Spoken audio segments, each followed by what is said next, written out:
青州青原山脚下清河村。哎，你过去看看是不是这儿啊？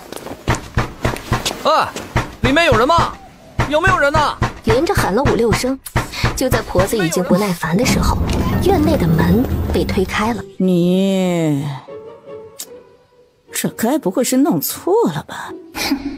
来了，她是京城显赫豪门盛国公府嫡出的姑娘。出生时赶上京城战乱，她母亲慌乱之下将她塞给奶娘，带回老家避祸。3年后，战乱平息，国公府找过来要把姑娘给接回去，可实际上被接走的却是奶娘的小孙女。她这个真正的国公府嫡女呢，早早被奶娘毁了容貌，丢进了山里自生自灭。幸亏村里打猎的猎户听到哭声将她救回，不然那时她便死在了山里了。之后她便靠着村里人的救济，磕磕绊绊地长大。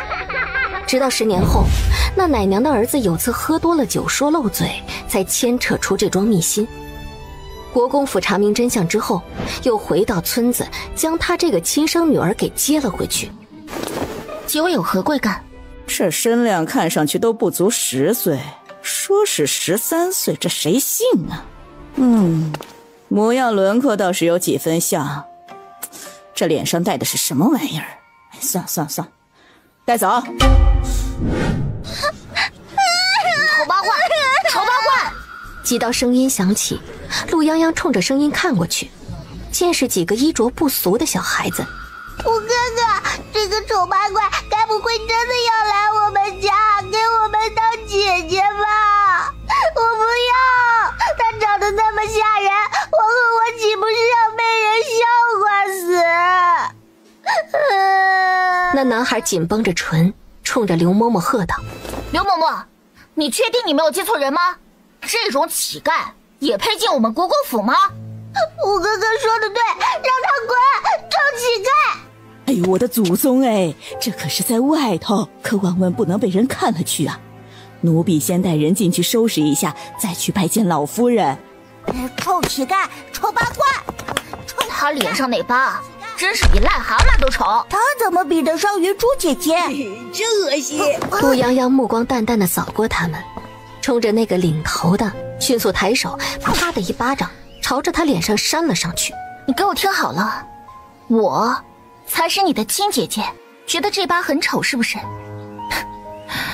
那你们给我听着，我脸上这疤是你们那位云珠姐姐的亲祖母，在我幼时拿着烙铁生生烙上去的。你们在做什么？公爷，奴婢是奉老夫人之命接姑娘回府。国公爷，他的父亲。既然接回来了，那就好好安置吧。说完，他便抬腿带着人大步离开。除了扫过的那一眼，连一个多余的眼神都没有留给陆泱泱。你竟然敢打我，我要打死你！陆泱泱抬脚就给他踹出去2米。来人，把他拿下！哎呦，吴少爷啊，老夫人在等着呢。我们且先去见过老夫人，再请她做主也不迟啊。哼，我要让祖母打死你这个丑八怪！姑娘，我们快些走吧，我带你去见老夫人。跪下！老夫人李氏冲着陆泱泱沉声喝道。陆泱泱迎着他的视线没动。放肆！我念你自幼流落在外吃了苦，才换人将你接回来，你竟不知感恩，公然欺辱自家兄弟，我盛家可没有你这等教养。欺辱？老夫人说的是，你的好子孙们拦在门口冲着我又打又骂，那看来我倒真的是你们盛家人了，不然也不会有这等教养。牙尖嘴利，牙尖嘴利！拉出去，拉出去！此女目无尊长，不替弟妹，既还没有认回来，往后也不必认了。我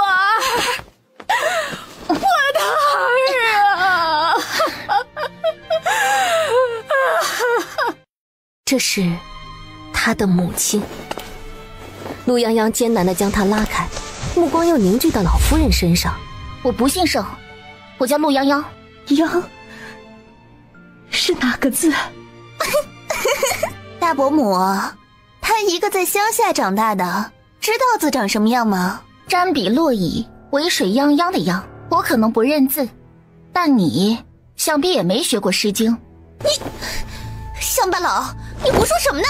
四妹妹，母亲自得知泱泱妹妹受苦，忧思成疾，你怎么能这么说泱泱妹妹呢？三姐姐，往后我说她的时候，你可最好是少插嘴，不然这乡巴佬还不一定算谁的，你说是不是？三姐姐，国公府三姑娘盛云珠。是了，在被奶娘扔进山里之前，陆泱泱还有个名字，叫禾草鸭。这也是眼前的这个盛云珠上一世的名字。重生之后，他知道国公府要来人，便从会说话开始就抢走了珠珠这个名字，然后让奶娘毁了陆泱泱的容貌，让陆泱泱成为草鸭。他说的没错，乡巴佬这三个字到底说谁还不一定，你说是吗？禾草鸭。你想问我是不是跟你一样重生了吗？盛云珠惊得站不稳，身子一软，险些跌倒在地上。呀，这布料可当真是了不得，真是轻盈又脆弱。就是不知道这偷来的料子穿在身上是不是真有那么舒服，你说呢？你母亲送我走吧，我千不该万不该，当年年幼不知事，占用了妹妹的东西，我走就是了。珠珠，这与你无关，你当年年幼。夫人这话说得很是有理，她当年年幼，所以我当年3岁高龄被人按着毁了容，扔进山里自生自灭，都怪我年纪太大，懂得太多，才被人抢了身份，活该去死。泱泱啊，娘亲不是这个意思，是娘亲不好，是娘亲当年疏忽了，你要怪就怪娘。那不然呢？夫人是觉得我不该怪你吗？我够了，把他送。不可。夫君，都是我的错，是我没有保护好我们的孩子，求你留下泱泱吧，他才是我们的亲生骨肉啊。母亲，国公府的血脉不能流落在外，既然接了回来，便按照之前所说改了名字，继承族谱。你们想给我改名字？盛国公皱眉看向他，陆泱泱丝毫不惧他的目光，反而是目光一转。那他呢？既然我是国公府血脉，那他这个冒牌货如何处置？应该是要改了名字，清出族谱，送走吧。休得胡言！泱泱，珠珠在盛家多年，待你承欢膝下，当年的事情并非她的错，往后你们姐妹一起什么？一起给你们当好女儿？是我看起来很像冤大头吗？跟偷了我人生的人姐妹相称，当做什么都没有发生过。我告诉你，休想！孽障！如此孽障，留他做甚呢？啊！将他远远的送走，再别回来。哼，我也不稀罕。陆泱泱扭头就走。站住！你想如何？很简单，我可以留下，但我陆泱泱行不更名，坐不改姓，也不上你们盛家族谱，除非你们现在把这个冒牌货赶出去。祖母，父亲，母亲，是云珠福薄，不能继续给你们见笑了，你们把云珠送走吧，我本就该给妹妹让位。珠珠，你别这么说，你这不是在剜娘的心吗？好，那便依你所言。你既不愿入族谱，那往后你便只能是盛家的表小姐，如此你可不要后悔。宁可选择一个仇人之女，都不要亲生女儿。你们都不后悔，我有何可后悔？给他安排个院子，你们都出去。洋洋，你跟娘走。那丫头那副样子，要在外养的野了，你何苦要多此一举留下她呀？啊，婶儿，京中又无人知晓，便当没有这个孩子。世上没有不透风的墙，留在家里，将来即便闹出来，也有个说法。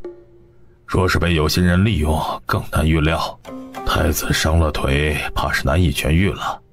早先皇后娘娘在世时，跟兰氏提过亲事，这事儿皇上也知道，原本是桩好事儿，但如今若皇上旧事重提，总要择一个嫁过去。啊，我知道了。你到底想干什么？哼，我当然是来夺回属于我的东西，你说呢，小抛？盛云珠嘴唇蠕动，脸色煞白。这时院子里传来下人的声音：五少爷。盛云珠死死地盯着陆泱泱，然后抬手重重地冲自己脸上打了一巴掌。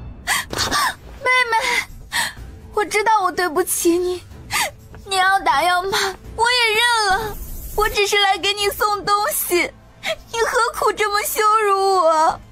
你这个丑八怪，你敢打我姐？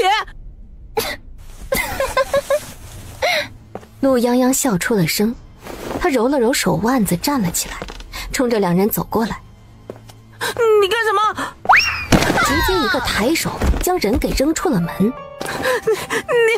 到底要干什么？干什么？不是说我打了他吗？那你们姐弟俩给我好好看清楚了，我陆泱泱要打人，只一巴掌怎么能够呢？我这张脸可是被你亲祖母给毁掉的，我若要动你，起码也得是把你这张脸给生生划烂了才对，不是吗？你快住手！不然我这就告诉母亲去，把你……快点去呀！今日你若不把我赶出去，我就先划烂他的脸，再打断你的腿。你知道我小时候被扔进山里是怎么活下来的吗？山里有狼，有野猪，运气不好的时候还会遇见熊瞎子。我得跑得比他们快，下手比他们咬断脖子猎物的力气还要狠，我才能活命。而这一切都是拜你这个好姐姐所赐，所以现在知道怎么跟我求饶认错了吗？禾草鸭。盛云珠尖叫一声，两眼一翻，彻底晕了过去。真恶心，这么容易就吓尿了，看来真是做了不少亏心事啊。哼，小结巴，把你的废物姐姐给我拖走，记住了，以后想踏进我这个门，跪着来，给我滚！姑娘，我少爷是家中最受宠的，脾气也是有些大，你招惹他。话没说完，但陆泱泱知道他是什么意思，提醒他招惹了一个不能惹的人。你叫什么名字啊？在这里做什么？啊，奴婢叫袁杏，是被派来伺候姑娘的。袁杏。陆泱泱打量着这张白面馒头一样圆润的脸，心说这名字倒是挺贴切的。谁派你来的？姑娘，你别赶我走，奴婢能干活的。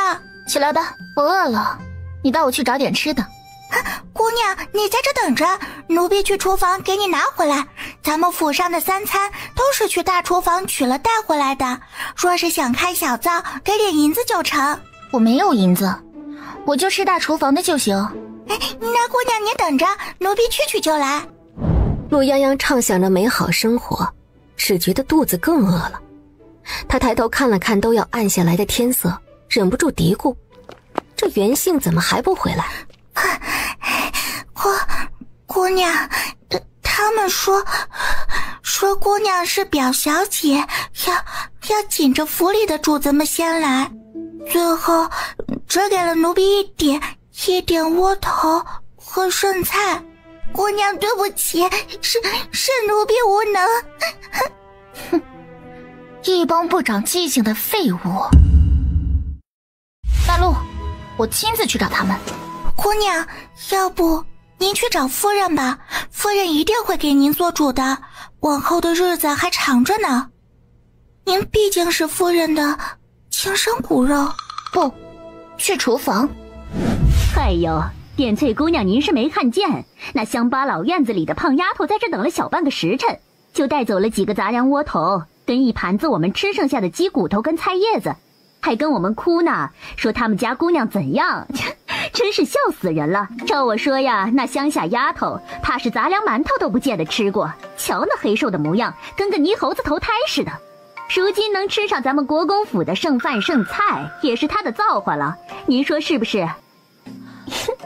可别这么说，咱们家姑娘最是心善了，若是听了可不得心疼那乡下丫头。去问一声，姑娘的燕窝炖好了没有？姑娘这几日因着那丫头的事情可没少伤怀，可要给她好好补补。好了好了，我这就去给端过来。上好的血燕呢，也就咱们姑娘这样的明珠才配得上这样好的东西。姑娘，他们实在是太过分了。没错，是太过分了。刚才是谁把晚膳给你的？就是她，杨婆子。看来我可是半点没说错，这乡下来的野丫头果然就是泥猴子一个。瞧瞧这模样，比城里的乞丐都不如，脏成这样还敢来厨房。这里的吃食可是要给府上的主子们享用的，这乞丐身上不定带着什么病呢，赶紧出去，别脏了地方。就是，听说那些乡下的孩子一年都不洗一次澡呢，看他这脸黑的，指不定多久都没洗过了，真是恶心。哎呀，这可怎么办啊？我家公子可是有洁癖呢，若是他知道这样的人来了厨房，怕是饭都要吃不下去了。臭乞丐，还不赶紧滚出去！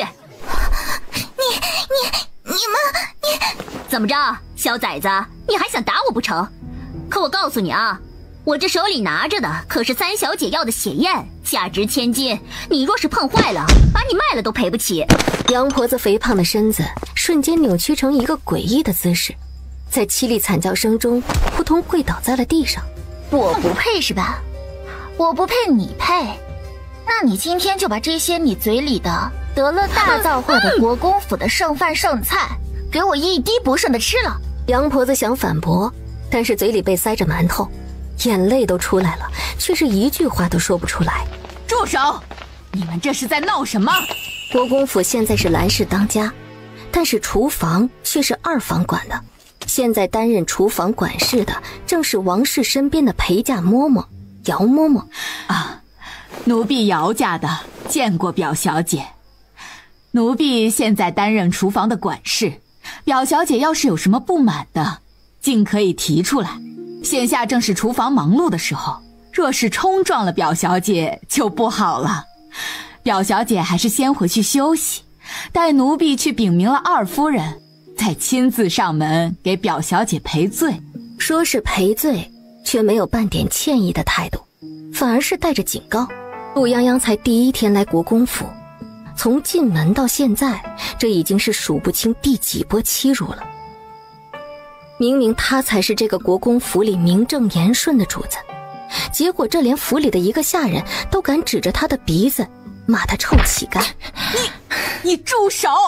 你这样会闹出人命的。人命？国公府一个奴才的命值几个钱？我就是要了他的命，能如何？也就是那么一瞬间，姚嬷嬷的冷汗瞬间就滴了下来。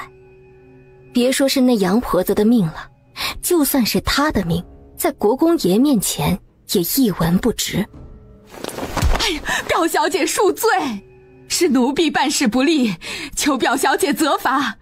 往后奴婢定会约束厨房，绝不会再发生今日之事，还望表小姐能给奴婢一个赎罪的机会。求表小姐手下留情，今日之事，奴婢一定会禀明二夫人，严肃处理。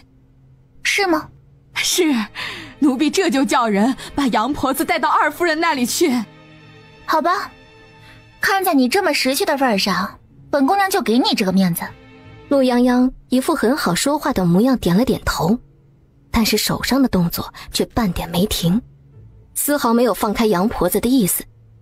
也不知道她是怎么做到的，竟是半点不漏的捏着那盘菜，生生给杨婆子灌了进去。我这个人呢，在乡下长大，没什么见识，最见不得的就是浪费。这碗可是价值千金的燕窝呢，给我一口一口舔干净了。去告诉你们那位尊贵的三小姐，她忠诚的狗已经帮她把燕窝舔干净了。想让人赔的话，可别来找我，我赔不起。围观的那么些人，却一个个面色清白，谁都不敢多吭一声，生怕下一个如同死鱼一样被踩在脚下的就是他们。我的晚饭呢？哎，奴婢这就亲自去给您准备。回到小院里，陆泱泱洗了手，迫不及待地让袁杏把菜都拿出来，摆在院子里的石桌上。2个食盒，整整8道菜，还有点心跟燕窝，色香味俱全。陆泱泱眼睛都放了光。哎，你这哪儿来的小乞丐？怎么敢光明正大的跑到国公府来偷吃啊？陆泱泱吃得正开心，被人打断，有点不高兴的转头，朝着墙上瞥了一眼。还愣着做什么呀？吃啊！姑娘，你要不要用筷子？我平时不这样的。姑娘，你受苦了。嘿嘿，小乞丐，我叫你呢。他叫你姑娘，你是这家的什么人啊？来打秋风的穷亲戚吗？你别胡说，我们姑娘才不是什么穷亲戚呢。我问他呢，又没问你。喂，小乞丐，你知不知道？陆泱泱吐了一块骨头出来，筷子夹着那块骨头往后随手一抛，少年直接从墙头滚了下来。腿断了都不安分，活该！哎，小乞丐，你想干什么？陆泱泱弯下身，一把抓住他的头发，将他的脑袋给摁到了土堆里。少年猝不及防地吃了一口土。再让我听见你喊一声小乞丐，我把你另外一条腿也给打断了。陆泱泱扫了一眼少年那歪曲着的腿，想了想，弯身握住少年的脚踝，突然一个用力，只听见咔嚓的一声。少爷，你没事吧？少爷，你在哪儿呢？你什么你啊？我可是好心帮你正骨的。你从墙上摔下来，本来断腿就没好，这么扭一下，要是不及时正骨，你这条腿都得废了。我跟你说啊，我可没钱赔你，所以你也少讹我。照我看呢，你们这群什么高门大户的人才是没礼貌。我吃你家的饭了吗？你说我小乞丐？啊，我叫颜月，对不起啊。颜月看着那道瘦弱的背影，莫名的有点惭愧。哎，你的脸怎么了？是受伤留疤了吗？我认识很多有名的大夫，要不要给你介绍一下？你要是盛家的亲戚，怎么连件像样的衣服都没有啊？不然我让人给你送一点。我刚才真不是故意的，我就是看你吃东西好玩。颜月长这么大，从没见过有谁这么狼吞虎咽的吃东西的。唯一有印象这样的，就是街边那群抢食的小乞丐，他见过一次。你说完了没有？颜月刚刚说的起劲，见陆泱泱看过来，又有点尴尬的满脸通红。你，下次再翻墙，我就直接给你扔回去。哇，姑娘，你也太厉害了吧！你累了没？我去给你提热水洗漱一下。陆泱泱点点头，折腾了一整天，是挺累的。哎呦，大嫂，您可快别起来了，你这身子还没好，何该好好养着才是啊。我实在是不该这么晚来打搅大嫂的，哎呀，是我这心里难受啊。这甭管对着外头怎么说，可咱们可都知道，泱泱那丫头可是大嫂你的亲生骨肉，那就是放在心尖尖上疼着也不为过呀。我这听说她受了委屈，可是半刻钟也坐不住，赶紧来给大嫂赔罪来了。泱泱，出了什么事儿了？大嫂是知道我这个人的，我呢管着厨房，平日里最是公正不过的了，只是这厨房事儿多，难免疏漏。今儿个泱泱的丫头去厨房取晚膳，碰上那杨婆子，也不知是犯了什么失心疯了，竟是拿了几个下人都不吃的窝头跟一些剩菜，就把人给打发了，气得泱泱啊直接找到厨房去了。什么？大胆的奴才，谁给他的胆子，竟敢如此怠慢我们国公府的姑娘？哎呀，大嫂许是不知道，那杨婆子呀，从前在府里做事，走的是那位何奶娘的路子，素来把三姑娘呀放在心尖上捧着的。这拿泱泱撒气儿的事儿，我属实也没想到啊！哎呦，真是委屈了泱泱那孩子。我这边给大嫂和泱泱啊赔罪了，那杨婆子我也给大嫂你带过来了，如何发落都听大嫂的。王氏给方嬷嬷使了个眼色，方嬷嬷急忙将带来的东西呈上来。大夫人，这是我们夫人给泱泱姑娘的赔礼，多谢弟妹告知此事。往后我这边每日单独拨2两银子给泱泱加餐。哎，大嫂且尽管放心，泱泱那孩子呀就是太瘦了些，我这就吩咐厨房保准啊给泱泱养的白白嫩嫩的。王氏欢天喜地的走了。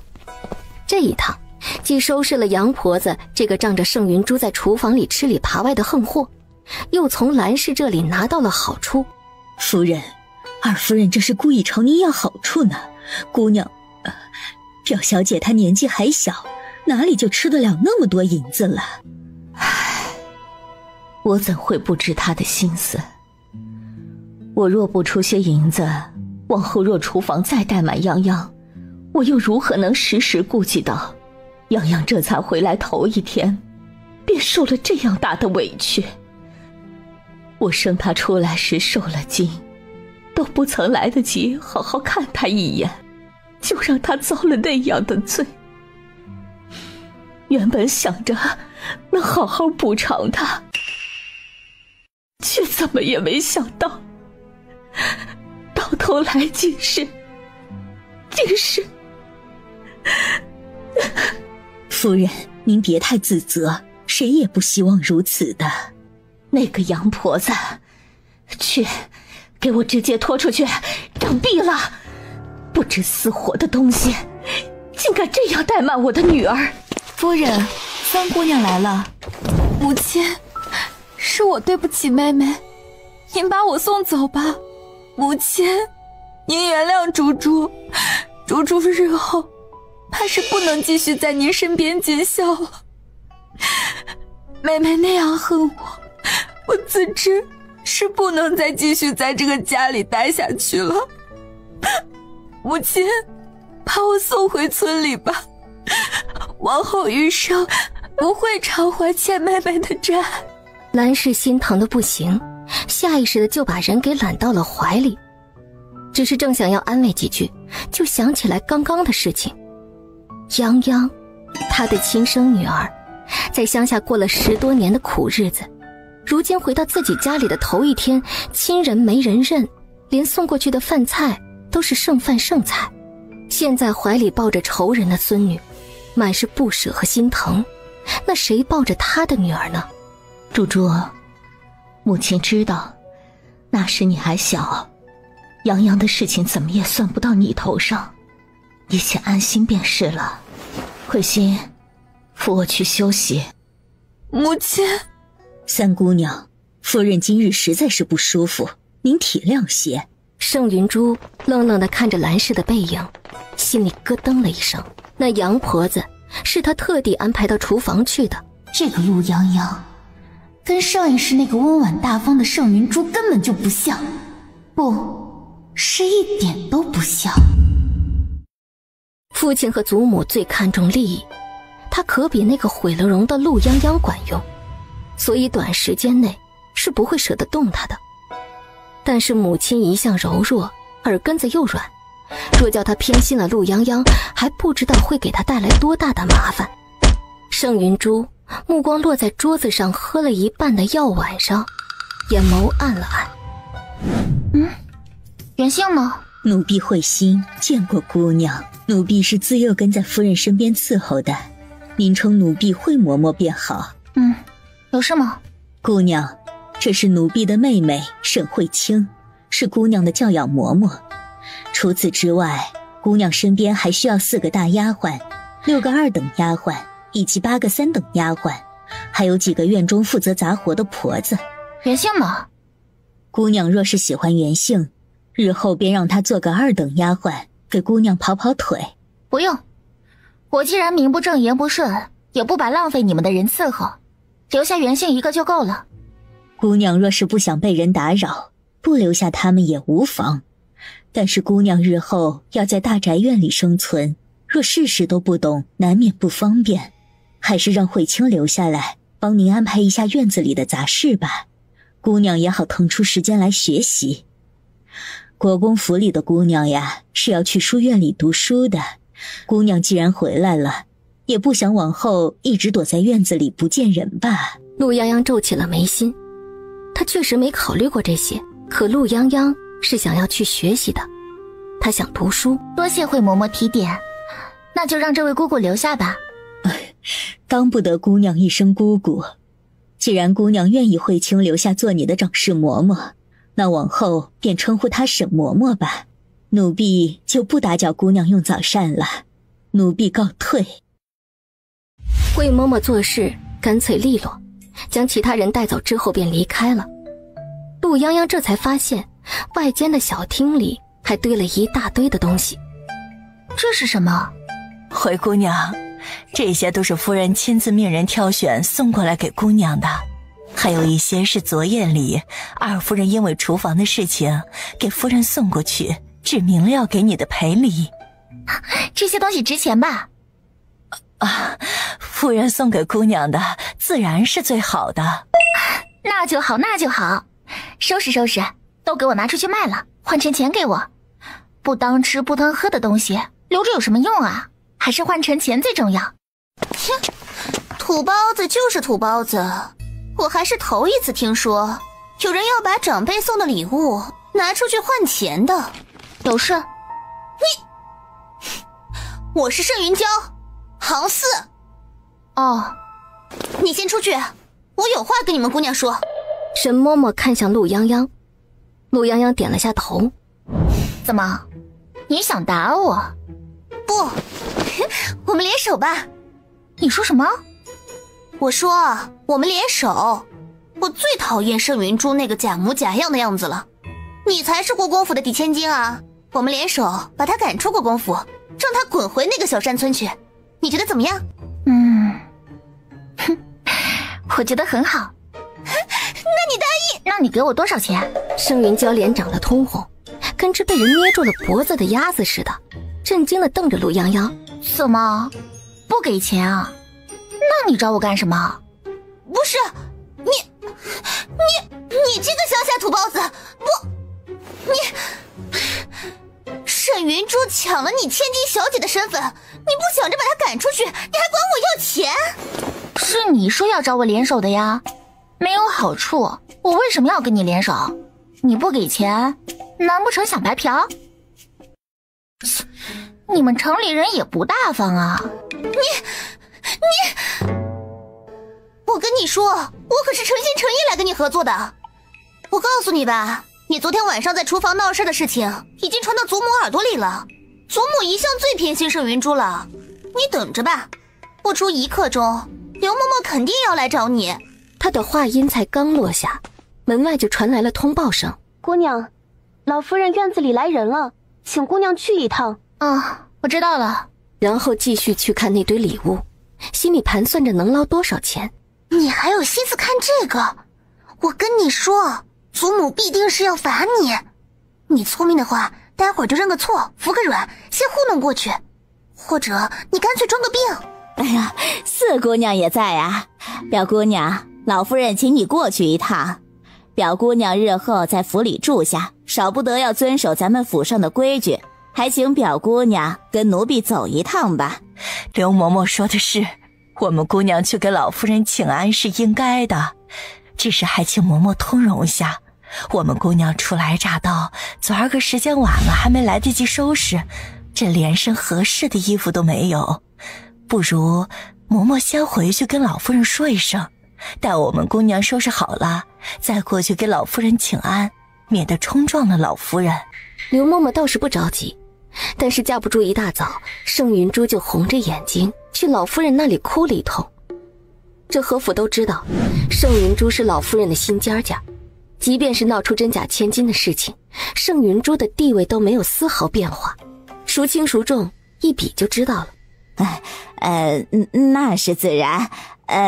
那奴婢就去旁边花厅等一会儿，等着姑娘。只是老夫人已经在等着了，还要劳烦姑娘快着些。陆泱泱，你既然已经入了国公府，就要遵守国公府的规矩。穿成这样子出门，你是在打谁的脸呢？啊！今日叫你过来，就是要教一教你规矩。没想到你如此顽劣，丢人现眼。冯嬷嬷，去请家法过来，我倒要看看他能不能长记性。李老夫人气得脸都黑了，今日这是碰巧来的是自家女儿，可即便如此，也是有客上门。陆泱泱竟然这副样子就敢出门，若是传出去，岂不是外面到处要说国公府刻薄上门的亲戚？母亲啊，这位是……一个……李老夫人话到嘴边，想说这就是个没用的东西，但是记着儿子的嘱托，眼前这又是亲生女儿，隐瞒也没有意义。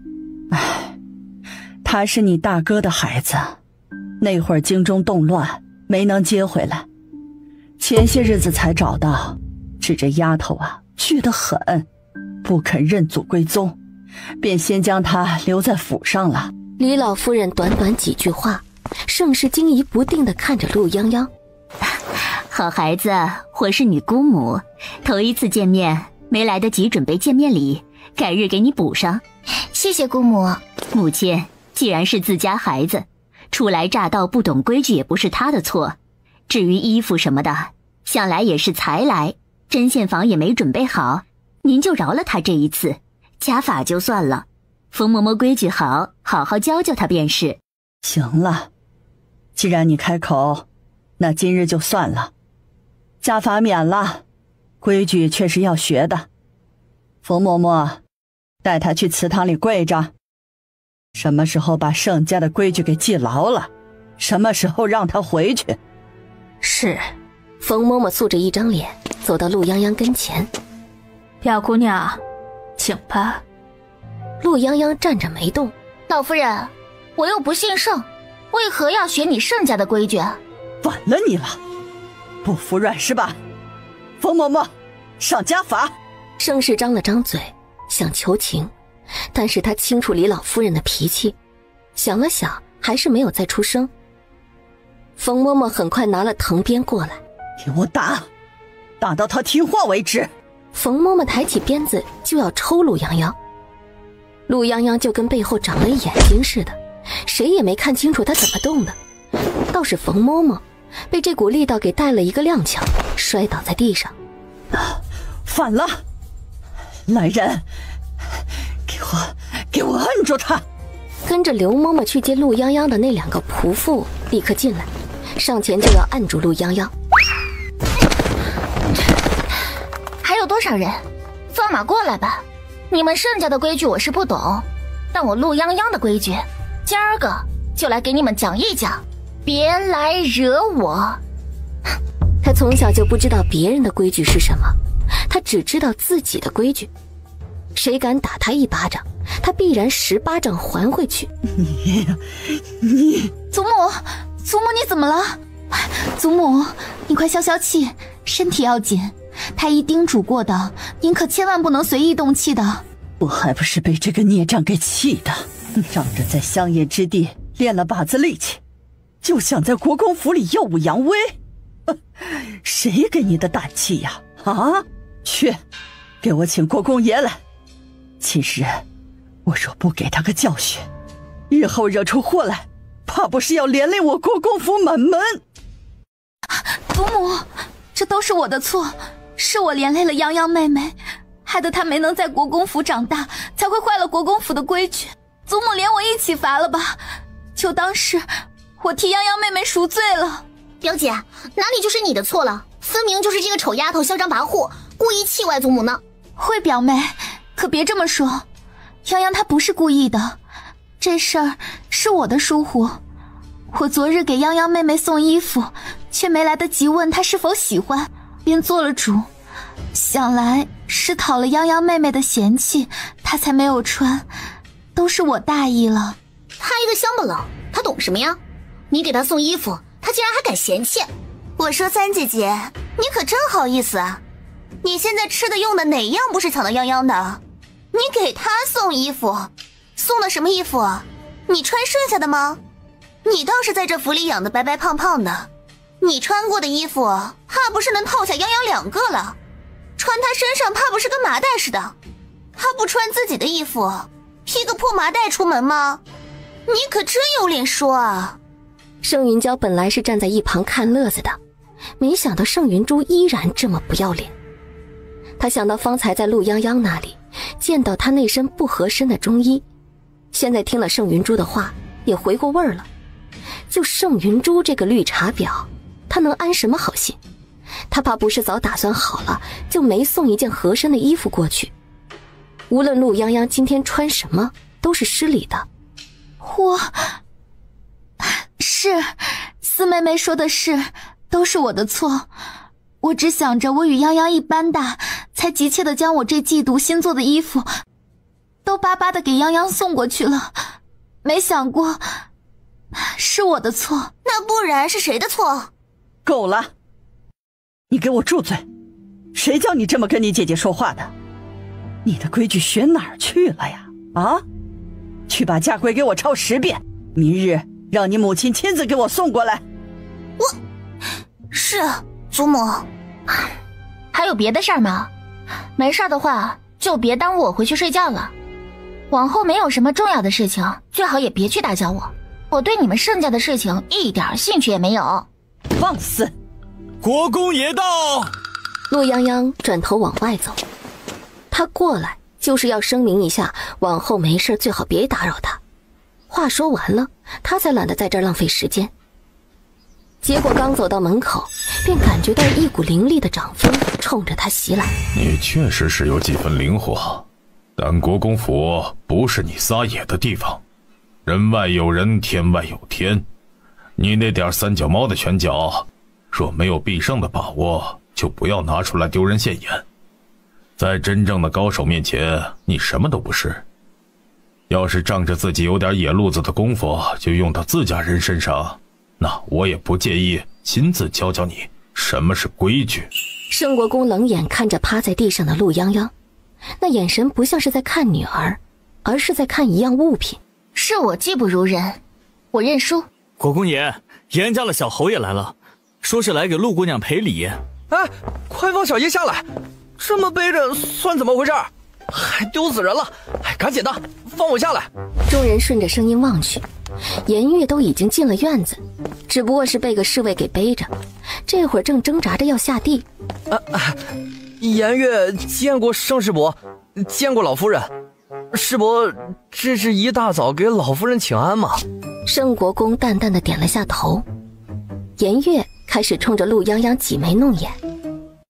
你怎么还是这副样子啊？昨儿你帮了我，我是真心要给你道谢的，我礼物都给你送过来了。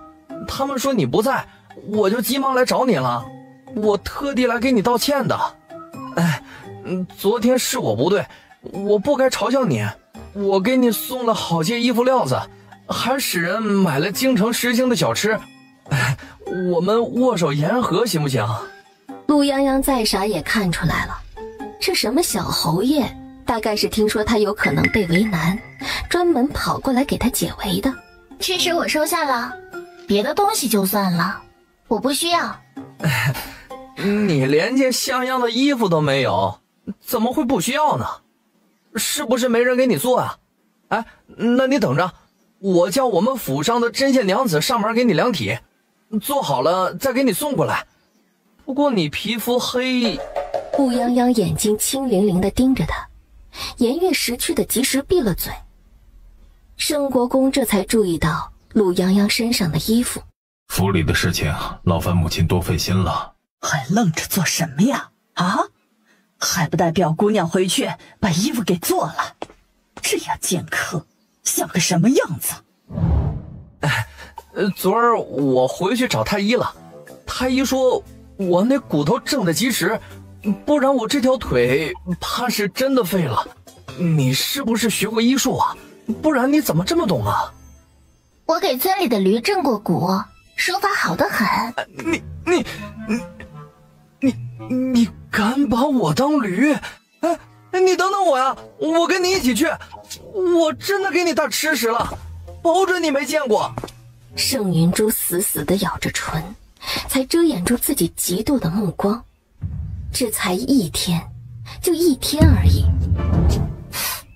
你跟着我干什么？你真给驴正过骨啊？我不只给驴正过骨，我还给村里的牛正过骨呢。我最拿手的就是正骨了，你要不要试试？那倒是不用了。不过你刚刚不疼吗？你很好奇？我当然好奇了。我虽然不是那么喜欢你吧，不过我从小到大去过最远的地方，也就是城外的寺庙。你们乡下到底长什么样啊？你们两个现在的样子像我们村里的大白鹅。那么好奇的话，不然你们亲自去看看。真好事。陆泱泱有点不耐烦，丢下他们两个往院子里走去。盛云娇急忙从颜月身边挤过去，差点把颜月这个重心不稳的给撞趴下。喂，这长不长眼睛？你长了你走啊，我碍着你了吗？我跟你说，你别被他给骗了，他就是京城的小霸王，恶霸。你说谁恶霸呢？严家是先皇后的娘家，他爹是先皇后的亲弟弟，太子是他亲表哥，所以他在京城就是横着走的。他那腿说不定就是在外面招猫逗狗被人给打断的。你可千万别被他几句花言巧语给骗了，他不可能看上你的，你心里有点数吧？我们俩有这么熟吗？对啊，你们俩有那么熟吗？那个谁，陆泱泱是吧？你千万别听他胡说八道啊！我们不是同盟吗？所以你是答应给我钱了？算了，舍不得银子套不得狼。喏，先给你这么多，行了吧？这下我们是同盟了吧？你答应了我了吧？陆泱泱掂量了一下荷包，还行，有点分量。你跟盛国公府到底什么亲戚啊？盛国公怎么会跟你一个小孩那啥呀？你虽然是瘦了点丑了点，但怎么也是个姑娘家？就算真的做错事，也不用盛世伯出手教育你吧？哎，你该不会是……你胡思乱想什么呢？小声点儿！你没看冯嬷嬷还在外面等着吗？你是想冯嬷嬷回去告状，再接着给泱泱找麻烦吗？我就是个穷亲戚，没什么值得关注的。盛国公会教育我，大概是我初来乍到不懂规矩。谁让你们京城的规矩这么多啊？对，你说的对，我也觉得有时候乱七八糟的规矩实在是太多了，真的好烦啊！你来找我做什么的？我是真心来给你道歉的。昨天不应该开你玩笑，你还给我正了骨，于情于理我都该来给你道歉的。喏，都是给你的，你要是有什么想要的，也尽管告诉我，只要我能办到，我肯定帮你。陆泱泱贪财归贪财，也不是什么贪得无厌的人啊。行了，你的歉意和礼物我收下了，你可以走了。其实我还有个事情想问你。你一个大男人怎么磨磨唧唧的？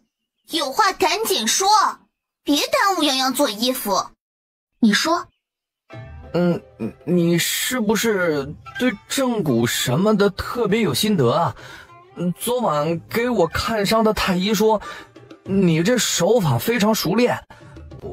我就是想问问你，你有没有什么办法能让我这腿快点好？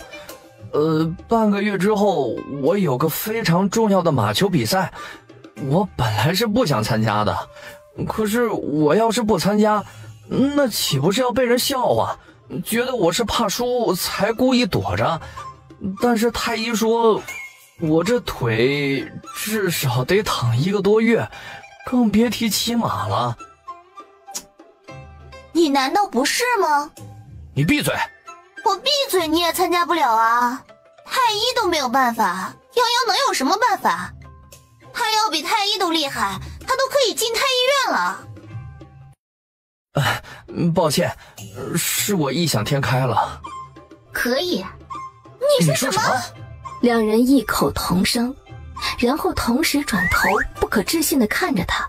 可以啊，但是前提是你得敢让我治。你不会是诓他的吧？我听得见。我说话向来算话，诓他做什么？况且找我治病是要收诊金的，就收10两银子吧。颜月正目瞪口呆地看着他。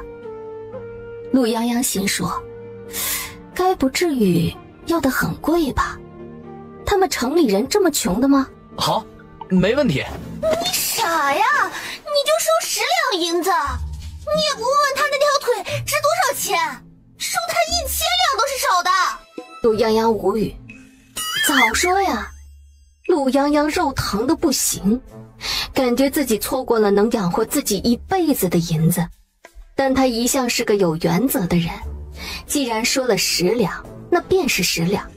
那你把裤子脱了吧。你说什么？非礼勿视，非礼勿听，非礼勿视，非礼勿听。你们干嘛呢？喂，你发什么呆呀？脱呀！我，这不合适吧？我，你不是要让我给你治腿吗？你不脱裤子，我怎么给你治啊？隔着裤子我怎么给你扎针？你还会扎针？你不是扭一下就好了吗？扭一下那是正骨，我都不知道你这断腿是个什么情况。你想要快点好，我肯定要给你扎针啊，不然我咔嚓一声再给你掰断啊。哎呀，你脱不脱？难不成等着我给你掰下来吗？你粗鲁！真矫情，爱治不治，不治的话，麻烦你赶紧出去，我忙着呢。你真能治我的腿是吧？当然啊，我骗你做什么？又不白给你治。那我伤的是小腿，我能不能不脱上面吗？我也没让你脱上边啊。再说，你就跟一只白斩鸡一样，有什么好看的？你能不能去外面帮忙守着？我不想让人知道。我为什么要出去？我还想看看怎么治呢。再说了，我要是走了，万一你欺负泱泱怎么办？你颜月对不过他，求助地看向陆泱泱。那你出去，别耽误我做生意。那我帮你们把门，给你们保密的话，你可要答应跟我同盟，知道了吗？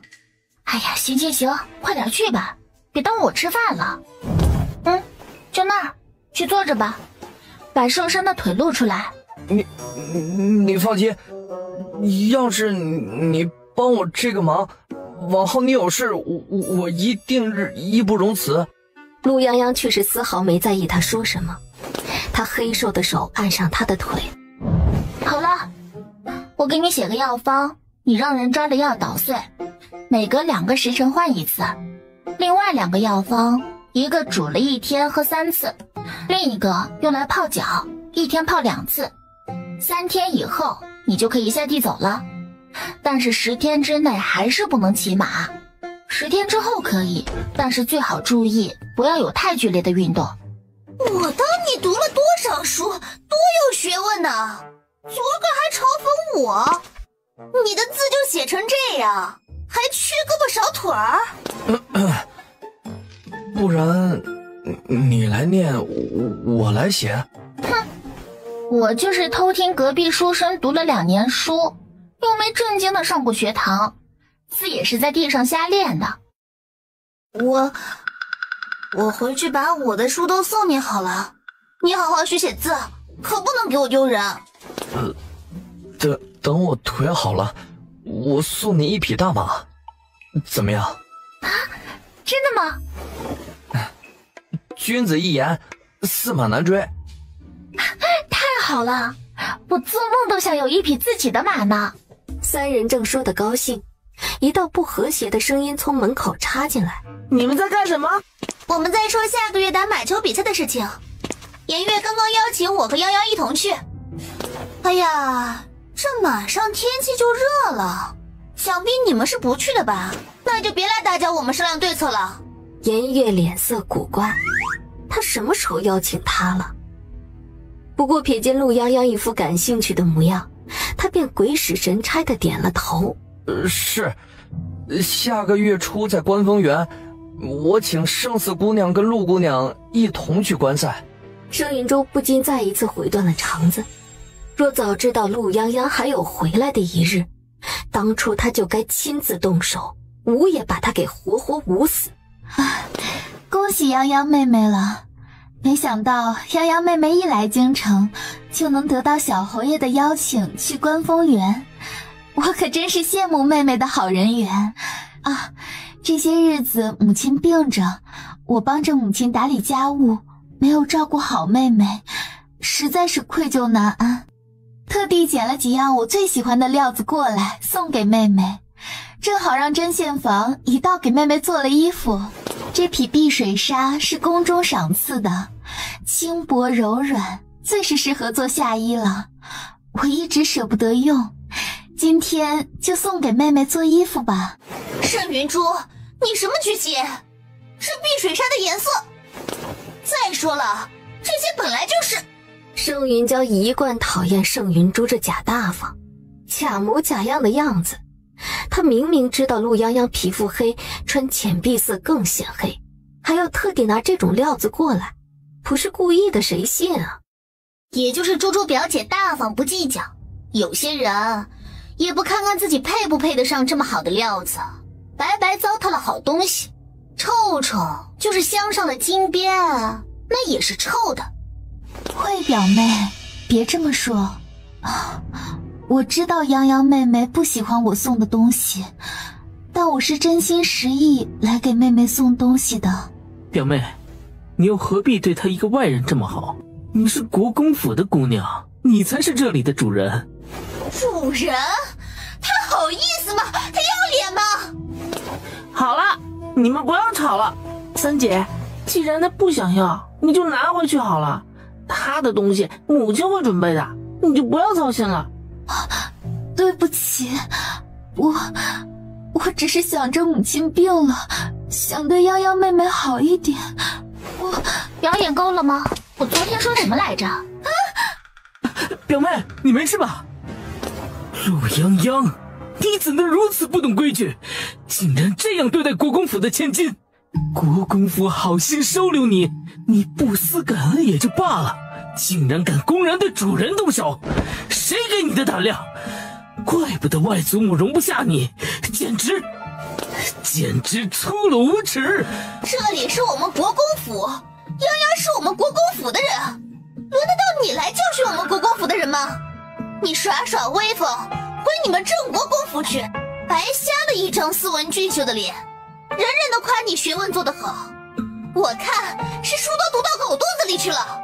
跑别人家教训别人家的人，你算什么规矩？圣四，你有完没完啊？你干嘛要护着那个丑丫头？云珠表姐才是你亲姐姐，你竟然这么护着一个外人，还是个不知道从什么山沟里来打秋风的。瞧她那穷酸的样，你都不嫌恶心的吗？你知道个屁！你再敢给我骂一句，你信不信我把你嘴给撕了？盛云娇也是二房嫡出的娇女，又惯来得父母宠爱，不然平时也不敢跟盛云珠比苗头。今日且不论是不是为了陆泱泱，就郑慧这番话都把他给彻底点炸了。盛君夜再次后悔他为什么要跟过来，若真是打起来，岂不又叫人看笑话？慧表姐，千表哥，陆泱泱是我们国公府的人，你们不能对他如此无礼，你们给他道歉。你说什么？小五，你疯了不成？让我跟这个乡巴佬道歉？即便真要道歉，也该是他对着云珠表妹道歉才是，无缘无故动手，该道歉的人是他。表哥，慧表妹，你们别为了我使泱泱不开心。盛云珠红着眼眶，隐忍地说道，说话时还悄悄瞥了一眼颜月。他就是要让外人都看到陆泱泱这个乡下来的土包子是多么的蛮横跋扈，欺人太甚。你干什么？门外是此起彼伏的尖叫声，有那3个人的，还有守在外边等候的丫鬟婆子的。吵死了！泱泱，你可真是全天底下最厉害的人了！我这辈子活了这么大，还没见过盛云珠的小绿茶，还有郑慧那个寡妇嘴这么凄惨的时候。话音落，盛云娇才看见一脸呆若木鸡，表情十分一言难尽的颜月，还在那木木地看着他。颜小侯爷，你怎么还没走？这马上饭点了，你该不会是想留下来吃午饭吧？这不合适吧？我在等药方。真不是他想结巴，而是他长这么大，他也没有见过这么精彩的场面啊。你身子不好，不在院子里待着，乱跑什么？乱跑什么？我倒是不明白，国公爷这样威风，我若不来，岂不是我的女儿什么时候不明不白的死了，我都不知道。你乱说什么？盛国公沉了脸，扫了惠嬷嬷一眼。惠嬷嬷急忙跪下，垂着头不敢吭声。你不必看她，我怎么说也是这府里的女主人，若连这点事儿都无法知道的话，那我岂不是真的眼盲心瞎？不，我当真眼盲心瞎的把云珠送走，送她回她该回的地方。如若不然，送回老家或者送到江南都可以，把她送走。盛家的嫡女是泱泱，只能是泱泱。你疯了不成？胡说什么？云珠是盛家的嫡女，这一点满京城都知道，不可能变。你趁早死了这条心。我是疯了，我疯了才会不顾自己亲生女儿的意愿，把仇人的孩子养在家里。他说的一点都没有错，我们做父母的把仇人的孩子当个宝，他又凭什么要认我们？你有什么算计我不管，我只这一个女儿，我必然要认她。我要让整个京城都知道，泱泱是我的女儿，是我的亲生女儿。你若不满意，那我们和离，我带着泱泱回兰家就是了。兰音，你知不知道你在说什么？你别忘了，你不只是那丫头的母亲，你还是圣国公府的夫人，是君瑶他们的母亲。君瑶年底就要成婚，你这样闹，到时候让人怎么看国公府的笑话，怎么看君瑶的笑话？你简直……盛国公气得整个人都有些不平静，但是对着双眸通红的妻子，他又只得死死地压住了自己的火气。今日之事是我失了分寸，我只是见他有几分蛮力，又在乡下长大不懂规矩，担心他失了分寸。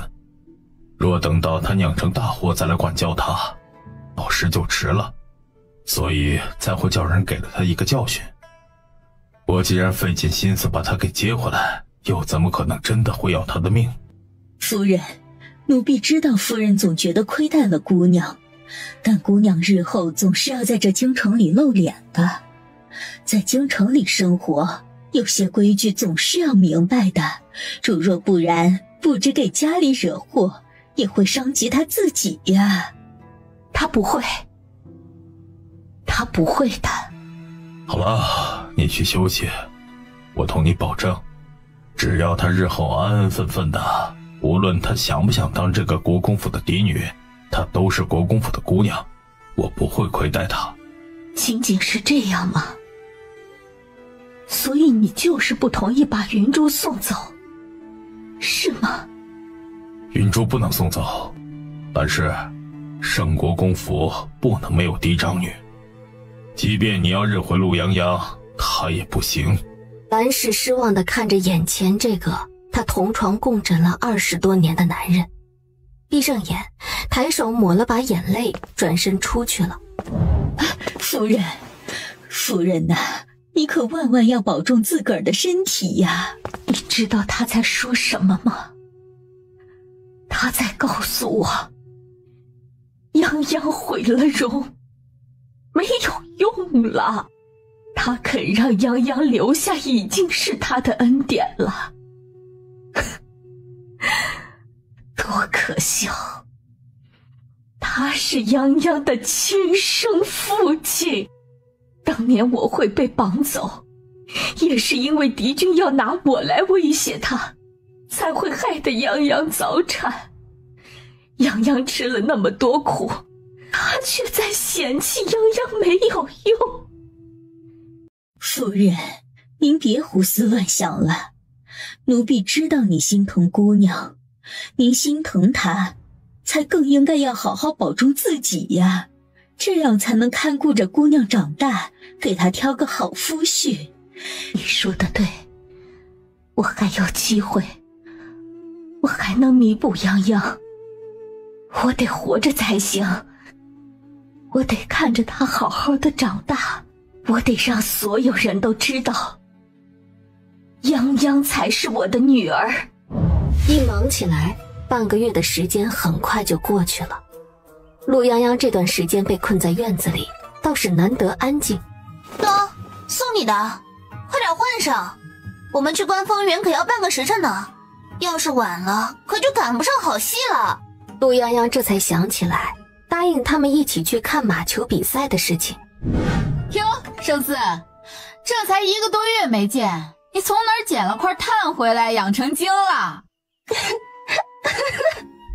这谁跟我说话呢？我说怎么刚刚感觉地面在震，还以为走过去个秤砣呢，原来是陈二姑娘啊。陈二姑娘最近这饭倒是没白吃，这才多久没见，又见识不少，越发是像陈大将军了，真是鹦鹉啊！哎，你打了你这张臭嘴！小心！就在拳头快要砸到圣灵教面门上的那一刻，一只瘦黑的小手抬了起来。真是吓死我了！泱泱，要是没有你在，我就被他给一拳打傻了，吓死我了，吓死我了！你们没事吧？有事儿，当然有事儿。程儿，你给我等着，我非打得你满地找牙不可！好，你有本事就过来啊！我倒要看看是谁打的谁满地找牙。好了，你们不要吵了。陈二姑娘，不管怎么说，动手都是不对的，你应该向圣司道歉。哼，这还差不多。陈二姑娘好颜色，对着颜月这张脸早就红了脸，但是颜月这么一插手，明显是向着盛云娇的，她瞬间就委屈上了。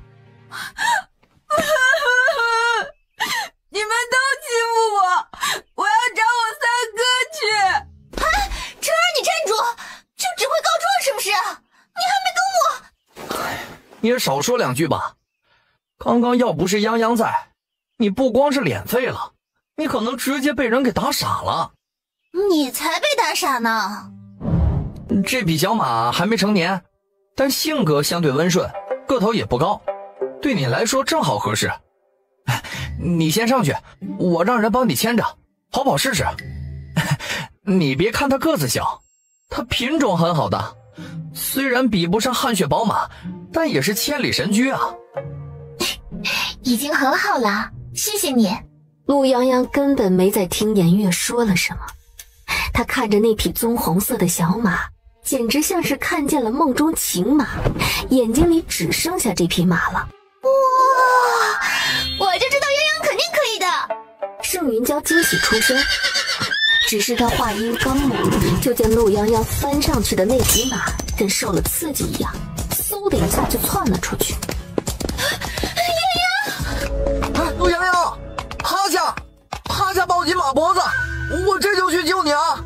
怎么回事？回禀王爷，是严小侯爷带了个姑娘来，牵了匹小马，不知道出了什么状况，受惊冲到球场中间去了。若是这匹马惊到了场中的马，势必会影响到接下来的比赛。叫弓箭手准备，随时准备射杀那匹马。是。先等等，若当真伤了人再射杀也不迟。那孩子还小，若此时从马上摔下来，怕是要废了。可是比赛……荣亲王皱着眉头，忍不住出声。那人朝着他看了一眼，荣亲王只得闭了嘴，挥挥手让管事照做。陆泱泱，跳下来，跳啊！千钧一发的时刻，陆泱泱一把抓紧缰绳，用力一转，生生在即将踏入对方的马的那一刻扭转马头。你没事吧？没事啊，就是有点奇怪，好端端的马为什么跟抽了风一样？这个问题颜月也觉得奇怪，他可是刻意挑选的温顺的小马，除非是受了什么刺激，不然怎么也不可能人一上去就受了惊。你放心，这件事情我一定会查清楚的。你先下来，我差点被你给吓死了。陆泱泱应了一声，正要翻身下来，突然听到身后传来一声惨叫。糟了，是太后的侄孙苏风雪，他这个人最难缠了，又受太后的宠爱，他要是闹起来，那可就麻烦了。哎，等一下，你一定要一口咬定你不知道怎么回事。哎，你放心，这马是我给你的，他不敢把我怎么样。少爷，你怎么样了？来人呐，快带太医过来！刚才那个丫头呢？把她抓起来！滚啊！轻点儿！闭嘴！情况如何？回王爷，苏公子这伤，怕是断了筋骨，臣实在是无能为力，怕是要落下残疾呀！啊！我不要断腿，我不要残废！来人，给我把那个臭丫头给我绑了，给我把她碎尸万段！不行，现在就把她的腿给我砍了！喂，苏风雪，你别不讲理啊！刚刚你摔下来的时候，那匹马已经跑开很远了，你可别说是你的马迟钝，受惊了半天才回神，把你给摔下来的。我不管，今日之事就是因为那个丫头引起的，我不管她是你什么人，我今天一定要杀了她！来人，现在立刻马上给我把他的腿砍了！少爷说的对，你们还愣着干什么？赶紧把那丫头的2条腿给砍下来！别说是他2条腿了，就是他100条命都不够赔我们少爷的。哎，你们住手！这件事情还没有查清楚，谁允许你们喊打喊杀的？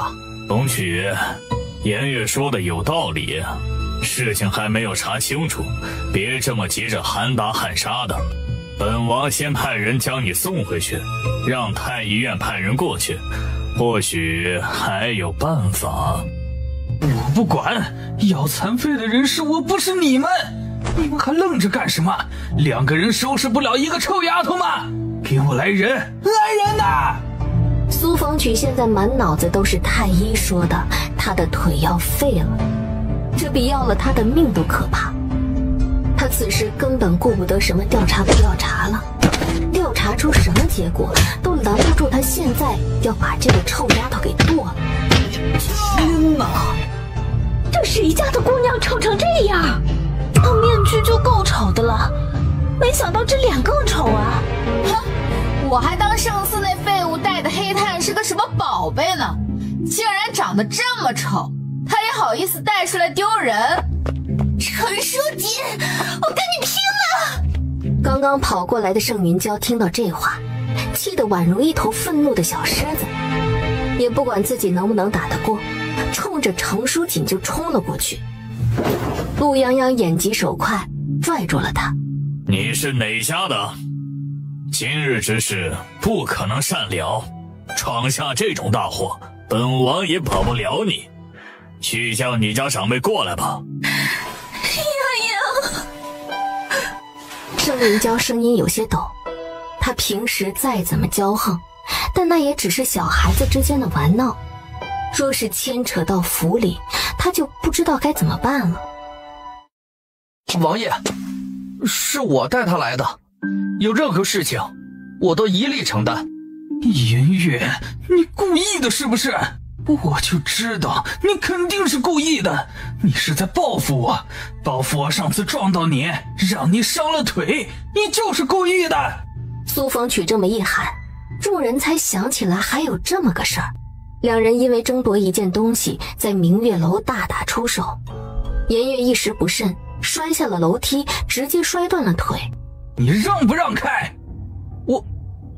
我说了，这是我的责任，你要找人算账，我奉陪。苏逢曲可不是什么正人君子，泱泱要是落到他手上，怎么可能还有命在？行，颜月，你有种，那你现在就跟我去见太后，我要让太后给我做主。你现在杀了我也好，杀了他也好，你的腿都废了。你臭丫头，我要你去死！你要是不想让你的腿残废，我可以给你治好，但你必须先答应我，治好之后你不能再揪着这件事不放。你说什么？你能给我治好？你哄谁呢？你该不会是想伺机逃脱吧？你做梦！苏风雪，你听我说，他真的可以。我实话告诉你，我之所以现在能站在你面前来参加马球比赛，就是有人治好了我的腿。如若不然，我现在还在床上躺着，怎么可能来这里呢？我当时受伤是你亲眼所见，太医那里也都有记录，你尽管可以问。以我当时的伤势，多久能好？苏公子，颜公子所言属实，他当时的伤也是老臣去看的，没有1个月是断然无法下床的，更别提走路骑马了。老臣那里现在还留有诊断的脉案，这事儿做不得假。只是当时颜公子是伤到了骨头，休养够日子自然就能好，这跟苏公子的情况还是有所不同的。这位姑娘看着年纪这样小，当真有法子不成？对，你肯定是在骗我放过这臭丫头，你休想！你要想好了，你现在相信别人，你的腿10成就废了。你相信我，你还有一丝机会。我简直天方夜谭！谁不知道陆太医是治疗骨伤的圣手？他都说没有可能，这么一个黄毛丫头能有什么办法？苏风曲，你该不会是脑子也摔傻了吧？你竟然相信他们的鬼话！这山外有山，人外有人，断筋续骨之事，老臣确实无能为力呀。要说有可能做到的，怕也只有10几年前那位传说中的鬼手神医，以及海外9仙岛的仙医了。但仙道难寻，鬼手神医也早已没了踪迹呀。风曲，虎弟说话虽然直白了一点，但也不无道理。此事关系到你的将来，还是稳妥些好。对了，言语也没什么恶意，也是想要医好你。方才我虽未看到事情经过，但也觉得无论是否是意外，也还是调查过后再做决定好，切莫冤枉了好人。三殿下一向温和，如今刚出宫开府，就在朝堂之中得了贤名。他说的话，众人也是愿意给几分薄面的。但苏逢曲可不是一般人。来人，给我直接将这丑丫头给我废了！谁剁她一条腿，我赏1000两黄金。此话一出，周围不少人都眼睛一亮，目光齐刷刷地落到了陆泱泱身上。一众护卫冲着陆泱泱就扑了上来。呸的一声，周围却突然安静下来。能起来吗？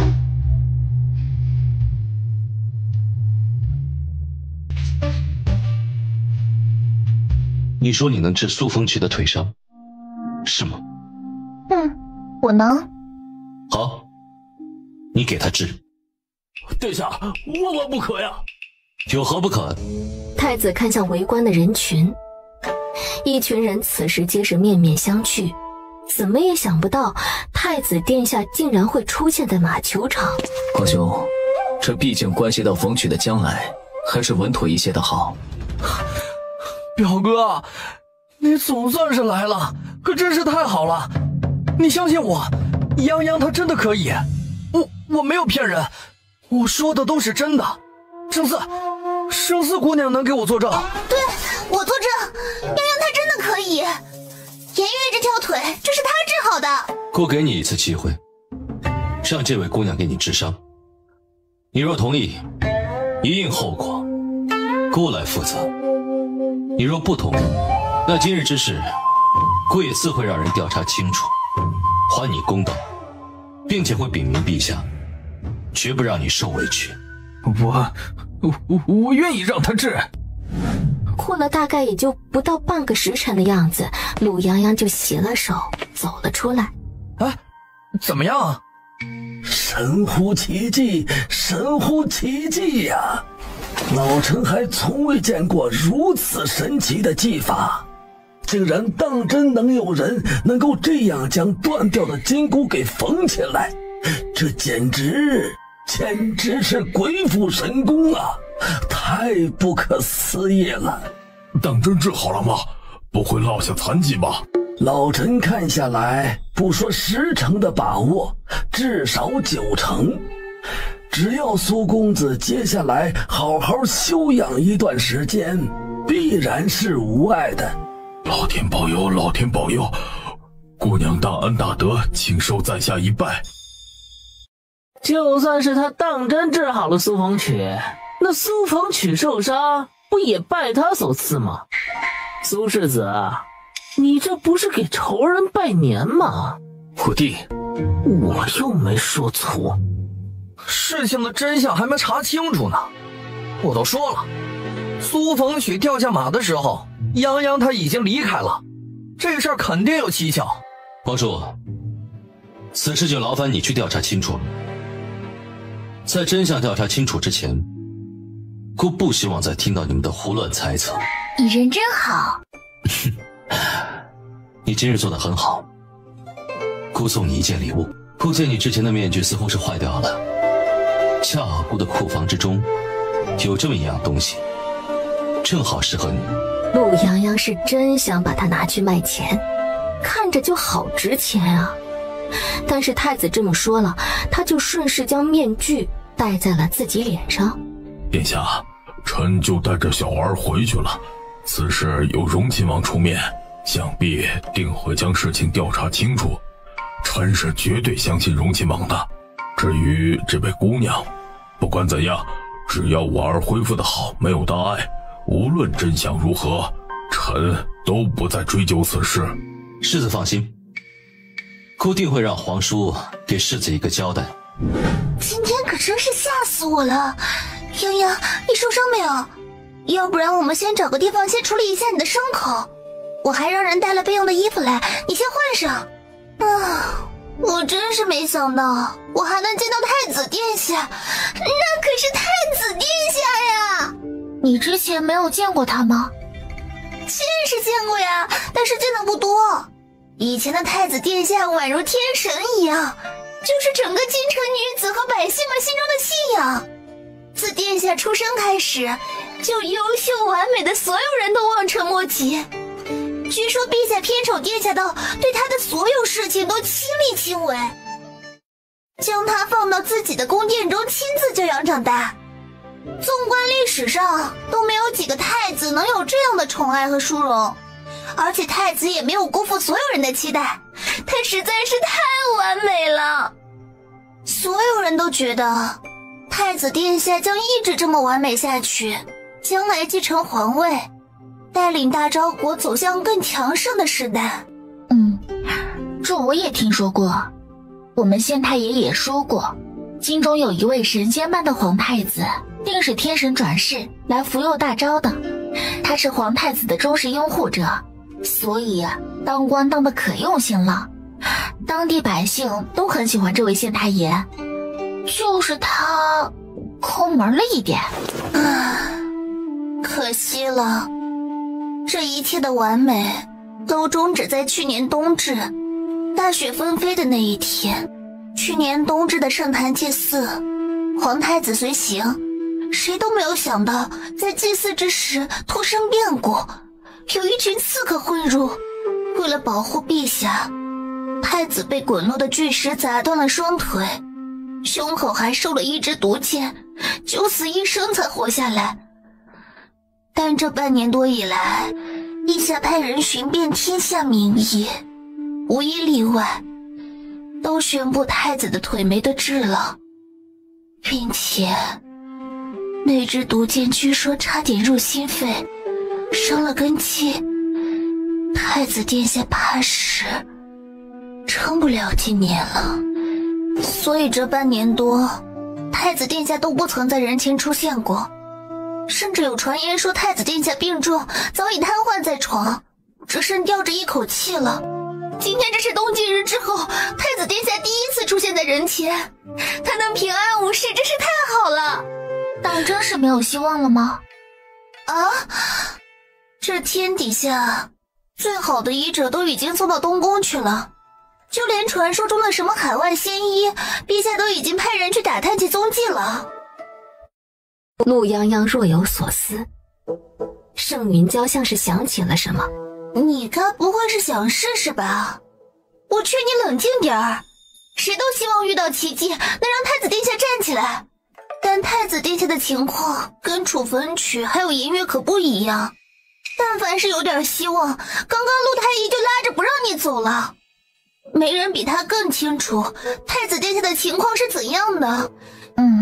你说的也对。我只是个乡间的赤脚大夫，因为整日进山受伤，才琢磨了一点治外伤的法子。正经的医术我都没怎么学过。那不是，你还是很厉害的。毕竟连陆太医都束手无策的伤你都能治，你可比我认识的那些眼睛长在头顶上的千金闺秀们强多了。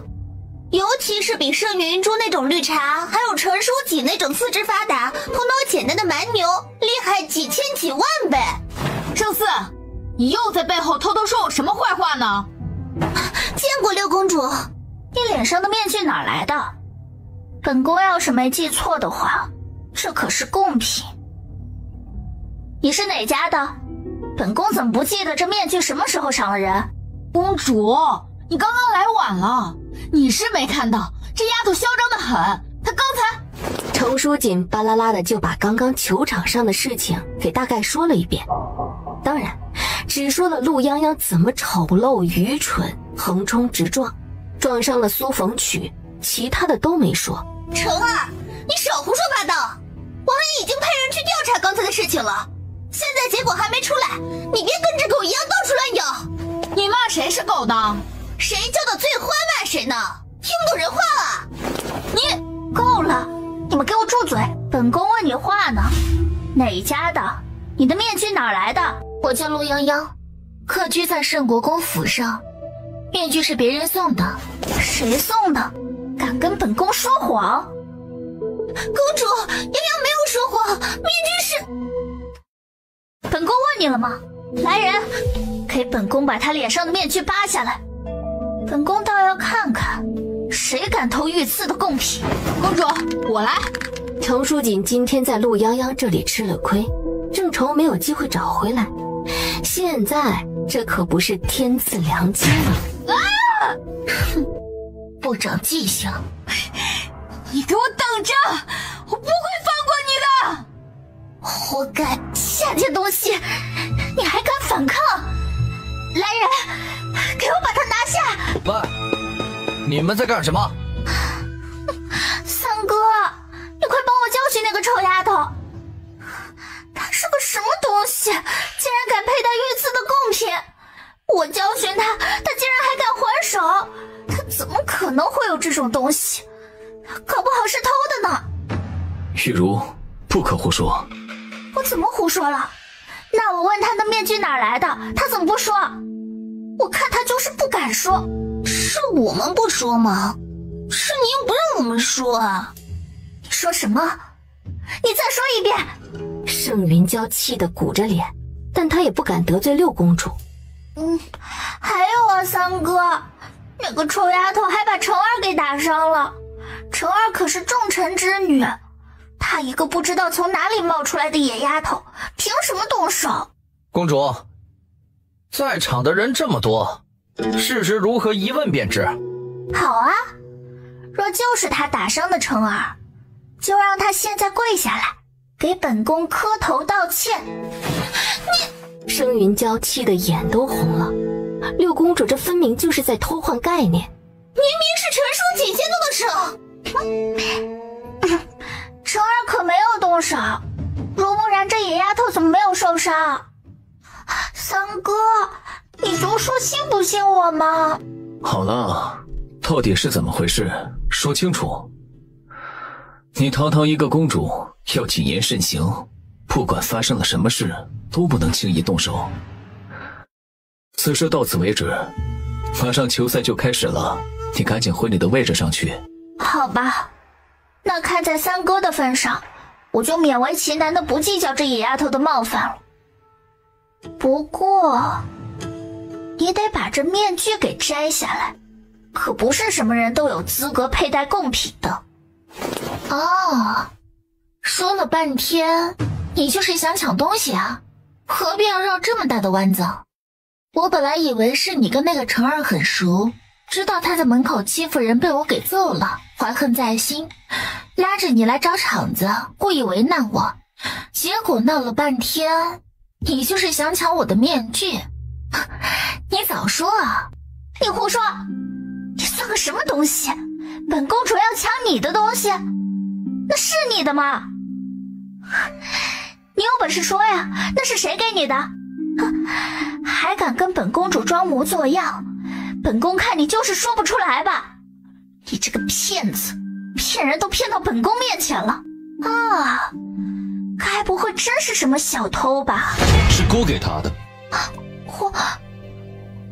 皇兄，姑送人什么东西需要经过你的同意吗？不是的，皇兄，你听我说，我刚刚盛气凌人的六公主，此时此刻就像是被人捏住了喉咙一样，连一句完整的话都说不出来。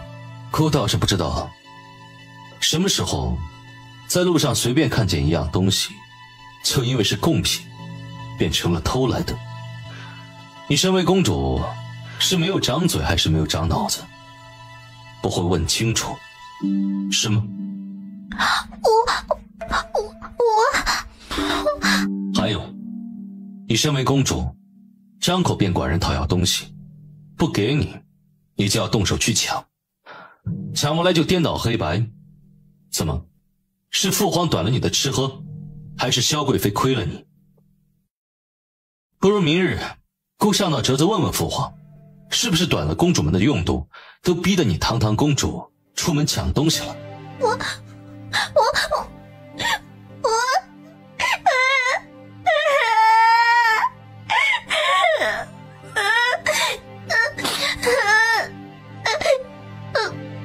哭什么？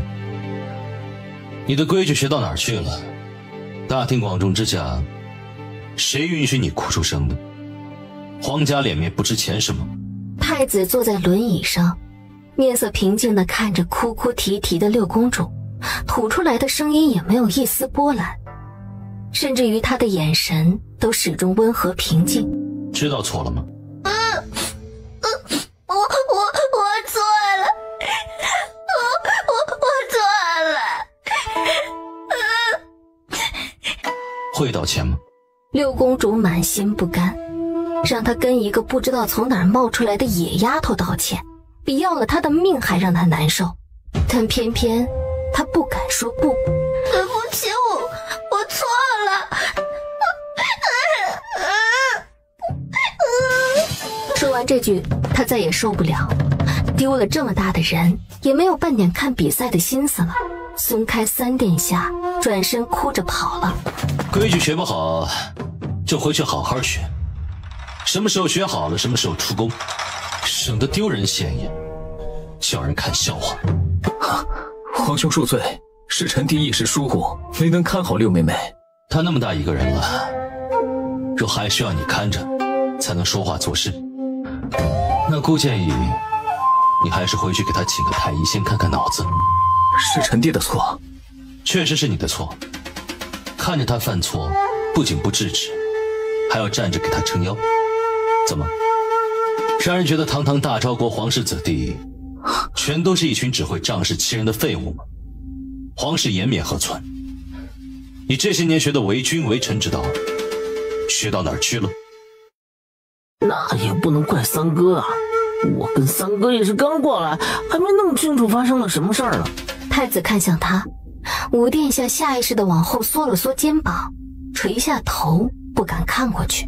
没有弄清楚发生了什么事，却能纵容自己的妹妹欺负人，你也是好教养。不如一起回去学学规矩再出门。太子嗓音依旧淡淡的，五殿下却一下子就垮了脸，他不敢反驳，跟着鹌鹑一样缩着肩膀，一动也不敢动。都站在这里做什么呀？继续丢人现眼吗？那个时间不早了，我们还是先去比赛吧。六姑娘，很抱歉，是我没有约束好六妹，险些酿成误会，伤了姑娘。很抱歉，晚些时候我会让人将赔礼送去圣国公府，还请姑娘见谅。赔礼就不用了，只是麻烦你下次看好你的妹妹，别见到别人东西好就想抢。我自幼在乡下长大，也没见过这等强盗行径。你们京城的人可真是让我长了好大的见识。陆泱泱硬邦邦地说道，还带着一点的不耐烦。看着眼前这位三殿下，倒是突然间明白过来，为何这样叫人感觉不顺眼了。在梦里，盛云珠最后嫁的人就是这个三殿下。泱泱，对不起啊，本来我叫你来看比赛是为了放松的，没想到会遇到这么多的事儿。你放心，我一定会让王爷查清楚事实真相的。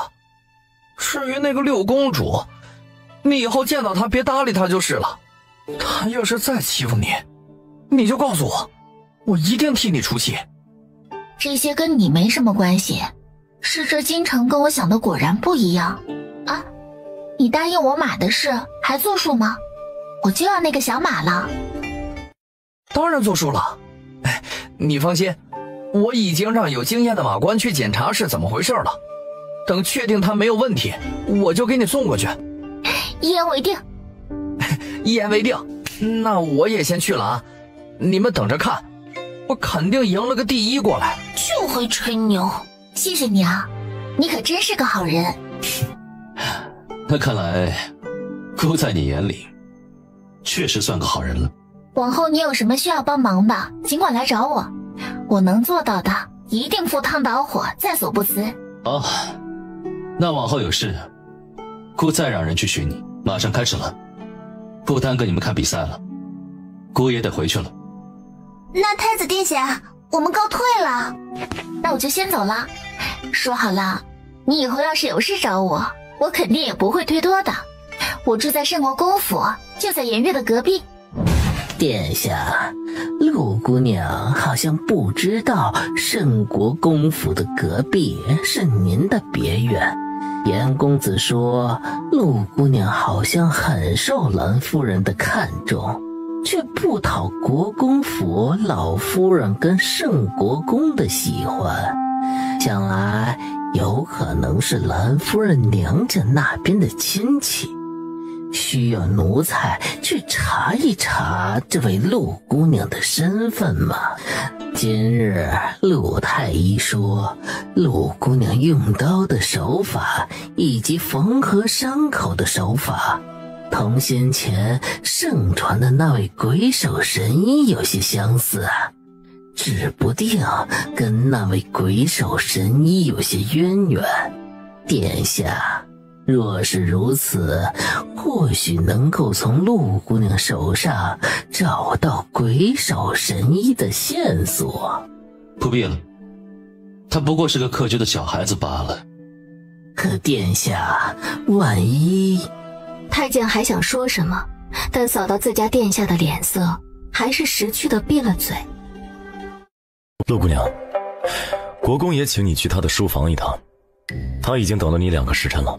该不会是大伯知道我带你出去玩，生气了吧？怎么办啊？不然我跟你一起去，要罚一起罚，你别担心。不用。啊？怎么就不用了？你是不是没把我当朋友？我是说我自己去就行。那怎么可以？万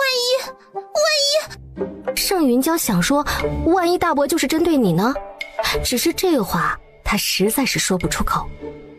其实他也不明白，只要了解以后就能发现，泱泱明明是个很有趣的姑娘，为什么大伯竟然不认她？那你先去，我去给你搬救兵。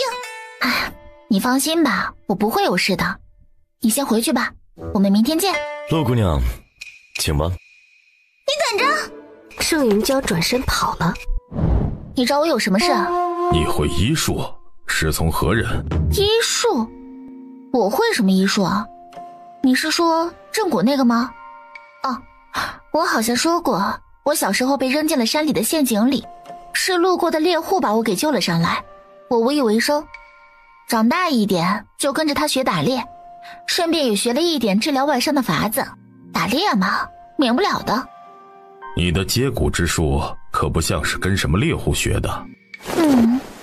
猎户确实也不教这个，就是我打猎打得多了，杀猪的手艺好，尤其差的一手的好骨头，差得多了不就能装了吗？这还需要专门去学吗？盛国公目光沉沉地看着眼前这个女儿。你想习武吗？习武？陆泱泱诧异地看着盛国公，他当然想习武了。他是力气大了点儿，经过这么多年的练习之后，对力道的掌控也到了炉火纯青的地步，但他确实不会武功。你想让我为你做什么？你想在圣国公府立足，就要证明自己的价值。我给你机会，你可以接受，也可以不接受，但是将来如果你没有能力，就不要怪罪这个世道对你不公平。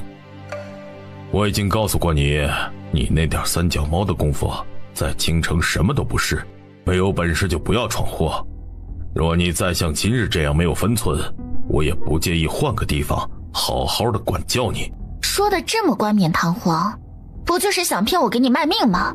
陆泱泱才不相信，他要是真出了什么事儿，圣国公能保住他。陆泱泱，我能让你进国公府，也能让你滚出去。你要让谁滚出去？你不如让我也一起滚出去好了。原来背地里你就是这么对待我的女儿的。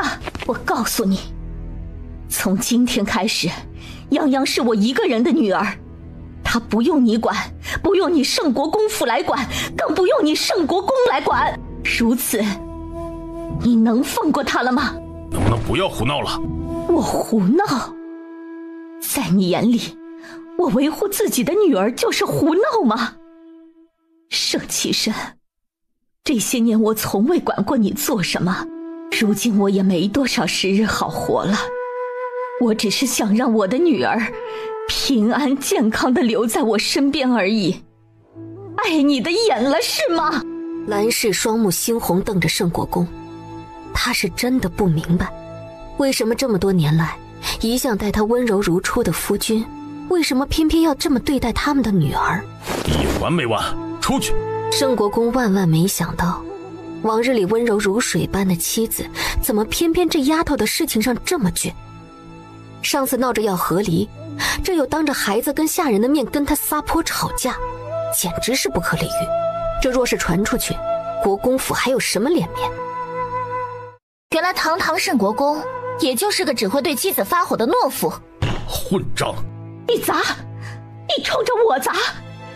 泱泱说的有什么错？你堂堂圣国公都只会对着妻女耍威风吗？你往后再动他一下，你就先杀了我！你从我尸体上踩过去！你……圣国公简直气不打一处来，可还不等他话说出来，蓝氏就跟受了天大的刺激一样，身形晃了晃，然后弯身呕出了一口血来。夫人，快请大夫！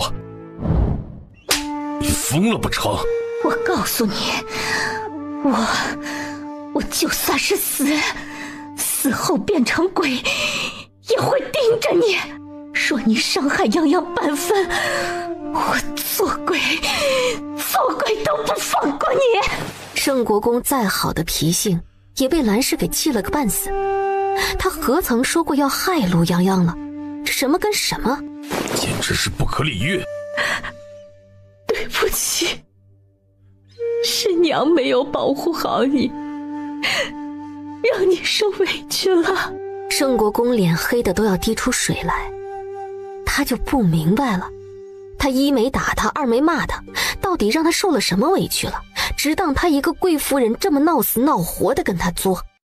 回国公爷，夫人这是常年体虚，未曾休养好，更是受不得气，最为忌讳郁结于心。若以此下去，怕是有碍寿数。送夫人回去。蓝氏不理会他，只死死握着陆泱泱的手，然后倔强地望着圣国公。圣国公被他的眼神刺痛，只得冲着陆泱泱说道：你先回去，你好好养身体。走出书房的门，他不由得停顿了一下，这到底是怎么回事呢？就算蓝氏身体再怎么不好，那也得是几年后的事情了。何以他才刚刚回府不到1个月，蓝氏的身体就已经破败到了这种程度？可吓死我了！你没事吧？你把夫人叫过来的？当然了，不然万一你真被打一顿怎么办？我听他们说大伯父打人可狠了，我连我娘那儿都没敢去，先去帮你搬救兵了，就怕我一回去我也出不来了。国公今天倒是没打我，你别担心了。你不觉得别扭吗？明明大伯父是你的父亲，但是……盛云娇有些说不下去了，他都不敢想，如果是他站在陆泱泱的位置，他的内心该要扭曲成什么程度？在意的话，只会让自己变成疯子。我并不想变成那样。哎，对了，有个事情想问你，夫人她的身体是一直这么差吗？你说大伯母啊？大伯母的身体是不太好，但也只是些寻常毛病，不过最近确实病得多些。我偷听来的，说是大伯母在生你时早产受了惊，那之后又没有休养好，所以落下了病根。从那以后身体才慢慢不好的。我年幼时随父母在外面任上，也就5岁之后才回的京城。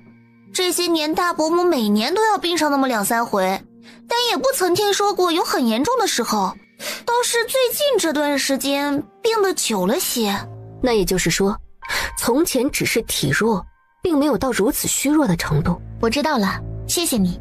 那我先回去啦，我娘今天肯定得骂我，你也赶紧回去休息吧。嬷嬷，我想去看看夫人，嬷嬷能跟我一起去吗？夫人定会很开心的。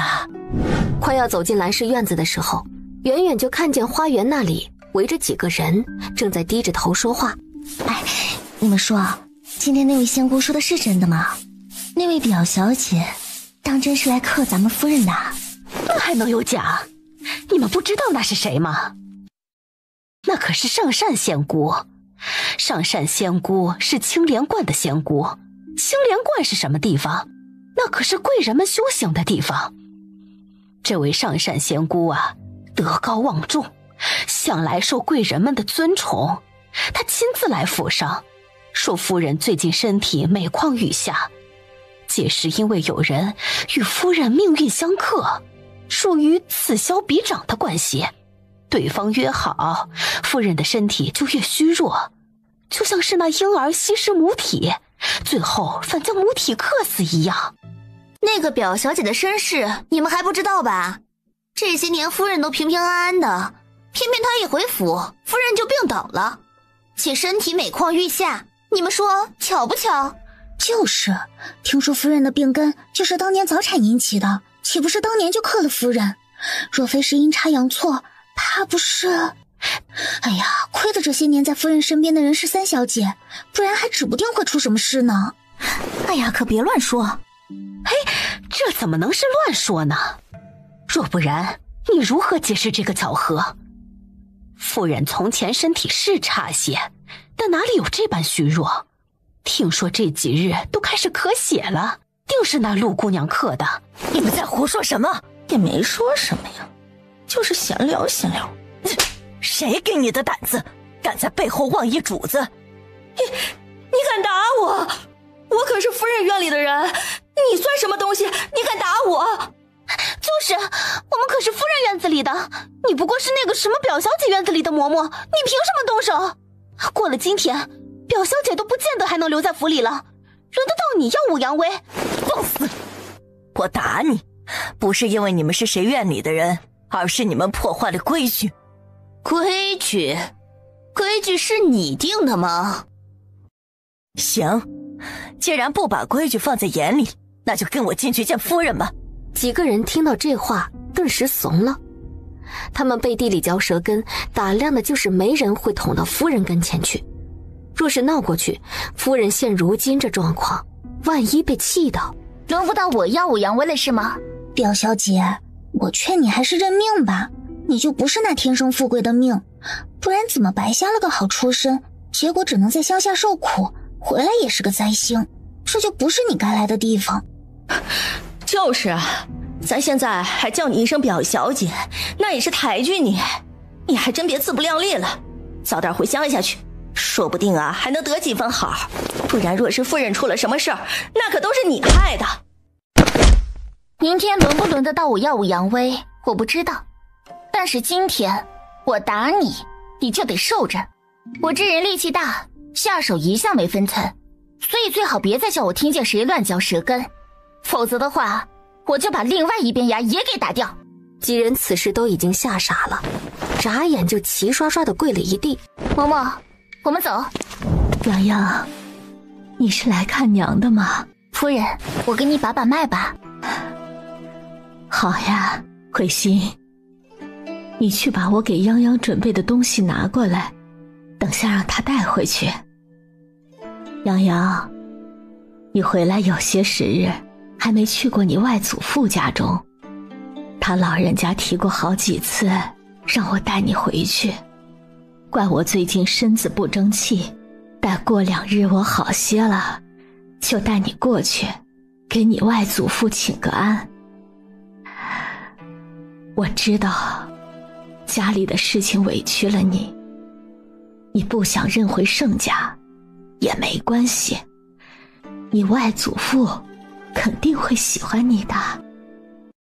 陆泱泱没有回蓝氏的话，而是认真地感受着他的脉象，比他昨天感受到的还要糟糕。这个脉象几乎有种油尽灯枯的感觉。泱泱，你是不是听到了什么？你别听那些人乱说，娘没事儿的，真的，娘的身体啊都是老毛病了，我心里有数的。你千万不要相信那些无稽之言啊！是府里担心我的身体，才请了上善仙姑来看看。她会医术吗？那个仙姑？这应当是不会的。上善仙姑多是替人相看八字，替贵人解惑，她精于此道，因此很受贵人们的欢迎。陆泱泱若有所思。就在这时，门口传来声音：三姑娘，五少爷。母亲，你好些了吗？我已经……盛云珠悄悄看了陆泱泱一眼，似乎是有些迟疑，但还是下定决心说道：我已经同上善仙姑说了，她说回去之后请碧莲师太炼制一些养心丸来，对母亲的身体有些帮助。这是真的吗？太医也说，如果能够拿到青莲观的养心丸，母亲的病或许就能好了。若是这样，那可就太好了，谢天谢地，三姑娘真是费心了。只要对母亲的身体有帮助，我做什么都是心甘情愿的。没什么事的话，我就先走了。你就不能离开国公府吗？你留在这里有什么用？小五，你别这么说。泱泱，你别怪小五，他也是太担心母亲的病了。我知道今天的事情可能会让你误会，但我宁愿上善仙姑说的那个人是我离开母亲，只要能让母亲好起来，我做什么都愿意的。那你怎么知道他说的那个人不是你呢？我知道妹妹恨我，只是妹妹不在京城，可能不了解上善仙姑的本事。上善仙姑的师傅据说是来自仙岛之人，他精通相术，连太后都对他称赞有加，甚至陛下都说过上善仙姑有神通，能得他指点也是我们府上的机缘。母亲生病，我恨不能以身代之，我也不求妹妹成全，只希望妹妹能顾念母亲的身体，宁可信其有，不可信其无。上善仙姑是吗？妹妹若是不信，尽可去打听一下。够了，我的身体我自己有数，我不信那些。往后谁若是再在我面前提起什么仙姑不仙姑的，就不要过来了。都出去吧，我累了。母亲，对不起，是我的错，我只是太担心你了。母亲，三姐都是为了你，你怎么能这么偏心？既然那位上善仙姑那么有本事，这样，明日你把她请过来，我亲自问她。若她说的有理有据，我就自请离开国公府，绝不在这里碍你们的眼。泱泱，不要乱说，我说了我不信的。你此话当真？小五，泱泱，你不要。夫人，你也看到了，无论我如何辩解，只要这位上善仙姑认定了我的问题，这府里就不会有人信我。既然如此，那不如当面跟这位上善仙姑问清楚，我也就死心了。况且我也不想担着一个害了夫人的罪名，我亲自会会她。泱泱妹妹，无论如何都是母亲的身体更重要。若你执意要跟上善仙姑讨教，明日我便厚着脸皮去请一请，只是希望妹妹届时能够谨言慎行，万万不可冲撞了仙姑。仙姑神通广大，若能令母亲好起来，往后我愿意去青莲观修行，用后半生来为母亲祈福。好啊，你放心，我一定会想办法满足你的。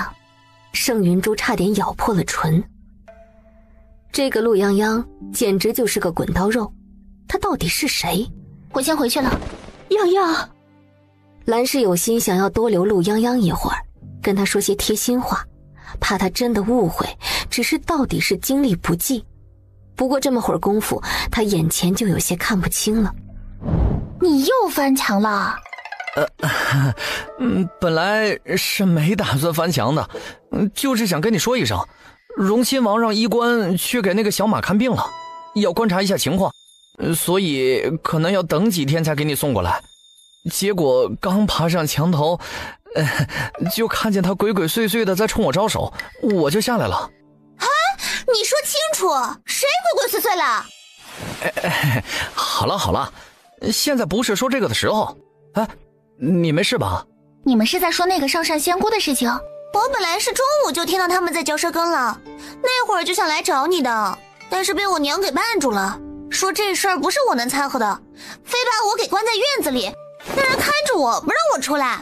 我是偷跑过来的，怎么样？我够义气吧？你去哪儿了？你准备怎么办？我觉得你其实挺有本事的。如果你无处可去，我可以给你找个去处，也不是非得留在国公府里。你觉得怎么样？我不会走的。那个上善仙姑说我是克星，那我明日就亲自问问她，我是怎么克的人。她一个不懂医术的人，又凭什么断定夫人的病是我克的？我觉得你靠自己也可以赚钱的，真的，京城有很多去处的。哎呀，你怎么这么烦啊？他为什么不能留在这里啊？凭什么别人说几句话他就要走啊？哪有什么克不克的？我走没事儿，你怎么没事儿？泱泱还治好你的腿了呢。泱泱说的对，又不是他做的，凭什么让他背锅呀？天底下哪有这样的道理？对不起，我不是故意的，我就是觉得你可以的。哎呀，没关系的。娇娇说的对，这跟我去哪儿留不留在国公府没有关系，不是我的锅，我不会背。不过那个上善仙姑确实有些麻烦，她是3年前来到京城的，凭着一个养心丸药方进入了青莲观，得到了炼药成痴的碧莲师太的青睐，成了青莲观的客卿。后来青莲观的养心丸被送到宫中，受到太后的喜爱，从此以后上善仙姑彻底水涨船高，成了京城权贵夫人的贵客。所以说这个上善仙姑就是一个不知道从哪里冒出来的，靠着一张药方进了青莲观的江湖骗子。我跟你说，上善仙姑倒是没听说有什么背景，那个传说从仙岛来的，也就是传说，毕竟谁也不知道真假。但是他如今背后可是有宫中贵人撑腰，还有京城那些贵妇人也同他交好。那养心丸说是碧莲师太炼制的，但据说秘方里的一味药引可是掌握在上善仙姑手里，所以那些贵妇人才会敬着捧着他。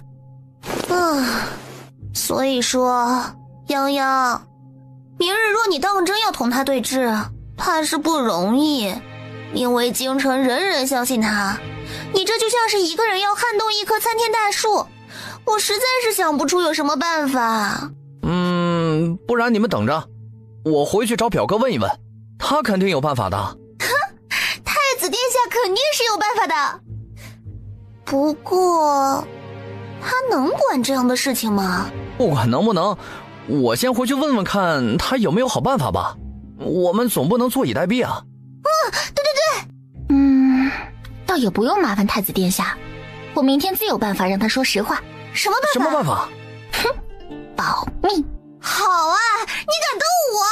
颜月有些呆住，好像他认识陆泱泱到现在还是第一次见他这样笑，也忍不住跟着笑出了声。我得回去了，泱泱你别怕，我相信你。天色不早，盛云娇不能多待，只能不舍得跟着陆泱泱告别。颜月是翻墙来的，更不好在这里待着，也跟着告辞。你就是陆泱泱，那个乡下来的丑丫头。我是盛君逸。你找我有什么事？没什么事，国公府不是你该来的地方，送你回你该回的地方去。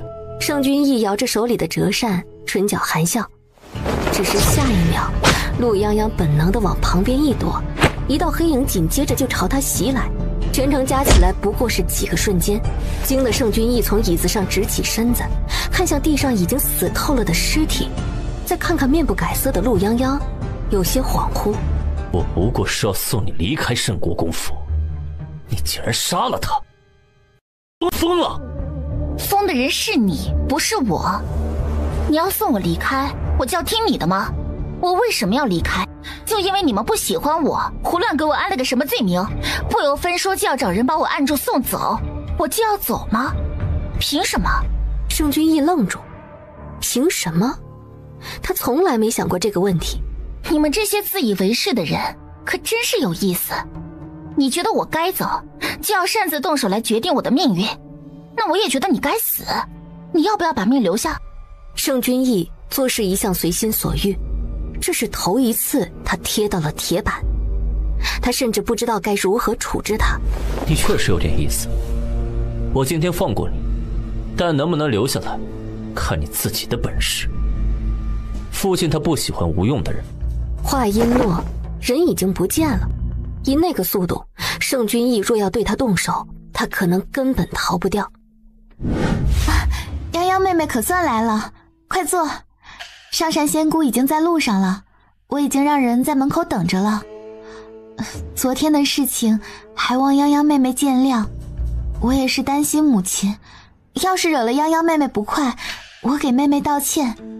我也希望这当中是有什么误会，昨夜担心的整夜都不能入睡，希望今日当着上善仙姑的面能将这个误会解开。最重要的是，母亲能够好起来。去看看国公爷到哪儿了。我就说这是个扫把星，入不得家门，果然就是个祸害。那您不还好好的坐在这儿吗？若我是个祸害，岂不是先把您给霍霍了？混账！祖母，这就是我那个妹妹啊，长得也太瘦了点吧？全然像是头一次见面。陆泱泱扫了他一眼，心说虚伪。他果然还是见识浅薄了。这国公府里，他是因着脸上的伤疤才戴上了面具，但是除了他之外，可是人人都戴着面具，虚伪的面具。怡儿，来，别管这丫头，这就是个祸害，早日送出去才是正经。哎呀，真是造孽！哎呦，过来，让祖母看看你。你这回可是去了有段时候了，人也瘦了呀。李老夫人对着陆泱泱是一张嘴脸，对着盛君毅那可又是一个嘴脸，仿佛怎么都疼不够一样，一眼都舍不得挪开。贫道请各位贵人安。仙姑客气了，仙姑是我们府上的贵客，能请仙姑前来做客，可是我们的荣幸啊。仙姑，快请坐。刚一坐下，他的目光就转落到了陆泱泱的脸上，露出一抹惊奇来。这位姑娘的命格颇有些特殊啊，必然是生于富贵之家，但怕是有些坎坷，是孤星之命啊。仙姑，何为孤星之命啊？这与亲人可有妨害？不瞒老夫人，有此命格之人，虽注定出身富贵，却也注定克亲克邻，但凡亲近之人必有所伤，无论血缘情缘都会受到影响。轻则小病缠身，重则残疾殒命。善哉善哉。姑娘，且听贫道一句劝，不可心生执念，你执念越深，与身边之人妨碍越甚，与你自己也是一种妨害，怕是要受无妄之灾啊。若想要化解，最好是入清净之地静修，积攒功德，方能还清前世孽债，安享余生。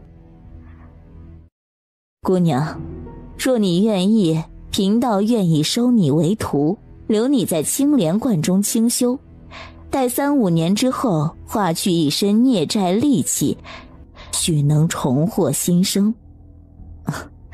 国公、老夫人，贫道自入门从未收过弟子，今日见此女，实在心疼其遭遇，又恐其危害家人，心中难安，还望两位能够成全贫道的这番心意。哎呀，当真？仙姑当真愿意收他做弟子，带他去观中清修？自然，出家人不打诳语。哎呦，好啊，可太好了！你意下如何呀？啊，依我看，再没有比这更好的法子了。去个3、5年，倒也正好。你说呢？也可。想赶我走啊？陆泱泱的目光扫过众人，最后落在了盛云珠的身上。你来说，是不是想赶我走？妹妹，你怎么能这么想呢？不管怎么样，这里都是你的家，我们每个人都舍不得你离开的。只是，你总要为家人想一想。母亲现在还在病着，你忍心吗？家人？我有家人吗？这位仙姑，你说我生来克亲人，那是不是只要是我的血亲都会被我克制？像你说的那样，轻则重病缠身，重则殒命呢？唉，万般皆是命啊，姑娘，贫道实在是不忍看你一生孤苦，但命格这种东西生来便不由人。姑娘若是不信，自可以想一想，自己这一生是否种种阴差阳错，纵然出身富贵，却生活困苦，无亲无邻，孑然一身。这并非姑娘之过，但万般皆是命，半点不由人呐。所以照你所说，像是我这种天煞孤星，是不是注定亲人死绝，无一善终呢？上善仙姑眉心轻蹙，她还是头一次见到有人能在听到这种话之后这么说自己的。她一时无言。仙姑怎么不说话了？我说的难道不对吗？仙姑不是说我生来就是克家人的吗？那亲人死绝无一善终，不是理所当然的吗？住嘴！你疯了不成？老夫人如此激动做什么？我只不过是圣国公府的远亲而已，这一表3千里的关系，即便是我亲人死绝，同老夫人也没有关系，您说是吧？你孽障！怎么？我说的话有什么问题吗？够了，这是府里的决定。上善仙姑能收你为弟子，让你去观中清修，是你的福气。此事就这么定了。来人，去给陆姑娘收拾东西，送她去青莲观。等一下，仙姑还没有回答她刚刚的问题，是这样的吗？她眼睛死死地盯着上善仙姑，见她不说话，又问了一句：仙姑，你刚刚说的到底是不是真的？她真的会克死自己所有的亲人吗？无一例外吗？小吴，你胡闹什么呀？下去！你怎么跟仙姑说话的？祖母、父亲，我就是想问一问，不行吗？仙姑不是什么都懂吗？为什么不回答？盛君夜执拗地看着上善仙姑，一定要等她一个答案。他说的没错，上善仙姑神通广大，无所不知，为何不回答这个问题？是不确定，还是觉得自己说的不准呢？仙姑为何不回答？娇娇、小五，你们又何苦为难仙姑？仙姑乃大善之人，心疼泱泱妹妹，才想要收她为徒，助她积修功德。那样决绝的话说出来，岂不是伤了泱泱妹妹的心吗？能成为仙姑的弟子，是多少人梦寐以求的事情。若非真心实意的为泱泱妹妹着想，仙姑又何苦如此呢？说能让母亲好起来，我情愿是我去清修，只要能为母亲祈福，我做什么都愿意。既然如此，你去不是更合适吗？这天底下再没有比你更孝顺贴心的女儿了。盛云珠，你去观里清修，给大伯母祈福，不是更合适吗？你与仙姑一向交好，想必能得到你这么个好徒弟，可比泱泱合适的多了吧？我当然是愿意的，可我……盛云珠泪眼朦胧地看着众人，好似有无数的心酸委屈无法诉说，最后只能无助地低下了头。好孩子，祖母知道你是最孝顺的，你母亲也是知道的。你母亲一向最是心疼你。祖母，父亲，其实娇娇说的也没错，最该走的人是我。无论能不能让母亲好起来，我都愿意去观中为母亲祈福，只愿上天看在我心诚的份上，能让母亲早日好起来。好孩子，你在家里好好的，才能多照顾你母亲呢。你的心意，你母亲是知道的，我们也都知道。不像是有些人，当真是狼心狗肺，不知道半点感恩。善哉善哉，贫道一番善念，不忍看这位姑娘孤苦，并无他意。出家之人也断不可能强人所难。既然这位姑娘不愿意随贫道回去，贫道自然也不会强求。贫道已言尽于此，就不继续叨扰了，告辞。仙姑，你急什么呢？上善仙姑毫无防备，就感觉腰间一酸，下一瞬膝盖一软，整个人就跪了下去。陆泱泱一脚就踩到了他的肩上，往下摁了摁。都说了，着什么急呢？话都没说完就这么跑了。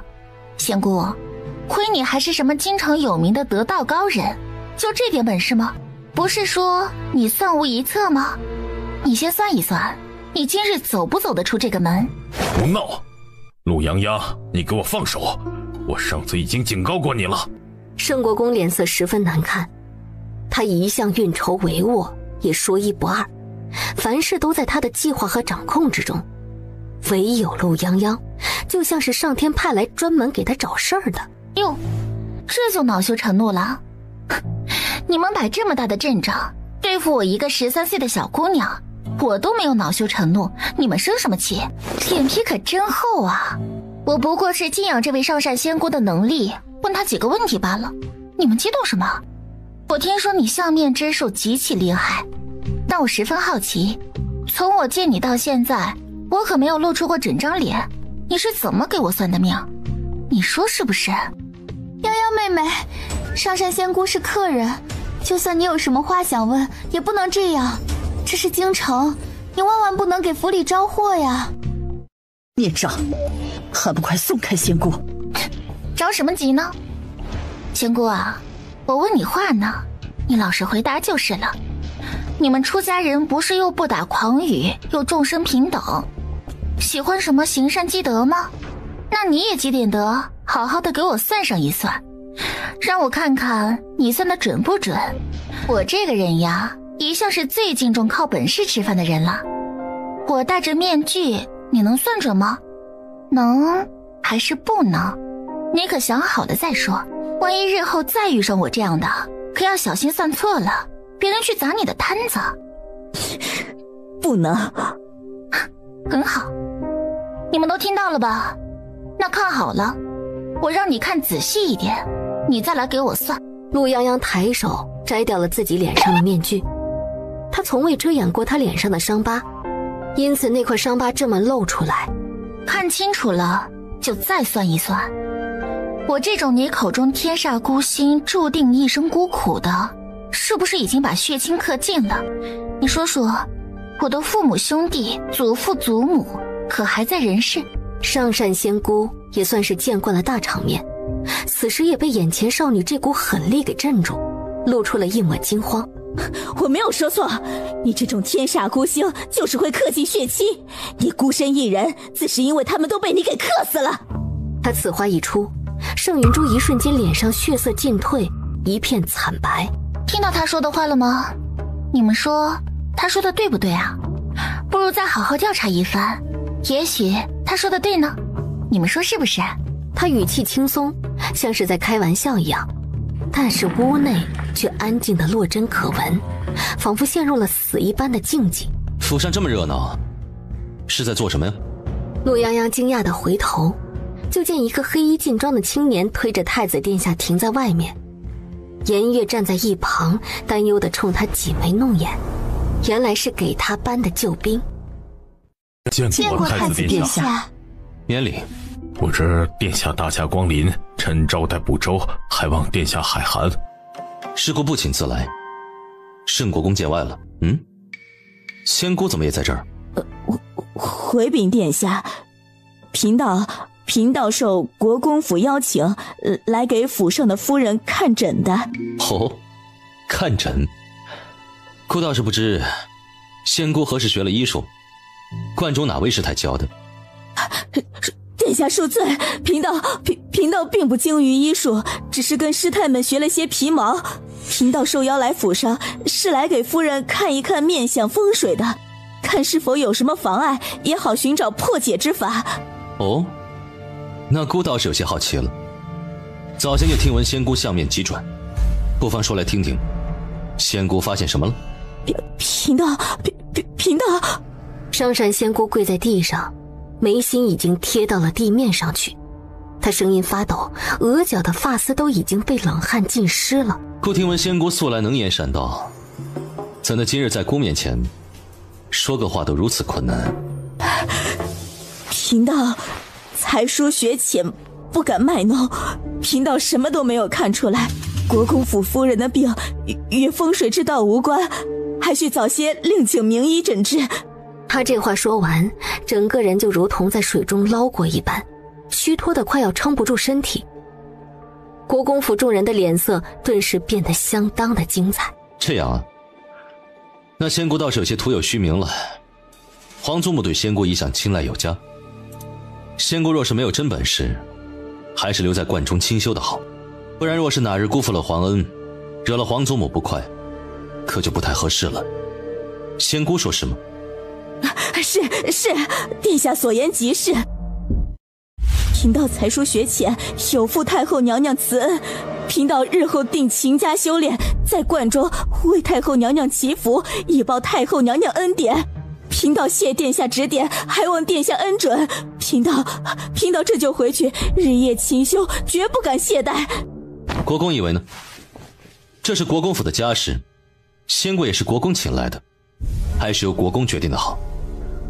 故只是听闻府上有位陆姑娘懂些针灸之术，故亲自上门相邀，想请陆姑娘为国针灸。故不请自来，还请国公见谅。殿下言重，能得殿下看中，是府中晚辈福气。仙姑今日来府上，也是家中小辈担心夫人身体。既然仙姑看不出来，那臣这就命人送仙姑回去。来人，送仙姑回青莲观。裴寂，你去同曹成说，让他拿姑的名帖，去太医院请院正大人来一趟国公府，为国公夫人看诊。是，臣替夫人谢太子殿下恩典。既然没什么事了，那姑可否请陆姑娘随姑走一趟？当然可以啦。那走吧，劳烦陆姑娘了。殿下。没关系，你说吧。膝盖往下，腿骨多处碎裂，经脉尽断，神经受损严重，几乎没有痊愈的可能。他上次见到太子的时候就想过，要是怎样的程度才寻遍天下名医都没有用，直到现在亲手摸到，他才能确定，这确实是无法逆转的伤害。他确实没有办法，也不知道姑姑行不行。姑娘能来替姑看诊，姑已经感激不尽了。姑娘也不必替姑觉得难过。姑后来也时常去想，出事的时候无非是两个结果，一个是死，一个是半生不死的活下来。说不上来哪个更好些，但活下来总还有点希望。殿下说的对，只要活着总会有希望的。不过我虽然不能让殿下恢复，但可以帮着殿下解决一部分的问题。若是养得好，时常针灸，确保神经没有完全坏死，日后说不定遇到名医还有恢复的希望。这天下之大，总会有那么一天的。殿下，抱歉，我现在的能力实在有限，还不能做到更多。陆泱泱十分的不好意思，但随即又反应过来，他这年纪说这种话，也多少有点没法取信于人。我是认真的，虽然也没有十足的把握，但是我可以试试。殿下要是不信的话，不信你。太子打断了他，那双深不见底的眸子对上了他的眼睛，一个深如幽潭，一个清澈如浅溪。不信你。太好了。需要准备些什么吗？东西我都有，我特地找了我们县里最好的铁匠打的，还是县太爷帮我牵的线。他可崇拜殿下你了，若是让他知道我都能来给殿下你看诊了，他保准要嫉妒死。我先回去拿东西，你给我准备点吃的，我怕我待会儿会饿得撑不住。好。时间一点点的过去，在缝合的间隙，陆泱泱也会看一眼太子的状态。出乎他意料的是，在他觉得那种疼痛应该是正常人都受不了的时候，太子自始至终都没有动一下，最严重也只是攥紧手指。好了，先不要挪动它，给它清理完之后用一些温水，要随时注意会不会发烫。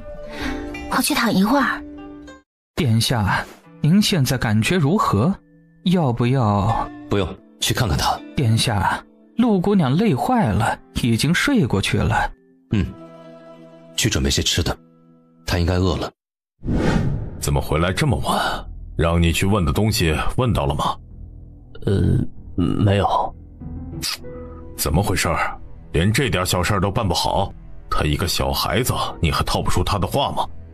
太子的伤势究竟如何了？圣君亦罕见的有些微的沉默。我在问你话呢。他回来时衣服上全是血，除此之外我并没有打听出别的。他年纪虽小，但有些难产。父亲将他接回来时是如何打算的？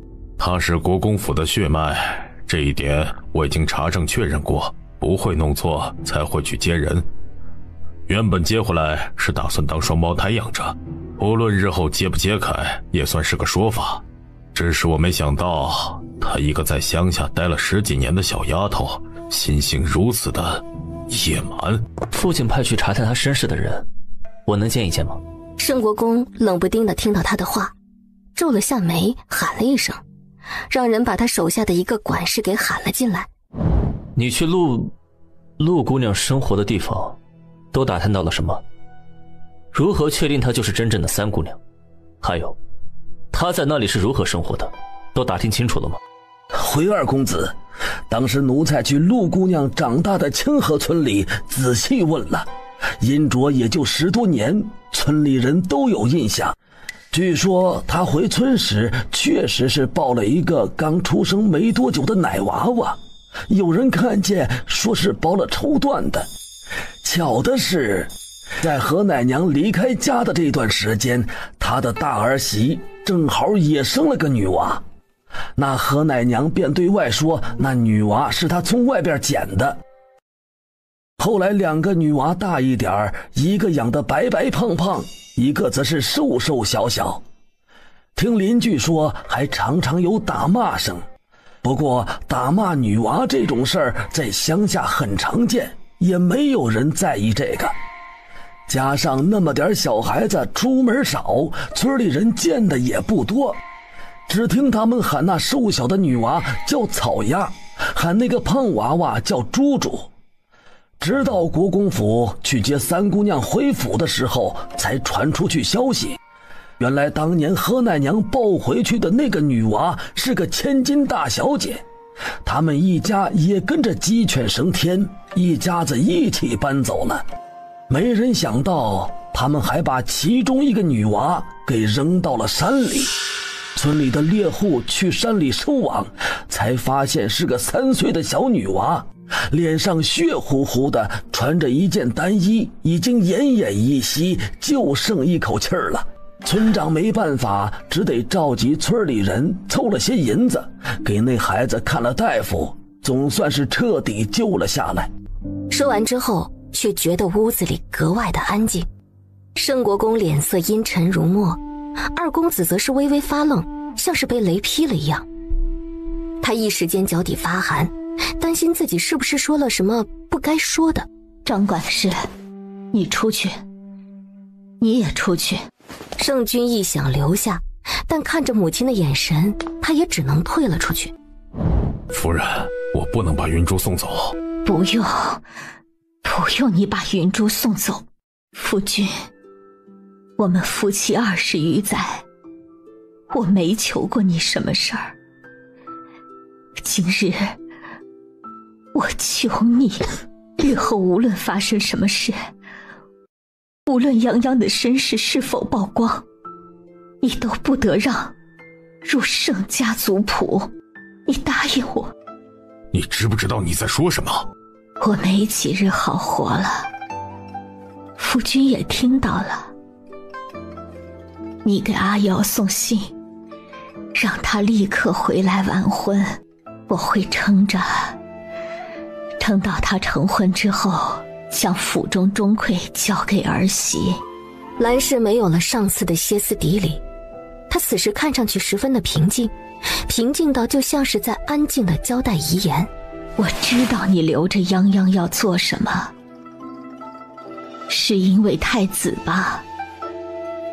当初皇后娘娘亲自同我提的，若我生下女儿，就定给太子做太子妃。太子好好的时候，你撮合珠珠跟太子，结果珠珠见了太子一面就遭了厌弃。你头一次对珠珠不满，觉得她不堪大用，知道她同三殿下来往，你还十分的生气。直到太子受伤，你的态度才发生了变化。你在意的根本不是你的女儿是谁，而是他们能有什么用，能给国公府带来什么好处。我从前不说，是因为我知道，身为女子，这就是命，是他们的命，也是我的命。我反抗不了，他们也不行。夫君，我不是傻子，你想用珠珠换国公府几十年安稳，我成全你，也成全他。我唯一的要求就是你放过泱泱，她往后只是盛国公府的表小姐。你在说什么话？是为了谁？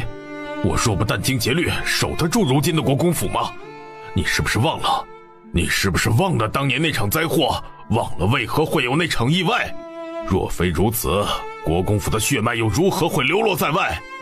是，所以这些年无论你如何算计，我从未说过一句。但泱泱她是被牺牲的那一个，当年就是。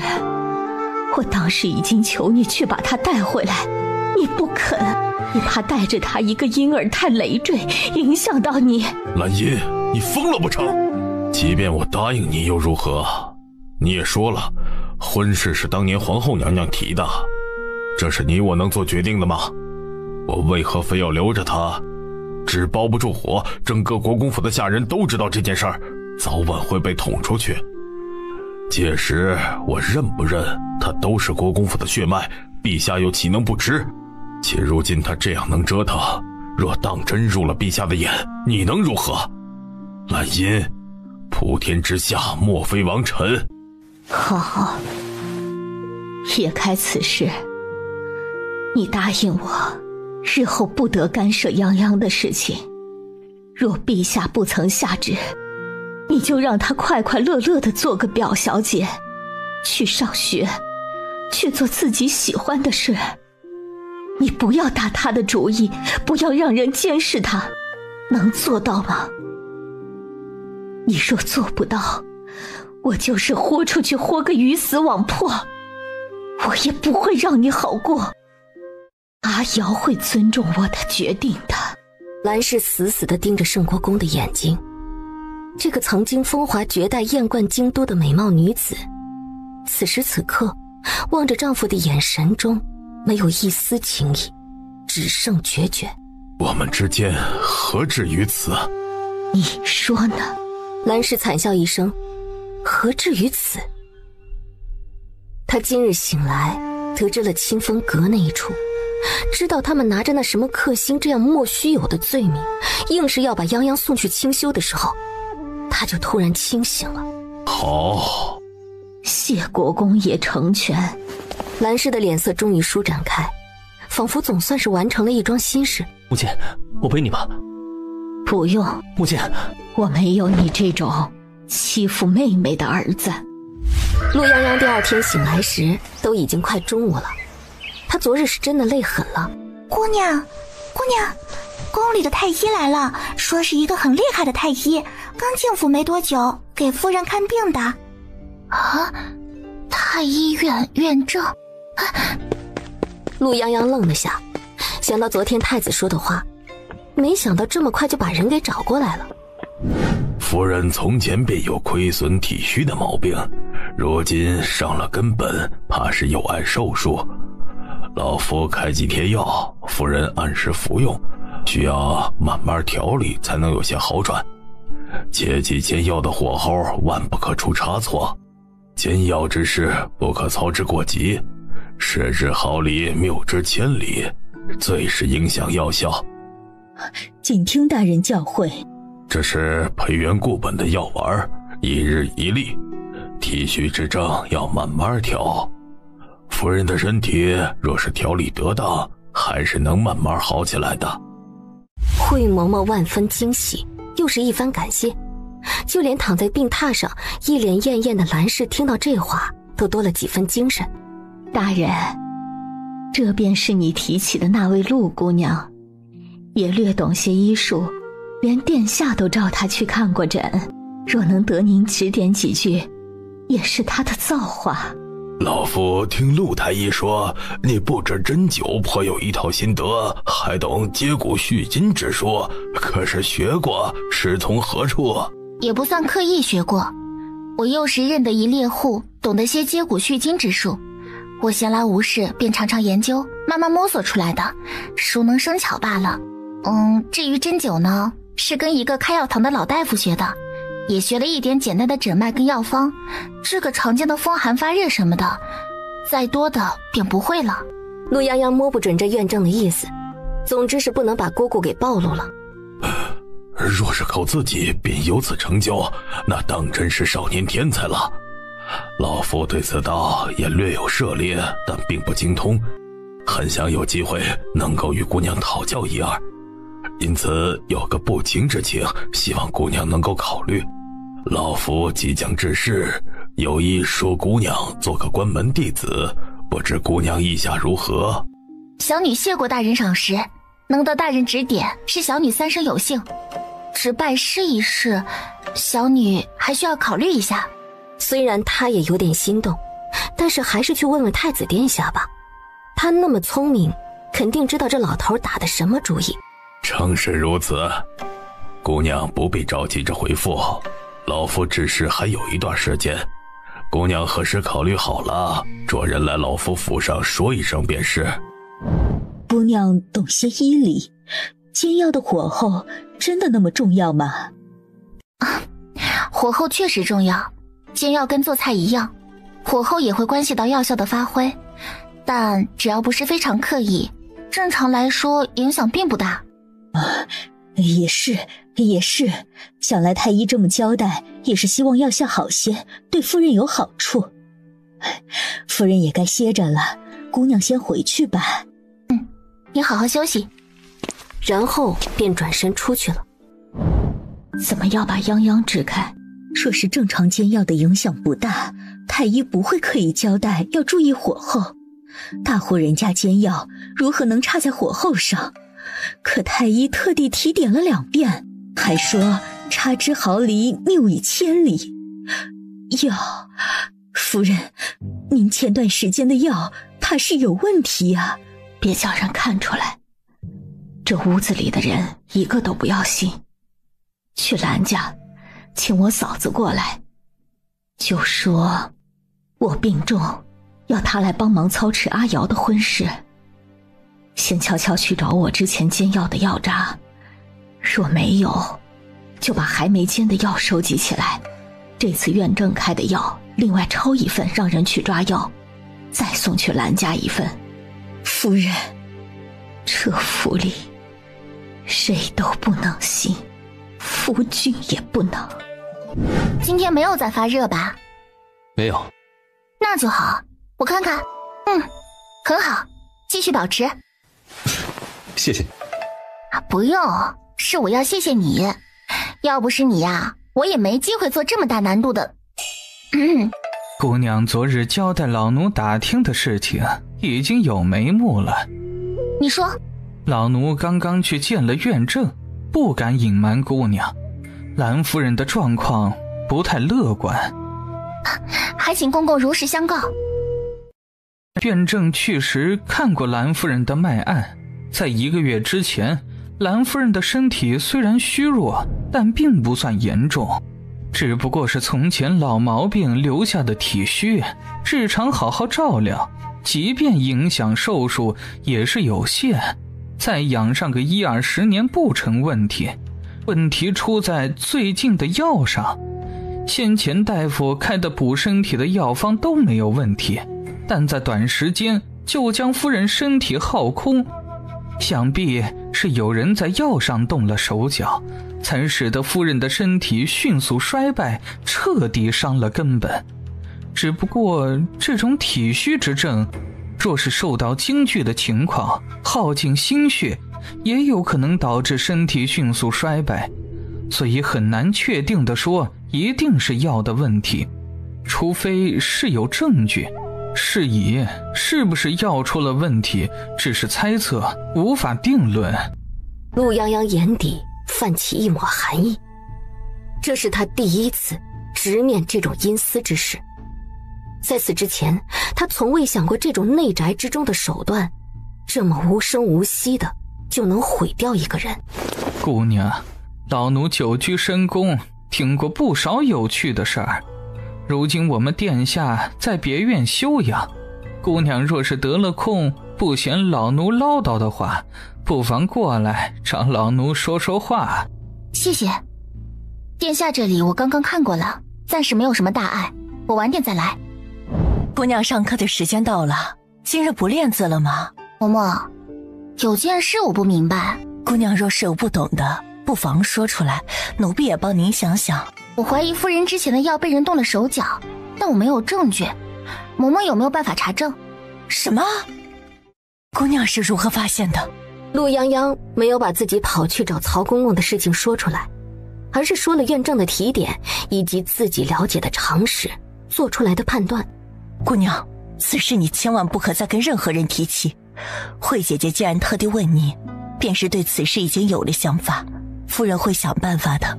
等一下奴婢过去一趟，若夫人已经采取了行动，咱们等消息就好，切不能打草惊蛇。陆泱泱想了想，点了点头。这种事情他去查不方便，若是兰氏自己有主意，那是最好不过的了。沈嬷嬷急匆匆地出去了。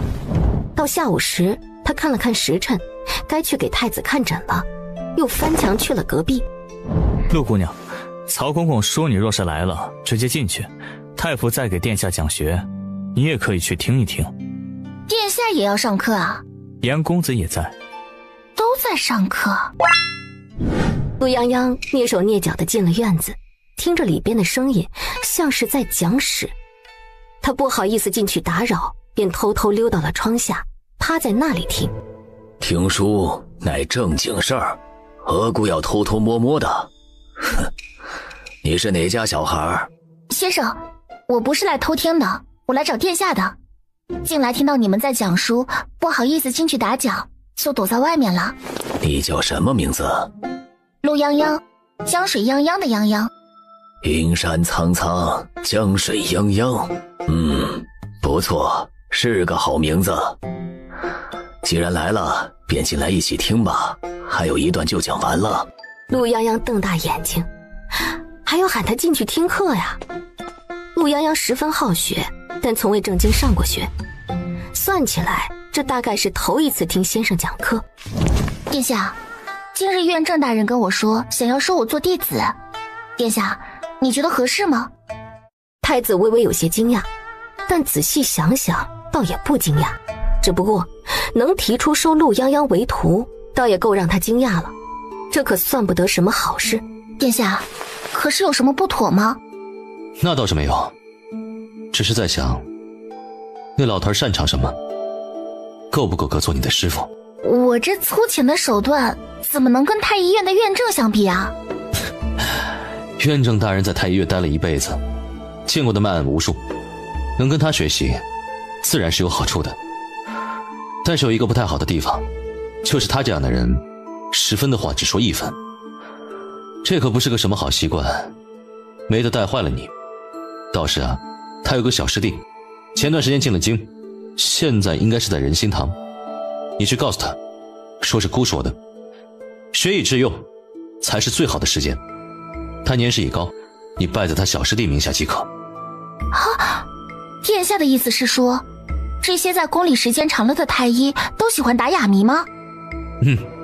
说得对。多谢殿下，我明白了。陆泱泱暗下决心，作为殿下几番提点的报答，他就把治好他的腿当做自己的一个小目标吧。虽说你的入学考试有把握，但是入学之后第1年是不选科的，为了避免你到时候跟不上进度，还是趁着这段时间多学一点。正好你最近要过来给姑针灸，姑也闲来无事，就也托大给你做几日老师如何？什么？太子要给他当老师？陆泱泱震惊的一句话都说不出来，瞪大眼睛看着太子。好呀。太子唇角又翘了起来，陆泱泱被他的笑容晃了下眼睛，完全忘记了要告诉他，他要想办法治好他的腿的事情。陆姑娘真是个有活力的小姑娘啊，在京城可见不到几个这样的姑娘，怪不得连院正跟兰太傅都对她另眼相待。说来还真是奇怪，太傅那个性格，今日又明显有心烦气躁，怎么对着陆姑娘那么温和？老师今天没骂人。哪里没骂人？老奴把院正大人说的话告诉他以后，他足足骂了1刻钟呢，把跟着他过来的小厮都给骂哭了，红着眼跑回去找人的。哦，他骂了谁啊？还能有谁？先把兰夫人骂了一通，说脑子被狗吃了才嫁这么个玩意儿，然后又骂国公爷，说没那个本事就别娶亲，不行就把他们家女儿送回去。谁要受匹夫的鸟气？要不是被老奴死死拦住了，怕是要上门去找圣国公对骂了。太傅这个脾气，怪不得圣国公每次见他都要绕道走呢。确实有些奇怪啊。那陛下是否让老奴去查一查？估计相信他，便不能私底下去查他。倒是他的身世似乎有些古怪。那要查吗？该知道的时候总会知道的。7月半，中元节。中元节是祭祀的大日子，整个圣国公府忙碌了一整天。母亲，是儿子不孝，让母亲受苦了。你回来就好，阿瑶，母亲看到你就什么都放心了，就算是死也能放心了。母亲慎言，母亲不会有事的。傻孩子，你回来了，母亲当然不会有事。兰氏看着儿子是真心的欢喜，他在这个府里内心真正的依靠，不是跟他夫妻20载的夫君，也不是旁的什么人，而是他的大儿子。他体力不济，说了一段，剩下的便交给了惠嬷嬷，将最近发生的事情，包括那日在圣国公书房外听到的，都一五一十的快速的跟盛君瑶说了。母亲，我并未收到信件。盛君瑶眉眼都沉了下来，他没有收到只能说明一个原因，那就是有人不想让他收到。只是还不等两人继续往后说，门外便传来了通报。走，母亲带你去见泱泱，你的亲妹妹，她是个很好的姑娘。大哥，你回来了，我好想你。你不是小孩子了，注意分寸。盛云珠原本准备好的那些思念之情，在这样打量中陡然噎住，不上不下的，憋得他脸色微红，双眸泪水盈盈的，更显可怜。你已经是大姑娘了，这样冒冒失失、哭哭啼啼，成何体统？母亲从前常常夸你温婉大方、聪明懂事儿，这不过几年，你怎么变成这个样子了？大哥几年都不归家，猪猪真的十分想念大哥，日日担心大哥在外好不好。如今大哥回来，猪猪真的好高兴。瑶儿，你妹妹说的对呀，你这一去5年，只回来过一次，我们日夜都牵挂着呀。是孙儿不孝，让祖母挂心了。乔金梅每次都这么装模作样，好像全家只有她感情充沛，假死了。听到动静的盛君瑶转身，一眼就看见了盛云娇身边的小姑娘。大哥。盛君瑶冲着他点点头，然后目光落在陆泱泱的身上。你是泱泱？我是盛君瑶，你的大哥。陆泱泱不知道该怎么称呼他，想了想，点头致意。大公子，这些年让你受苦，也让你受委屈了。陆泱泱眨眨眼，心说是什么意思啊？他不明所以，也没回应。父亲对泱泱回国公府的事情如何安排的？瑶儿，你风尘仆仆的归来，这些事儿回头再说。你既然已经见过了你母亲，我们也见过了你，你便早些回去你的院子里休息，明日再一道去你祖母的院子里请安。是啊，瑶儿，你父亲说的对，你这一路回来可是累坏了吧？快些去休息，祖母这就让人给你准备夜宵。哎呦喂，可怜见的，怕是这一路都没有吃好睡好啊。唯有兰氏不知是精神不济还是怎样，只歪靠在椅子里含笑看着儿子，一句话也没说。夫人，瑶儿一路辛苦，让她早些回去歇着吧。夫君急什么呢？妾身本来想着明日再说，但正好夫君跟家里人还在意瑶儿，都过来了，那便今日说吧。夫人，你想说什么？不急，先说头一桩事。你父亲同意让泱泱以表小姐的身份留在国公府，不上盛家族谱。够了，时候已经不早了，夫人也累了，都回去吧。父亲，我以为此安排不妥，既然已经查明真相，当初是恶仆故意将泱泱和云珠调换，并非无意，那如今便该各归各位。泱泱既已经接了回来，就该将云珠送走，重新安置。如此混淆血脉，这若是传出去，叫人如何看我们盛家？瑶儿，你在说什么呀？啊，珠珠是你妹妹，她可是你从小看着长大的，你忍心她出去受苦？祖母此言差矣，真相既已查明，那国公府的真千金就是泱泱，我的妹妹也是泱泱，并非云珠，这是其一。其二，我说将她另外安置，并不曾说要将她送回乡下，如何算得上受苦？若这样是受苦，那泱泱在乡下10多年孤零零一个人长大，他又受了多少苦？盛君瑶恭敬且平静地回视着李老夫人的目光，他并非是在反驳，而是在有理有据地陈述事实。你胡闹！她一个从乡下来的野丫头，哪里比得上云珠啊？你祖母慎言，泱泱是泱泱，云珠是云珠，为何要将他们二人放在一起相比？泱泱被奸人坑害，她本不该留在乡下，祖母不该以这样的方式评价她。即便不是泱泱，一个从乡下来的姑娘，也不是什么野丫头，她有父有母，祖母应该给泱泱道歉。你让我给她道歉？李老夫人瞪圆了眼睛，只感觉眼前一片花，整个人都有些眩晕。她活了这么一大把年纪，当了这么多年说一不二的老夫人，还有人当着她的面让她给一个晚辈道歉，还是给一个野丫头道歉？大哥是厌弃我了吗？大哥一回来就要赶我走，是不是觉得是我害得泱泱妹妹如此？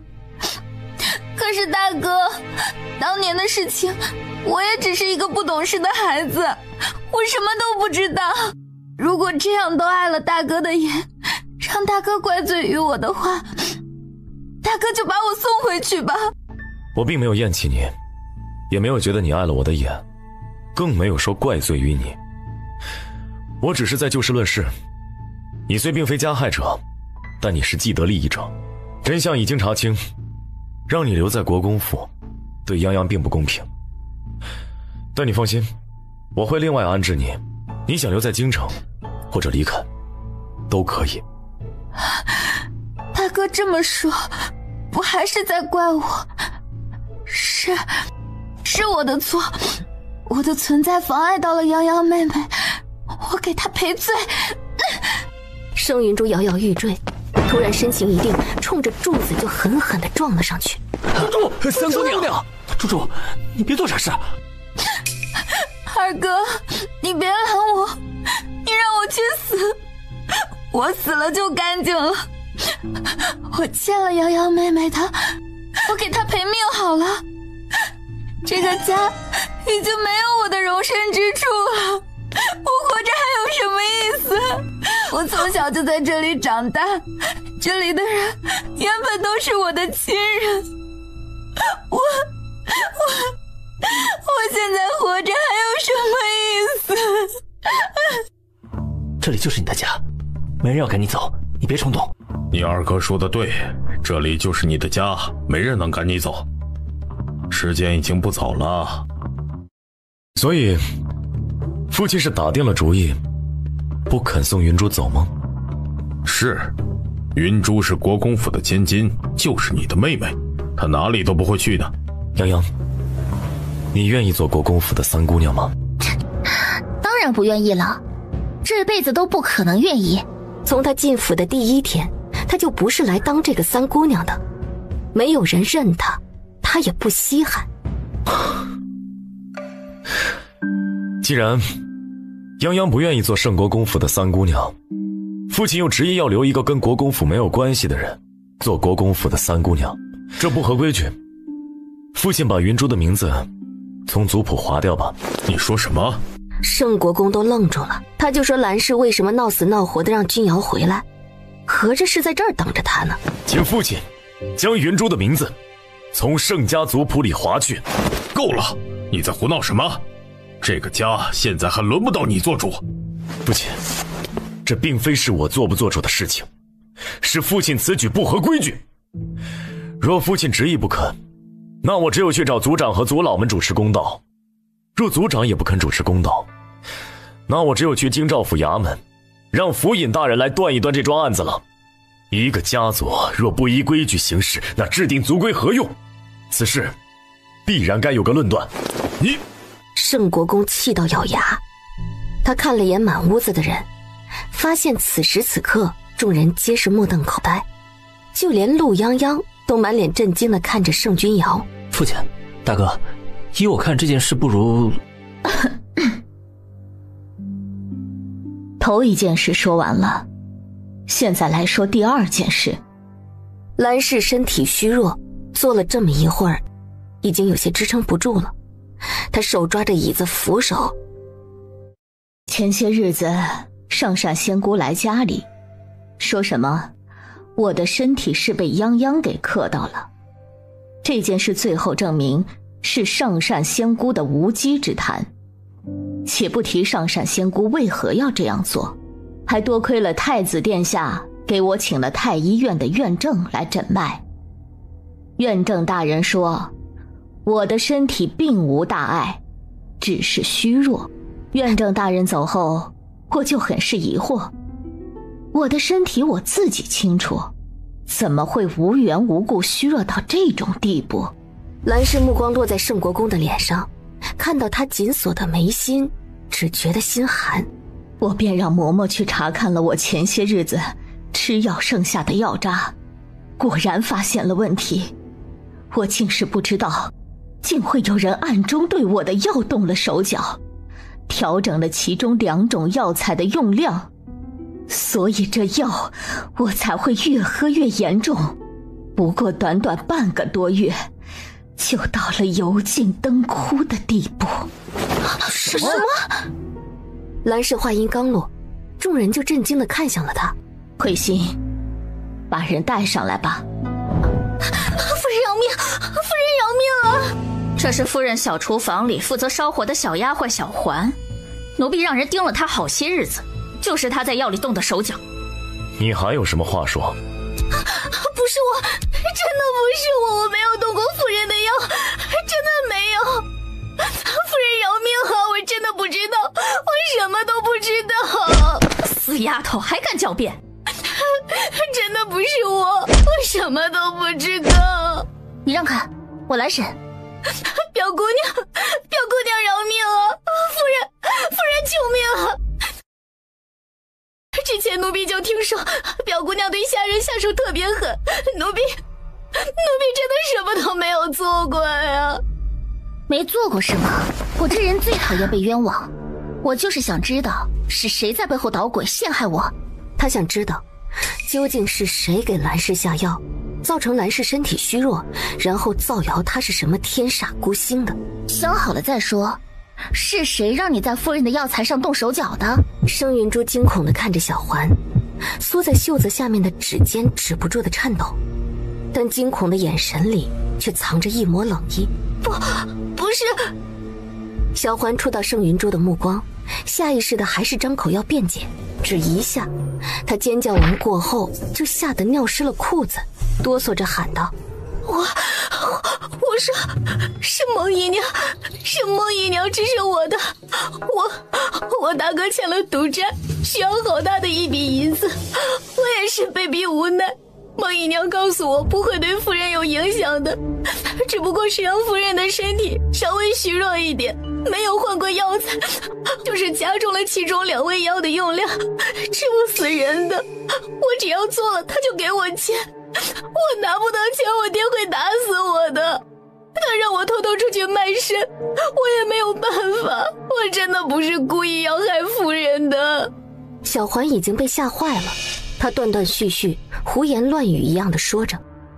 孟姨娘说的不会被人发现的，只要我打死不承认就不会有事。这种事情没有证据的，我明明每次都把药渣给处理掉了，都倒进泔水桶里了，不可能会有人发现的。夫人身体不好，家中常年都备着好的药材，哪一味药多一点少一点都不会有人知道的，不会有人知道的。孟姨娘是谁？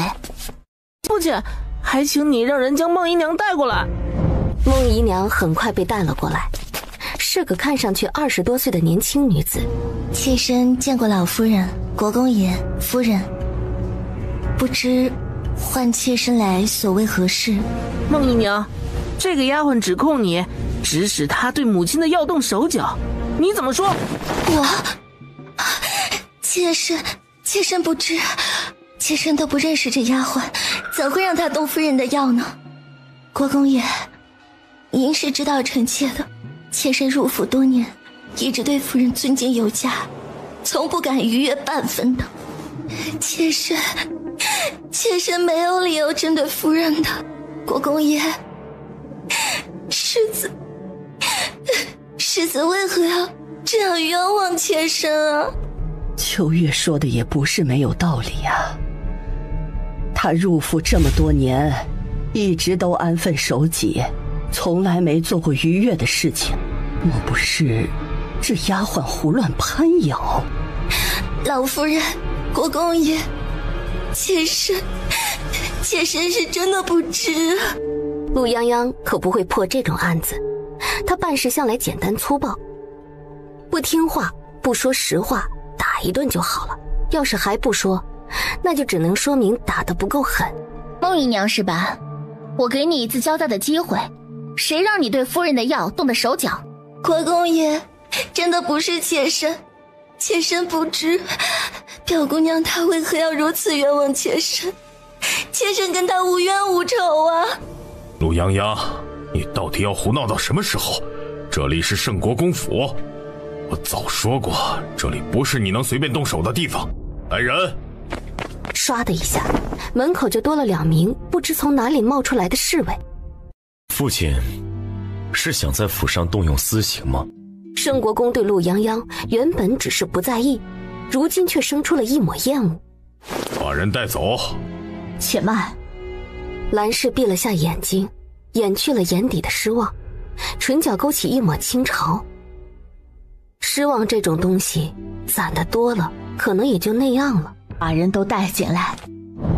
夫人，这是从孟姨娘身边的大丫鬟阿香房间里搜出来的字据，上面有小环父亲按的手印。孟姨娘给了她200两银子，怕她耍赖，所以让她按了手印。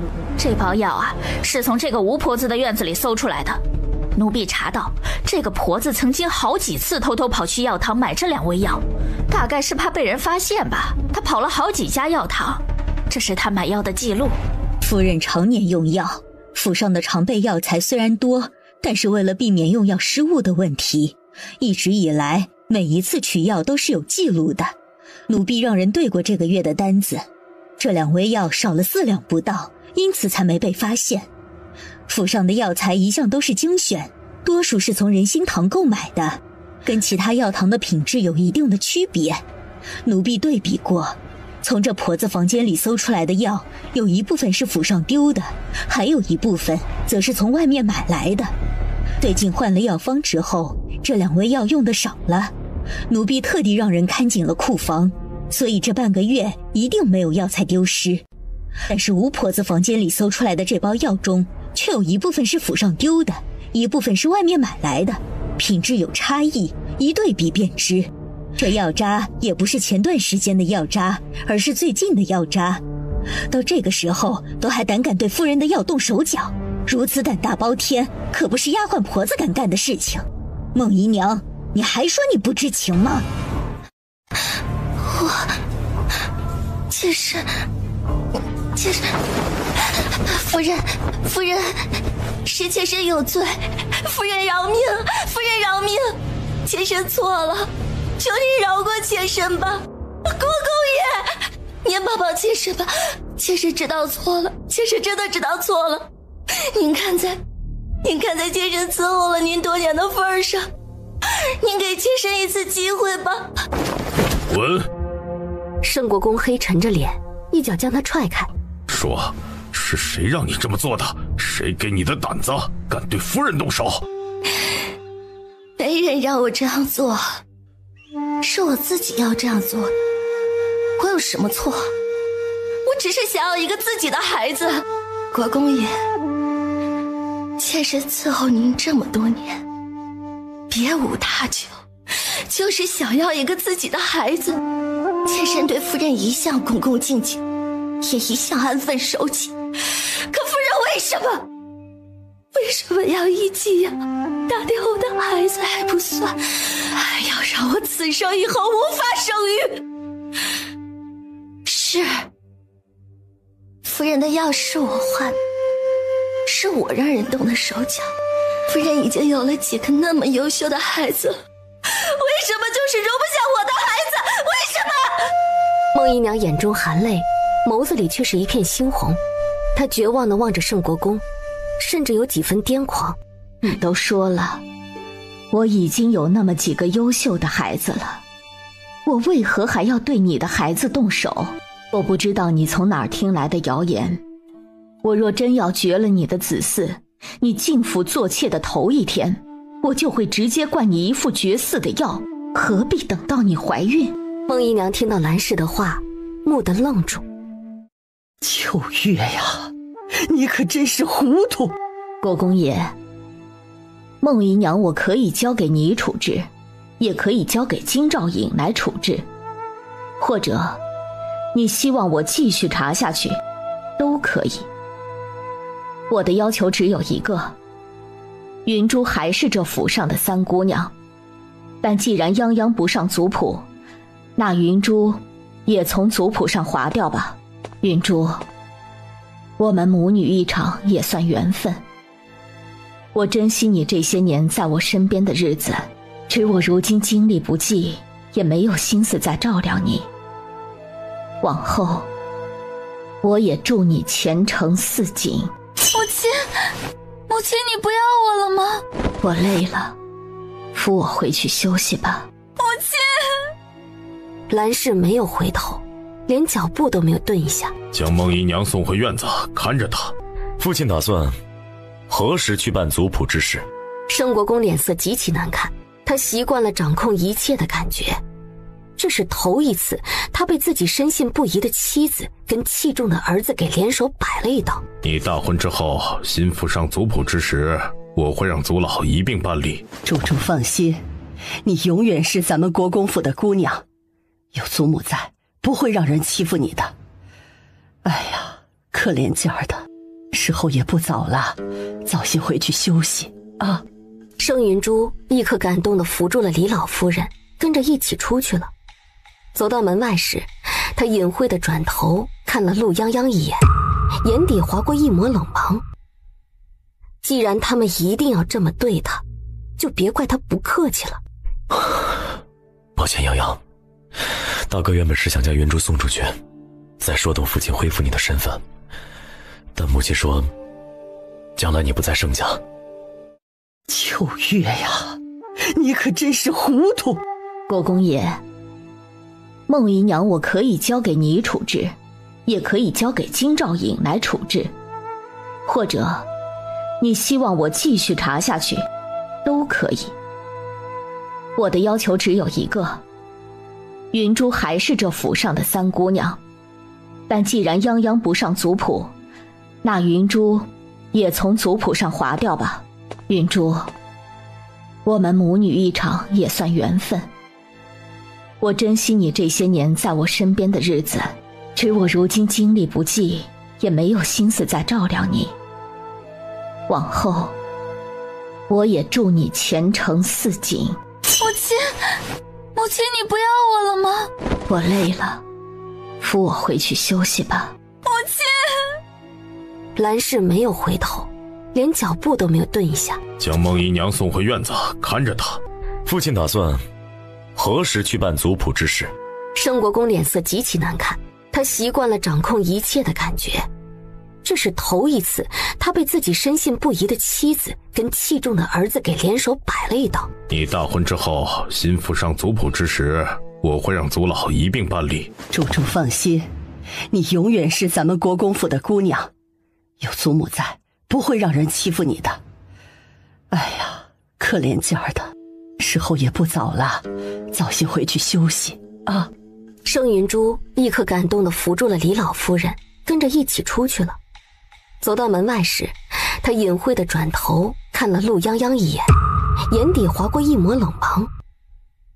既然他们一定要这么对他，就别怪他不客气了。抱歉泱泱，大哥原本是想将云珠送出去，再说动父亲恢复你的身份，但母亲说将来你不在盛家，回去会更自由些。大哥能留在京城的时间不多，没法照顾你。这些银票你拿着，回头我让人再送一些给你。我在京城这段时间，你有什么事都可以来找我。陆泱泱惊讶地看着怀中的银票，不得不说，这见面礼简直是送到了陆泱泱的心坎里啊。他最缺什么？他缺钱呀。谢谢。时候不早了，快些回去吧。夫人，孟姨娘的事情，当初她那孩子怀相不太好，还是您给请太医过去看的。她是国公。夫人，你放心，他不会过来的。他现在恨我还来不及。慧心，我不是真的傻，我只是习惯了。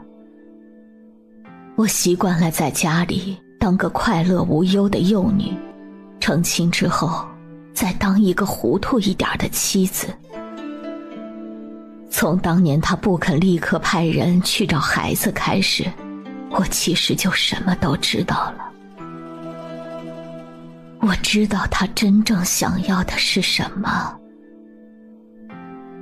我不想改变，如果不是病了这么一遭，如果不是一次次听到他从前过得怎样，如果不是撕开了表面这些虚伪的伪装，我大概依然会继续欺骗自己，继续粉饰太平，继续得过且过。如果他没有那么优秀，我甚至可能会对他失望，会不自觉地一而再，再而三地伤害他。慧心，他是我的亲生骨肉，连我都这么伤害他，他该有多失望？夫人，您要好好保重自己呀，您得打起精神来，才能为姑娘筹谋呀。若不然，你说的对，我是要打起精神来，哪怕时间不多了，我也得撑住，尽量的给他多铺一点路。第二日，惠嬷嬷就请了沈嬷嬷过去，带了一大堆的东西回来。啊，怎么又要做衣服啊？姑娘有所不知，这几日是承恩公府夫人寿宴，夫人想要带你过去，可不是要好好打扮打扮。承恩公府的寿宴，我去做什么？姑娘还记得苏公子吗？承恩公夫人是苏公子的祖母，上次姑娘给苏公子治伤，苏府还上门送了谢礼。这次寿宴，苏府一定会特地给姑娘下帖子，不好推拒。行吧，那个孟姨娘怎么样了？今日一早，孟姨娘就被送出了府，说是送到乡下的庄子上去了。就这，谋害主母，就这么轻飘飘的打发到庄子上就算了？陆泱泱觉得这个圣国公比他想象中的还叫人恶心。几日后，承恩公府夫人寿宴，兰氏有段时间没出来交际，众人见到他都十分的热情，尤其是很快就是圣国公府世子的婚事。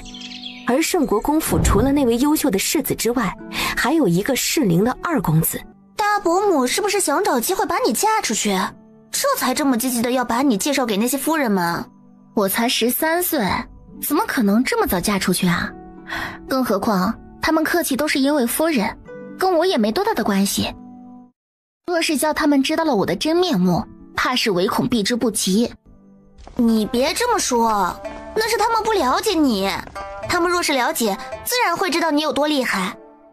若真有人看不上你，那也是他们有眼无珠。你说的没错，若真如此，那确实是他们有眼无珠，我可不是任由他们挑挑拣拣的人。一个乡间野丫头也敢如此大言不惭。猪猪，你们家什么时候来的这种打秋风的穷亲戚啊？不拿着镜子照一照自己配不配来参加承恩公府的宴会，真是笑死个人了。离端县主，泱泱是我们圣国公府的人，也是承恩公府亲自给他下的帖子，他如何不能来？盛小四，你在跟谁说话呢？猪猪刚已经说了，他就是兰夫人的一表三千里的远房亲戚，称他一声表姑娘那是抬举他。一个乡下来的土包子，还真把自己当成国公府表小姐。这承恩公府的宴会是他能来的地方吗？你敢说我说的不对？然而他这话一出，众人的表情瞬间就变得一言难尽起来。尤其是盛云珠。县主误会我的意思了。泱泱是母亲十分看重的人，才会带来宴会。我只是说，泱泱从前吃了不少苦，母亲才会格外的心疼她几分。刚不是你说的，你没跟你母亲一起，是因为你母亲带着这个从乡下来的土丫头才会忽略你。我是在替你打抱不平。盛云珠恨不能捂住他的嘴，让他别说了。真的，我表姐说的又没错，这个陆泱泱确实是从乡下来的，不仅长得丑，还野蛮的要命。上次我去外祖母家中做客，还被他推了一把，到现在伤还没好呢。表姐，你让着他做什么呀？他不就是仗着大舅母喜欢他，还真把自己当回事儿了。现在都欺负到你的头上来了，不给他一点教训，他还真把自己当成国公府的小姐了。慧表妹，别这么说，不管怎么说，泱泱都是我的妹妹，我希望你不要误会她。他一个外人都要骑到你头上，你要是不好意思教训他，我来替你教训他。我最看不惯这种鸠占鹊巢的东西了。来人，别，你怕什么啊？有什么事情本县主担着呢？况且六表姐在这儿，你有什么好怕的？被突然拉入战局的六公主懵了一下。太子前些日子还找了陆泱泱给她针灸，不知道是不是被这土包子给迷惑了。但太子肯定会给陆泱泱撑腰的，六公主可不敢招他。你们要闹就闹，本公主可不参与。离端县主不可置信地看了他一眼，但也没放在心上，继续雄赳赳气昂昂的要替盛云珠打抱不平。来人啊，给我把这个野丫头给按住！听到离端县主的吩咐，两个丫鬟立刻走上前，想要按住陆泱泱。陆泱泱抬起脚，一脚一个，直接将人给踹到了草丛里。盛云珠，你听到他刚才说什么了吗？他说要教训一下鸠占鹊巢的东西。对啊，是我说的。盛云珠，你说要不要我告诉他们，究竟谁才是鸠占鹊巢？泱泱妹妹，县主，还请县主息怒，刚刚是我表达的方式不对，让县主误会了。泱泱是我们府上的贵客，绝不是什么鸠占鹊巢。我给县主道歉，也给泱泱妹妹道歉，希望泱泱妹妹能原谅我的无心之失。那盛三姑娘，往后可要记得说话注意一点，什么话该说，什么话不该说，都记清楚了。要是记不清楚的话，我可不保证我会不小心说出点什么来。我们走，有些地方是真的吵，不知道是不是鸭子比较多。你说的对，可不就是跟鸭子一样嘎嘎嘎的。我好心帮你，你拆我台，以后你给我等着。离端县主气冲冲地走了，盛云珠再怎么想维持脸上的表情，此时也有些挂不住。我跟你说，整个京城世界的姑娘们加一起，有3个人最是讨厌。头2个你上次在马球场已经见到了，就是那个傲慢不讲理，见什么东西都想抢的六公主，她是萧贵妃收养的女儿，生母据说只是一个低阶的嫔妃。然后就是程书锦那个四肢发达头脑简单的蠢货，仗着程大将军深受陛下信任，他在京中也是横着走的。据说他看上了3殿下，所以一直把六公主当祖宗一样捧着。可惜六公主啊，就是把他当猴耍。你怎么什么都知道？他是真的震惊了。盛云娇也整日不出门，怎么连这种八卦都知道？还有，你没发现盛云珠也跟六公主挤在一块吗？那是因为盛云珠跟3殿下有点猫腻，有一回宴会被我给看见了。陆泱泱无语，盛云珠跟3殿下有点猫腻，这个他倒是有点猜测。毕竟梦中盛云珠就是嫁给了3殿下。再说最后一个，那个孔雀就是离端县主，她是长公主的幼女，年纪跟你差不多大，名字叫宗离端。陆泱泱惊讶地看着盛云娇，她就是再不了解京城，也知道当今大昭皇族是宗室，这离端县主是长公主的幼女，又怎么会随母姓？长公主从前有位驸马，大概20年前崇文太子去北燕为质，有一批文官随行，其中就有当时的新科状元博大人，也是长公主的驸马。婆驸马一去未归，长公主独自生下长子，此后多年一直未曾改嫁，但是却在大概13年前生下了一名幼女，就是离端县主。由于使要参长公主私德有亏，长公主干脆抱着女儿上了金銮殿，大闹了一场。最后非但没有受到任何苛责，反而逼着陛下认了这位外甥女随母姓，入宗室族谱，册封了一个县主。离端县主自幼备受宠爱，性格就有些说不上讨厌，就是脑子不好使，莽得很，一根筋不会拐弯。总之以后你见到他离远一点，鬼知道他会什么时候突然犯轴。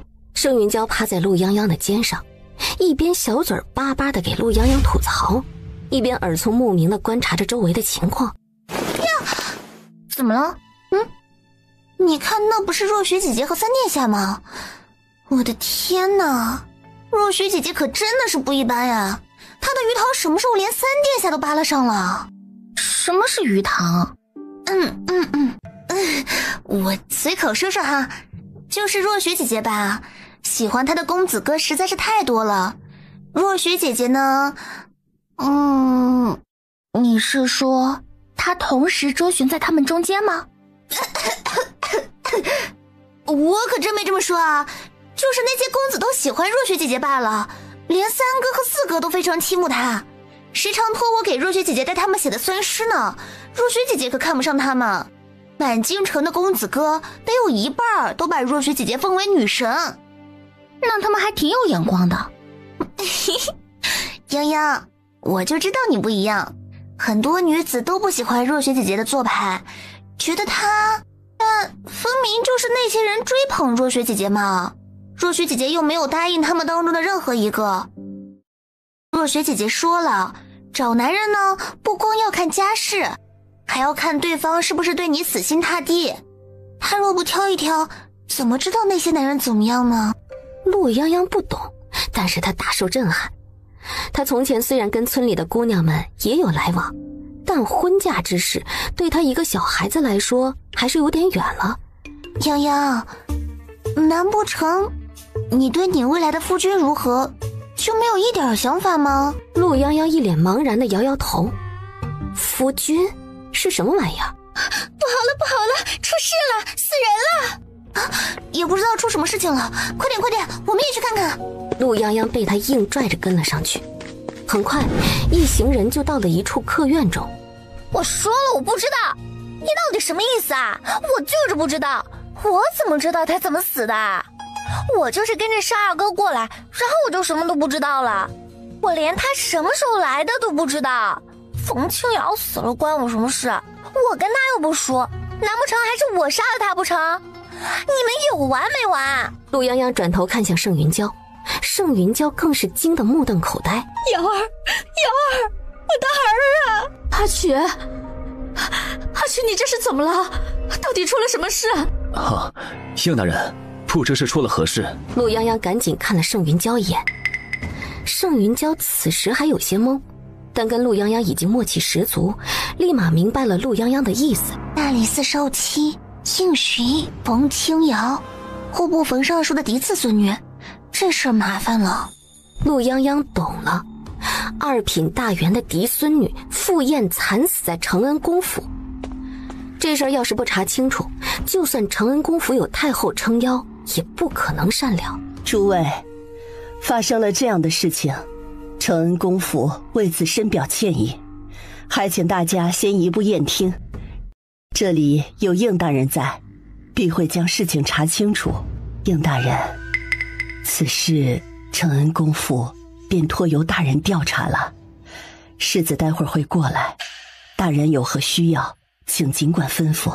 夫人放心，下官定会将此事查清楚，跑一趟大理寺，叫人过来先将涉案人员带回去。你要带走我女儿，她都这样了，你还要带她去大理寺？你想干什么？冯姑娘的死尚有疑点，需要带回去调查。疑点？有什么疑点？我告诉你，我不管你怎么查，出现在这屋子里的人一个都跑不掉，就算闹到陛下那里，我也要凶手为我女儿偿命。你们不能将我儿子带走。应大人，你看到了，我儿子他腿伤成这样，险些废了，怎么可能跟他有关？这里是承恩公府，你儿子人就在这里，不是他还能是谁？你们承恩公府简直欺人太甚！来人，带上姑娘，我们走。我姑娘云英未嫁，我绝不允许她在死后还遭受侮辱。夫人放心，二夫人已经去请几位爷过来了。听到这个，冯家三少夫人一下子底气足了起来。今天你们谁都休想碰我儿一下！啊，三少夫人，此事确有疑点，总不能让冯姑娘含冤而死，还请夫人配合，让大理寺将此事查清楚。他说的也没错啊，我过来的时候就是看见了苏冯曲跟冯清瑶这副模样了，还有什么疑点？反正没我的事儿，那我走了。县主且慢，苏公子腿受了伤，所以并不能断定此事是苏公子所为，所以还需要县主留下，一同前往大理寺。你什么意思啊？你的意思是难不成还是我干的？我干他需要费这么大劲儿吗？你凭什么不让我走？还要去大理寺？我才不去呢。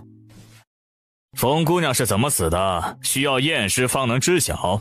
在此之前，不只是出现在凶案现场的人有嫌疑，是今日整个承恩公府的宾客都有嫌疑，包括本官。夫人，若想还冯姑娘一个公道，及时找出凶手，还请夫人配合。验尸？你要验我女儿的尸？你做梦！太子殿下到，冯尚书到，承恩公府世子到。父亲，父亲，你要为瑶娘做主啊！她今年刚刚要及笄，还没有来得及说人家，她就这么被人给糟蹋了。我同殿下在议事，听到下人传话，便一同赶了过来。你且先冷静一下，有我在，定不会让瑶娘白死。应大人，还请如实相告，发生了何事？回禀殿下，冯大人，下官今日受邀来承恩公府参加寿宴，大概51刻接到消息出了命案，即刻赶过来，用了不到半刻钟。进来时冯姑娘已经惨死，现场至今没有动过，在场的只有苏公子、冯姑娘、离端县主跟盛二公子，除了报信的丫鬟，并未发现其他人。殿下，此案并不复杂，只是有一点需要查明冯姑娘的死因，请允许下官将冯姑娘的尸身带回大理寺查验。太子没有说话，看向了冯尚书。冯尚书眉心紧蹙。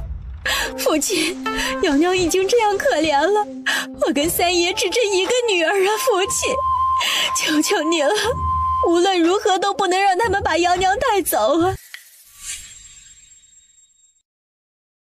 瑶娘走的已经不安稳了，若再受此折辱，儿媳也没有颜面活下去了。还请殿下可怜可怜老臣，白发人送黑发人吧。这孩子走得痛苦，老臣实在不忍他再受委屈，请殿下允许老臣将这孩子带回去安葬吧。殿下，冯大人，若不查明冯姑娘的死因，就没有办法还她公道。现在不止在凶案现场的3人有嫌疑，这府中宾客都有嫌疑。一旦将冯姑娘送走，丢失了线索，很可能就抓不到真正的凶手，无法为冯姑娘伸冤。你说谁是嫌疑人呢？我不是，跟我没关系。李端，不要胡闹。既然你出现在现场，你的嫌疑就没有办法被排除。你要做的是配合应大人，查清楚真相，解除你自己的嫌疑。太子看向离端县主，离端县主气得跺了跺脚。表哥！太子给了他一记警告的眼神，离端县主只得闭了嘴。二哥，离端还是个小姑娘，碰上这种事应当只是意外。不如让她先回去，到时候让大理寺上门问话便是。对，我……离端县主张口就要替自己辩解，但是触及到太子的眼神，他又怂怂地憋了回去，嘴巴翘得老高。配合大理寺查案，是所有大昭子民的义务。三殿下眼神晦暗，冯尚书则是冷汗津津，事情一时间陷入了僵局。我可以帮忙看一看冯姑娘的死因。殿下，我同你讲过，我从前帮人验过时略懂一些。我是个女子，又尚且年幼，应当不会影响冯姑娘的声誉。能不能让我看一看？若是能找到她真正的死因，或许能早点破案。冯大人，姑理解你此时的心情。这位陆姑娘帮姑针灸过一段时间，医术了得，许是能帮上忙。姑给大人一点时间考虑，稍后再做决定也不迟。多谢殿下体谅。丁大人，姑今日既然遇到这件事，便不能就此结果。传令下去，今日所有在场宾客，包括府中下人，没有姑的命令，一律不许离开。既然现场最先发现冯姑娘的3个人嫌疑最大，便从他们3个人开始，着人过来，现场记录口供。应询瞬间明白了太子的意思，若能证明此案确实疑点重重，或许能说服冯尚书同意验尸。苏公子，请问冯姑娘为何会在你房中？若本官没记错的话，今日宴会，女眷在中院宴客的园子里，距离这里最近应当有1刻钟左右的时间。若是绕路的话，应该还要再加上半刻钟到1刻钟，也就是将近2刻钟的路程。冯姑娘为何会出现在这里啊？你提前约了她吗？还是她主动来找的你？不可能，我女儿不可能主动找他的。夫人请稍等，不要随意妨碍本官问话。我不知道，我根本不知道怎么回事，我没约她，我跟她也不熟，我听说过她的名字，还是有一次母亲同我提过呢，问我喜欢什么样的姑娘，有意与冯家结亲，原本是打算趁着祖母寿宴让我见一见的，可我最近伤了腿，心情烦躁，压根没有想起过这件事儿，我又怎么可能约她呀？我承认我风评是不怎么样，若是我好端端的，我可能就真的约她了，但我现在伤成这样，我烦得要命，我约她做什么？让人看我的笑话吗？我就在这房间里，不知道怎么睡着了，我醒来的时候，我在地上，是被她的尖叫声给吓醒的，然后就看见了冯姑娘。苏逢曲指着离端县主，她声音太大，我是被她吵醒的，当时盛君义也在。对，是有这么回事儿。原本我是十分属意冯姑娘，觉得她温柔娴静，跟我们家阿曲的性子许是能互补一番，所以有意找机会跟冯家提一提。但还没来得及，就出了上回马球场的事儿。这段日子我们都操心着阿曲的腿，哪还有心思想别的？阿曲的腿都伤成这样了，这个太医能作证的呀，不可能是他。他平时是胡闹了点，但如今也万万不能啊。盛公子，你呢？你来此地做什么？是来找苏公子的吗？什么时候到的？到了之后都看到了什么？有看到苏公子行凶吗？你跟离端县主是谁先到的这个房间？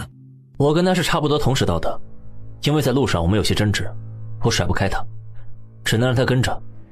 结果一推开门，就看到里边一片狼藉，冯姑娘已经没了声息，苏公子也躺在一旁。我不方便多看，便抓了条软塌伤的毯子，先盖住了冯姑娘。盛公子还没有回答，为何要来此地？我路过。你约了盛公子吗？我约他做什么？我看见他就烦。盛公子，据本官所知，西院招待客人是在灵竹涧，中间隔了一个花园，进来才是休息的客室。若是午后公子不胜酒力，过来休息倒是寻常。尚未到宴席时间，公子怎会刻意路过客室呢？是来找什么人吗？盛君义这个借口给得十分牵强，倒显得他嫌疑最重。好啊，我就说呢，我一睁眼就先看见你这个二狐狸，该不会是你私底下约他见面，弄死了人专门扛过来嫁祸给我的吧？你居心何在啊？闭嘴！盛君义听到苏逢曲提到那些人背地里给他取的绰号，一时恼怒，脸色都有些涨红。我跟冯姑娘素不相识，我怎么可能杀了她？你不认识？哼，你可真能装啊！谁不知道你那个三妹妹跟冯姑娘相熟？听说冯姑娘之前还悄悄托人给你送过手帕香囊，你装什么装呢？哦，该不会是你跟这个冯姑娘私底下私相授受，怕被人撞见，你直接一把把她给掐死了吧？你还想栽赃我？住口！这一沉喝是冯尚书发出的。触及到冯尚书的眼神，苏冯曲也有点怂，只能瘪瘪嘴不说话了。我跟冯姑娘并无关系，她虽与佳妹相熟，但我与她并无往来，这一点佳妹可以作证。方才我不说，只是为了冯姑娘的名声着想，更没有什么私底下收礼物的事情。盛君义这么说，倒是让刚刚那句话更令人信服了一些。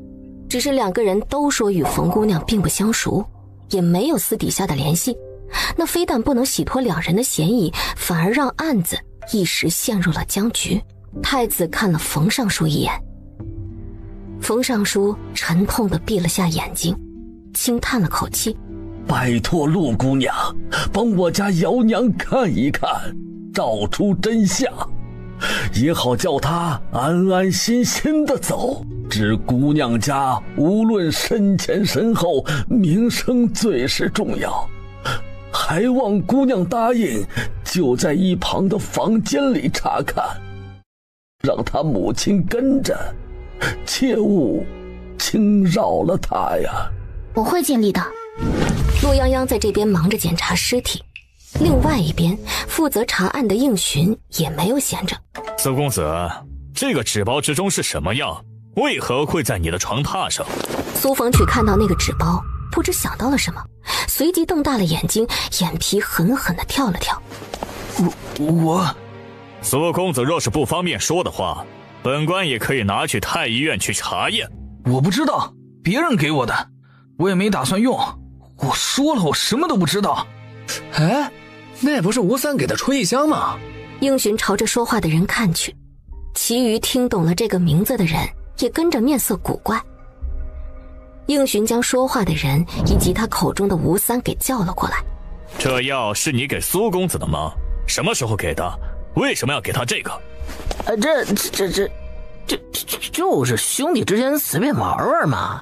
应大人，我这送人东西也不犯法吧？那个苏兄，我只想教训个姑娘，我就送她这包药，别的我不知道啊。我说了，我没想要用这个东西，我不知道它怎么会出现在床上的，你还要我说多少遍呢？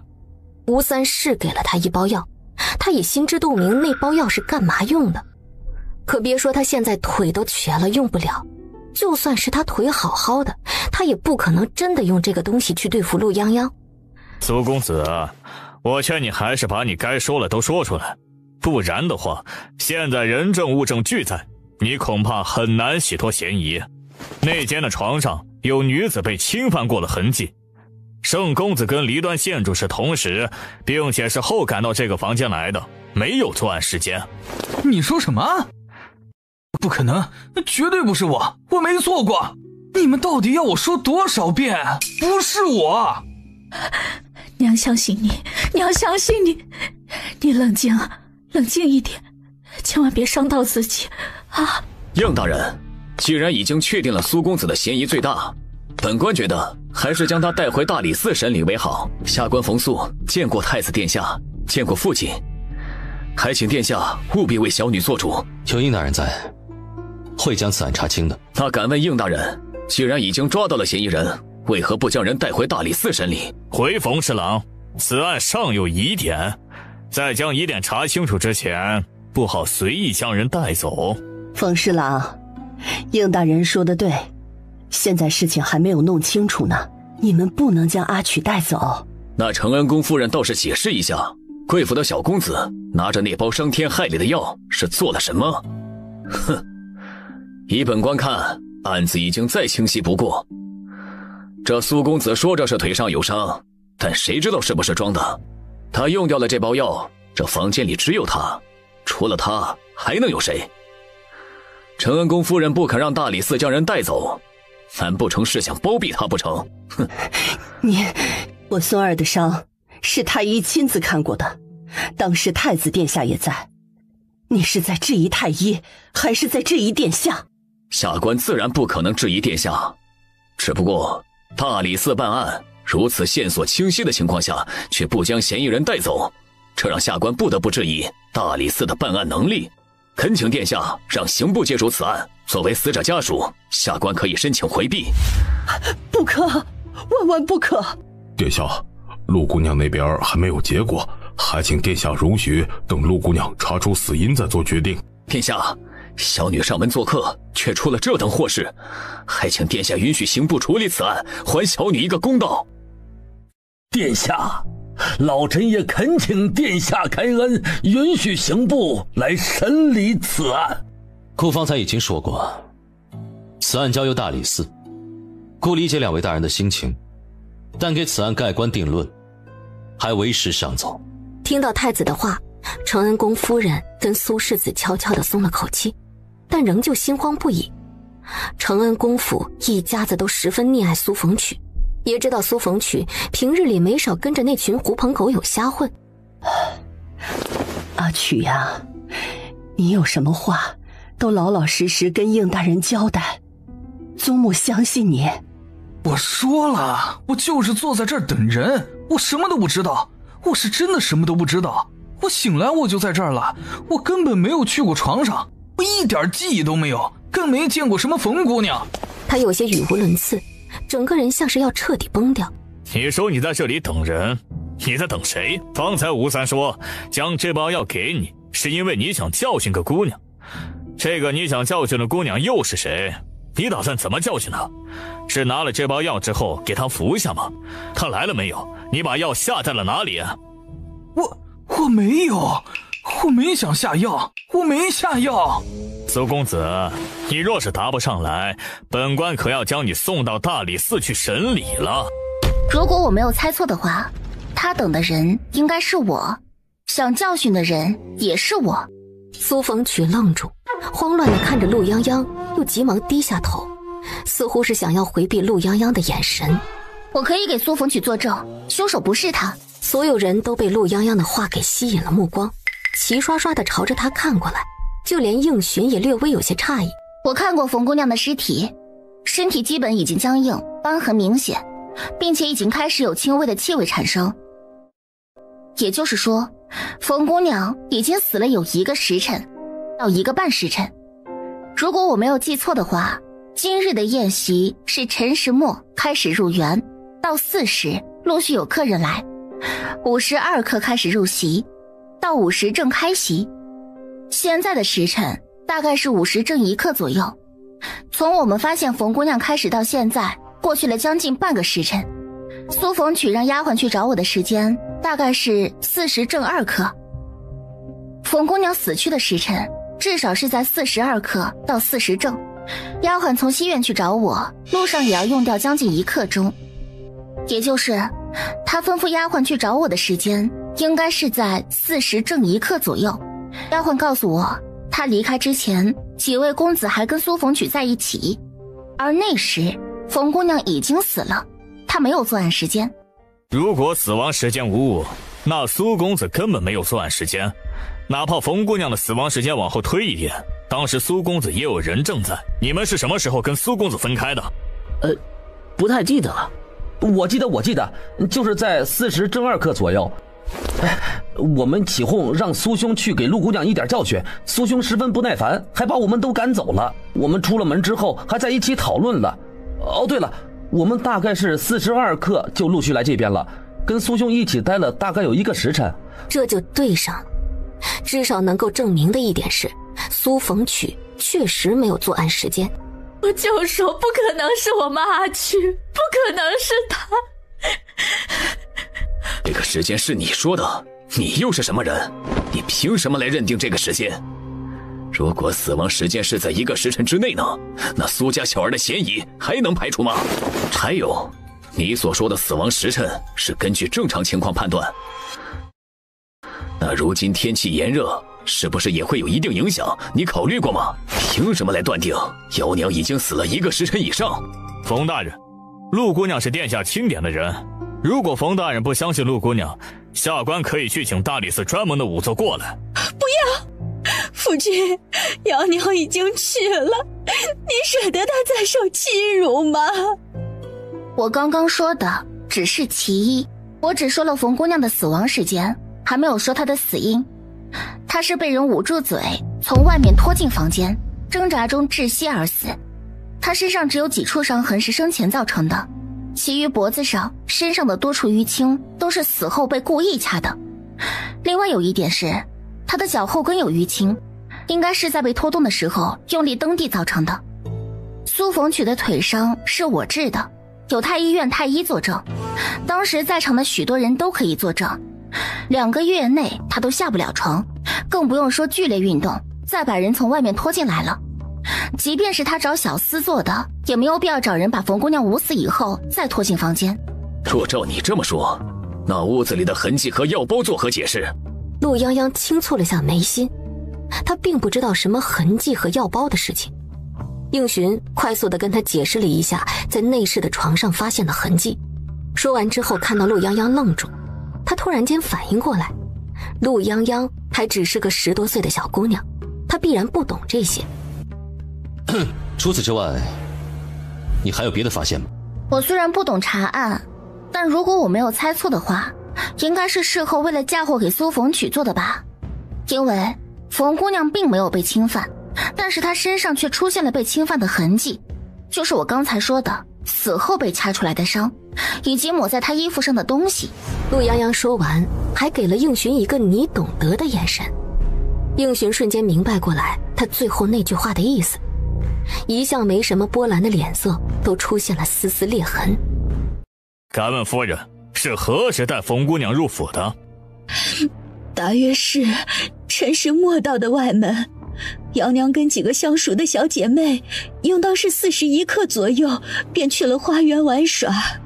如此，案子已经差不多清晰了。冯姑娘在花园跟姑娘们待在一处，应当是受到了邀请，或者是有人约了她才会来了这边，然后被歹人所害。那人担心事情暴露，不好处置冯姑娘的尸体，再然后或许是早有准备，又或者是临时起意，便迷晕了苏公子，将冯姑娘搬到了苏公子的房间，将此事嫁祸给苏公子。凶手还在园子里，接下来就劳烦承恩宫夫人跟世子请男客和女客以及带来的下人分别聚集，以便找出凶手了。应大人请放心，今日查清凶手之前，绝不会让任何有嫌疑的人离开。应寻又看向太子，太子则是看了冯尚书一眼。老臣无异议，只希望能够尽快找出凶手，还姚娘一个公道。如此甚好，姑今日无事，便随冯尚书一起等上一等，早些找出凶手。应大人，冯姑娘的死因是窒息而死，巧的是今日冯姑娘上了妆，凶手拖拽她走的时候大概是用了力气，在脸上留下了指痕，虽然不太清晰，但是依稀能辨别。你可以根据这个来排查凶手，应该能快上不少。哦，还有，冯姑娘身上是带了香囊的，我看到香囊破了，估计凶手身上也有可能沾上香薰。冯姑娘的鞋底有一点湿土，衣服的料子因为轻薄有刮破的痕迹，还可以去这个科园周围找一找，应该会有拖拽的痕迹没有清理干净，或许能找到冯姑娘被害死的第一现场，也许会有别的发现。姑娘今日真是帮了我大忙，今日实在是不太方便，改日我一定登门道谢。不用不用，我只是顺便。冯姑娘正值青春，不该这么不明不白的死去。陆姑娘，我替姚娘谢谢你，往后你便是我的大恩人。夫人不用这么谢我，眼下还是快些找出凶手为好。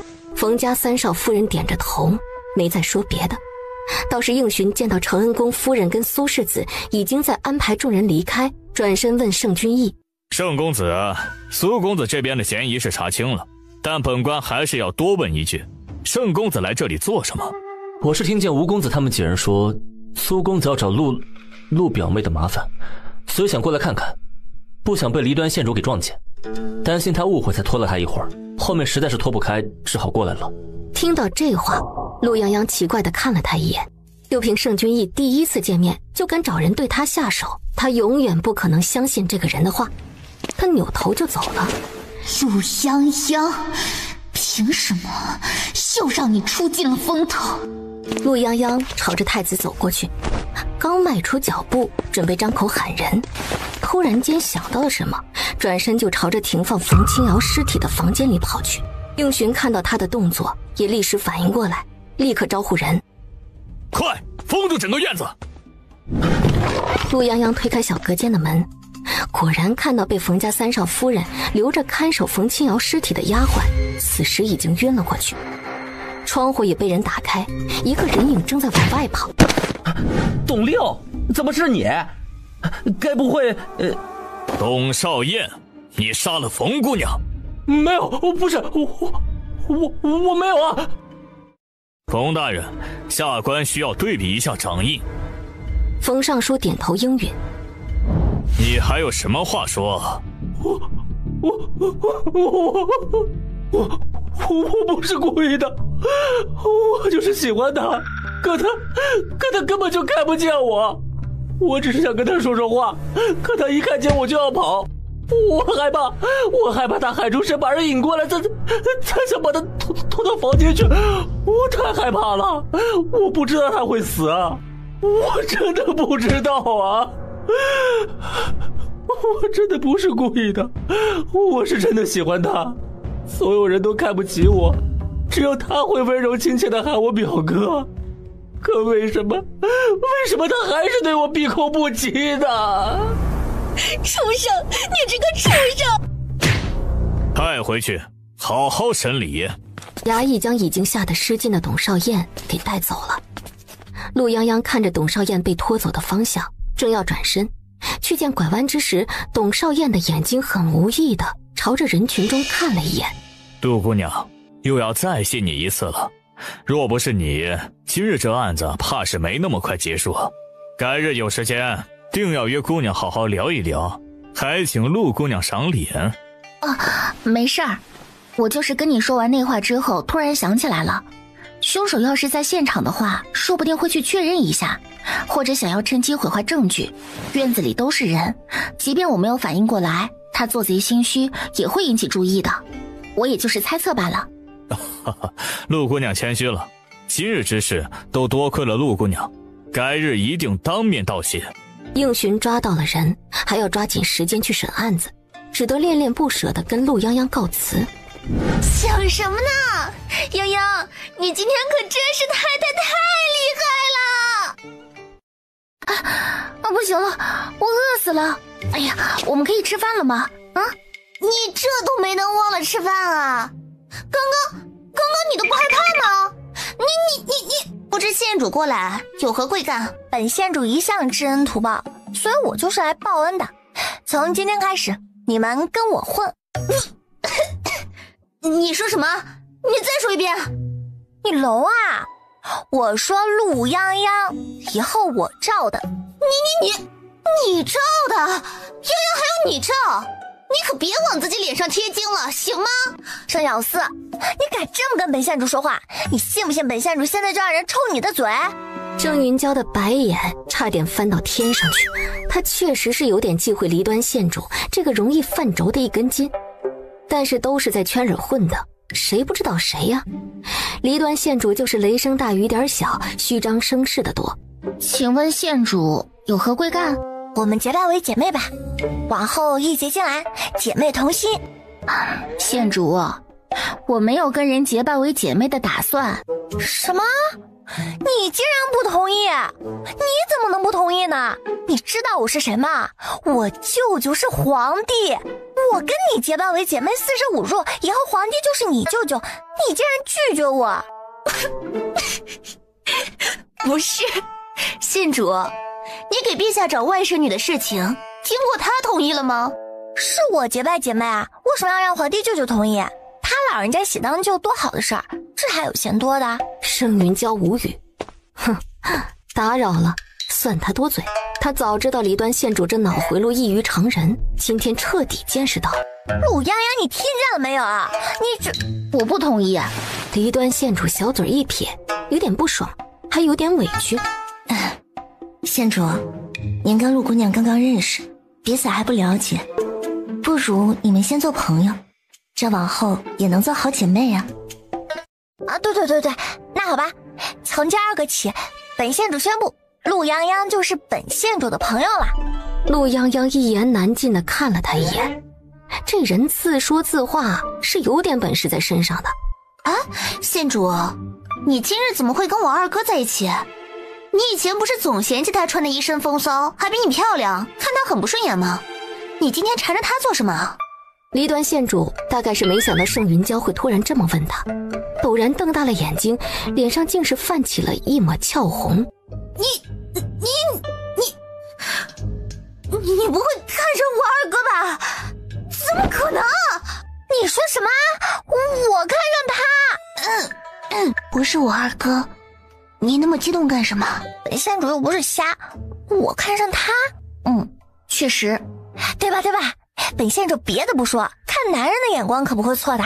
就上耳狐狸那个人，自恋又没风度，谁嫁给他谁倒霉。那你缠着他干嘛？我那不是听说姚哥哥回来了吗？我本来是想找盛元珠打听的，谁知道他那么不识好歹，明明是他一脸苦相的说，因为陆泱泱来了盛国公府，蓝夫人偏爱泱泱，你也喜欢泱泱，孤立他。我好心替他出气，他竟然插我台，我气都要气死了。那叫茶里茶气，我管他什么茶呢？敢戏弄本县主，回头我让他好看。不对，等等，你刚刚说什么？你想跟盛云珠打听什么？姚哥哥，我大哥，你想打听我大哥的消息？因为没从盛云珠那里打听到，所以跑去缠着我二哥，就是为了打听我大哥的消息。盛云娇再一次被惊得傻掉了，这搞了半天，吃瓜还是吃回自己家。你不是吧？你好端端的打听我大哥做什么？我大哥下个月就要成亲了，你就是对他有意思也没用。我又没想怎么样，就是之前姚哥哥救过我嘛，我一直想要找机会报答他，可是他一走就是5年，我都没见过他一次。我知道他要成亲了，我就是想要单独送他点东西，跟他表达一下感谢。盛小四，求求，不然你帮帮我啊！我什么都没听到。你大哥就是救过你，也是顺便呀。他80%都不记得这个事情了，而且5年前你才多大呀？他兴许都不记得你是谁了。你还是别报答了，省得麻烦。我不管，你要是也不帮我，那我就亲自去你们家，我去找泱泱玩。反正我们现在是好朋友，再不然我就说是去找你的。我每天去，我就不信我碰不到人。盛云娇无比后悔开了这个口，他怀疑离端县主不是跑来跟泱泱交朋友的，他是过来随时准备搞事儿的。突然之间，一枚暗器划破空气，冲着陆泱泱的后脑勺飞撞了过去。砰的一声，有什么东西被生生打歪了轨迹，嗖的一下没入了小厅的柱子上。娇娇，没事儿了，不用怕。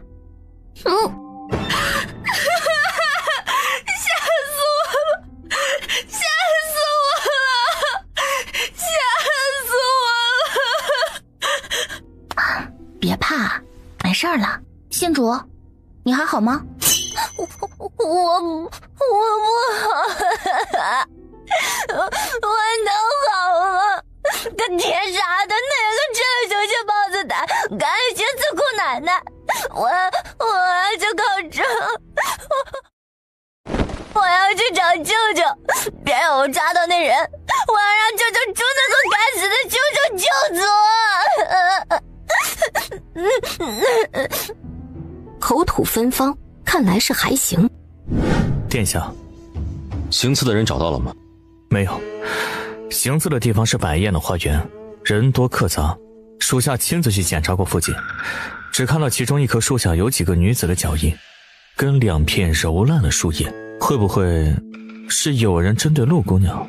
接着查，把今日所有去过承恩公府的人都查一遍。今日承恩国府的事情，我大概找人了解了一下。我久不在京城，京中许多事情并不太清楚，但那位冯姑娘的死，应该不是意外，而是有人刻意为之。后来那场刺杀，也有可能跟你无意间破坏了别人的布局有关。我会派人去打听一下，如果有消息，再跟你说。晚点我会调几个护卫过来，在你院子附近守着，以防万一。啊，但我同你说这些，也不是要责怪你插手这件事儿。你有能力去做一些事情，这是好事儿，我觉得很骄傲。只是京中这个地方，处处都是利益牵扯。有时候不是你做错了什么，而是这个世道如此，所以千万要懂得保护自己。国公府暂时不能成为你的后盾，但我可以。所以洋洋，你也不用怕，想做什么就去做，出了事大哥帮你兜着。要是哪天京城待得不开心，就去边关找我。我知道了，谢谢。我先回去了，有空再过来看你。好。抱歉，顾没能帮你揪出来演戏上动手的人，但动手的人应该是个女子，你日后且要小心些。女子？你是怎么发现的？顾让人去查看了现场的位置，能够发射暗器的位置应该是在几棵树的附近。若要想避开所有人的视线，即便是真的被人看见了，也不会被怀疑被注意，只可能是在场的某一个女客，或者是穿着丫鬟服饰的人。只有这样，无论是站在花园里被人看见，还是路过，都不会被注意到。其二就是最早在那几棵树下发现的只有女子的脚印，应当是有人在那个位置专门踩过点。就为了杀我？是因为我破开今天冯姑娘的死因吗？你很聪明。是的，盛家大公子跟我说的，针对我的人应该是为了报复我今天乱了他们的局，但他也没有跟我细说。原来是阿瑶。你跟大公子很熟吗？他没有跟你说过，他又是曾经是郭的伴读吗？陆泱泱瞪大眼睛，没想到还有这样的渊源。盛云娇竟然没有把这个八卦告诉他。有阿瑶在国公府，郭倒是能放心了。他的眼里最是揉不得沙子。放心什么？没什么。今日冯姑娘的死并非是偶然，是有人故意设局，想要拉承恩公府下水。冯姑娘确实死得冤枉，若不是你，也许没有人会还她一个公道。陆泱泱想起了那个董少燕，忙将自己当时以为是看花眼的事情跟太子说了。我看见他朝着人群中看了一眼，还以为是我眼花了。他杀了冯姑娘的事情，要么是被人挑拨，要么就是有人授意，所以你并非是眼花。冯尚书掌管户部，冯三郎要是刑部事了，但冯家并没有将姑娘嫁进皇家的打算，因此冯姑娘的亲事就格外的炙手可热，也会格外的惹眼。若今日冯姑娘的死成功的落在了苏冯曲的头上，那冯家跟太后一脉的仇就结定了。太后有个远房侄女，前不久刚刚生了个皇子。陆泱泱听着太子的这些话，简直目瞪口呆，跟听天书一样。可你才是太子啊！若果不是了呢？这两句随口而出的话让陆泱泱心头猛地一跳。他忘记了，在那个梦中，最终成为赢家的人并不是太子。3年后，他就会被废除太子之位，再之后，据说是死在了流放途中。1年后，原本没有回过京城的盛君瑶也会战死沙场。可如果改变了呢？若是改变了，是不是他们就不会死？殿下，我会治好你的腿的，一定会。好，我相信你。不过这话挑明了，太子便索性坦白地跟他说起了今日的事。父皇如今正值壮年，一时半会儿不会因为郭的腿废了就急着废了东宫，但朝堂早已开始闻风而动，有观望的，也有开始站队的。即便没有站队，也要保证将来有机会保全家族，全身而退。风起云涌之前，也是一番腥风血雨。等你日后进入太明书院，这些事你早晚是要接触到的。不论你选不选择，你身在局中，都会成为棋子。要么你摆布别人，要么任人摆布。你想跳出棋局之外，就要有看透局面的本事，才能保全自己。京中有意跟冯家联姻的人不少，甚至是适龄的几位皇子，都想要得到冯家的助力。但冯家暂时没有站队的打算，所以在亲事上就会反复斟酌。苏家背后有太后做靠山，如今太后的一个远房侄女有了皇子，那利用苏家来拉拢朝臣，既不会十分明显，又能够准确地将利益捆绑在一起。并且若是太后想在冯家定亲之前下懿旨赐婚，冯家也无法拒绝，除非他们能够狠心不嫁女儿。所以如果顺利的话，冯姑娘死在苏家，不光破了太后的打算，也把苏家跟冯家搞成了死敌。冯家想要替女儿报仇，必然会咬死苏家，而苏冯曲如果冤死，苏家也不会善罢甘休。一旦两家乱起来，那背后的人无论想拉拢哪一方，都会有更多的可能了。聪明，有时候相安无事反而是最麻烦的，需要的就是先将一池子的水搅散，才好浑水摸鱼。冯家再如何坚定的不站队，一旦被人打了脸，往后可就不好说了。更何况这才只是个开始。哼，你知道这个事情就可以了，不必深究。今日他们动了手，没能伤到你，短时间内不会再轻易动手，以免露出马脚。不过你仍然需要防备，会有人借着这个机会浑水摸鱼的找你麻烦。我明白，就是原本看我不顺眼想要找我麻烦的人，说不定会趁着这个机会暗中对我动手，给我使绊子。知道了便小心些。需要帮你安排2个护卫吗？不用，我会保护好自己的，谢谢殿下好意了。他已经麻烦了殿下许多，怎么好再专门让他找人保护他？况且他日后总是要靠自己的，若没有本事在京城活下去，那他还谈什么改变命运？表姑娘，老夫人请你过去一趟。老夫人，有什么事吗？奴婢不知，表姑娘去了就知道了，还请表姑娘不要让奴婢为难。既然没什么事，我就不去打扰老夫人了。至于你为不为难，关我什么事啊？你祖母请你过去，你为何不去？不想去。哼，昨日是谁允许你随意插手承恩公府的事情的？你知不知道你这样会闯下多大的祸？我早就警告过你，不要仗着自己那点小聪明无知无畏。京城不是青州，没有你想的那么简单。你自己惹祸不要紧，若是给圣国公府带来麻烦，我绝不会容你。国公爷这话说的，好像是我不惹祸，你就能容我了一样。你留着我，无非是怕被人知道我的身份，让你丢脸。啊，应该还不止这样。若是我没有用的话，你大概只会想着让我怎么彻底消失吧。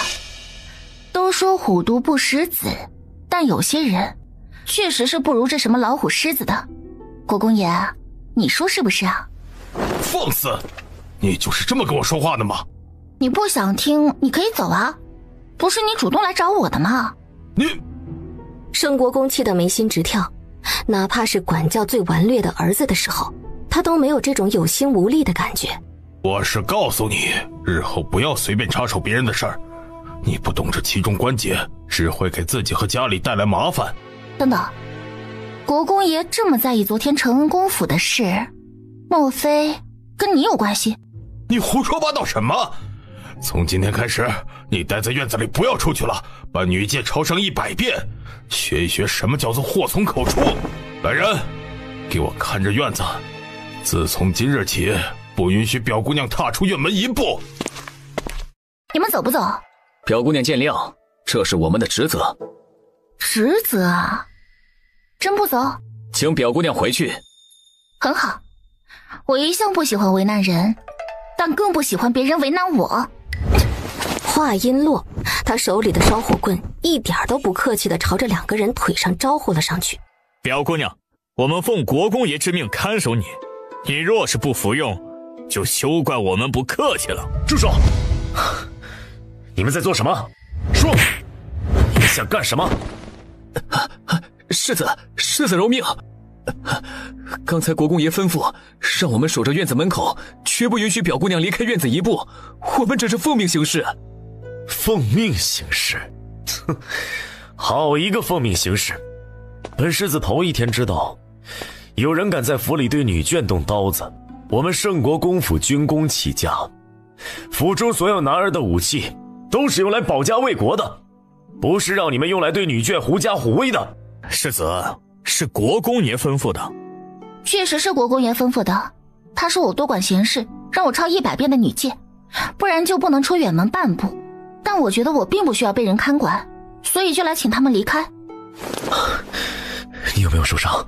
陆泱泱摇摇头，他才刚动手要把人赶走，盛君瑶就过来了。你没事就好，你回去，这里交给我，我带他们去见父亲。盛君瑶直接将2人揪到了圣国公的书房，扔了进去。父亲，如果你是想说陆泱泱的事情，你不要说了。他既然进了国公府，就要守国公府的规矩。他不明行事，在外面乱来，只会给国公府带来麻烦。我罚禁足抄女诫，合情合理。你有什么异议就憋着。你们出去，你也出去。父亲，你方才的话错了，你出去。盛国公又喝了一声，一个字都不想听他说。您方才说的是国公府的规矩，那我敢问父亲，泱泱是国公府的什么人？她是你的亲生女儿，但你不认她，只给了一个母亲那边远房亲戚的身份。即使如此，她跟国公府的规矩有什么关系？父亲拿国公府的规矩约束她，这不合适。你，盛君瑶，这里是国公府，国公府养着她，我还不能管她了是吗？你有把我这个当父亲的放在眼里吗？你学了一肚子礼仪圣贤，就是这么忤逆自己的父亲，这么跟我说话的，是吗？父亲息怒，可父亲又错了。自泱泱进府，他的一应吃穿用度是母亲付的钱，母亲用的是自己的嫁妆，并未动用国公府1分钱。就连泱泱每日在大厨房的吃用，都是母亲拿了钱贴给二婶的，所以国公府并没有养着泱泱。他留在国公府中，也并未动用国公府宫中资产的1分1毫。好得很。所以你到底想说什么？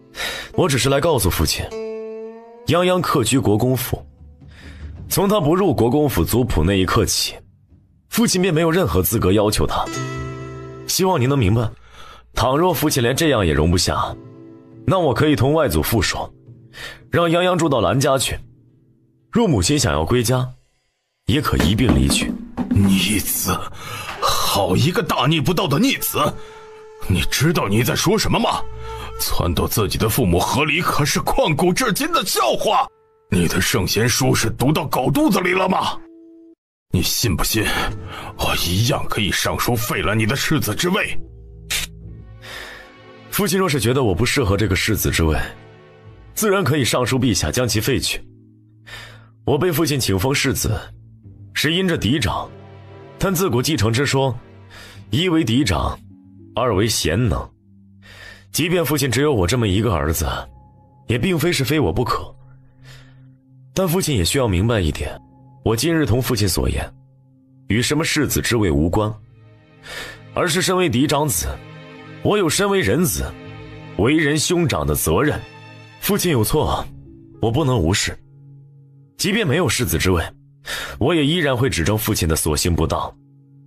至于撺掇父母和离，我并无此意，只夫妻理应互相尊重。母亲多年来操持家中，并无过错，但父亲纵容妾室谋害主母，此为大过。父亲不认亲女，亦是对母亲的不尊重，亦为过。父亲是非不分，留仇人之女在家中，苛待亲女，更为过。如此，若母亲提出和离，也在情理之中，律法之中，还请父亲三思。你出去！父亲不可以圣国公的身份来要求泱泱，出去！圣国公的目光宛如利剑一般，狠狠地刺向圣君瑶。若非此时不合适动手，他立刻就要动家法。怎么回事？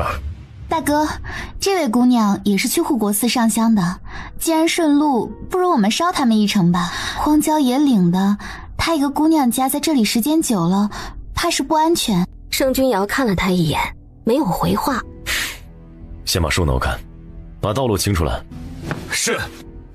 大哥是在生我的气吗？方才祖母听到有人遇到了困难，又是女眷，才遣我过来看看有没有什么能够帮得上忙的。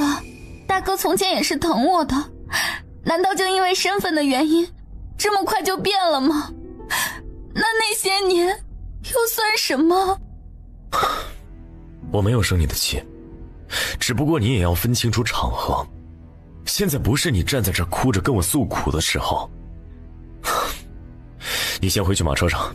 大哥，盛云珠固执地站在那里，还想再固执地说些什么。然而就在这时，突然一支箭雨从斜坡上飞过来，变故发得突然。与此同时，约莫10-20个黑衣蒙面人从暗处冲了出来，提刀就开始乱砍。盛云珠抱头尖叫出声，快回去！坐在马车前的袁姓已经吓坏了，见陆泱泱下去，也慌忙跟着笨拙地跳下了马车。多好！喝了袁姓一声之后，他瞧见前方南市的马车外有2个黑衣人正在跟侍卫打斗，但是却有至少7-8个黑衣人冲着他这边跑了过来。难道是冲着他来的？猪猪，等下你找机会跑回去，别害怕，我去帮帮他。话落，不等盛云珠反应，盛君义就一脚踢飞了靠近的一个黑衣人，想让盛云珠先跑，他好去帮陆泱泱。盛云珠胡乱地抓过躲在马车旁边的袁姓，躲在他身后大声地尖叫。盛君义只得转身过来解决靠近盛云珠他们的黑衣人。剩余的几人眼看大势已去，吹了声口哨，快速地撤走了。大哥小心，弯身！盛君瑶在陆泱泱声音响起的那一刻便翻了身，陆泱泱手里的刀擦着他的肩膀飞过，径直扎进了那个黑衣人的胸口。没事吧？陆泱泱摇摇头。泱泱，你很厉害，刚才多亏你救了我。以大公子的反应速度，就算没有我也不会有事的。你刚刚叫我大哥，我可是听见了，不能改口了。大哥。我去看看母亲，再让人把这里收拾一下。我怀疑这些人是冲着我来的，前面那个拦住路的马车也很可疑。我也觉得那人可疑。你先回马车，我去找机会审一审。刺杀的事情，我会上报到大理寺，一起彻查。你之后可能要小心些，不过也别害怕，他们这次失败，之后是不敢在京中动手的。护国寺有朝中的羽林军在附近驻扎，很安全。我不害怕，想让我死可没那么容易。他虽然功夫是3脚猫，但是他自幼在山里，可是在猛兽群里都能活下来的人，他才不怕什么刺杀呢。姑娘，你没事吧？我没事。陆泱泱应了他一声，走到了盛云珠的身边。陆泱泱一句话没说，眼睛直勾勾地盯着盛云珠，然后抬手啪地甩了盛云珠一巴掌。你干什么？陆泱泱二话不说，又甩了他一巴掌。你这是干什么？我干什么？哼，我还想问问他干什么？为什么要拽着袁姓挡到他前头？但我看不见是吗？盛云珠，谁给你的胆子敢欺负我的人？打你2巴掌是因为你不要脸。陆泱泱，你再怎么看不惯猪猪，也该讲点道理。那不过是个丫鬟，况且在那种危险的时候，猪猪能想到什么呢？她只是个手无缚鸡之力的弱女子，你要看着她去死吗？那她就去死好了，没本事活着，她死了不是活该吗？泱泱，你就那么恨我吗？是啊，你是第一天知道吗？你给猪猪道歉！道歉？道什么歉？想让我道歉可以啊。让他先给袁姓道歉，说他不该贪生怕死，抓着袁姓挡到他跟前。盛云珠哭倒在盛君逸的怀中，盛君逸一阵头疼。道歉啊，听不见吗？陆泱泱，你适可而止。盛君逸不能再看着他闹下去，再看已经快要昏过去的盛云珠，只得弯身将盛云珠抱起来，朝着后面的马车走去。陆泱泱是离端县主，他一人骑着马，身后还跟了2辆马车。真的是你啊，这可真的是太巧了，我正好要来护国寺玩2天，既然遇上了，那就一起走吧。你们这是怎么了？怎么停在了这里？天哪，这地上怎么还有血？遇上点麻烦。哎，你这衣服上怎么也这么多血？该不会是你自己动手干的刺客吧？你被刺杀了？天哪，你受伤了没有？我没事啊，不是我的血。你上来干什么？我跟你一起走啊，我们都碰上了。你该不会是想要丢下我吧？我们还是不是朋友？离端县主气鼓鼓地瞪着他。陆泱泱有些莫名其妙，他怎么就多了一个朋友了？你们都看着点啊，跟着国公府一起走。林峰，你去找盛大哥，看有没有能帮得上忙的。片刻之后，盛君瑶的声音在外面响起：多谢县主帮忙，前方路上的障碍已经清除了，已经遣了人回去报信，接下来还要麻烦县主的护卫一起走了。盛大哥别客气，我跟泱泱是朋友，我正想跟他一起走呢。那我们现在就出发吧，别误了用午膳的时辰。好，多谢县主。等他走了，离端县主缩回来，一张小脸都红透了。你是会变脸吗？你刚刚跟我说话可不是那个调调啊。那你跟盛大哥能一样吗？盛大哥可是我的救命恩人，不过那天你也救了我，我还是很感谢你的。你放心，我这个人呢，知恩图报，肯定好好报答你的。你不是真的喜欢我大哥吧？就是盛大公子。是又怎么样？我欣赏仰慕他还不行吗？这天底下的好男儿本来就是会被人仰慕的嘛。我二表哥的仰慕者更多，全天下的女子都想要嫁他为妻呢。你二表哥？就是太子殿下啊。你不是认识他的吗？还给他针灸了呀。我看你跟我二表哥还挺熟悉的，难道你对他就没有一丁点的仰慕之心吗？太子殿下是好人，我觉得他很厉害，我不知道这算不算仰慕。你还真是不开窍呀你！哎呀，算了，反正喜欢我二表哥的人注定是要伤心的，你啊还是别仰慕了。不过你也不准仰慕盛大哥啊，你们算是亲戚吧？陆泱泱冲他翻了个大白眼。你说嘛，你们到底是不是亲戚？是亲戚，真亲戚。你放心，我仰慕谁都不可能仰慕大哥的。那就好。喂，好什么好啊？你不知道我哥过几天就要成亲了吗？你最好也不要仰慕他。他成亲就成亲嘛，我又不是要嫁给他。我就是觉得在这整个京城呢，没有男子能够比得过他了。二表哥也不行，二表哥长得是不差，但是谁让他长了张嘴呢？我跟你说啊，你别看我二表哥是天神下凡一样，他是真恐怖啊。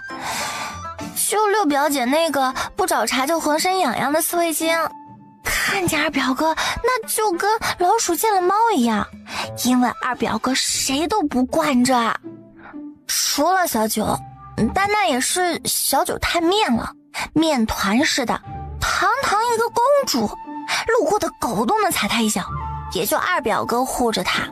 那不是说明九公主性格好吗？好什么好啊，天生受欺负的命。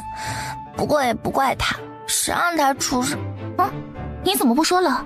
我跟你说，你可不能说出去啊，千万不能告诉任何人，因为这可是个大秘密。陆泱泱急忙点头，大秘密好，他最喜欢听大秘密了。小九她很可怜的，她生母据说是曾经的容妃娘娘，舅舅就是陛下非常宠爱的容妃娘娘。当时有传言说，如果不是陛下早已立后，说不定会立容妃娘娘为后呢。只可惜当时容妃娘娘的哥哥，也就是容国公，不知道怎么牵连进了通敌叛国还是什么大案之中，一夕之间满门抄斩，容妃娘娘受了刺激，刚生下孩子没多久，就一把火把自己烧死在宫里了。这可都是我听我娘身边的嬷嬷们私底下说的，你可千万别说出去，烧着大麻烦的。知道了，那确实挺可怜的。容妃娘娘是姓容吗？都跟你说了别说出来，你看我眼神。陆泱泱想起来，姑姑的名字似乎叫阿荣还是什么的。姑姑疯魔了10多年，跟那位容妃娘娘一样，都是可怜人。你怎么了？我刚刚好像看到薛婉宁了，就是盛大哥的未婚妻，但好像是我眼花了。大哥的未婚妻？你认识那位薛姑娘吗？见过几次，但不太熟悉。她之前倒是会经常出门的，不过最近1年倒是很少见了，起码是有半年多没见过了。哎呀，你说我怎么就没有年长几岁呢？年长几岁你也没机会，大哥很早就定亲了。说的也是，也就一点点羡慕吧。走吧，饿死了。猪猪，你心里清楚，父亲一向看重你，绝对不会让你离开国公府的。你始终都是盛国公府的姑娘，你不用跟泱泱比，也不用在意大哥的态度。大哥那人自来是这样，你又不是不知道。答应我，别往心里去，好吗？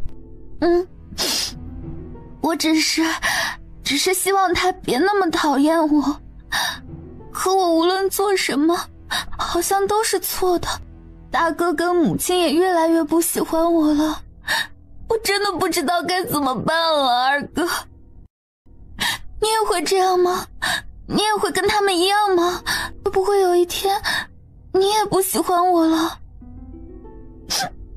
为什么会变成这样？我们好好的一家人，为什么一夜之间全都变了？猪猪，如果真的没办法跟他相处的话，就放弃吧。你的未来在后面，不要在眼下的事情上执着，你明白了吗？我知道了，谢谢二哥。好好休息，我让人把午膳给你送过来，下午你陪祖母去天庭大师讲经，既然出来了，就放松一点，别想那么多了。大哥？哼，陆泱泱以为他有盛君瑶做靠山，就真的能在盛国公府站稳脚跟吗？盛君瑶马上就要死了，就算真有万一，他也不会让那个万一发生，他一定会让盛君瑶有去无回。陆泱泱想要夺走他在盛国公府费心经营的一切，他做梦。找人引薛婉宁来护国寺的事情办得怎么样了？薛姑娘已经来了。很好，那接下来就请我那个好母亲跟好大哥看一出好戏吧。哼，去把袁姓那个吃里扒外的给我叫过来，他大概是忘记了谁才是他真正的主子。没多大会儿，袁姓就跟在点墨的身后走了进来。躲什么？怕我打你吗？我敢吗？找到新靠山了是吧？忘记自己是谁了，对不对？没有，对不起，我。哼，看来最近真是好日子过多了，挺舒坦的。听说你娘又病了，是吗？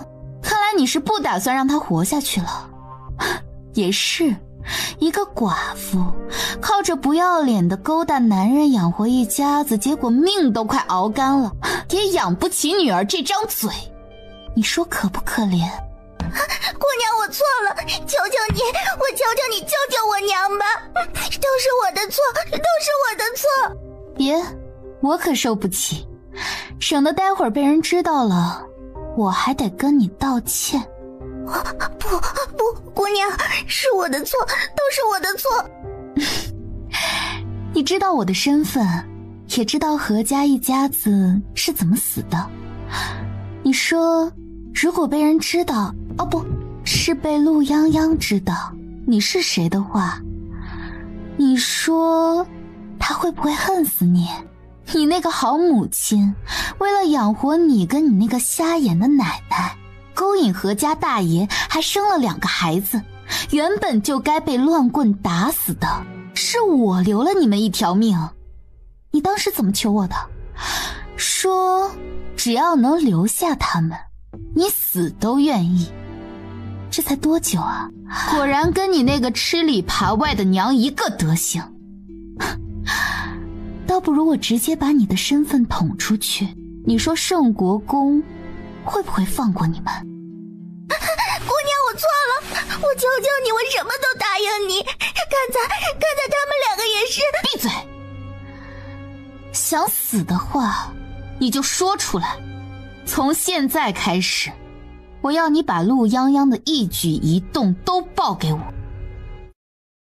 他见了什么人，说了什么话，只要你听到的、看到的，全部告诉我。听明白了吗？我知道了。滚出去！我娘说了，这里视野好，还有风，外面听不见我们说话。我说什么？哎，你看看程若雪，她又来约会。不然我们还是回去吧，都是认识的人，撞见了不尴尬吗？她都不尴尬，你尴尬什么？快看，哦，又是三表哥。他人缘还挺好，盛云珠也喜欢他，那个程书锦也喜欢他。啊，真不知道喜欢他什么啊？不就是看着温柔和煦了一点吗？我娘说了，看人不能光看脸。你这10句话8句不理你娘说，你娘都跟你说什么了？我娘什么都跟我说啊。我娘说有时候说话太不过脑子了，太容易得罪人，让我做事之前呢多想想她说了什么。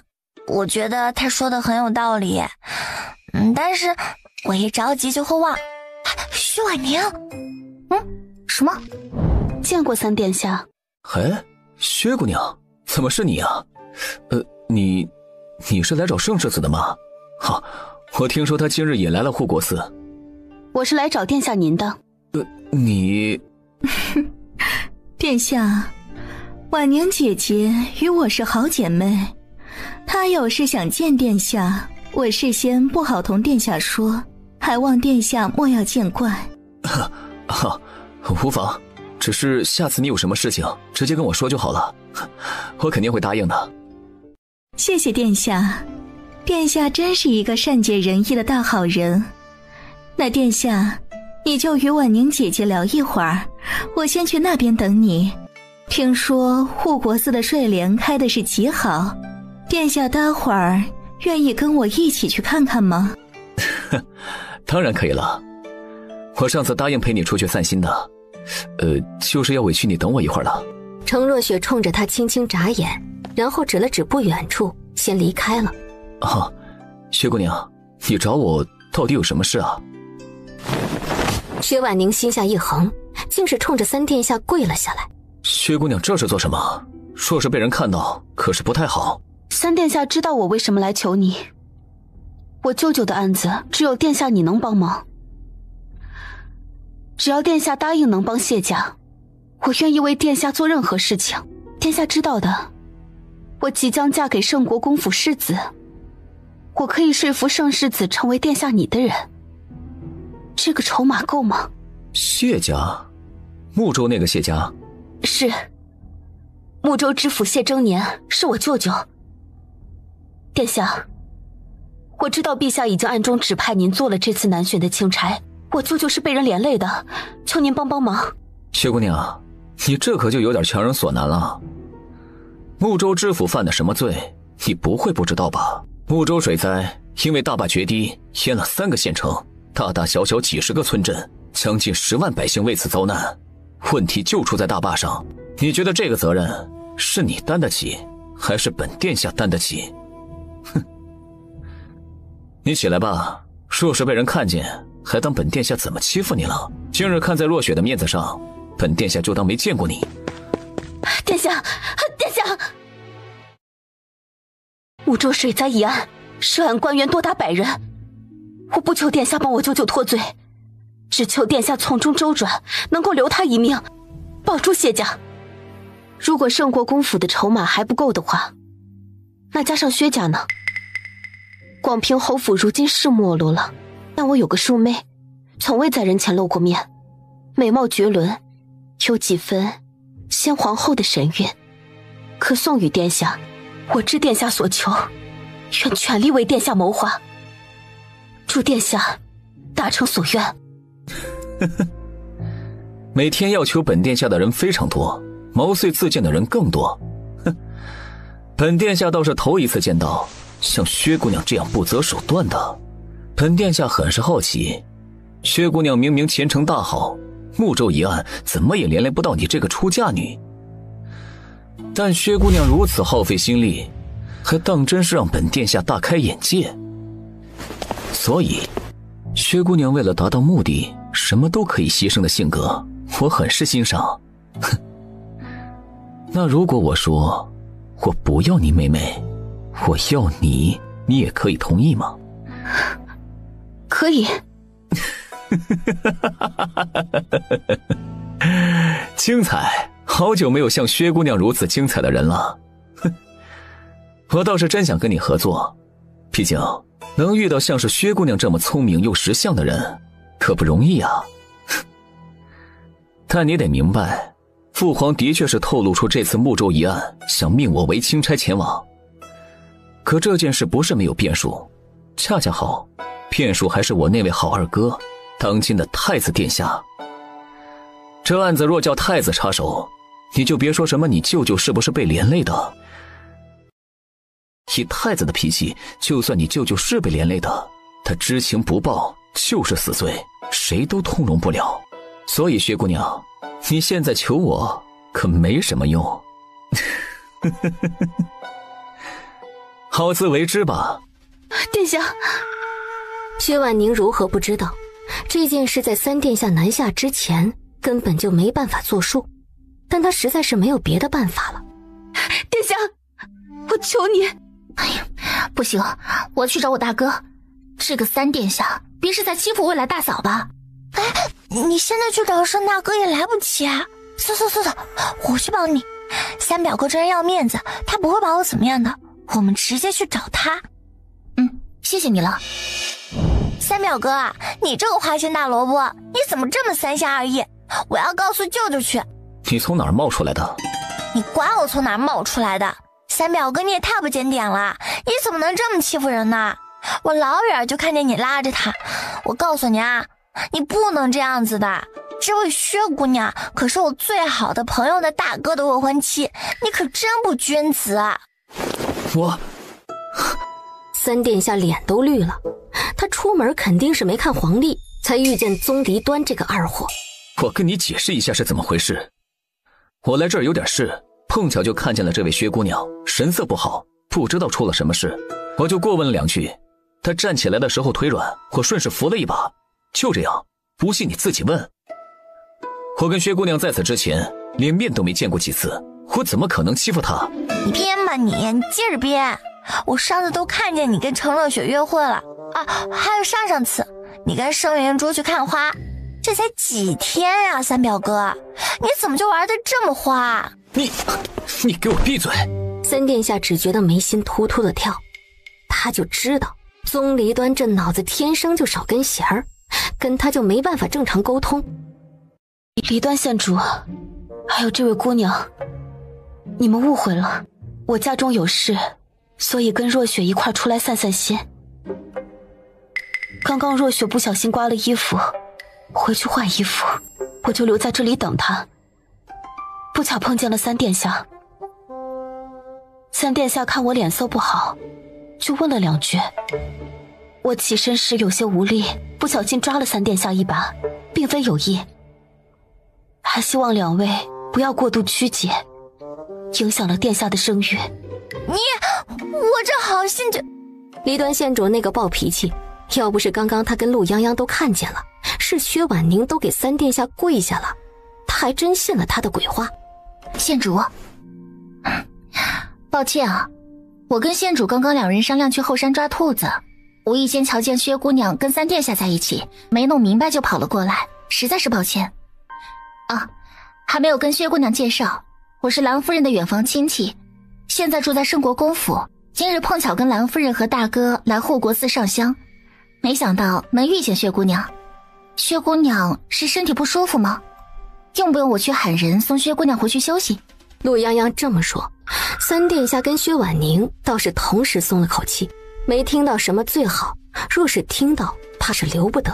不劳烦姑娘了，若雪马上就过来了，我同若雪一道就好。今日我身体不适，便不去打扰兰伯母了，还望姑娘帮忙去伯母面前帮我告个罪。薛姑娘客气了，我一定把话带到。嘿，县主，泱泱，你们怎么也在这儿？我们去后山抓兔子。若雪姐姐，薛姑娘像是身体不舒服，那麻烦你送她回去，我们先走了。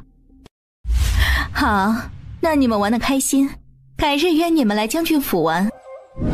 你干嘛拦着我不让我说啊？分明就是薛姑娘找三表哥有事，三表哥欺负人嘛。他哪来的那么大架子，让人动不动就跪他，还往薛姑娘身上凑，真是不要脸。还有那薛姑娘，我们好心帮了她，她还顺着三表哥说话，真的是气死我了。我感觉可能真的是我们多管闲事了。你什么意思啊？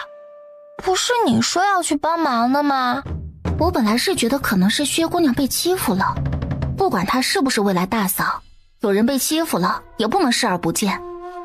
但是也有可能是我们好心办了坏事，毕竟如果是薛姑娘主动约见三殿下，那大概真的是有事情需要求三殿下帮忙，我们横插一脚很有可能坏了她的事。我还是把这件事告诉大哥吧，如果薛姑娘真的需要人帮忙的话，那大哥是她未来夫君，肯定会知道怎么做的。你说的也有道理啊，真的好复杂。那个薛婉宁也真是眼瞎，就算有事找人帮忙，那找三表哥有什么用啊？三表哥那个花蝴蝶跟盛老二那个二狐狸就是一丘之貉，就会招蜂引蝶。泱泱，你怎么在这儿啊？刚刚我去找你，你的丫鬟说你中午就没回去。陆泱泱下意识扫了一旁的离端县主一眼，只见刚刚还满脸愤慨的骂人的离端县主，一秒变淑女，规规矩矩的往他旁边一站，变脸比变戏法都快。盛大哥你好，我是离端。那个，你还记不记得5年前你在西郊庄子附近的山崖下边救了一姑娘？那个人就是我当时都以为我要死了，幸好你救了我。我一直都记得，一直都想要找个机会跟你说声谢谢，但是我回去之后就病了一场，等我好了以后你就离开京城了，我再也没见过你。盛大哥，当年谢谢你救我。原来当时那小姑娘是你啊。县主不必客气，当年我只是路过，偶然遇到，并没有放在心上。县主没事就好，今后还要多谢县主照顾我们家泱泱啊。母亲想让你一起去见一下慧空大师，说要给你求个平安符，再求个蟾宫折桂，保佑你过2日考试顺利。啊，好。那个大哥，等一下，我有个事情跟你说。什么事儿？刚刚我跟县主在那边玩，瞧见了你的未婚妻薛姑娘，她脸色不好，像是有什么事情要求三殿下帮忙，但是被我们俩不小心给搅和了，不知道有没有给薛姑娘添麻烦。对不起啊，大哥，不然你去看看薛姑娘，看有什么能帮忙的。你们两个还小，有些事情可能不了解内情，倒也不用自责。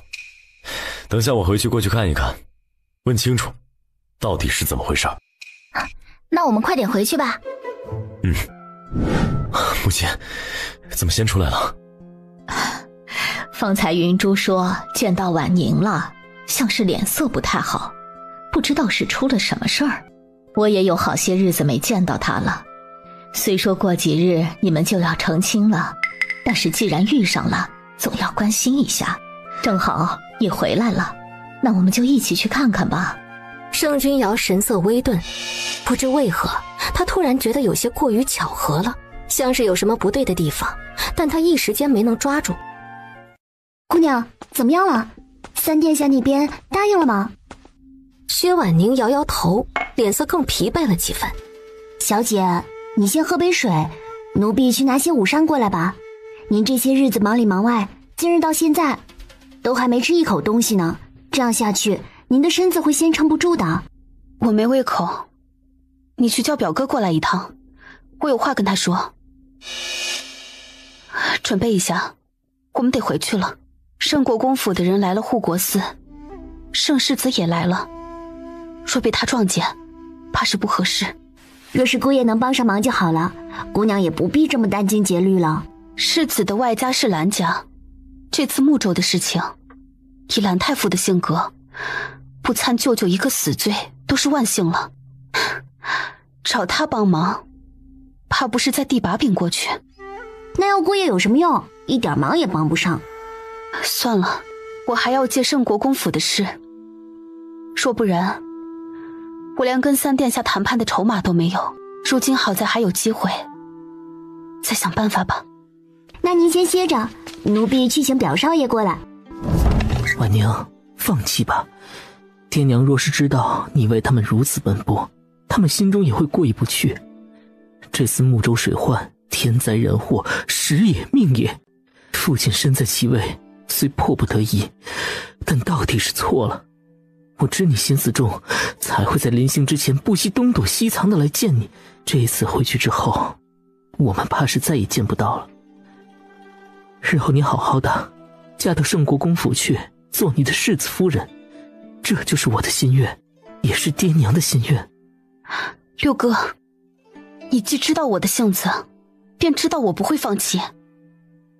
我跟你不一样，你是正人君子，我不是。我不管什么大业，我只知道我不能不管舅舅。当年我们一家人在睦州那么艰难都熬过去了，你们才是我的家人，我就算不惜一切代价都要保舅舅平安。婉宁，当年母亲问我，既倾慕于你，为何不肯同你说，让你跟国公府退亲？你可知为何？因为我知道你不愿困在睦州那个方寸之地。我给你多少承诺都是虚的，不是你想要的，所以我成全你，让你去追求你想要的生活。你也知道我的心思，但你从未回应，为何？因为你也赌不起，我要用多少年才能给你想要的一切。婉宁，你是有野心的人，既然选择了自己的路，就一直走下去，好吗？别让我后悔放你走，若谢家拖累了你，我死也不能瞑目的。薛婉宁只觉得眉心隐隐作痛，心口更如刀绞。是，他是野心勃勃，他拼命想要爬到高处，因为只有那样，他才能留住他想要留住的。婉宁，我走了，你好好保重，听明白了吗？六哥，你信我一次，我可以的，我可以救舅舅，也可以救你。就这一次，你听我的行吗？不要回去，不要回睦州，我一定能让谢家保全下来，你信我。这时院外传来离端县主的喊声：薛婉宁，薛婉宁，你出来！有人想算计你，我先躲起来。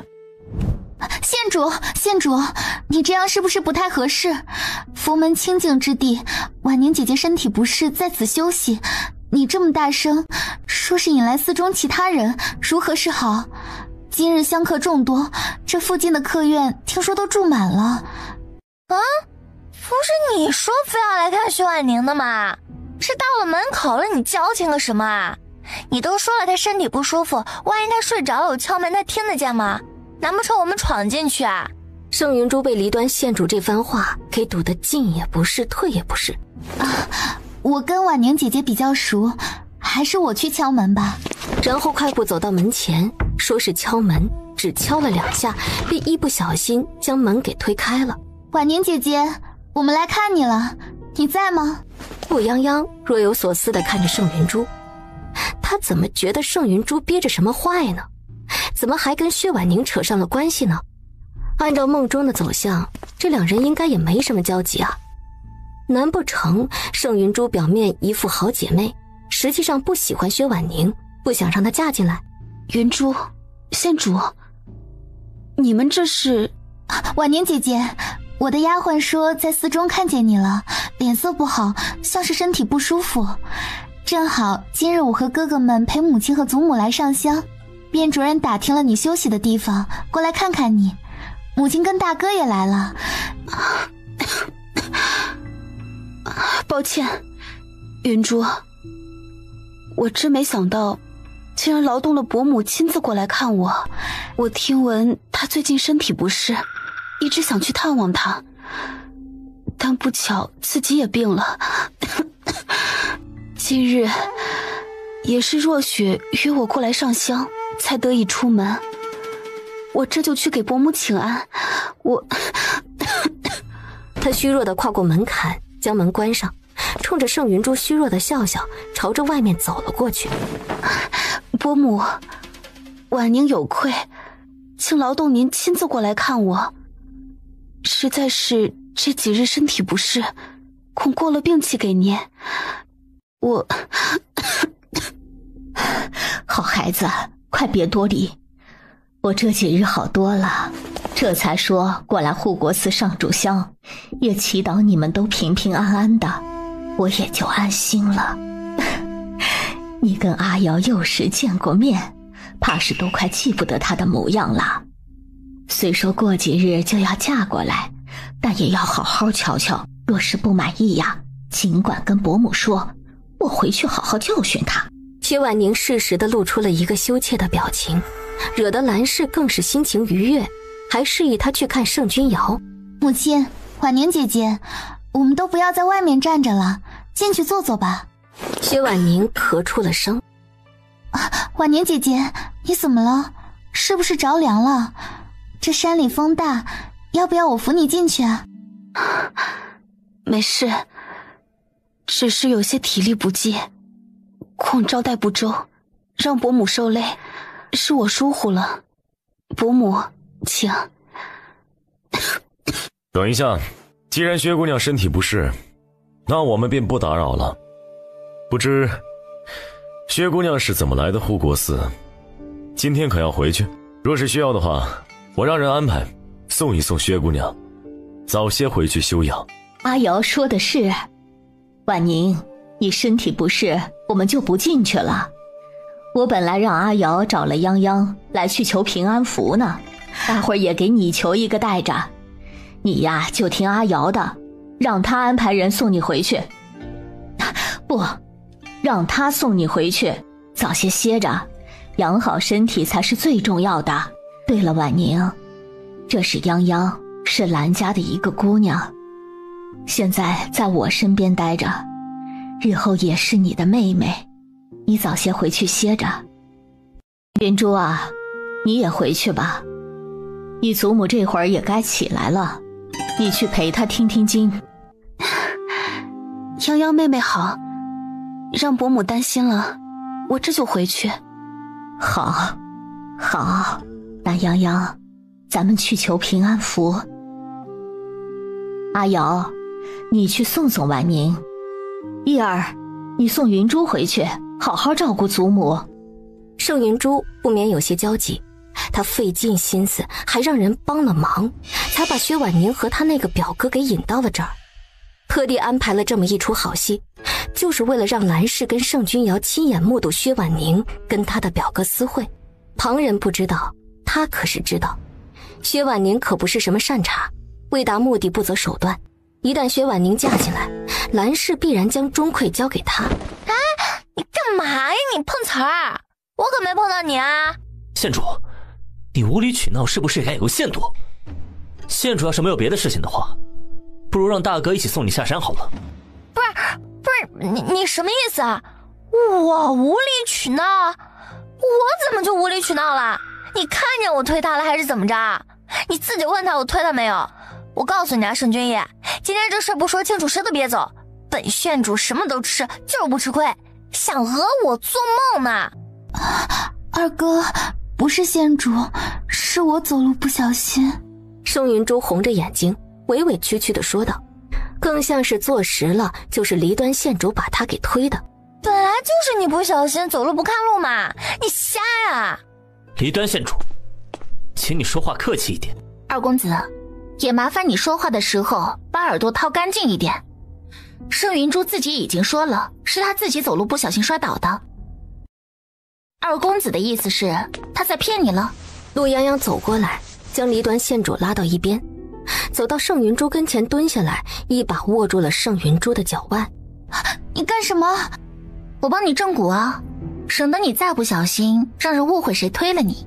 我呢，乡下长大的，给什么猪啊狗啊的正骨真的多了，下手没个轻重。你忍一忍啊。啊，不好意思啊，骨头是正过来了，但是力气大了点儿，骨裂了。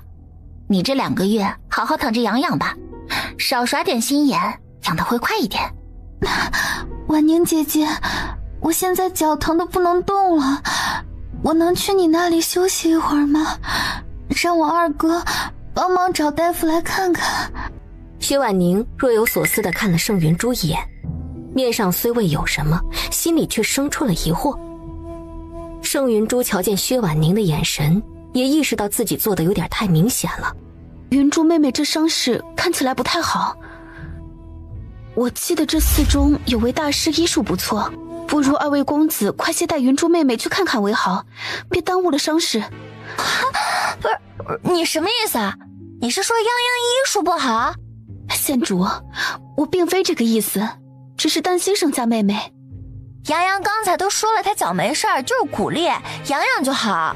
既然不相信我的医术，那就去看大夫吧。县主，我们走。哼！离端县主不满地瞪了他们一眼，跟着陆泱泱走了。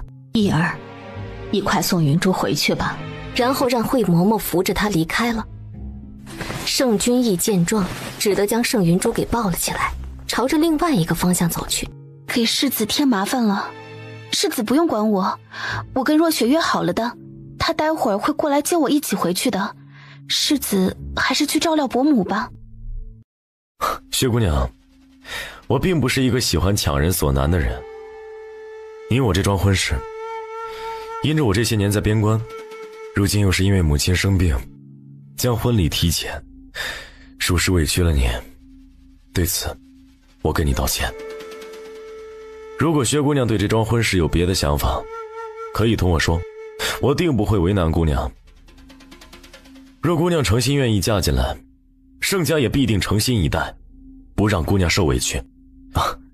姑娘若有难处，也可以告知，若有能帮得上忙的地方，我定不会推脱。薛婉宁听着他这番话，微微恍惚了一瞬，甚至忍不住想抬头看一眼这位一直不曾谋面的未来夫君，胸口好像是被什么给轻轻地撞了一下。不曾想过，传言中刻板无趣的盛世子会是这样的人，坦诚到让他有几分心动。多谢世子惦记，婉宁并没有什么难处，不打扰世子了，我先回去了。姑娘，我们现在就回去了吗？您今日都见到姑爷了，怎么没跟姑爷说一说呢？不说这个了，你去把东西收拾一下，我们现在就下山吧。表哥那边安顿好了吗？早就安排好了，表少爷一再叮嘱，让您什么都不要管，好好嫁人。薛婉宁轻闭了下眼睛，什么都没说，进了屋里。丫鬟也跟了过去。我就说肯定有问题，但我们还是来晚了一步。你小声一点，这里离得近，可不隔音。我们先下去。现在怎么办？总不能就这样让他走了吧？他表哥现在已经离开了，我们现在说什么都没有用，而且只是跟表哥见面也说明不了什么问题，去揭穿他的话只会被倒打一耙。不过我们也不是全无收获。什么收获？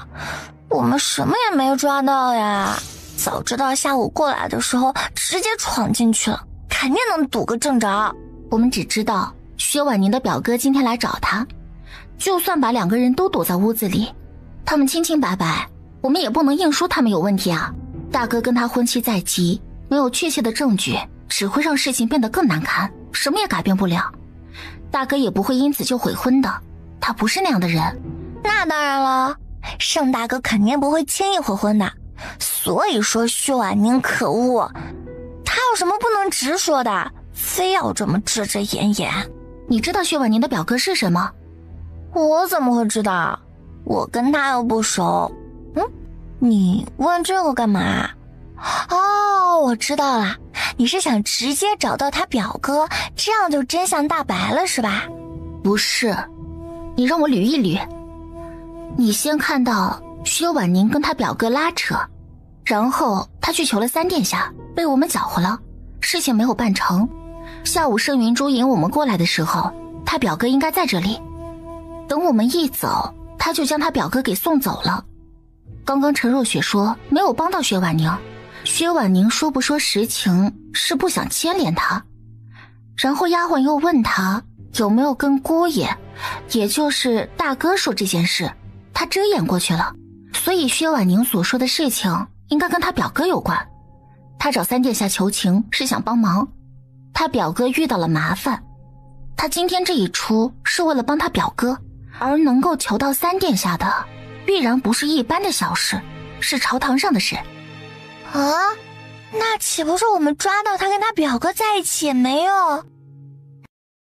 是的，如果我的猜测是对的，我们就算把他们堵在一起，也不过是名声不好听罢了，并不能证明他们真的有私情。那离端县主一张脸都皱成了包子，想说点什么又说不出来，憋得一张脸都红了。你是想说，如果这样，我们岂不是做了无用功？薛婉宁明明有事情瞒着，却不肯告诉大哥，是欺骗。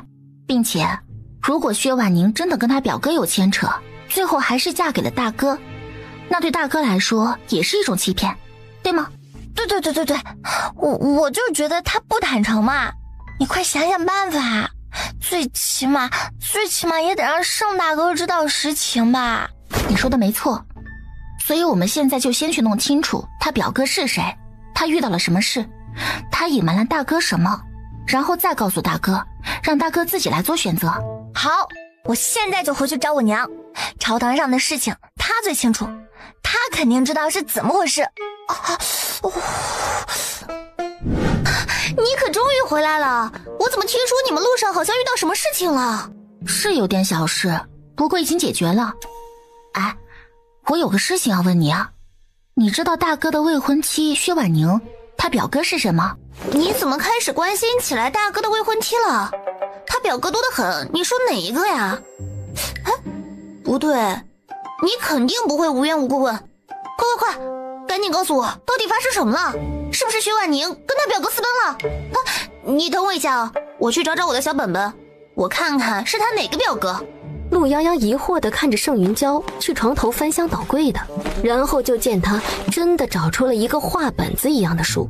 我想想啊，薛婉宁，薛家姐姐呢，她现在的母亲是她的继母，她跟大哥的婚事是幼时就定下的，好像是祖父定的。然后大伯母跟她的生母也认识，很是喜欢薛家姐姐。因此，虽然广平侯府这些年是有些没落了，但大伯母还是很满意这门亲事的。你这是把整个京城的关系网都给记录下来了？我这不是好记性不如烂笔头吗？这京城各家联姻关系比蜘蛛网都复杂，鬼能记得住啊？但你可别小瞧这个关系网，据说是当家主母必备课程，纯靠脑子记的，不然回头各家人情往来都做不来。我以前最不喜欢这些了，后来发现有乐子看，我又怕漏了，所以就专门记下来了。你看，这不就用到了吗？言归正传，言归正传，你到底要找谁？就找比较亲近的吧，相处比较多的，他有可能最在意的。这就好说了，那肯定是他舅舅家的表哥了。薛家姐姐母亲早逝，他父亲娶了继母之后，不知道是发生了什么事，反正没多久，他就被接到舅舅家住了。他舅舅去外地赴任，还将他一并带走了，直到及笄之后才回京城。他舅舅家姓谢，祖上是江南人士，原本只是普通的耕读人家，祖父中了进士才搬到京城来。他舅舅家有个嫡亲的表哥，据说在族中行六，所以外面称他谢六郎，年纪应该跟大哥差不多，据说早就中了秀才。如今跟二哥三哥他们好像在一个书院里读书，顺利的话应该会参加明年的秋闱。那你知道谢家最近出什么事情了吗？没听说啊。怎么，你听到什么了？快告诉我。哎呀，你肯定有事情瞒着我，快说，你去护国寺到底撞见什么了？是撞见薛家姐姐跟她表哥了吗？不对，大哥不是也去了吗？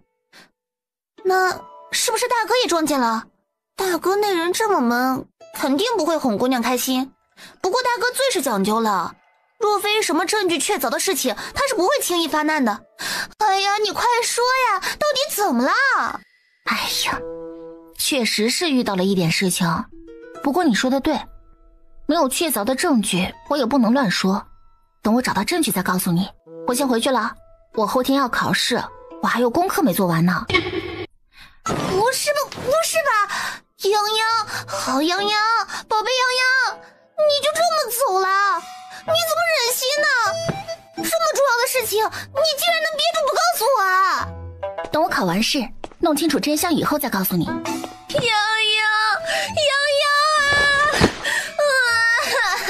你好狠的心啊！八卦听一半，有毒啊！第二天一大早，陆泱泱就收拾好，带着沈嬷嬷跟袁杏一起，外加一个一定要来给他加油助威的盛云娇和他的丫鬟，坐上了马车前往太明书院。到底是怎么回事啊？县主，前方路坍塌了，我们过不去了，不如先找个地方避雨，等到雨停了再回山上去。不行，再这么耽搁下去，岂不是就要让那个薛婉年得逞了？鬼知道他打的什么主意！不弄清楚这件事情，我绝对不甘心的。县主，前方路都堵住了，这里也很危险，您还是快些回马车上去。我们现在必须回去，这里随时都有可能塌陷。还有别的路吗？县主，这里是官道，马车只有这里能通行，其他的都是小路，马车走不了。大晚上的，又是下着暴雨，马也容易受惊。给我招匹马，找2个认路的人，我们骑马换条路。不行，县主，这太危险了。我不管，今晚上我一定要去青莲观。林霜眼看劝不动，只得喊人赶紧跟上，生怕离端县主自己跑了。薛大姑娘好本事啊！怎么，前面说什么藏在深闺无人知，这转眼就将人送到太明书院去，够大胆的呀！母后过世之后，就成了宫中禁忌，谁也不能提起。薛大姑娘这手棋走得可不算精妙啊！我妹妹她贪玩，但最是听话的。只要殿下愿意，我今日便能将她送过来。及笄了吗？今年14岁了，明年就及笄了。既是如此，在太明书院待2年，倒也寻常，时间也差不多。薛大姑娘以为呢？殿下所言极是，殿下尽管放心。我已经叮嘱过她，绝对不能露出容貌。今日本殿下进宫，父皇召见，提了让我去睦州的事。只要殿下肯从中周转，让婉宁做什么都可以。我那个庶妹的姨娘还生了一个小儿子，没有养在府上，养在外面的庄子里。我将那个庄子送给殿下。我们家七姑娘从小最在意的人就是她的姨娘，所以殿下尽管放心，她绝对不可能生出别的心思。薛大姑娘果然是好手段啊，能从广平侯手中截胡，费了不少心思吧？哼！薛婉宁心下一惊，三殿下说这话显然是已经调查过。也是，自从意识到这个庶妹的价值，父亲就一心想将她好好的养着，卖个大价钱。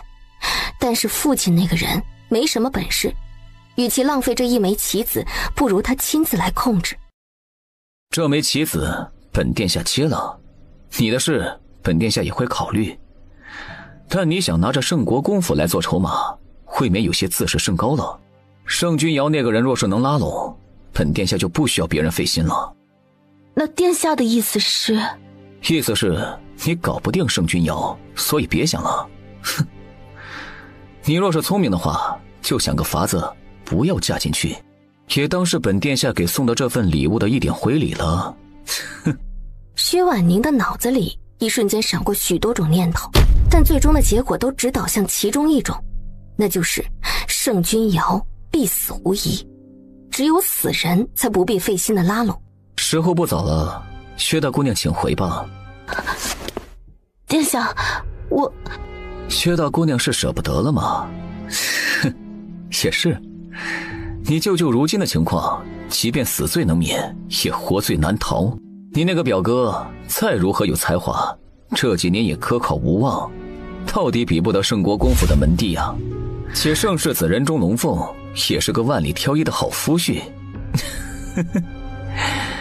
可惜了，薛大姑娘倒也不必着急着做决定，听闻过2日就是薛大姑娘的婚期了。父皇的任命书也要过2日才下来，薛大姑娘慢慢考虑。送客。姑娘，怎么样了？您脸色怎么这么难看？是不成了吗？祖母这几日身体如何了？姑娘，老夫人已经糊涂半年了，如今早就认不得人了，时好时坏，但精神还好。回去吧。薛婉宁闭上了眼睛，指尖微微的颤抖。姑娘，醒了。元杏呢？他家里有事儿，奴婢让他请假回去了。姑娘有事吩咐奴婢也是一样的，不然回头奴婢再给你挑2个小丫鬟过来。是他家里出了什么事儿，还是他出了什么事儿？姑娘怎会这么问？没什么。啊，对了，有收到离端县主的信吗？他有使人来报过信什么的吗？没有。姑娘是要找县主吗？不然奴婢派人去长公主府去问问。都2、3天了，他怎么回事啊？不会出什么事儿了吧？小姑娘在吗？有个姓林的侍卫来找您。见过陆姑娘，在下是县主的护卫林峰。敢问陆姑娘，县主他有来找过您吗？没有啊，怎么了？是出什么事儿了吗？县主前日命我去接长公主殿下，但是长公主殿下中途有事没有去护国寺，而是转道去了青莲观。我叫人先将此事传信给了县主，然后去帮长公主殿下办了点事。本来打算昨夜回护国寺去，结果下大雨，耽搁了路程。今日一早接到飞鸽传书，说县主昨夜就离开了护国寺。我又急忙往青莲观送信，得知县主也没有去青莲观。因为之前县主提过要回京找您，所以我就过来问一问，看您是否见过县主。什么？你是说县主昨夜就离开了护国寺，如今却不知去向了？如果县主没有来找您的话，那想必是昨夜连夜去往青莲观，中途遇到了什么事。如此，我就不打搅陆姑娘了，我得赶紧去找县主。啊，你等我一下，我跟你一起去。2人一路离开京城，朝着护国寺的方向奔去。走到山脚下，才知道昨夜暴雨，山脚下官道塌方，路被堵住了。还有小路吗？如果着急的话，他肯定会连夜走小路。护国寺是京郊最大的佛寺，上香的人特别多，所以除了这条官道以外，还有附近的村子也能通过，只不过会绕一点，所以小路的话不止一条，就是不知道县主会走哪一条。陆姑娘，能不能麻烦你回去一趟找些人过来？我这一时情急，也没有带人手出来。挨个找怕是会耽误事儿，我担心县主会有危险啊。这里距离京城可不近，这么一来一回都不知道到什么时候了。这样，你跟我说怎么走，我们分开找。最重要的是，先打听县主是去的哪一条路，我们再顺着去找，应该会更快一点。可是您一个人行吗？我都能跟你来，你见我拖你后腿了吗？那就麻烦陆姑娘了。这样，你从南边走，南边有好几个村子，从村子绕过去都能绕过这段路。至于青莲观的位置，你找人打听一下，很容易就能找到的。我往北走，北边有条山路，会更近一些。不管能不能找得到，咱们有时太阳落山之前都在青莲观的山脚下汇合，您意下如何？这样，我先去这附近的村子都问一问，你去山里找。我这边如果快的话，我就去接应你。但你放心，如果赶不上，我一定会在有时去青莲观的山脚下等你的。好，拜托您了。陆泱泱也没有磨蹭，翻身上了马，找人问了下路，朝着附近的村子找了过去。陆泱泱正寻思呢，就听见前方村子里传来一阵欢悦的唢呐声。这谁家在这个时候办喜事儿？哎，我从这儿路过，能带我去你家喝口水吗？你要是坏人怎么办呀？我娘说不能随便跟外面来的人说话。我才比你大几岁，你从哪儿觉得我像坏人？你看我这胳膊还没你粗呢。你说的也是哦。那行吧，你跟我来吧。小孩，你还挺警惕的呀。这附近村子这几年丢小孩，从几岁到10几岁的丢了不少呢。据说都是被拐子给拐跑了。官府的老大爷们找了好久都没找着人贩子，只能挨个村子通知，不准小孩到处跑，也不让随便跟外乡人说话。啊，还有这种事？10几岁的孩子都能丢吗？陆泱泱一下子警惕起来，该不会趁着昨夜暴雨，离端县主被拐子给拐走了吧？还有，这确定是被拐的，不是直接被掳走的？只要是没长大成亲的都会丢。隔壁村里有个姑娘，过几天就要嫁人了，还丢了呢。不过有人说她跟人私奔了，反正最后也没找着。你知道的还挺多的，那你跟我说说，你们村今天谁家里办喜事啊？我老远就听见吹吹打打的。你为什么问这么多？我就是好奇。好吧，那你还是别好奇了。办喜事的是我们村的张地主家里，他们家有个傻儿子，可傻了，还会打人呢。我们村的小孩都讨厌他，但是又惹不起他们家。哎呦，狗蛋儿啊！哎呀，你这从哪儿带的人呢？啊，你，哎呀，这位贵人，您有什么事儿啊？大娘，我就是路过这里，口渴了，想来讨碗水喝。哦，哎，好，姑娘您稍等啊，厨房有烧开的凉白开，我去给你倒一碗。谢谢大娘。这时，偏房的屋子里传来扑通的一声，像是有什么东西摔到了地上。娘，脚腕扭伤了，骨头有点错位，我已经给你正回去了，休养一段时间，别用力，养好就行了。这个问题不大，但你应该是几个月前不小心小产过，淤血没有排干净，所以常常下腹坠痛，是吗？趴下，我给你扎几针，再开个药方，你让人去抓药，吃上2副就差不多了。姑娘啊，你，哎呦喂，哎呀，咱们真是碰上大恩人了呀！哎呀，三娘，你听着姑娘的话啊，娘去做饭，姑娘等下留下吃饭啊！哎呀，真是老天爷保佑啊！这2个月还是少碰凉水，你这还算好的，及时发现，好好养一养就没事了。是，谢谢姑娘大恩大德，我躺着休息吧，我这就是顺手。姑娘，那个真是对不住啊，咱们这乡下也没什么好东西，你等会儿我这就叫狗蛋去割肉去，您一定要留下来吃午饭呢。哎，大娘，实不相瞒，我还有事急着走，就是过来讨碗水喝，这荷包蛋我就不客气，午饭就不用了，我真的赶时间。哎，那我给你热个饼子。大娘，真的不用，我马上就得走。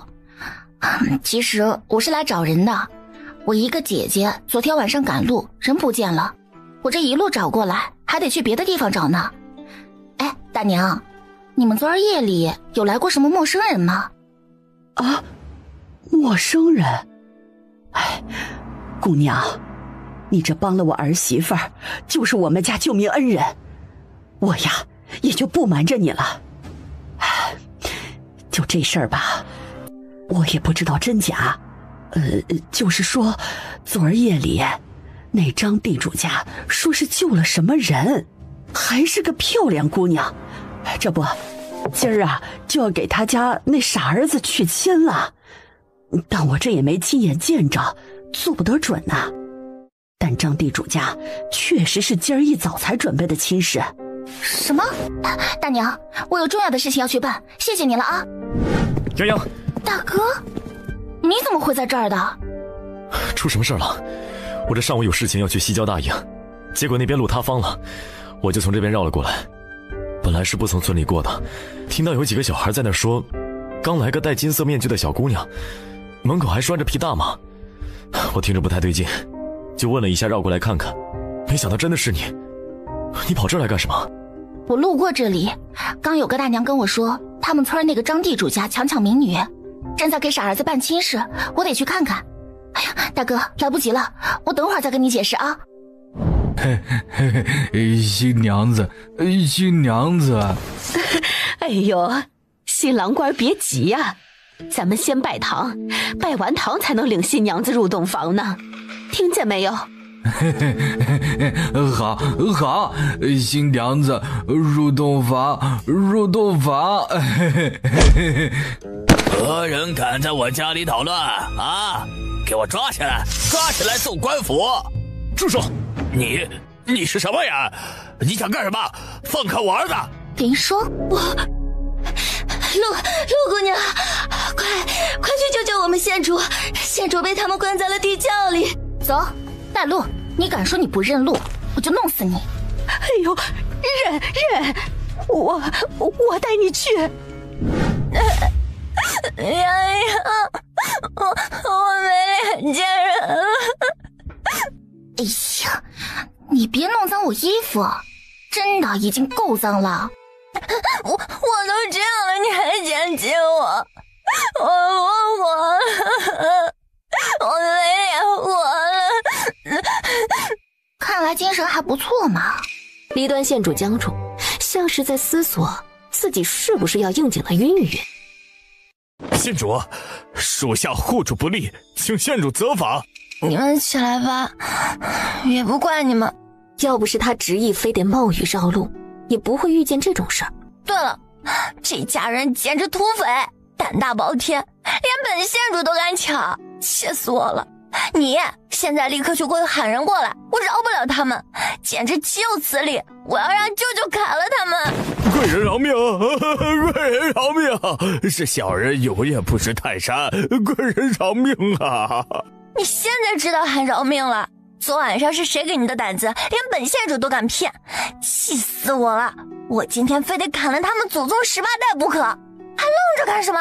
给我揍他！敢绑我！哼，让你仗势欺人，大坏蛋！还有他那傻儿子呢！我呸！就他那傻儿子还想娶妻，傻子还要传宗接代，再生一我傻子吗？别霍霍人了，气死我了！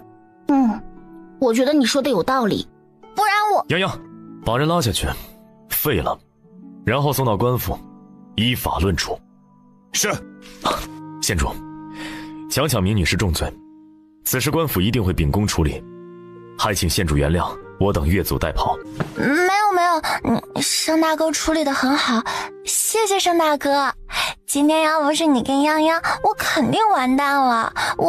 离端县主听到他说要把那2个人废了的时候，就已经开始星星眼了，哪里还在意他怎么处理？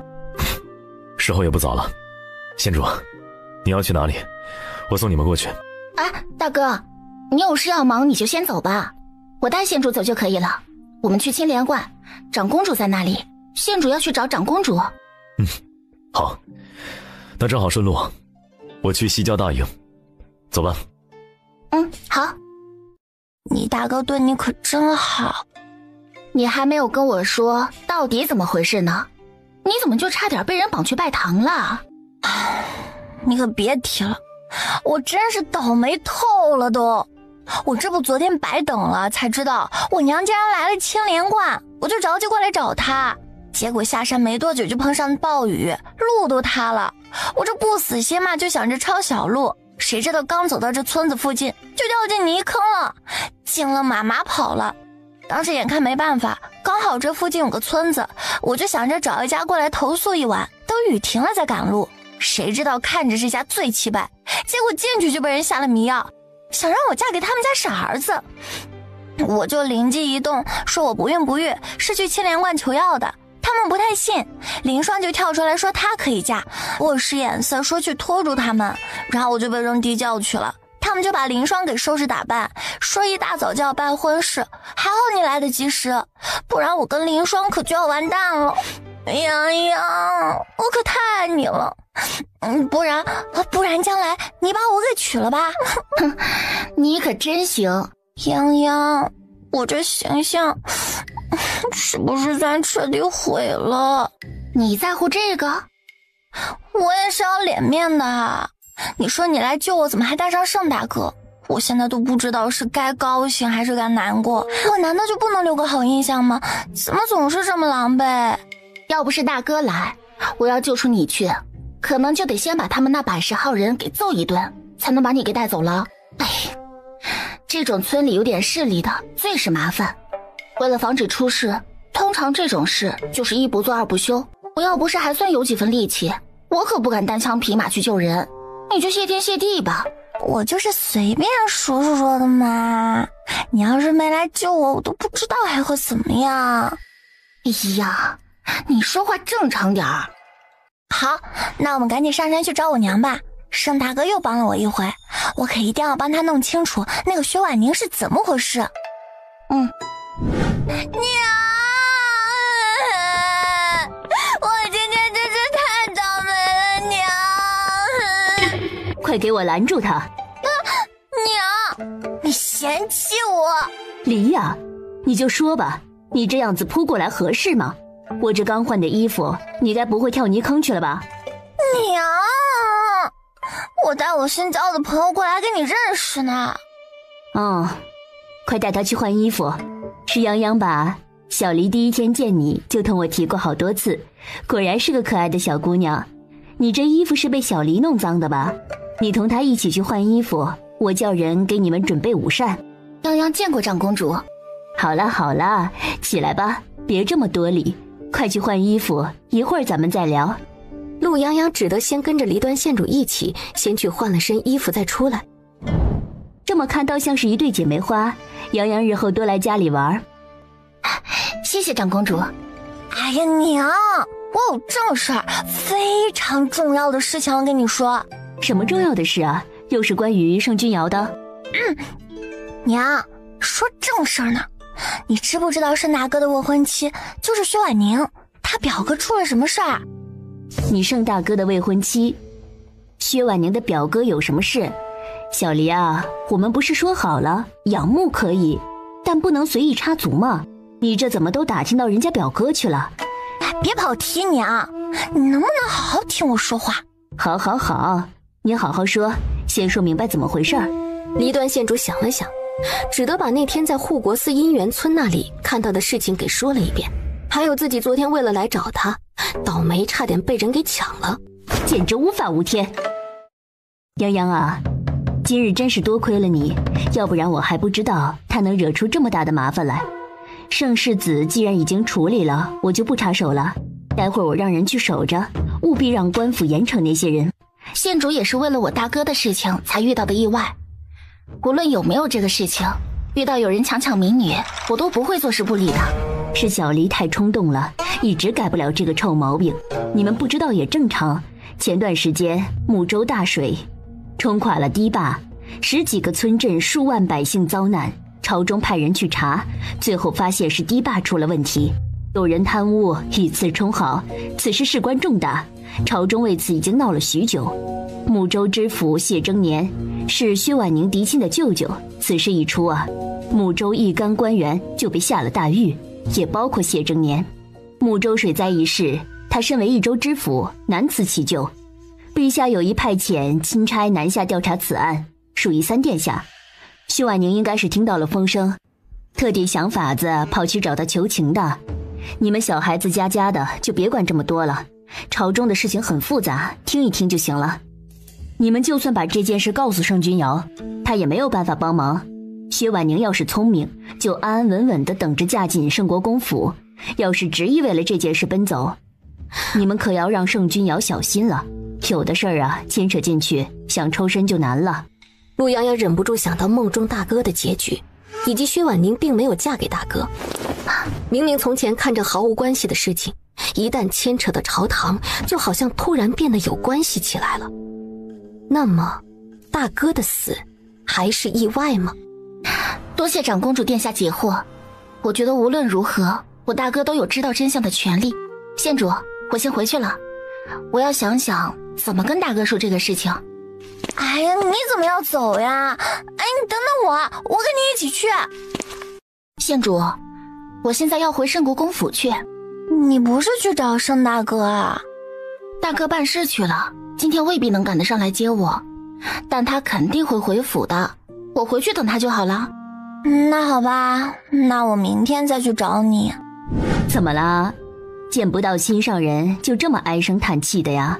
你啊，你干嘛还笑话我？我也着急啊。那薛婉宁去找三表哥求情倒是没什么毛病，可我总是觉得怪怪的，又想不出来是哪里怪。反正就是觉得这个事情不对劲儿。哟，我们小黎长大了呀，都能察觉到这里不对劲了。娘，那你知道就告诉我，到底是怎么回事啊？我怎么感觉泱泱好像知道了，但是我还不知道啊。你这个朋友倒是蛮有意思的，上次承恩公府寿宴上冯家的事情，多亏了他，是吗？还有阿雀，听说他给阿雀针灸了，他脸上那块面具是阿雀送的吧？能入得了阿雀的眼，确实是个聪明的小姑娘。二表哥送的？二表哥什么时候那么大方？他不是小气的要命吗？入了他私库的东西，一根毛都别想拔出来。我小时候问他要个9连环，他都不肯给我。那是他知道你解不开，觉得给你浪费了。你啊，所以小黎啊，想不明白就别费那个脑子了，笨鸟也挺可爱的。那我帮不上忙，我会很生气的。傻孩子，你已经帮了忙了。如果你真的特别不希望你的心上人出事的话，那娘给你出个主意好了。什么主意啊？长公主勾勾手指，示意他凑近一点，然后贴在他的耳边说了一句话。什么？小黎，记住了，有些事情不走寻常路，就会有意外的收获。殿下这几天很忙吗？是有点事。还没恭喜你顺利通过太明书院的考试。殿下怎么知道我通过了？顾今日让曹公公去打听了一下你的成绩，算学科也是第一，很厉害。要是有人欺负你，也别跟他们客气。那当然了，我还是很有把握的，就是女先生的脸色有点不太好。我后来才知道，他看我在考场上睡觉，以为我是拿了名帖过去混成绩的。算学科开设以来，各大书院都不算重视，后来太明书院单独将这一科拎出来教学，是因为算学科的应用十分广泛，但大多数的学子也还是没放在心上，时间久了，去考这一科的人也就少。我也觉得很有用，不然账目都算不清楚，肯定被人坑。说得对。喏，恭贺你通过书院考试的礼物。礼物？给我的？这真的是送给我的？自然是送你的。陆泱泱有点迫不及待地摘掉脸上的那块面具，将这块蝴蝶面具给换上。怎么样，殿下？好看吗？太子在他摘掉面具的时候，看到他脸上的那块疤痕，眼眸沉了一瞬，但见到他此刻开心的模样，也还是跟着微笑。好看。殿下，我今天找你是有一件很重要的事情要问你。陆泱泱想了想，他不能把自己做的那个梦告诉太子，笃定明年大哥一定会死，但是他可以倒推，如果薛婉宁搭上了三殿下的路子，那大哥会有危险吗？他把自己的想法说给了太子。殿下，如果不阻止大哥娶薛婉宁的话，他会有危险吗？你猜对了，但无论薛婉宁嫁不嫁给阿瑶，都不会影响你这个猜测的结果。因为真正想除掉阿瑶的是老三，不是薛婉宁。薛婉宁想求老三帮忙，他的筹码就是圣国公府的兵权。现在兵权在阿瑶手里，如果阿瑶不妥协，那最好的办法就是换一个能妥协的人。而这样一来，薛婉宁的筹码就没有了。这个时候他反而会考虑要不要走这一步棋。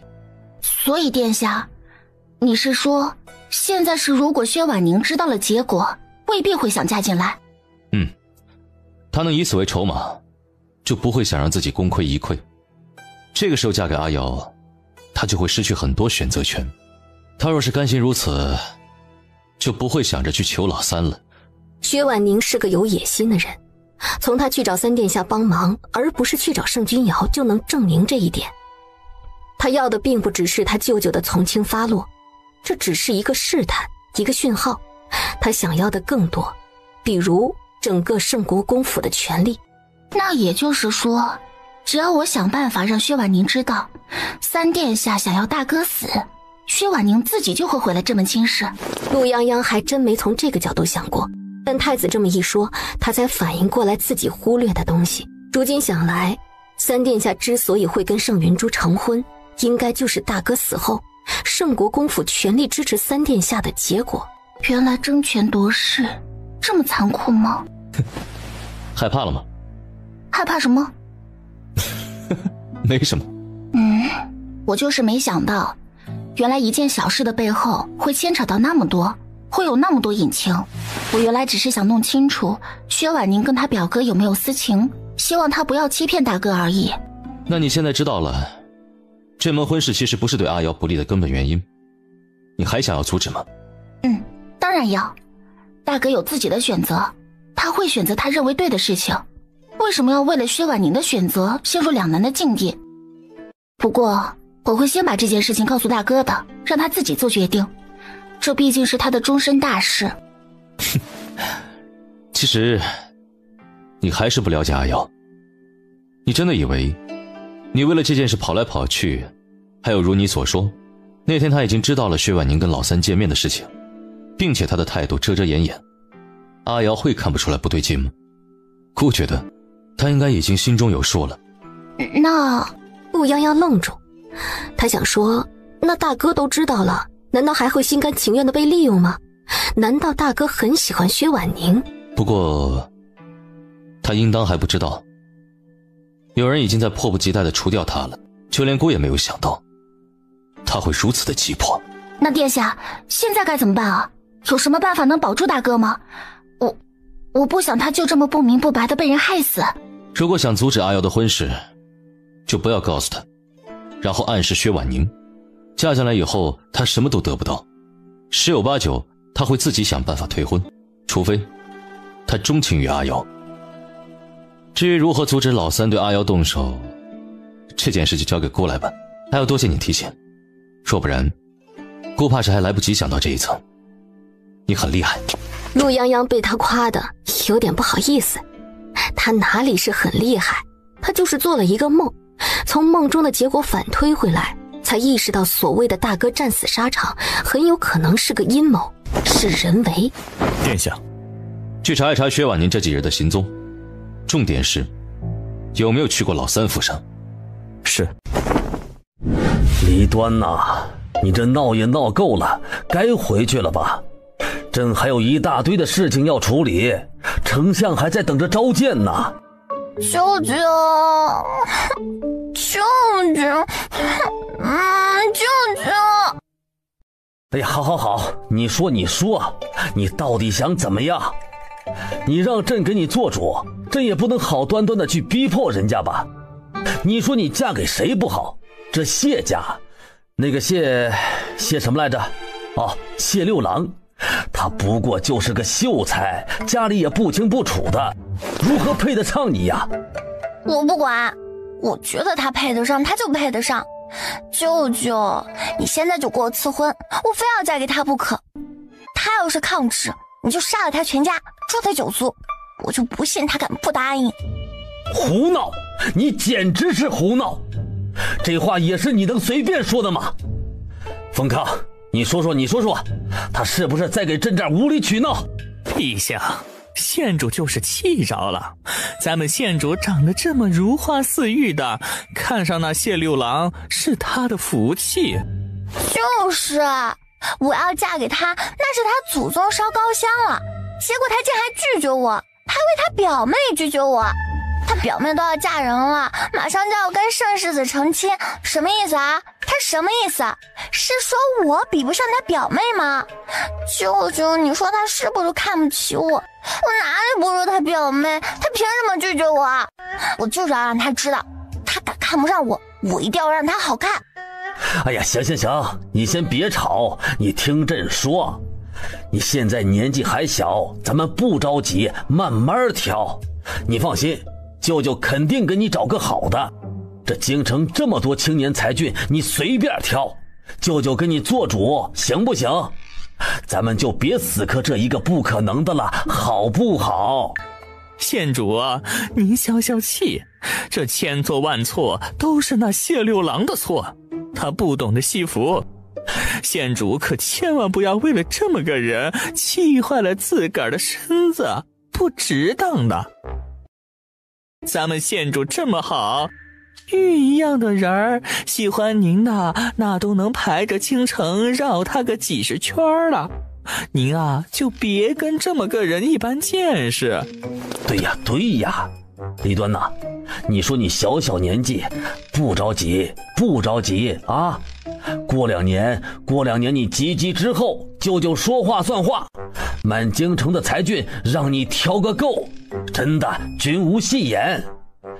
你就先回去好不好？不好，我不管。舅舅，你现在就给我下旨赐婚，要不然你就把他还有他表妹都给我叫过来，当着您的面，你让他说他喜欢他表妹什么，我差到哪里了？弄不清楚我今天就不走，我晚上都睡不着觉，我怎么就比他表妹差？哎呀，舅舅，我真的那么不好吗？你也觉得我不好吗？你觉得我比不上他表妹吗？县主您可千万别这么想，那谁谢六郎的表妹怎么能跟您比呢？您说是不是？真的吗？那是当然，县主金尊玉贵，那谢六郎的表妹无论如何也不能跟您比的。舅舅，那你说呢？朕……皇帝一阵无语，他如何去评价一个臣子的女儿？这真是……果然，连舅舅你都觉得他表妹比我好，所以你不可能给我们赐婚，也不可能把他们叫过来给我评理。我真的好难过，我好惨。我有那么糟糕吗？你们都不喜欢我，我还活着做什么？皇帝的眼皮一抽一抽的。太子殿下到！儿啊，阿雀，你快来，帮爹个忙！你看看离端这闹的，你说话最管用，你赶紧帮朕劝劝。他这不知道是犯了什么咒，非要嫁给什么谢六郎，这不是胡闹吗？朕说他2句，他就蹲这儿哭。舅舅，你嫌弃我，你舅舅嫌弃我了。你也觉得那谢六郎的表妹比我好，我好难过，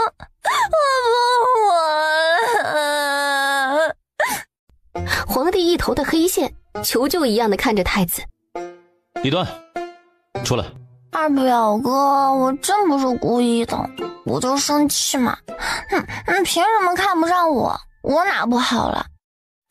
那薛大姑娘怎么就比我强？我让舅舅给我赐婚，他不答应，我就让他找人过来评理，他也不答应。所以你就撒泼哭闹，就这点出息？你小时候不是很厉害，看不惯就上手抢吗？那个李端呐，咱不行这样啊，不合适。我就是不服气。行了，今天闹也闹了，先回去吧。姑帮你说和说好。谢谢二表哥，二表哥你人最好啦。那舅舅，我明天再来。皇帝的脸顿时如同便秘一样，赶紧摆手让他走。离端县主噔噔的跑了。阿雀，你可不能让那丫头糊弄了。那什么谢六郎，什么玩意儿？睦州一案事情还没定论呢，那谢六郎现在都不算得清白。你说说，那谢六郎是不是故意的，想哄骗李端？李端小小年纪，最是容易受哄骗。那谢六郎简直居心叵测。还有，他那什么表妹，朕记得是不是定给了君瑶？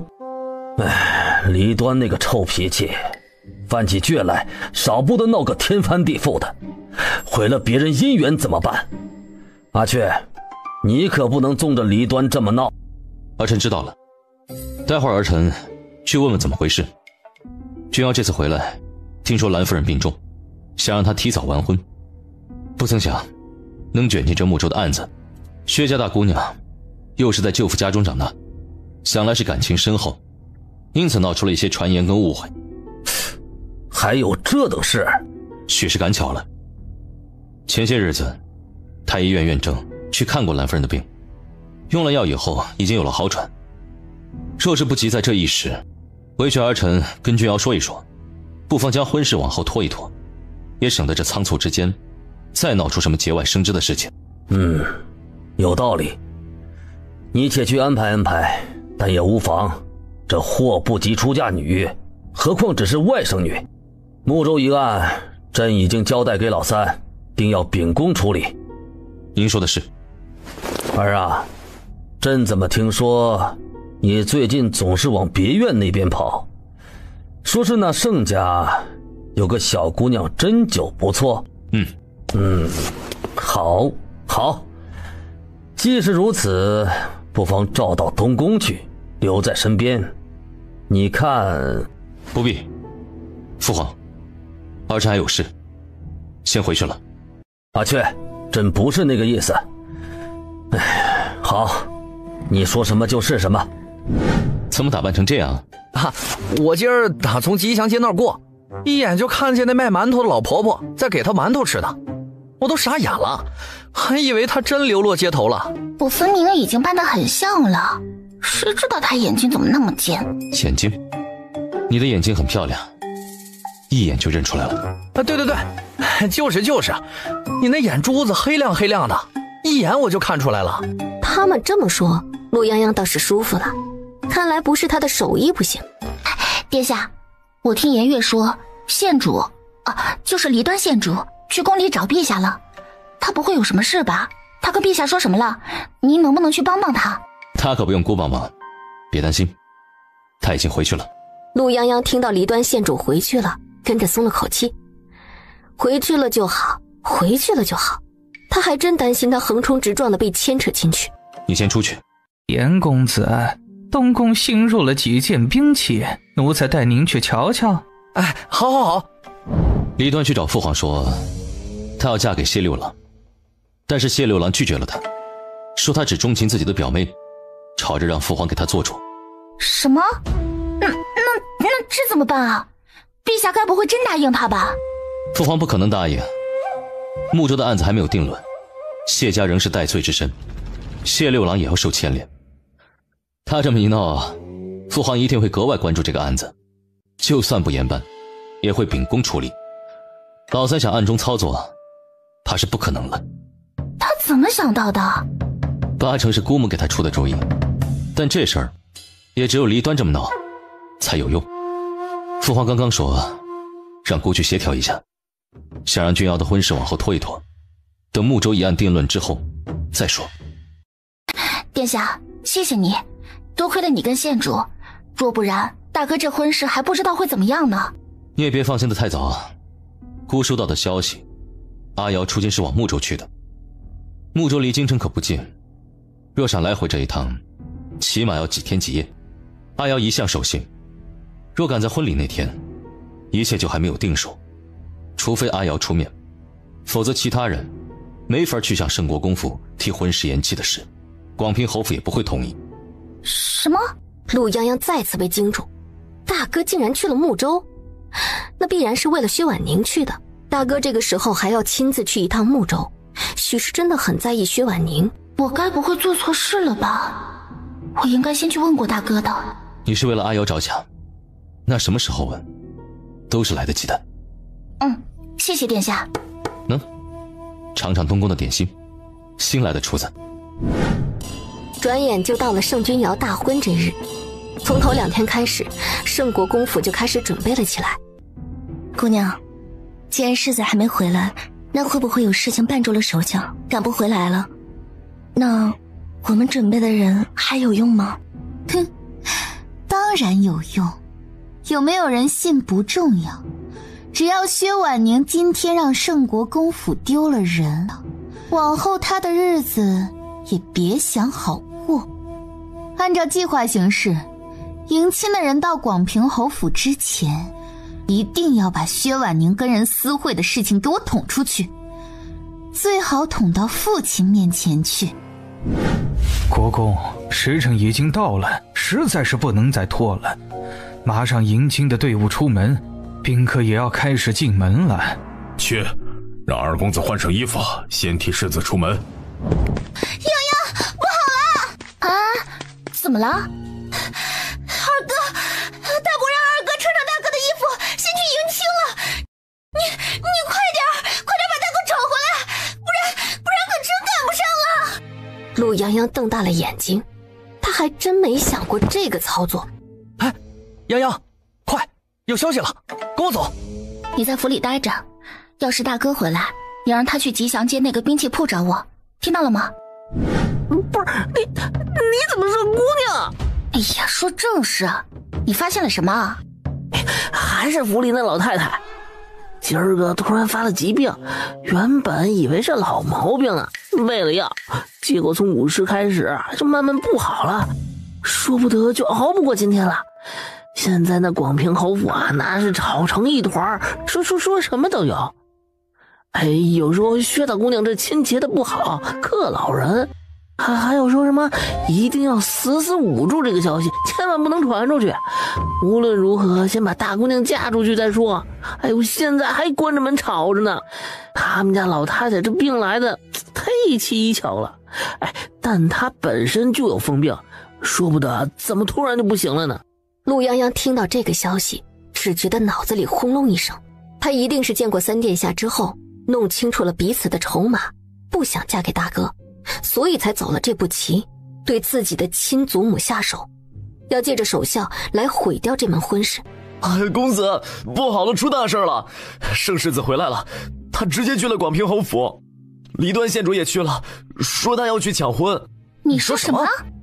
离端县主一听到盛世子去了广平侯府，就头也不回的追过去了，说要去抢婚。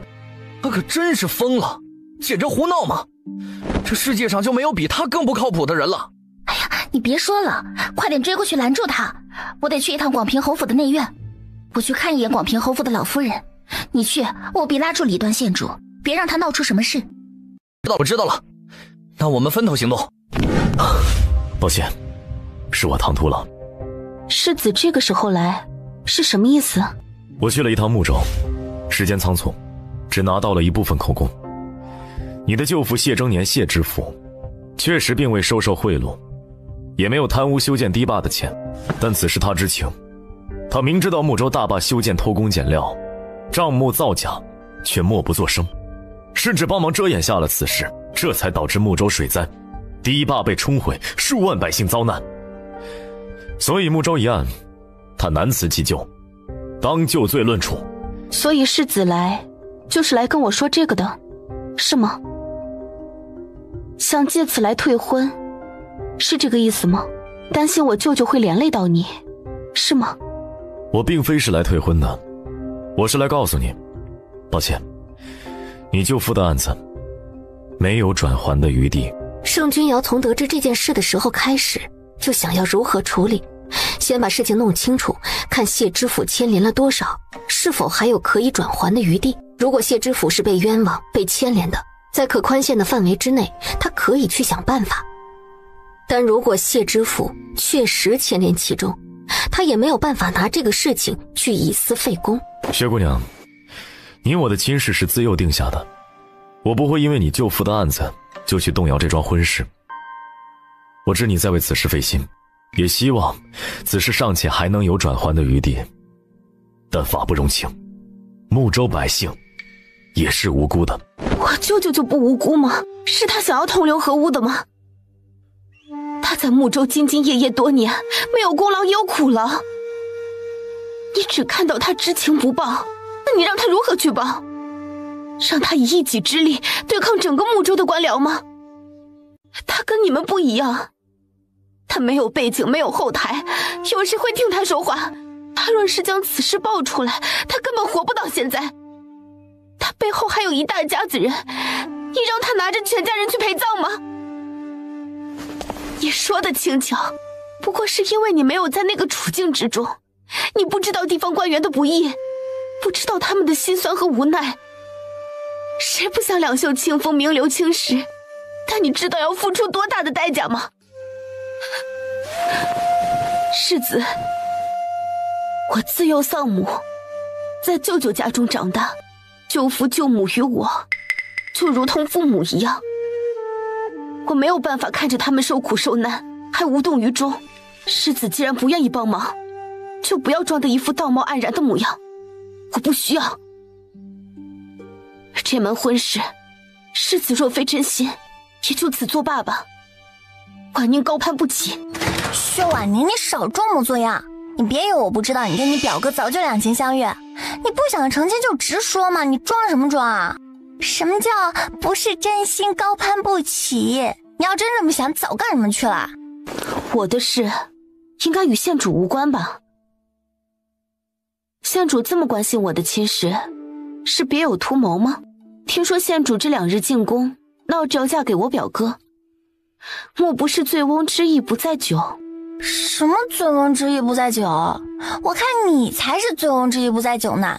你说盛大哥不是真心，你呢？你是真心的吗？你敢不敢发誓，你说你是真心想要嫁给盛大哥的？你要不是，那你现在就天打雷劈，这辈子都得不到真心，你敢不敢？我只是不知何处得罪了县主，让县主这么大闹我的婚事。你少给我装！县主，稍安勿躁，抱歉，今日惊扰了薛姑娘，还请薛姑娘暂时将其他人请出去，让我把话说完。世子这般欺辱我，还有什么可说的？世子纵容县主这样大闹我的婚事，可见对我诸多不满。是婉宁福薄，世子请回吧。若再不走，怕是整个京城都要来看笑话了。世子当真要逼死我吗？薛婉宁倔强地看着盛君瑶，忽然伸手拿起了桌子上的剪刀，站起来后退2步，将剪刀抵到了自己的脖子上。姑娘，你快把刀放下！姑爷，不，世子您行好，您不能这么欺负我家姑娘啊！今日本是她跟您的成亲大喜，尚未过门，您就要这么欺辱她吗？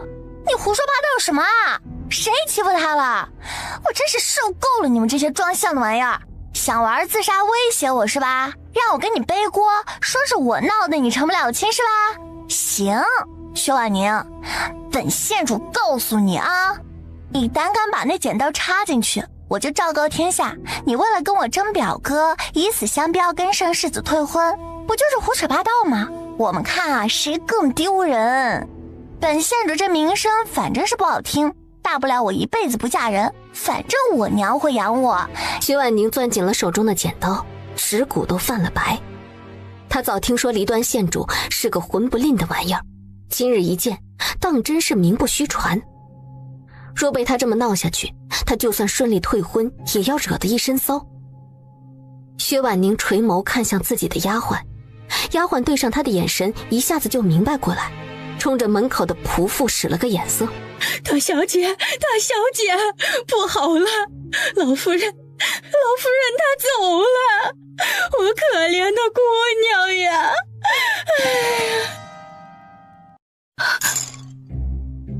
祖母，祖母，为什么会这样？是我错了，我不该痴心妄想，是我害了祖母。姑娘，你别这样。祖母病了许久，那道士的传言不可信，只是说府上最近不宜办喜事，会冲撞老夫人。可这婚事也不是您能做主的啊。祖母，我要去看祖母。县主，这里混乱，你先回去。我不走，我是来抢婚的，除非你跟我一起走。县主，我心里有数，会好好处理的，你不必担心。我知道你跟泱泱是好朋友，劳你为我的事情奔波，我心中甚是感激。你先回去，跟泱泱说信我，好吗？就在这个时候，他突然听见外面传来一阵阵的吵嚷声。陆泱泱瞧见了离端县主，眼皮轻抽了一下，飞快地给他使了个眼色。天哪，老夫人，你死得好惨啊！陆泱泱往前走的脚步差点一软。父亲，母亲，婉宁有罪，若因婉宁的气势连累祖母，婉宁万死难辞其咎，又岂能在这样的日子里成亲？还请父亲母亲恩准婉宁回老家为祖母守孝，待满了孝期再商讨婚事。婉宁啊，父亲，婉宁心意已决，请父亲成全婉宁的孝心，也请世子成全婉宁的孝心。贤婿可莫要误会呀，婉宁她是被吓到了，你可千万别听她胡说，这婚事可万万出不得岔子呀，这大喜的日子宾客都要到了，你看这，哎呀，我们老太太就是最近脑子糊涂，吃错了东西，幸亏了你们家这位这位表姑娘，不知道怎么扎了那么几下，吐了一场，这已经没事了。贤婿，这迎亲的队伍都到了，及时可耽误不得呀，你说是不是？老太太，可以睁眼了，有戏结束了。你答应我的糖呢？啊，我的糖，说好了我装睡给我糖的，哎，快给我！陆泱泱从荷包里摸出一把糖块，放到了他手上。薛大姑娘，贵府老夫人所患之症乃痴症，容易忘事，但只要细心照料，再活个1-20年也不成问题。不知道薛大姑娘着急守的是哪门子孝？哦，我算是看明白了，合着就是薛婉宁你不想嫁给盛大哥呗？那你找那么多借口干什么啊？你干脆承认你跟你表哥私情退婚不就更好吗？怎么一会儿要拉着本县主跟你背锅，一会儿又成了你克死了你祖母？你祖母这不好端端的吗？你不想嫁就不嫁呗，装什么装啊？我真的是长见识了，你这心怎么这么黑呢？误会都是误会呀！哎呀，今儿个老太太突发疾病，可是把我们都给吓到了，才闹出这样的误会。贤婿，你可万万不能误会呀！你跟婉宁的婚事可是从小定下的，3书6礼都过了，都要成亲了，你可不能不守信呐！你要是退婚，让我们婉宁怎么活？让我们广平侯府的姑娘日后如何嫁人呢？广平侯见他这么说，盛君瑶还是无动于衷，干脆心一横。这样吧，只要贤婿开口，我这几个女儿你看上哪个，今天都可以直接带走。你无耻！侯爷，你们家可真有意思啊！嫁女儿嫁到这份上，提前商量了吗？不如我们先回去，你们慢慢商量，看到底你们家大姑娘是想不想嫁，你们家老夫人是不是被喜事给冲撞了，还是哪个愿意嫁的直接跟着走。哦，还有，你们家老夫人这吃醋东西也吃醋的十分蹊跷，不如再找个太医来诊一诊，看到底是吃错了什么。世子，婉宁福薄，承蒙世子厚爱，只是不知何处得罪了县主跟这位陆姑娘，让他们这般针对我，在大喜的日子闹出这样的事端。你我的婚事就此作罢吧。他屈辱地闭上眼睛，仿佛在被动地承受这番不公的命运。薛姑娘不必妄自菲薄，也不必将今日之事推到县主和舍妹身上。你我自幼定亲，虽未有机会互相了解，但瑶自始至终不曾想过要毁约。得知你有难处，我亦想尽力周全，希望你能谅解。上次护国寺偶遇，我说过，我自来不愿做强人所难之事。若你想退婚，我愿意成全，也会尽全力维护两家颜面。自古结亲，乃结两性之好。若其心有意，必成怨偶。何谓有意？并非是另有所属，而是所思所为所向不能达成一致，观念不同，难以同心。我想姑娘听得明白我的意思。薛婉宁蓦地看向盛君瑶，一瞬间心绪复杂，仿佛自己所有的谋算都在他眼中无所遁形。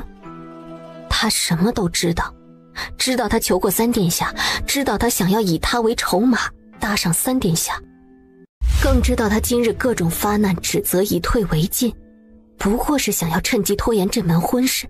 世子，既然难以同心，那我与姑娘的婚事便就此作罢吧。我会同宾客解释，我有紧急军务要离京，如此便全了两家的面子，也算是我对这门婚事对姑娘的一个交代。盛君瑶拱手冲着薛婉宁微微一弯身，彻底断了这门婚事。薛婉宁即将说出口的话彻底被咽回了喉咙。贤婿啊，怎能如此，怎能如此啊！侯爷，只当我今日不曾来过便是。走，我们回去。薛大姑娘，你祖母身体好得很，可还能活个10-20年呢，下次可别让老人家吃错药了。到底怎么回事？赶紧跟我说说，大哥怎么退的婚？大伯都快气死了，刚刚发了好大一通的火，我本来想留着看热闹的，被我娘给赶走了。陆洋洋把自己猜测的广平侯府老夫人的事情告诉了他们。你说什么？三人齐齐震惊，他们怎么也想不到薛婉宁竟然会为了拖延婚事毒害自己的亲祖母。这不能吧，这也不太像啊。天哪，我以前怎么完全没看出来？只不过婉宁姐姐，不是薛婉宁，她确实也不怎么来府里啊，而且她真的不喜欢大哥，那为什么不早点退婚呢？大哥去边疆之后没多久赶上薛婉宁及笄，大伯母请人去送过好多次东西，也透过意思，若是对方等不及，这边可以主动提出退婚，不让他们为难的。好啊，我就说他哭丧怎么哭得那么及时呢？他还想甩锅给我，被我呛回去以后他就开始哭丧，气死我了。等等，所以你当时看到我带着广平侯府老夫人过去，是真以为老夫人已经死了？不然呢？陆泱泱一阵无语，怪不得他那眼神白使了，合着离端县主压根就没明白他什么意思。他当时就是想让离端县主别捣乱，他要用装睡的方老夫人炸一炸薛婉宁。哎呀，不管了，反正就是可恶，就这么放过他，真是便宜了他。你说的对，太过分了，幸好这桩婚事没成。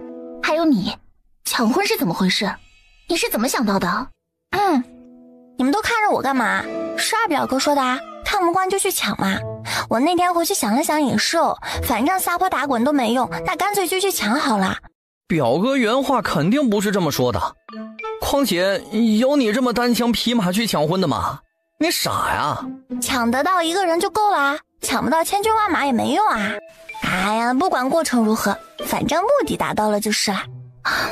那还不是因为大哥心里早有打算，不然我们闹这一出也是白搭了。还真是让殿下给说对了。你嘀嘀咕咕的在说什么呢？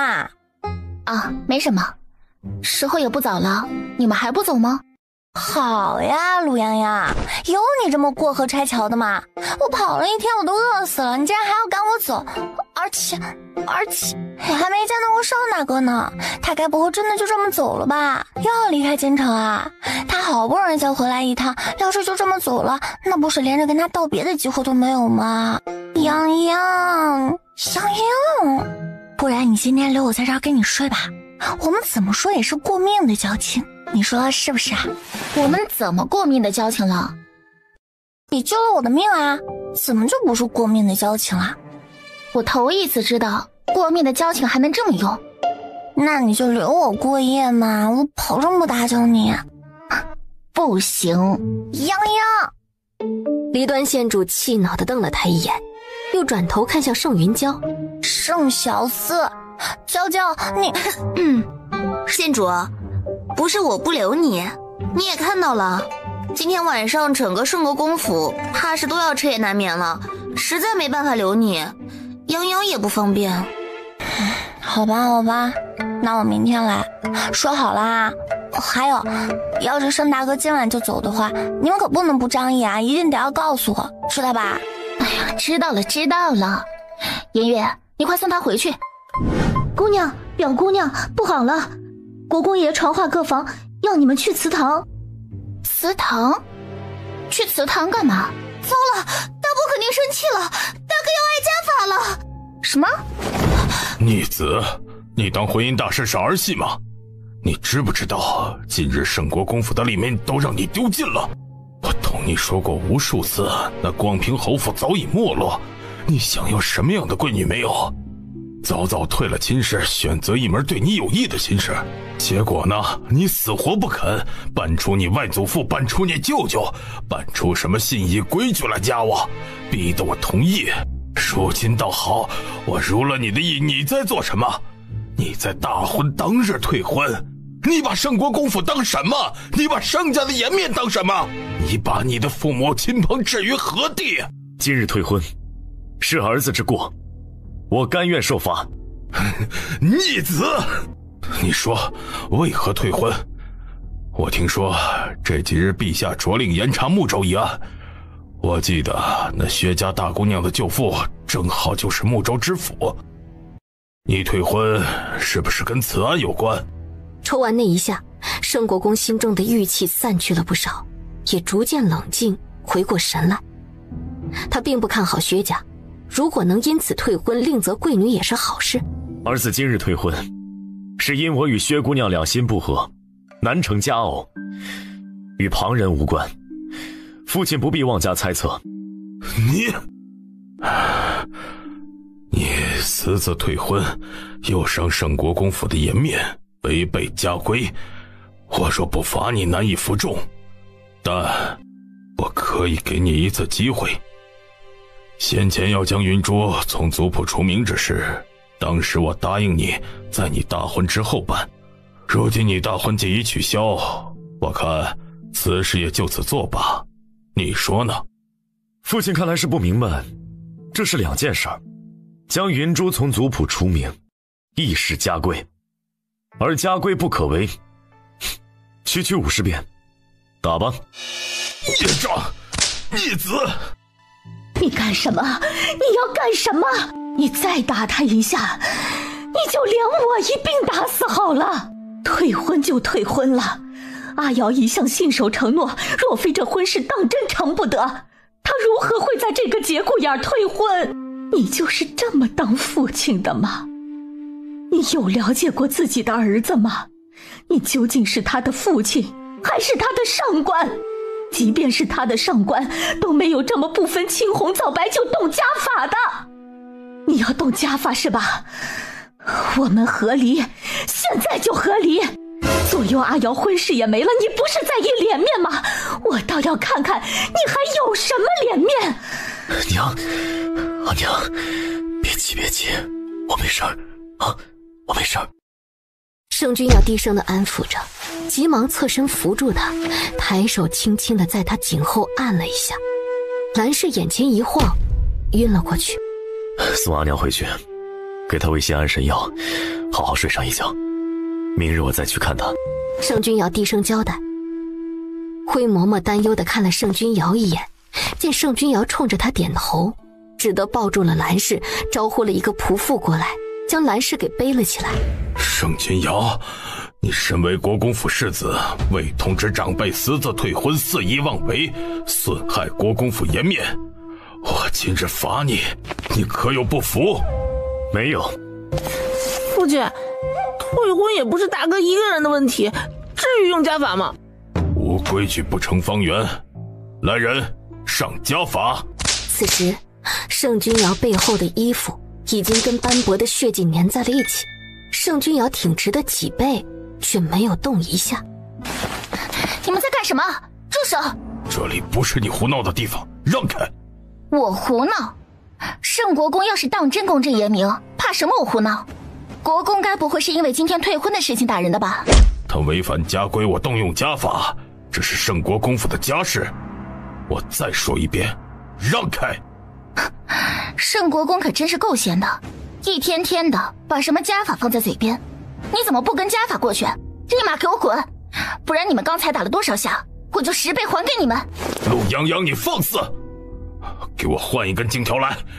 陆泱泱，你要是再敢捣乱，就一起受罚。有本事你打呀！你，来人！泱泱，回去。看来圣国公是还不知道吧？陛下口谕，睦州一案牵扯甚广，圣国公府跟广平侯府的婚事因有所牵连，可酌情延期。也就是说，陛下都说了，这婚事不必那么急。圣国公今天为了退婚的事情要打人，难不成是对陛下有什么不满吗？陆泱泱，你闭嘴！谁允许你这么胡言乱语的？圣国公可真会说笑，这种事我也敢胡言乱语吗？不如圣国公亲自去问问。你！圣国公气得一甩袖，转身朝着门口走去。哼，大哥，走。泱泱，今天多亏了你，下午的事情，若非是你及时赶到，救了薛家老夫人，怕是会有些麻烦。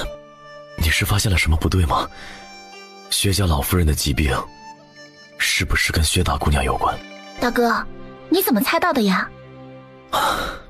那个节骨眼儿，要推迟婚事，守孝是最好的借口。热孝成亲也不是没有，但是薛家老夫人要是死在婚礼上，传出去到底是不好听。不过我也只是猜测，我其实没想到。圣君瑶轻轻地叹了口气，他其实没想到的，没想到薛婉宁会有这样的心思。我原本就是觉得他去求三殿下这个事对大哥不好，所以想救他的小辫子，让大哥不要被蒙在鼓里。于是我就找了人打听他们家的事，得知他们家老太太得了痴症。这个病我以前见过许多，除非是照顾不好出了意外，不然一时半会儿的不可能死。但我派去盯梢的人却说，那老太太今天发了急症，快不行了。我就觉得不对，悄悄溜进去找到那老太太，才发现是有人仗着那老太太糊涂，给喂了相克的东西。我若再晚去半个时辰，可能那老太太就没命了。薛婉宁掐着点让人报丧，她心里肯定有鬼，只是我没有证据，毕竟那老太太是真糊涂了。你能发现并且及时救了那薛家老夫人，已经很厉害了。泱泱，谢谢你。我希望大哥以后都会好好的。我也希望泱泱以后都好好的。好了，时候不早了，不用担心我这里，我这儿有人照顾，快回去吧。那大哥你小心伤口，我先走了。谢谢你。谢我什么？就谢谢你帮了大哥，还有，对不起，我以前不该那么对你，是我的错，我跟你道歉。我小时候娘身体不好，父亲也不怎么管我，二哥也不肯带我玩，只有大哥会照顾我。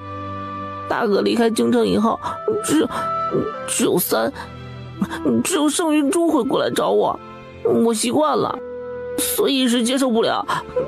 对不起，是我没有认真考虑过你的处境，我跟你道歉。你的道歉我接受了，但我也没打算原谅一个并不欢迎我的人。盛君夜看着他的背影，握紧拳头，羞愧地低下了头。怎么不来？不敢来，喝一杯。受了伤喝什么酒啊？阿菊，我早该回来的。你受伤的消息传过去时，我不信。我想回来，连夜跑了3座城，最后还是掉头回去了。因为四周都是号角声，敌族犯境，我不得不回去。后来知你伤势稳定，我却又不能回来了。等到终于回来了，却不敢见你。也不是真有那么多事情做，是怕见到你会忍不住问：害怕吗？都是害怕吗？我害怕过的，怕死，也怕自己真的残废了。这8个多月，每一天我醒来都会忘记，我已经不能走路了，不能像从前一样骑马射箭，也不能像从前一样迈腿走出去，一步都不行。那些时间，出入东宫的医官比什么人都多，每一个都告诉我，不可能了，这里不可能，那里也不可能，哪儿都不可能了。我怀疑我那段时间听过最多的字就是不可能，我的腿不可能好了，我再也站不起来了。我从前所有的抱负都因为这双腿废了。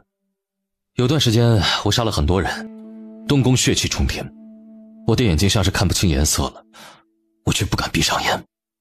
我忍不住一遍一遍地问我自己，是死了好，还是残废了好？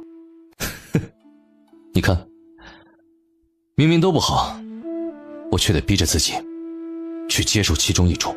盛君瑶又狠狠地灌了一口酒，走到窗前，仰头看着天空的月光，满目猩红。你确实该早点过来，起码让我说一句，我是害怕的。不过现在已经不怕了，起码我还活着，不是吗？好了，说说吧，去睦州都查到了什么？还有，你与那薛姑娘，今日本该是你的大婚之日。时间仓促，只查了一部分。整个睦州官署基本上都在欺上瞒下，倒是有个县令留了一手，藏了账本，交给了睦州知府谢征年。我留的人盯着，务必抢在3殿下之前拿到账本。这里是一部分口供，还有我查到的。口供我抄了一部分，给了薛姑娘。睦州的事我原本没打算管，父皇让老三去睦州，不过是借着查案的名义，将老三拉进朝堂。但泱泱说了一件事，提醒了我。泱泱？你跟泱泱什么时候那么熟悉了？他不是只给你针灸吗？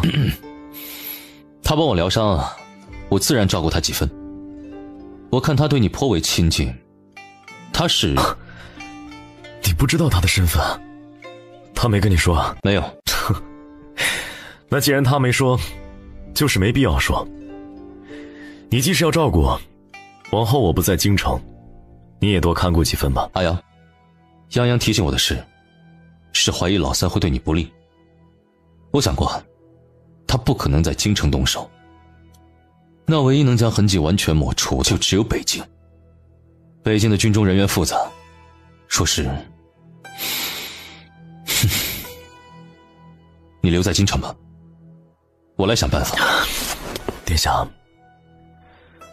我从前不想去边关的，你知道，我自幼并不喜欢舞刀弄枪，但去了边关之后，我从没有一次后悔过自己的选择。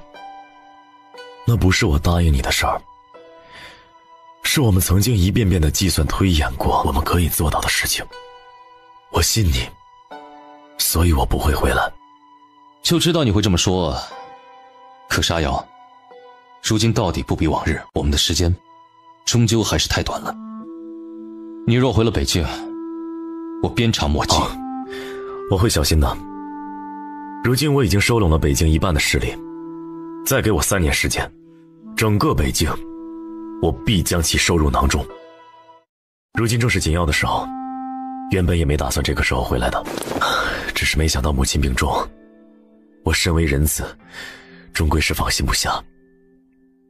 至于薛家姑娘，今日之事我其实早有预感，我也不是真的那么大度宽容，只是思来想去，这些年我远在边关，未曾尽到过未婚夫的责任。她身为女子，处境终究不易。那日护国寺我就想过，如果她已经心有所属，我可以成全她，总不能让一个姑娘家担了退婚的罪名。若她还是决心嫁进来，我也总要是去边关的，不能带她一同去，终归也还是委屈了她，所以我也愿意多给她一点时间，给彼此一个相互了解的机会。往事已矣，来日方长，不求两情相悦，只求两心同舟。可倒是没想到，他的野心注定与我难以同心。既如此，当断则断。你呀，还是太过信守承诺。我也真好奇，你这样冷静理智的人，若有朝一日你爱上一个女子，会当如何？殿下何故取笑我？申遗许国，虽死不悔。殿下，我是来辞行的，若我当真回不来，烦请殿下照顾一下泱泱。她又是孤苦，我只愿她余生自由快活。第二天一大早，陆泱泱正在睡着，就感觉有只手在她的脖子上轻轻地挠着。你干什么呢？泱泱，你快起来，带我去见盛大哥。大哥？大哥怎么了？哎呀，你快点，我也不知道，我就昨天晚上睡着睡着就有点心神不宁。昨天盛大哥没事吧？大哥被执行了家法，打了10几下，背上都是伤，但他不肯给我看，我也不知道严重不严重。什么？太过分了！为什么要打盛大哥？谁打的？我找他算账去。虽然我也挺想让你去找他算账的，但不太合适。盛国公打的。离端县主一下子就蔫巴了，他就是着急了，这执行家法还能有谁？太过分了。确实过分。啊，表姑娘，奴才正要给你送东西去呢，世子交代了，一定要亲自送到你手里。大哥呢？世子离京了呀，天没亮就走了，这会儿可能已经出城了吧？你说什么？离端县主扭头就跑。陆泱泱喊了一声，离端县主也没回头。原本晴朗的天空忽然滚来一片阴云，不过片刻便下起了大雨。离端县主看着门廊外哗啦啦的暴雨，压抑了一路的情绪突然崩溃，哇的一声哭出来。县主。离端县主先是不可置信，然后霍地抬起头。盛大哥，你真的要离开京城吗？是。你怎么会在这里？我追着你出来的，我去找泱泱，没想到你已经走了，然后我们就追到了这儿，我以为你已经走了，泱泱却让人喂马了。追着我出来的？我已经让人给泱泱留了口信，告诉他我要离京的事情了。你们追出来做什么？你们2个小姑娘若是出京，怎么也得带几个人出来啊。离端县主咬着唇，露出的一只眼睛清灵灵地望着他，只觉得心脏在这个时候扑通扑通地跳得厉害，像是要从嗓子眼里跳出来了。盛大哥，我很喜欢你，非常非常的喜欢你。盛君瑶微愣了一下，大抵是没有想到他会这样猝不及防的表白。县主，你还小，大概还分不清楚感情的重量，现在的喜欢跟以后的喜欢也许是不一样的。我这样说，你能明白吗？那要是我长大了呢？过几年我长大了，我就可以喜欢你了吗？盛君瑶有些诧异，他也不是真的迟钝，他能感觉到离端县主对他的热切，但是在他的眼中，离端县主跟陆泱泱一样，都还是没有长大的小姑娘。何况他知道，他这一走，怕是难有归期。县主，我很感激你的厚爱，也接受你这份心意，但抱歉，我不能接受这份感情。你会遇到更好的，更适合你的人，那个人不会是我。都还没到以后，你怎么就知道那个不会是你？我只知道更好的人，更合适的人，他们都不是你。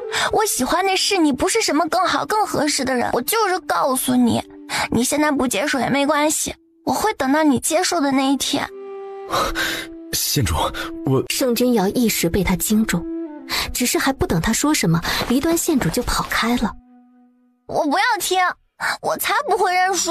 盛君瑶看着他跑开的背影，微愣了片刻，忍不住笑了一声，轻轻摇了摇头，果真是个小姑娘。大哥，抱歉，我是想去跟你说一声的，但出城还有点其他事情要办，就提前出发了。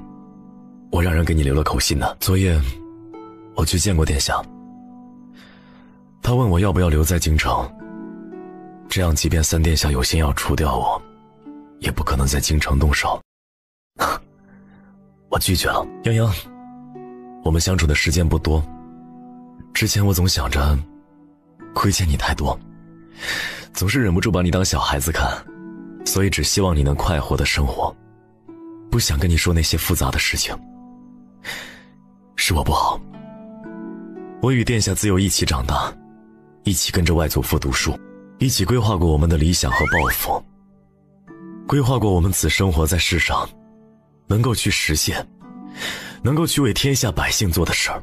我去北京，有圣国公府的利益，也有我自己要完成的使命，那是我的理想，是我从去边关第一天就做好的准备。马革裹尸，荡清敌意。若是因为怕死留在京城，那我还是我吗？别担心，我会好好活着的。我还要等着日后看你长大，看你得偿所愿，看你寻得良人，不会那么容易死掉的。大哥，保重，我等你回来。要是不回来，我就去找你，去边关找你。好。陆泱泱回到圣国公府的时候，天色都已经暗了下来。元杏，姑娘饶命，姑娘饶命啊！我什么都没做，我什么都没做。你紧张什么？我不是奴婢。陆泱泱看见桌子上他摆弄的那个盒子，不过他隐约记得那个盒子并未上锁，但是眼前这个盒子却上了锁。这是什么？是早上世子派人送过来的。奴婢就是想帮姑娘收拾一下。哦，好，我知道了。我饿了，你去厨房把我的晚膳拿过来。是。袁杏像是如临大赦，急忙点着头退了出去。嬷嬷，那个早上大哥给我送的东西，盒子上的锁是你锁的？果然被动了吗？姑娘，可还记得上次你考试那天，让袁杏特意帮你备了点心，他却慌慌张张不敢给你。那日之后，奴婢察觉到不对，就以他神色疲惫，做事不专注为由，放他几天假。结果他只回去了2日便又回来，依旧是魂不守舍。今日一早世子那边派人来送东西，奴婢将东西收回来，他便一直偷偷摸摸地盯着，奴婢就多了个心，给这匣子扣了把锁。姑娘，奴婢知道你看重袁杏，所以没什么证据的前提下，奴婢也不好多说什么。但姑娘既然撞见，是奴婢找个机会审一审，还是您去找夫人，将她直接放出去？那丫头身体不在姑娘这儿，姑娘怕是得要去找夫人问问。我知道了。母亲，我特意求了许久才求到的这一盒养心丸，我只想让母亲的身体好上一些。我知道母亲现在对我有些想法，可是母亲，我也在你身边待了10多年，我只有盼着母亲好的，母亲就收下吧，好不好？陆泱泱进门的脚步一顿，微微蹙了蹙眉心。表姑娘，泱泱，快进来，我来看看你。我没事儿，就是你大哥走了，我这心里有些难过。母亲，那我就先回去，不打扰你跟泱泱妹妹了。只求母亲看在我一片心意的份上，好好养身体。慧心，去送送三姑娘。泱泱，我的身体没事儿的，也不用吃那些。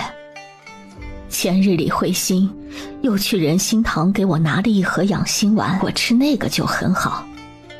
真的，这个我不会吃的。陆泱泱将盒子凑到鼻尖闻了闻，闻到好几种她有印象的药味，都是补气血安神的，但隐隐还有点别的，她却分辨不出来。你从仁心堂拿的养心丸呢？南氏不明白她想干什么，赶紧转过身，从床头摸出了一个小盒子来。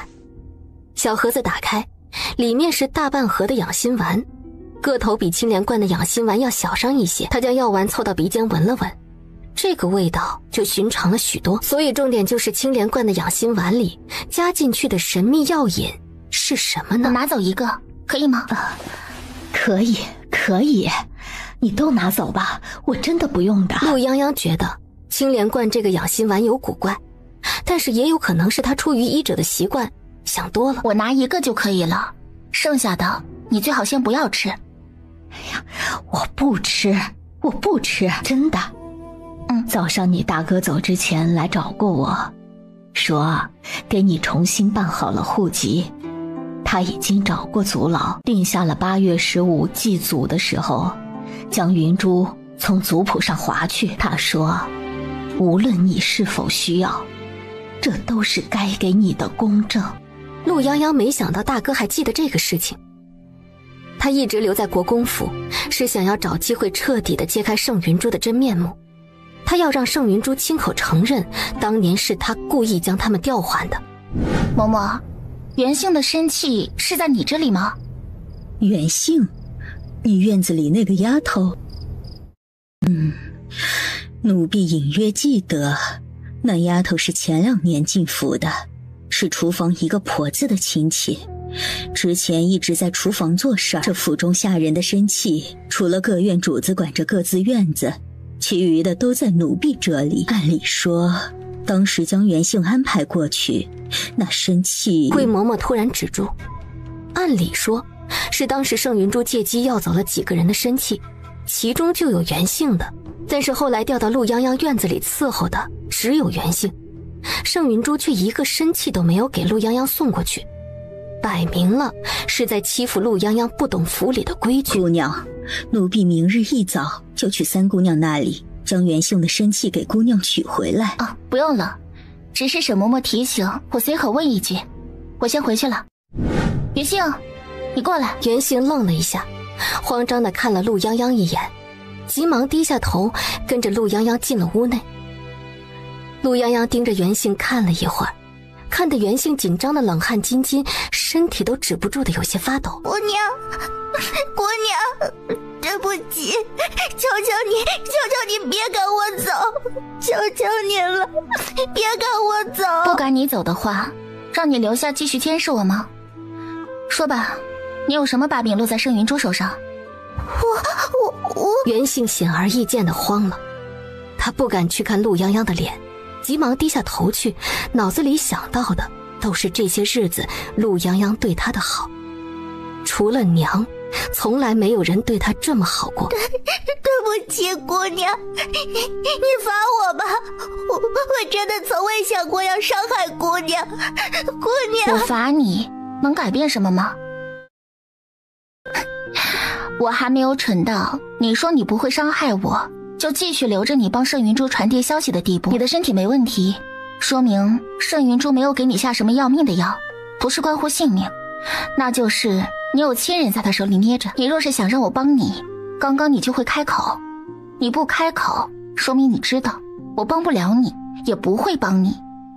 这种情况下，我留你何用？你脑子里不要想着不伤害我，但是并不耽误你把你觉得无伤大雅的消息传递给盛云珠，不是吗？你走吧，告诉你的主子，你的任务失败了。姑娘，我求求你留下我吧，我可以帮你做事，我可以帮你做任何事，我求求你别赶我走。你的生气在盛云珠那里，我并不是你的主子，你也不是我的人，我留你做什么？陆泱泱说完直接走了。他当然知道现在让袁姓回去，袁姓约摸是不会有什么好下场，被盛云珠拿捏着不得不做一些事是挺可怜的。他若继续留着袁姓，才是坑了自己又害了袁姓，何必呢？殿下，你有什么话想跟我说吗？姑还以为你会先开口问。你说我大哥的事儿啊，虽然我不希望他离开京城，但是他有他自己要做的事情，我相信他能做到。你说的对，前几日你们去护国寺路上遇到刺客的事情，阿瑶委托给了姑帮忙处理。姑这边得到的消息，买通刺客的是那位董公子的姨娘，事发之前已经服毒自杀了，线索到这里断了。有人提前安排好了？是，但有些奇怪，对方对你的行踪似乎很熟悉。姑问过阿瑶，你们去护国寺的事情是临时决定的。陆泱泱皱眉，不知怎的一下子就想到了盛云珠。殿下，你知道青莲观的养心丸吗？我听说有奇效，跟普通的养心丸有很大区别，殿下有没有用过？这倒是不曾，从前是不需要，后来也没用得上。青莲观倒是送了一些到东宫，你想要的话，回头姑让曹晨拿给你。啊，没用过就好。我总觉得有些奇怪，第一次听到就觉得很奇怪，可能是出于直觉吧。我想试试看能不能破解一下他的药方。我有点好奇那个神秘的药引是什么。青莲观的养心丸药方姑不清楚，但仁心堂的养心丸药方姑倒是可以帮个忙。真的吗？你怕不是忘了，之前院正想收你为徒，姑同你说过，他有个小师弟近日刚到仁心堂坐诊，当你的师傅倒是正好，只不过那时你忙着太明书院的考试，姑便没有着急安排。如今距离你开学还有段时间，你可以抽空去拜访他。他于药材一道极有天赋，没人比他更清楚仁心堂的养心丸药方了。我明天就去。你拿着这个去仁心堂找文大夫。谢谢殿下。第二天一大早，陆泱泱用过早膳，就收拾好自己，带着太子给他的信去了仁心堂。小姑娘家往前挤什么？看诊要排队。我不是来看诊的，我找文大夫。你找我？什么事儿啊？你就是文大夫。你又不认识我，找我做什么？师傅在上，请受徒儿一拜。你叫我什么？师傅，你是要先收束修？多少钱？您说。进来。好嘞，师傅。说吧，谁让你来的？你来之前没有打听过，我从来不收弟子的吗？你不收弟子啊？殿下说让我找文大夫，还是仁心堂有别的文大夫？你叫什么名字？陆泱泱。你就是陆泱泱？您知道我？如雷贯耳。师兄说没能收你为徒甚是可惜，但太子殿下打了招呼，他也不好再去找你。原来是这样啊，太子殿下可真是周到。文大夫，你要是为难，你可以直说，我回去跟殿下说一声就好了，也不是非得拜师不可。不是，你刚说你出多少束修？师傅，我没钱。我不信。陆泱泱无语。不是，他就是客气一下，他还真收钱啊。师傅，是这样，你说个数，我考虑考虑。你还要考虑？你知不知道，我行医20多年，可从来不收弟子的。为你，我今天可是破了大例的。行医20多年？您说大话不打草稿的吗？请问您今年贵庚？您是从上辈子开始行医的，还是从娘胎里就开始了？没大没小，为师今年30有1，从出生开始就在药铺长大的。你说我行医有没有20多年？那您保养的还挺好。哎，行了，我叫文玉，既然答应了收你为徒，就不会反悔。不过你这束修，我1个月收你10两银子，不过分吧？10两，师傅，不，文大夫，我觉得你需要再考虑考虑收我为徒这事儿。其实我也不是非拜师不可。时候不早了，我就先回去了。开什么玩笑？1个月10两银子，怎么不去抢？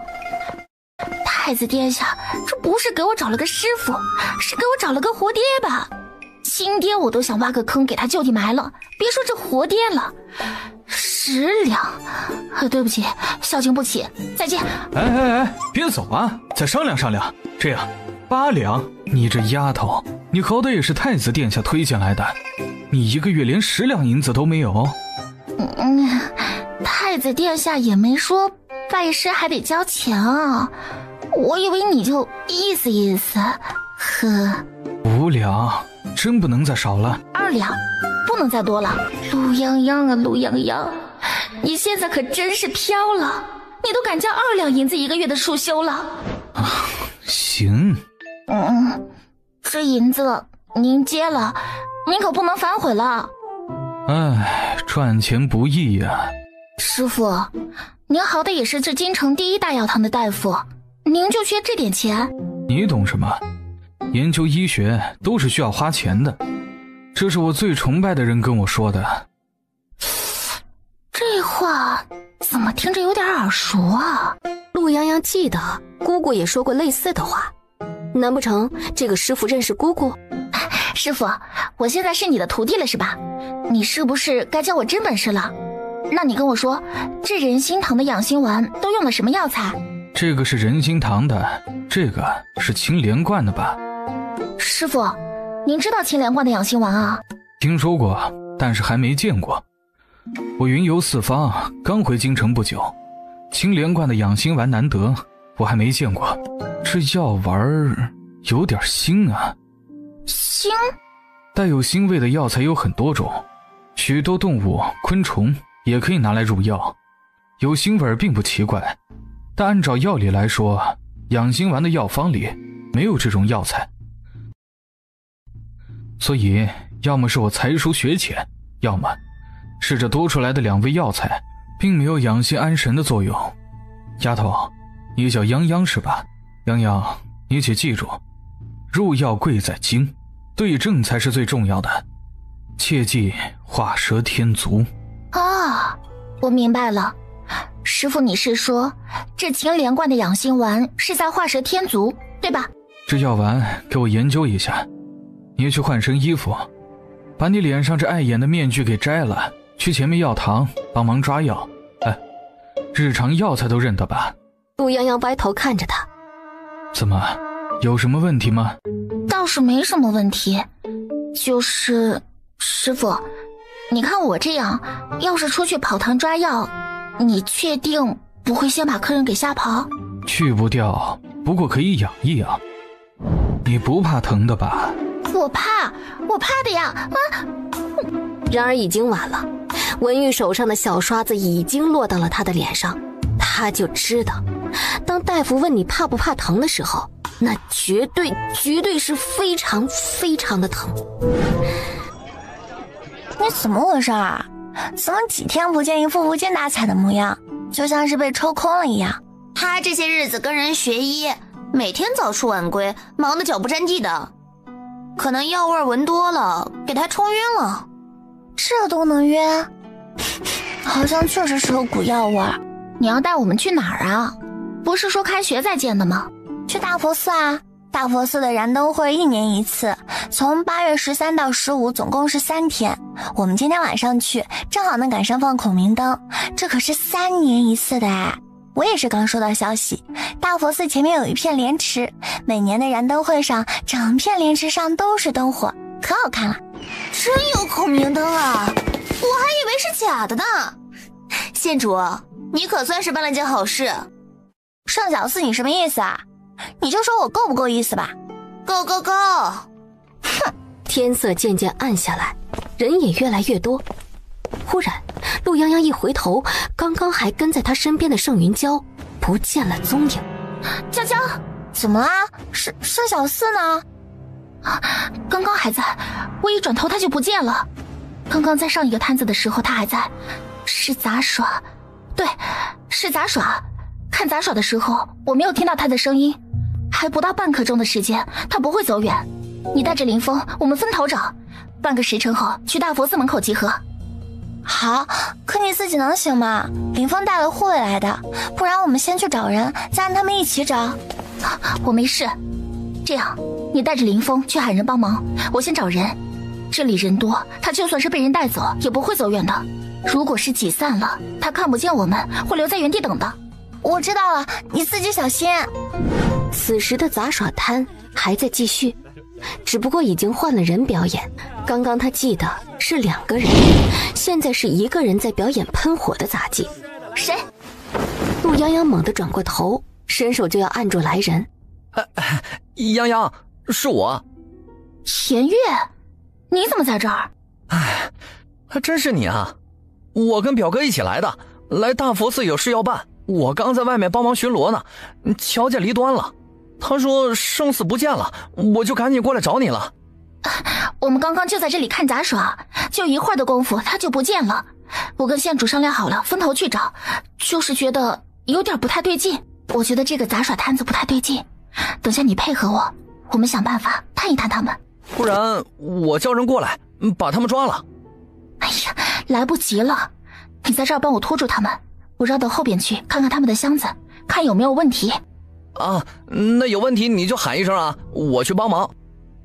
陆泱泱一钻进巷子，就听见了外面传来颜月大声喝彩的声音。好，赏，再来一个，小爷出10两。好家伙，原来是靠钱砸呀！颜月，拦住他们，他们是人贩子！颜月立即收起了刚刚那副财大气粗吊儿郎当的样子，一脚就踢翻了那个到他跟前等赏钱的杂耍班男人手中的盘子。陆泱泱将剩下的几个箱子的锁给拽掉，挨个打开之后，果然发现还有2个箱子里面有人。泱泱，过来。殿下，刚刚这个杂耍班子是人贩子，他们还有同伙，你快点让人守住各边出口，我怀疑他们不只拐了这几个人。你先上来。殿下，去哪儿啊？潇潇还在这儿呢，还有县主，我得先去找他，他现在找人去了。裴寂，安排一下，让人守住附近的出口，路过的箱子一律严查，还有出入寺内的人也要查一遍，再让人去找那几个孩子的父母。是。那殿下你先走，我跟县主约了，等会儿在大佛寺门口见。顾已经让他去大佛寺里等你了，你上来。妍妍，你跟圣四姑娘也一起上来，先回大佛寺。啊，来了。第2天一大早，离端县主拉着陆泱泱跟盛云娇去寺院的食堂吃素斋。路过前殿后边的时候，突然听到一阵喧哗。喂，小师傅，这一大早的是发生了什么事儿啊？贵人恕罪，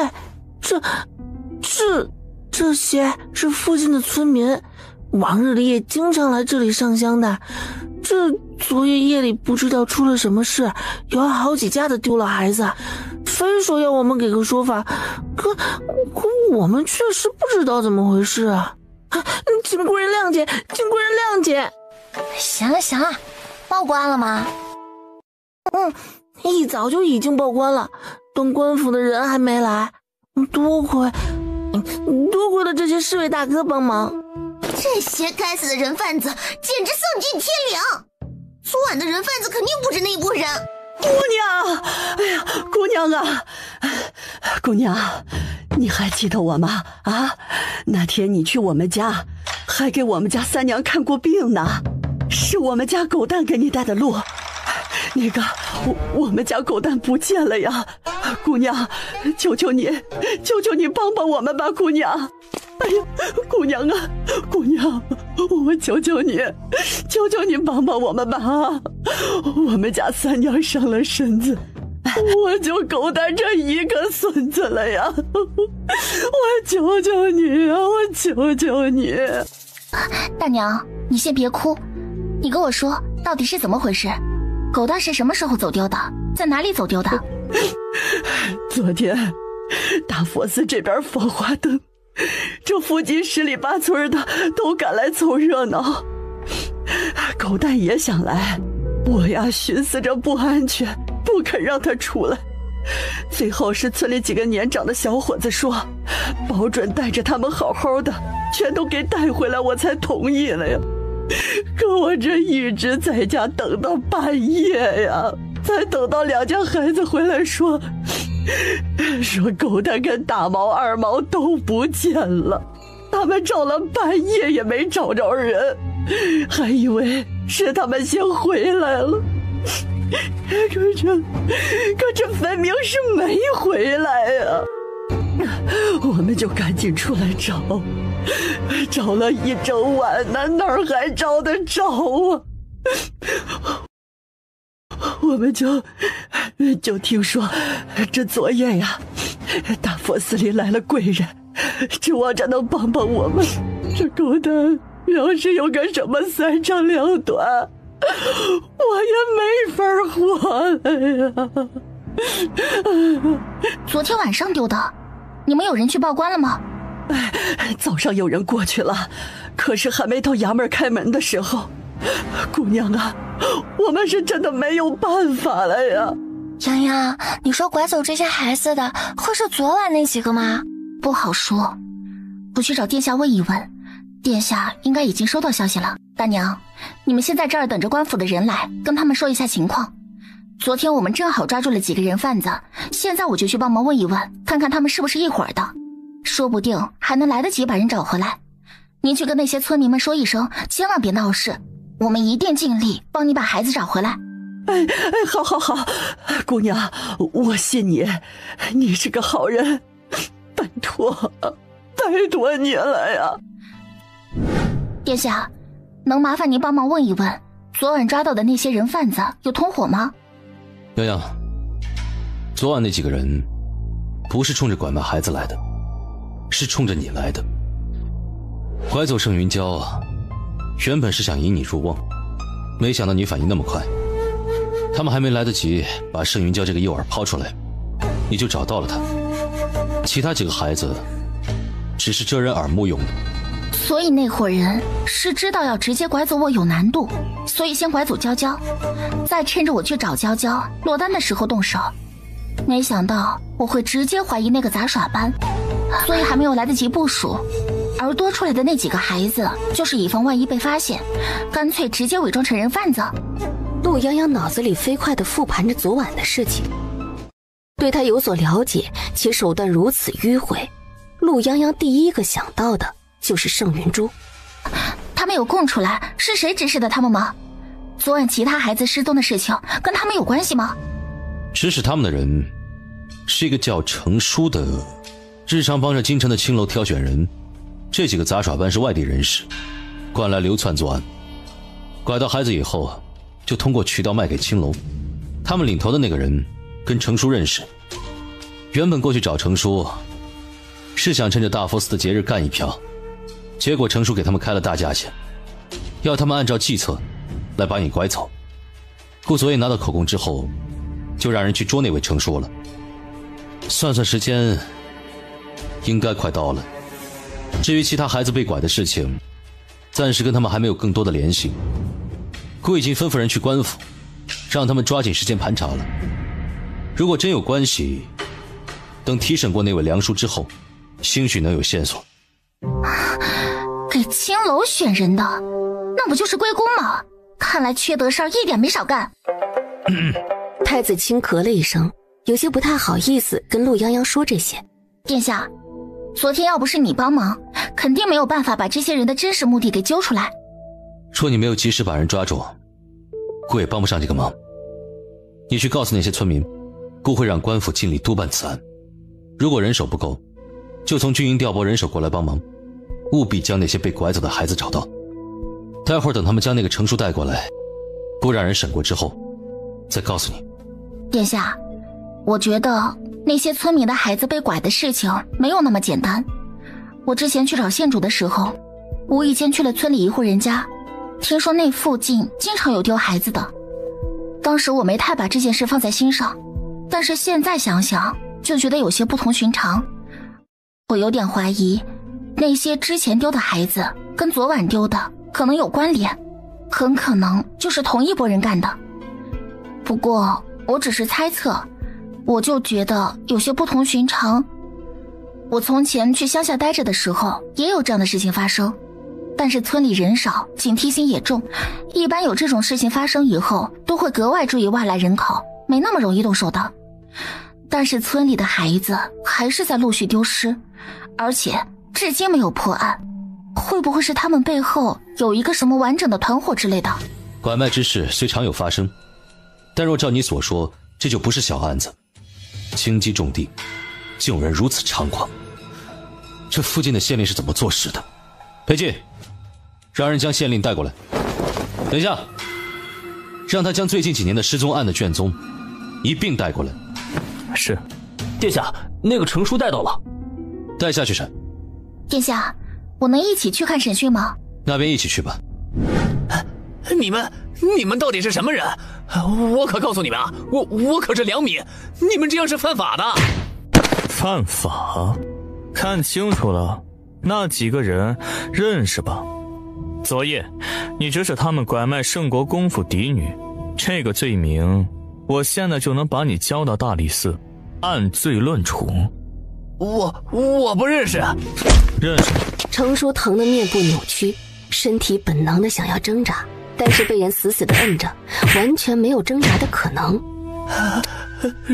认识。是你买通他们，意图绑架陆姑娘，是吗？是。有人让你这么做的，是吗？不是。指使你的人是谁？是。突然间意识到不妙的程叔像是回忆起什么，蓦地瞪大了眼睛，几乎是出于一种决然的猛地闭上眼，冲着自己的舌尖咬去，想要咬舌自杀。指使你的人是谁？没人指使。3、2。我说是青莲观。青莲观何人指使你？我不知道。是个小道姑，每次找我给我钱让我送新鲜货过去，剩下的就留在春芳楼里。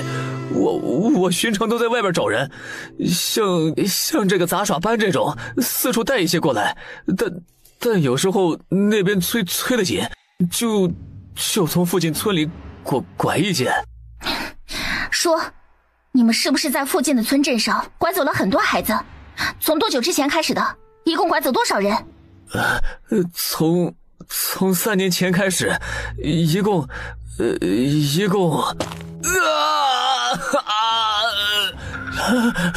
我真的不知道，不记得了。每个月都要4、5个，最少也得给2个，幼童最好，一个50两银子。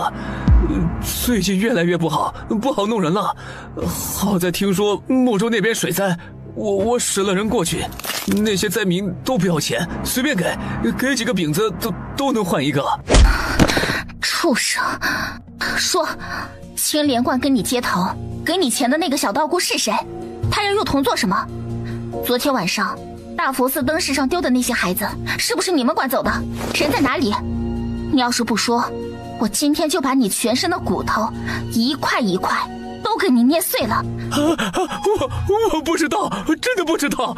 他拿我的小儿子威胁我，我不得不听他们的话。我干这一行前几10年都没能留下个后，那是我唯一的儿子。那昨晚抓的人在哪里？你要是不交代，等我找到你的小儿子，我第一个先掐死他。在春芳楼后院的地窖里。陆泱泱松开他，气愤不已地冲着他腰上狠狠地踹了一脚。陆姑娘，他若死了，就没有证人了。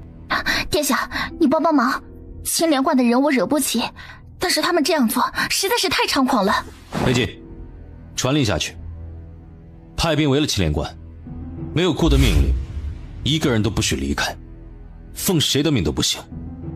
听清楚了吗？是。谢谢殿下。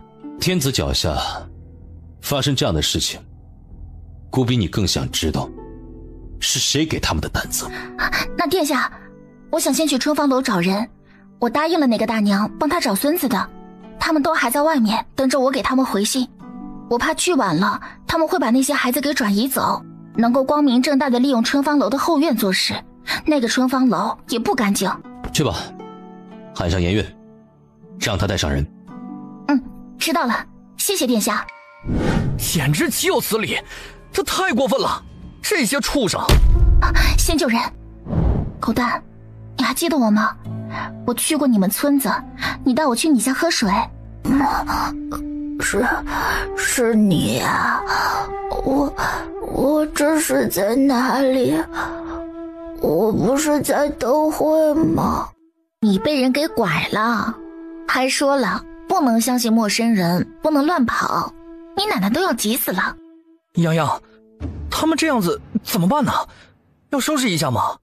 看着不知道多久没有吃过饭了，估计还得请大夫。先找人给他们收拾一下吧，我待会儿找大夫来帮忙。贵人，我可以帮忙照顾他们的，他们都是被剩下来的，这身上有些毛病，一时半会儿卖不出去，程叔一喝多就会拿他们撒气的。你叫什么名字？我叫绿瑶，是被卖进来的，只不过当时我闹得厉害，一不小心破了相，就被留在后院做粗使丫头了。我偷偷看过程叔往里边带人，后来就一直留意着，有时候会偷偷顺着风口给他们丢一些东西进去，只是我人微言轻，别的忙也帮不上。那你见过跟程叔接头的人吗？程叔每个月送人出去的事你知道吗？我不清楚这些，但我见过给程叔送钱的是个小道姑，那个小道姑有个相好，是程叔的义子，叫阿良。那小道姑每次来送完钱，便会让阿良用酒菜把程叔给灌醉，两人躲到阿良的房间去办事儿。这阿良不讲究，灌肠把什么的都扔给我们洗。他每回跟那个小道姑说什么呢？说重点。我听到阿良跟那小道姑密谋，要找机会弄死程叔，往后让阿良接程叔的生意，干上几年，到时候他们就能一起远走高飞了。那小道姑还说仙姑十分信任他，以仙姑的地位，说不定日后他们能跟着一起飞黄腾达呢。我就只听到这么多，别的就不知道了。陆泱泱却是眼皮狠狠一跳，几乎是瞬间就想到了一个人，上善仙姑。你见过那个小道姑的模样吗？她跟程叔都是单独见面的，最多只有阿良在，且每次来都是换了衣服蒙着脸的，指头发是梳的倒髻。我隔着窗户看过影子，但我记得她的声音。好，那如果我让你跟我去指认她，你敢吗？我敢。贵人，你救了这些孩子就能保我的命，是吗？我能。谢谢姑娘。泱泱，你怎么在这儿？二表哥还说你提前回京了，他可真能编。哎，你从哪儿带了个丫头回来？也是昨晚丢的吗？这个不是，我确实是刚从京城回来。你要去青莲观？二表哥挥我跟娇娇回京，我能那么容易上当吗？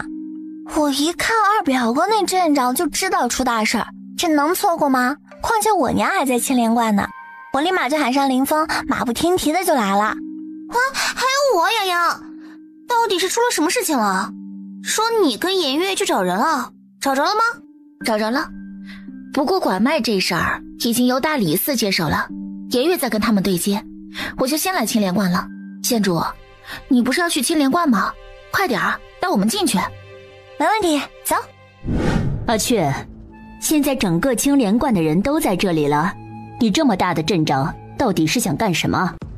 我刚刚看过卷宗，附近安平县辖区之内，3年，仅报案被拐幼童少女，就多达200以上。此案牵扯甚大，有证人指出，主谋就在青莲观。怎么可能？阿雀，你不是弄错了吧？这怎么可能呢？青莲观怎么可能跟拐卖案有牵连？这是不是太荒谬了一点？接头这人的口供之中，还有另外一个证人，姑已经让人去搜捕了，跟青莲观到底有没有关系，一查便知。在这之前，还请姑母帮忙，多行方便了。竟会有这种事，简直丧心病狂，罪不可赦。只是，本宫还是想不通，青莲观怎么会牵扯进这样的事情里？他们拐这些幼童做什么？青莲观的杂役，要么是宫中无家可归的宫女，要么是附近贫苦人家的姑娘。即便偶有幼童，也是被捡来的弃婴，并没有什么半途来的幼童啊。你查吧，本宫暂时能帮你拖延一二。只是你也知道，这地方牵扯甚重，若你查不出个所以然来，怕是……姑母放心，姑自有分寸。你呀，自幼就是这样，捅破了天都不怕，就你有理。可……太子看向门外，长公主也轻轻地闭了下眼睛，遮住了眼底的痛。可这天，当真捅得破吗？裴寂，将罪犯带过去认人。是。青莲观所有的人都在这里了吗？目前登记在册的都在。我们先出去。洋洋，你发现什么啦？我有个事情一直想不明白。青莲观应该不缺人吧？那他们买幼童做什么？那些幼童被买来以后送去了哪里？如果50两银子一个，这可比市价高多了，没有可能卖到外地的，也不可能卖到京城去。如果不是为了卖，那他们把人关到了哪里？我们就算找出来青莲观有人涉嫌拐卖幼童，但没有直接证据，那这个案子最后还是会不了了之吧。陆洋洋一直都在想，那些幼童被他们拿去做什么了，怎么都想不明白。总不能是养在观里的那么多人呢，都去哪儿了？被青莲观买走的那些孩子，你知道送到哪里了吗？程叔应该不知道，好像每次只是让他们送出京城，后边会有人接手，对方谨慎得很。那有因伤被退回去的孩子吗？也没有，程叔每个月都会挑选最健康干净的孩子送过去的，从未见过有退回来。这被退回来多半是从外地拐来的，有的路上受了伤，有的生了病，不好处理，这才先关起来。若是不小心死了，再拖出去扔到那乱葬岗去，如果能活下来，再卖去当个丫鬟小厮什么的。那会不会人就在青莲观啊？话本上不是说最危险的地方就是最安全的地方吗？在这里谁也查不到啊，官府也不可能找到这里。你说的有道理，如果我们能够找到他们藏那些孩子的地方，就是证据确凿，一定能把罪魁祸首给揪出来。你对这里最熟悉，知不知道有什么禁地或者秘密的地方是不让人去的，有可能藏得了人的？那可太多了，这整座山都是青莲观的，想藏人还不容易。不过我觉得他们肯定不会走正门，青莲观四处都有人把守，想进来可不容易。倒是后山有个悬崖，因为太危险，一般没人看守，也不会有人去的。会不会是从那儿进来的？走，我们去看看。殿下，找出来了，跟程叔买幼童的就是这个道姑寒冬。殿下饶命！殿下饶命！青莲师太，怎么会是你？贫道出家多年，早已不管方外之事，更不知道什么案子，请殿下明察。殿下饶命！我真的不知道是怎么回事，我没见过什么程叔，也不认识他，更不知道什么幼童。我自从来到青莲观，除了日常帮师太买药材，从未离开过青莲观呀。殿下，求您放过我吧，殿下。哼，师太既是方外之人，不理凡尘俗事，那又为何还沉迷丹药，跟宫中以及京中诸多官眷来往甚密？师太如此超脱，为何不日夜打坐悟道，闭门清修？你莲花关上的东珠，姑若没有记错，是前年的贡品吧？身上的烟纱道袍，更是100两一只。师太就是这么超脱的吗？怎么，姑说话，师太都不愿意理会，是吗？贫道不敢。不敢？师太既不理方外之事，还怕死吗？长公主眼见如此，想要出声打个圆场。就在这时，门外传来通报：齐公公到！传太后口谕，选青莲师太上善仙姑进宫，即刻出发，不得有误。奴才给太子殿下、长公主殿下请安，殿下万福金安。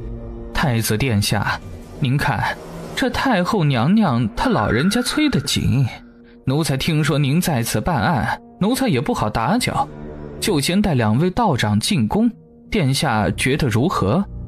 吉洛，殿下，奴才在，您吩咐。你进来时，外面守卫怎么跟你说的？这殿下，奴才哪敢耽误您办案呢？只这2位道长，您也知道，都是太后娘娘她老人家用惯了的人，万万不能跟案子有什么关系的。您说对不对？就请殿下行个方便，免得太后娘娘她老人家久等。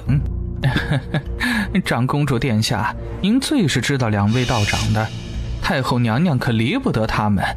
这2日秋老虎重，太后娘娘身子正不舒服呢，可不得请青莲师太过去瞧瞧。这明日中秋宫宴可耽误不得呀，您说呢？裴记，姑怎么说来着？案子查明之前，任何人不得离开青莲观半步。去再补上一句，没有姑的命令，案子没有查明之前，尸体也不得离开青莲观半步。齐公公腿一软，差点跌倒在地上，眉心冷汗当即就冒了出来。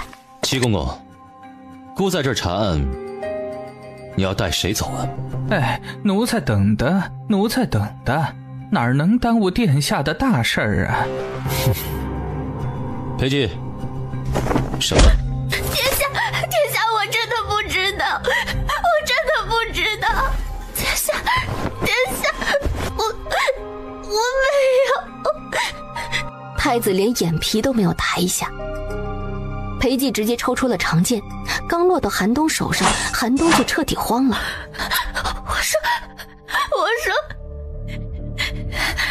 我真的不知道，我只是负责把钱给程叔，从他手里买孩子，我真的不知道孩子去了哪里。是师太指使我这么做的，我就是奉命行事，我只是他药炉的盗徒，连个丫鬟都不是，我真的什么都不知道。你胡说，我何时指使过你？你为何要污蔑我？长公主殿下，贫道醉心炼药，从不屑于管这些闲杂之事。贫道更不知道这番污蔑是从何而来。贫道出家之人，要孩子何用？殿下明鉴，这番污蔑，贫道不认。齐公公频频给长公主使眼色，长公主这次却是眼观鼻，鼻观心，一副没看见的样子，甚至眼底泛着一抹厌恶。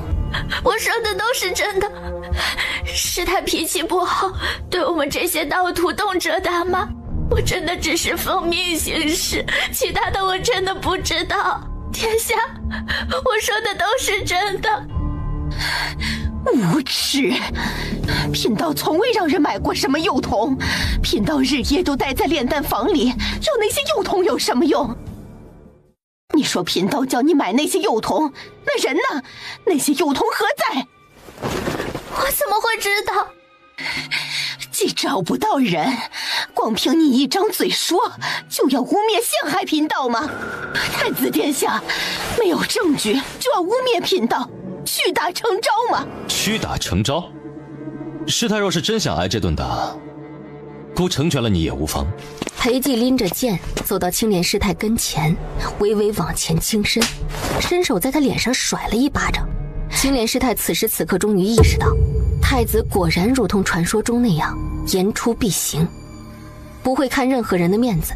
太子殿下明鉴，贫道醉心丹药，确实没有心力管这些杂事琐事，也从未指使过谁做这种事。殿下若是不信，尽管去搜。殿下，师太所言也不无道理，不如您先派人去搜一搜，若是没有证据证明是师太所为，那或许或许就是这小道姑的一面之词，不可尽信呐。齐公公满头的冷汗，声音都禁不住打颤，一边说一边悄悄地打量着太子的脸色。殿下，青莲师太的住处没有搜到异常，只有一个炼丹房内摆满了各种瓶瓶罐罐的药。听到这里，青莲师太本能地松了口气，齐公公也稍稍安定了些。殿下，既然没有证据，那可能就是污蔑，不然奴才先带青莲师太回宫。急什么？姑要搜的是整个青莲观，不是一处两处。在整个青莲观都被搜完之前，齐公公还是别那么着急。来人，给齐公公上茶。哎，奴才不敢呐。既然两位口供不一致，那必然有一个人在说谎。裴姬，拖出去，打到说实话为止。殿下，贫道冤枉，贫道冤枉啊！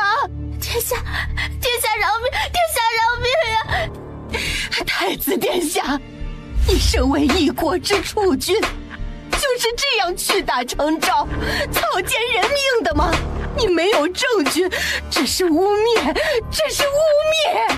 哎，殿下呀！太后娘娘点名了青莲师太进宫，您高抬贵手，别给人打坏了。阿雀，外面人多口杂，不如再等等，找到了证据再说，也免得落人口实。谁说没有证据？证据在这儿呢，是他吗？绿瑶盯着寒冬看了看，还没说话，寒冬脸上就显出了一抹惊慌。看清楚了，这是被你买走的孩子，是上善仙姑吩咐你的，对吗？不是，我不知道。是他，我记得他的声音。他跟阿良私通，说是上善仙姑，他还让阿良取代梁叔，骗走上善仙姑的钱，好远走高飞。我没有，不是我说的，我没有骗仙姑的钱，是仙姑说长寿越来越没用了，让我拿下阿良。当然不是你说的，我诈你的。拐卖幼童的主谋就是那个神通广大、无所不能、名满京城的江湖骗子青莲观的上善仙姑。裴统领，抓人吧。此时正值午后，明晃晃的大太阳照着，上善仙姑的脸色却惨白如纸，没了半分血色。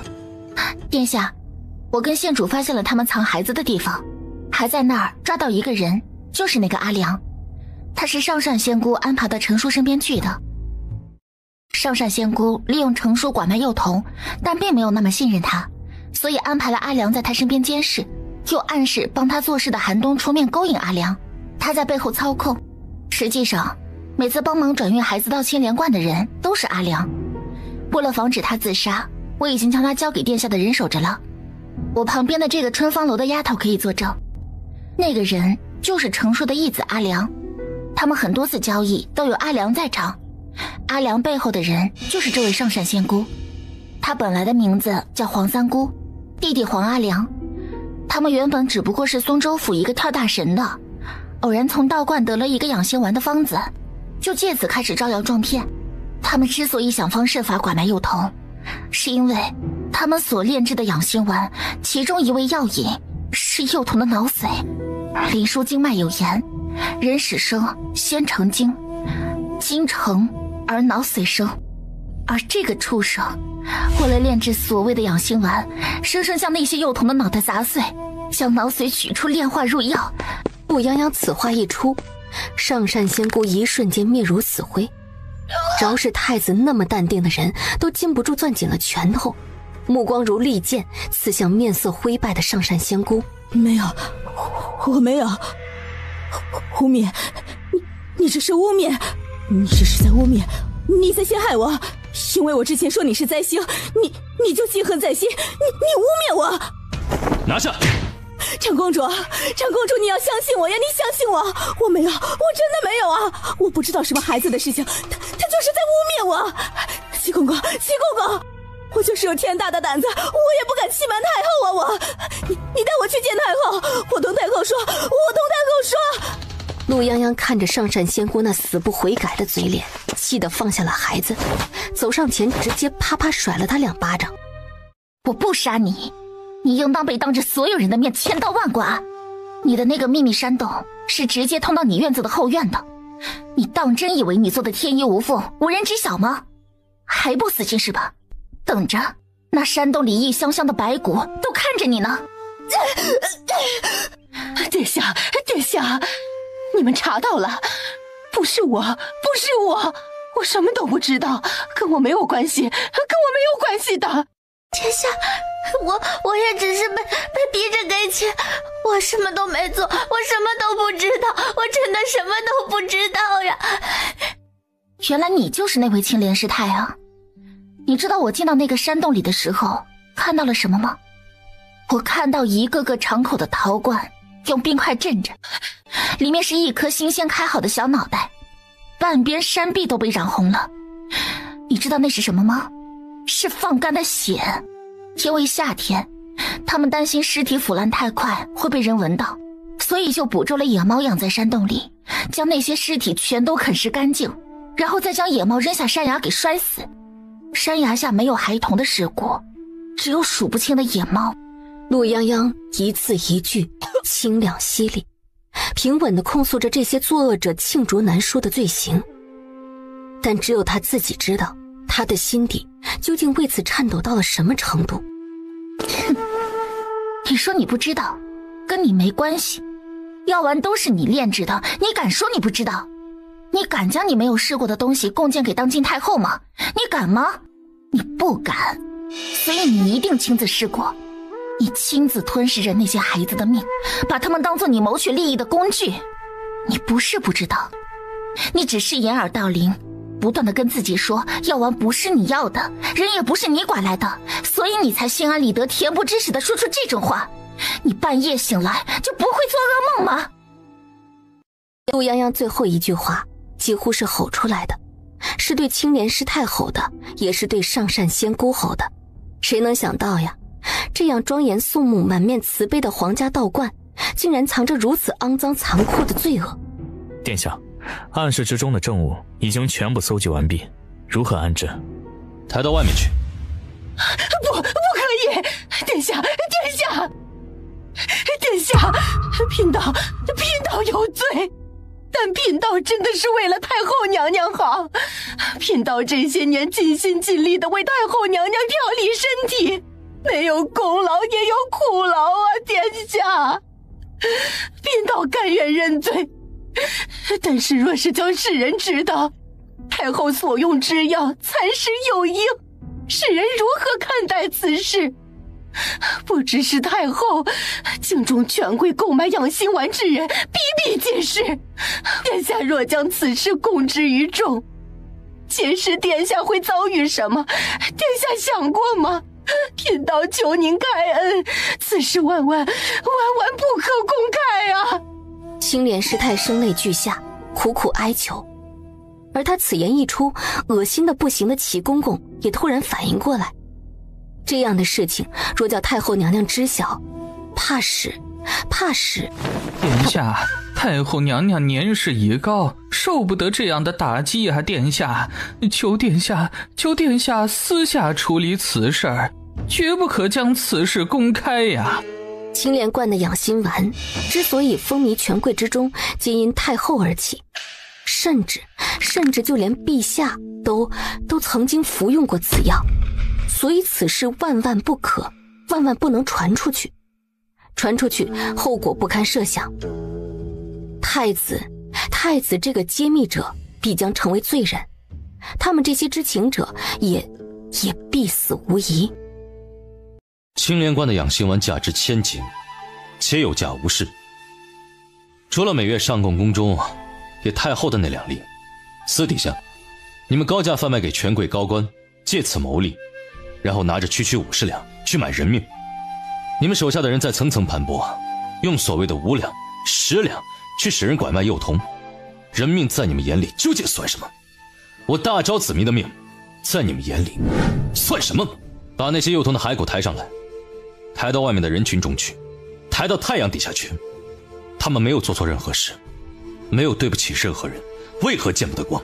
就因为那些见不得光的人害死了他们，他们就要背负这样的命运。都给姑听着，他们被利欲熏心之人所害，这些罪恶之人，姑亲自审判，必将为他们的枉死讨回公道，将此事公诸于天下。若姑做不到，那就让苍天见证他们的冤屈，让天下人心去还他们一个公道。陆泱泱朝着太子看过去，因为大哥要守住大昭国的城墙，才不会让敌人踏进来。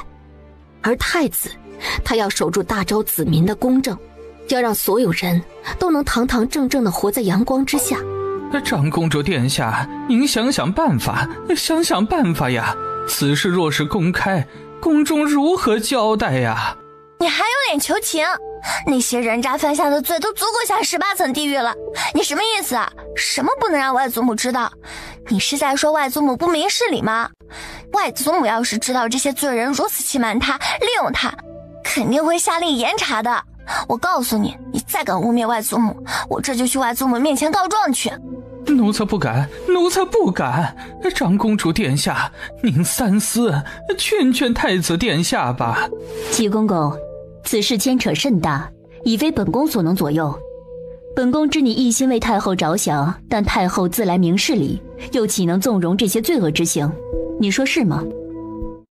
完了，全完了。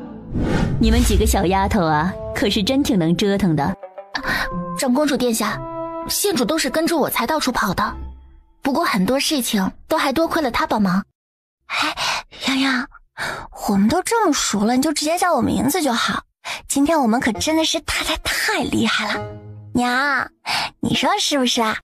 是，小黎今天很厉害，你们都很厉害，只不过下次还是要记得量力而行，注意安全。还有一件事啊，需要你们配合一下。从现在开始，无论任何人问起，你们都不知道有关这个案子的任何事情，明白了吗？尤其是你啊，小黎，进了宫，谁问起都不要说你来过青莲观。你们3个昨夜去了大佛寺看花灯，今夜回的京城，明白本宫的意思了吗？为什么啊，娘？我们多谢长公主提醒，我们知道了。我们昨夜在大佛寺看花灯，看完花灯在大佛寺留宿，昨夜没有发生任何事，今天也没有。真是个聪明的小姑娘。好了，你们继续吃，吃饱了本宫送你们回京。我们可是立了大功，就这么就没了。长公主殿下是为了我们好，我昨晚差点被人拐走的事情要是传出去，我长多少张嘴都说不清。娇娇差点被人拐走的事情不能传出去，这是其一。其二，这个案子太大了，京中那些想买青莲观养心丸的人不知道多少呢，他们并不希望这个案子破掉。现在是太子殿下一人扛下了所有压力，我们最好还是不要添乱了。娇娇被拐，真正的目的也是冲着他来的。不过他怀疑，昨晚利用娇娇想要将他拐走这个事情，有可能跟盛云珠有关系。回到京城盛国公府的时候，天色已经暗了下来。陆泱泱带着绿瑶先回了自己的院子。泱泱，你去哪儿了？怎么现在才回来？母亲让人去问了好几次，见你一直没有回府，十分的担心。我去哪儿了？你会不知道吗？你的眼线没有及时跟你汇报吗？泱泱，你说什么呢？我怎么听不懂？听不懂啊？你脑子坏掉了？前几日你送了3粒青莲观的养心丸给夫人，你从哪儿得来的？是那个上善仙姑给你的吗？看来你们关系不错啊。青莲观的事情是机密的，在案子彻底查清之前，不会轻易走漏风声，所以这个时候盛云珠应该不知道青莲观的动静。泱泱是还在为了上一次我请上善仙姑进府的事情生气吗？说妹妹因此责怪于我，我也无话可说。青莲观的养心丸是难得的圣品，对母亲的身体大有益处。我知道妹妹记恨上次的事情，但无论如何也还要以母亲的身体为重。对啊，那么难得，你是怎么得到的？据我所知，青莲观的养心丸每个月进贡给太后2粒已经是极限，你一口气拿出了3粒，怎么那个上善仙姑帮着你盗窃贡品啊？你胡说！泱泱，你为何要这样说？我为了母亲的身体着想，难道有错吗？别叫我泱泱，我们没这么说。我不过是关心一下你有没有勾结那个江湖骗子卖假药。怎么，戳中你要害了？我不知道你在说什么。我求了很多门路才求来的那些药，并非上善仙姑给我的。你这么污蔑于我，到底是为了什么？不想让母亲服药吗？你就那么不想让母亲的身体好起来吗？我自然是希望夫人的身体好起来，只不过呢，你自己都说了，不是那个上善仙姑给你的，那我怀疑是假药，有问题吗？你有什么证据证明你拿到的药是真的呢？一个不知道从哪里得来的不知真假的药，你敢随便给夫人吃？我倒想知道你居心何在啊！二哥，你们在干什么呢？没什么，我就是好奇问一问，圣三姑娘从哪个江湖骗子那里弄来的青莲观的养心丸？口口声声说为了夫人的身体着想，却半天说不出个出处来，万一是假药呢？这乱吃药可不太好吧？你说是不是啊，二公子？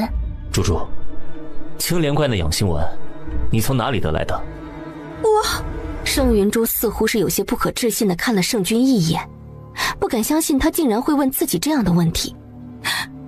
二哥也在怀疑我？我怎么会怀疑你呢？青莲观的养心丸难得，我也担心你被人欺骗，何况给母亲用的药的确是要慎重些。是我请求三殿下出面，拜托了青莲师太帮的忙。三殿下不是出京了吗？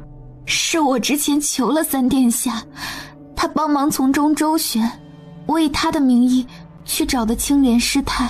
哦，我明白了，也就是说是三殿下给你从中牵线的，是吗？所以你现在还有什么疑问吗？二公子，听明白了吗？既是三殿下帮的忙，那药不会有问题。我们走。云珠承蒙二哥多年照顾，自明日起，云珠便不是二哥的妹妹了。日后若不能留在国公府，也望望二哥多保重。云珠告辞。你这是做什么？我说过，无论如何你都是我的妹妹。明日族谱的事情，父亲也是迫于无奈，暂且委屈你一段时日，日后总是会找机会弥补给你的。况且族谱之事不会对外传，你自然仍旧住在家里，仍旧是圣国公府的三姑娘，不要胡思乱想。可二哥已经不相信我了，母亲也厌恶我，我留在这个家里还有什么意义？二哥，我承认我也有些小心思，但我只是无法面对这样的巨变，我只是舍不得你们。我喊了10多年的父母哥哥，一下子都不是我的了。我真的好难过，难过的快要死掉了。好了，别乱想了，有我和父亲在，会给你一个好前程的。让你去安抚云珠怎么样了？父亲，我们当真没有别的选择了吗？你什么意思？被大哥这么一搅和，云珠未必会同我们一条心。即便日后真的是三殿下登基，父亲真的觉得他会提携盛家吗？他没得选择，我从前那般疼爱他，甚至在找回亲生女儿之后依旧偏宠他，他还想怎么样？他不过是一个乡下奶娘的孙女儿，此等出身，若没有圣国公府，他什么都不是。他想依靠三殿下的宠爱，简直痴人说梦。他如今可是还没有嫁过去呢，没了盛家，他连给三殿下做妾的资格都没有。刚刚在院子里，我撞见杨洋跟他吵嘴，提了前几日云珠拿给母亲的青莲观养心丸的事情。杨洋不知为何一定要逼问他青莲观养心丸是从哪里来的，是不是从上善仙姑那里得来的。云珠被他逼得没办法，只都说是借了三殿下的名义从青莲师太那里得来的。这青莲观的养心丸你也清楚，每个月到太后那里不过2粒，连陛下那里都没有。三殿下愿意为他欠下这样的人情，日后若他当真得偿所愿，怕也未必需要圣国公府。当真？千真万确。你大哥就是个成事不足败事有余的混账东西，跟你外祖父一个模子刻出来的脾气。父亲，这话您怎么不当着外祖父的面说？好歹大哥不骂人，只讲规矩讲道理。闭嘴吧！想到自己这些年在岳父那里挨的那些骂，圣国公脸又黑了几分。以你大哥的性子，明日必然已经说通了所有的族老，族谱一事很难办。待会儿你去从我的私库支1万两银子给云珠，务必安抚好她。听闻程家姑娘也跟三殿下走得近，你记得叮嘱云珠，让她当心些，绝不能轻易被人捷足先登。族老那里我再想想办法，若能拦住，最好还是不要动族谱。我总觉得今日杨洋刻意提起青莲观养心丸的事情，还逼着云珠承认药是从哪里来的，不像只是在挑衅。此话怎讲？我一开始以为杨洋不过是从乡下来的小姑娘，没什么见识，但事实上从她做的几件事来看，她十分的聪明。我让人打听过她考入太明书院的成绩，她只考了2科，都是甲等。她只在家中复习了不到2个月，且没有老师。我本以为是母亲帮忙拿了名帖，但我打听过了，母亲是有这个念头，但并没有用上，是她自己考的，没有人帮忙，也没有作弊。父亲，太明书院岂是容易作弊的地方？所以不得不承认的是，她是真的聪明。既然如此，她那么讨厌云珠，跟云珠说话就未必只是单纯的挑衅，而是刻意为之。若是她刻意为之，那你觉得她想做什么？打听出来青莲观的养心丸是哪里来的？我不知道，只是觉得奇怪。罢了，再去看看你娘，劝劝她。不管怎样，云珠都是她养大的，如今为了她的身体如此花费心思，让她不要辜负云珠的好意，也别辜负三殿下的好意。用了药，身体也能好些。青莲观的养心丸难得，一般人可没有门路，不要暴殄天物。第2天是中秋节，一大早盛家就要开祠堂，先祭祀先祖。但今日还有一件大事儿，那就是在祭完祖先之后，要请族谱将盛云珠的名字从盛家族谱之中划去。我们世家大族一向重视血脉，如今盛国公府的三姑娘既然已经证实并非盛家血脉，那自然也不能伤我盛家族谱。此事诸位可还有什么异议？我们盛家一向宽厚待人，血脉虽重要，但礼仪教养同样重要。三姑娘自幼长在国公府，代表的也是国公府的颜面。这些年德颜容功皆十分出色，国公府也需要一个嫡长女来同各府贵女交际。培养三姑娘可是花费了不少的心力，若只是因为血脉问题就将其从族谱上划去，那这些年的心血岂不是白费了？况且盛家历来也不是没有义女上族谱的，若只是因为血脉问题认作义女不就行了？若就这样草率地从族谱上划去的话，日后若是此事闹出来，如何解释？因为国公府混淆血脉吗？岂不成了茶余饭后的笑话？若因此影响了族中女眷的婚嫁，该如何是好啊？族中如今快要及笄的姑娘可是不少，若因此影响了他们的名声，那可万万要不得啊！我看四叔说的有理啊，若是因为血脉问题认作义女不就好了？国公府辛辛苦苦养个姑娘这么多年，岂能这样轻易处置？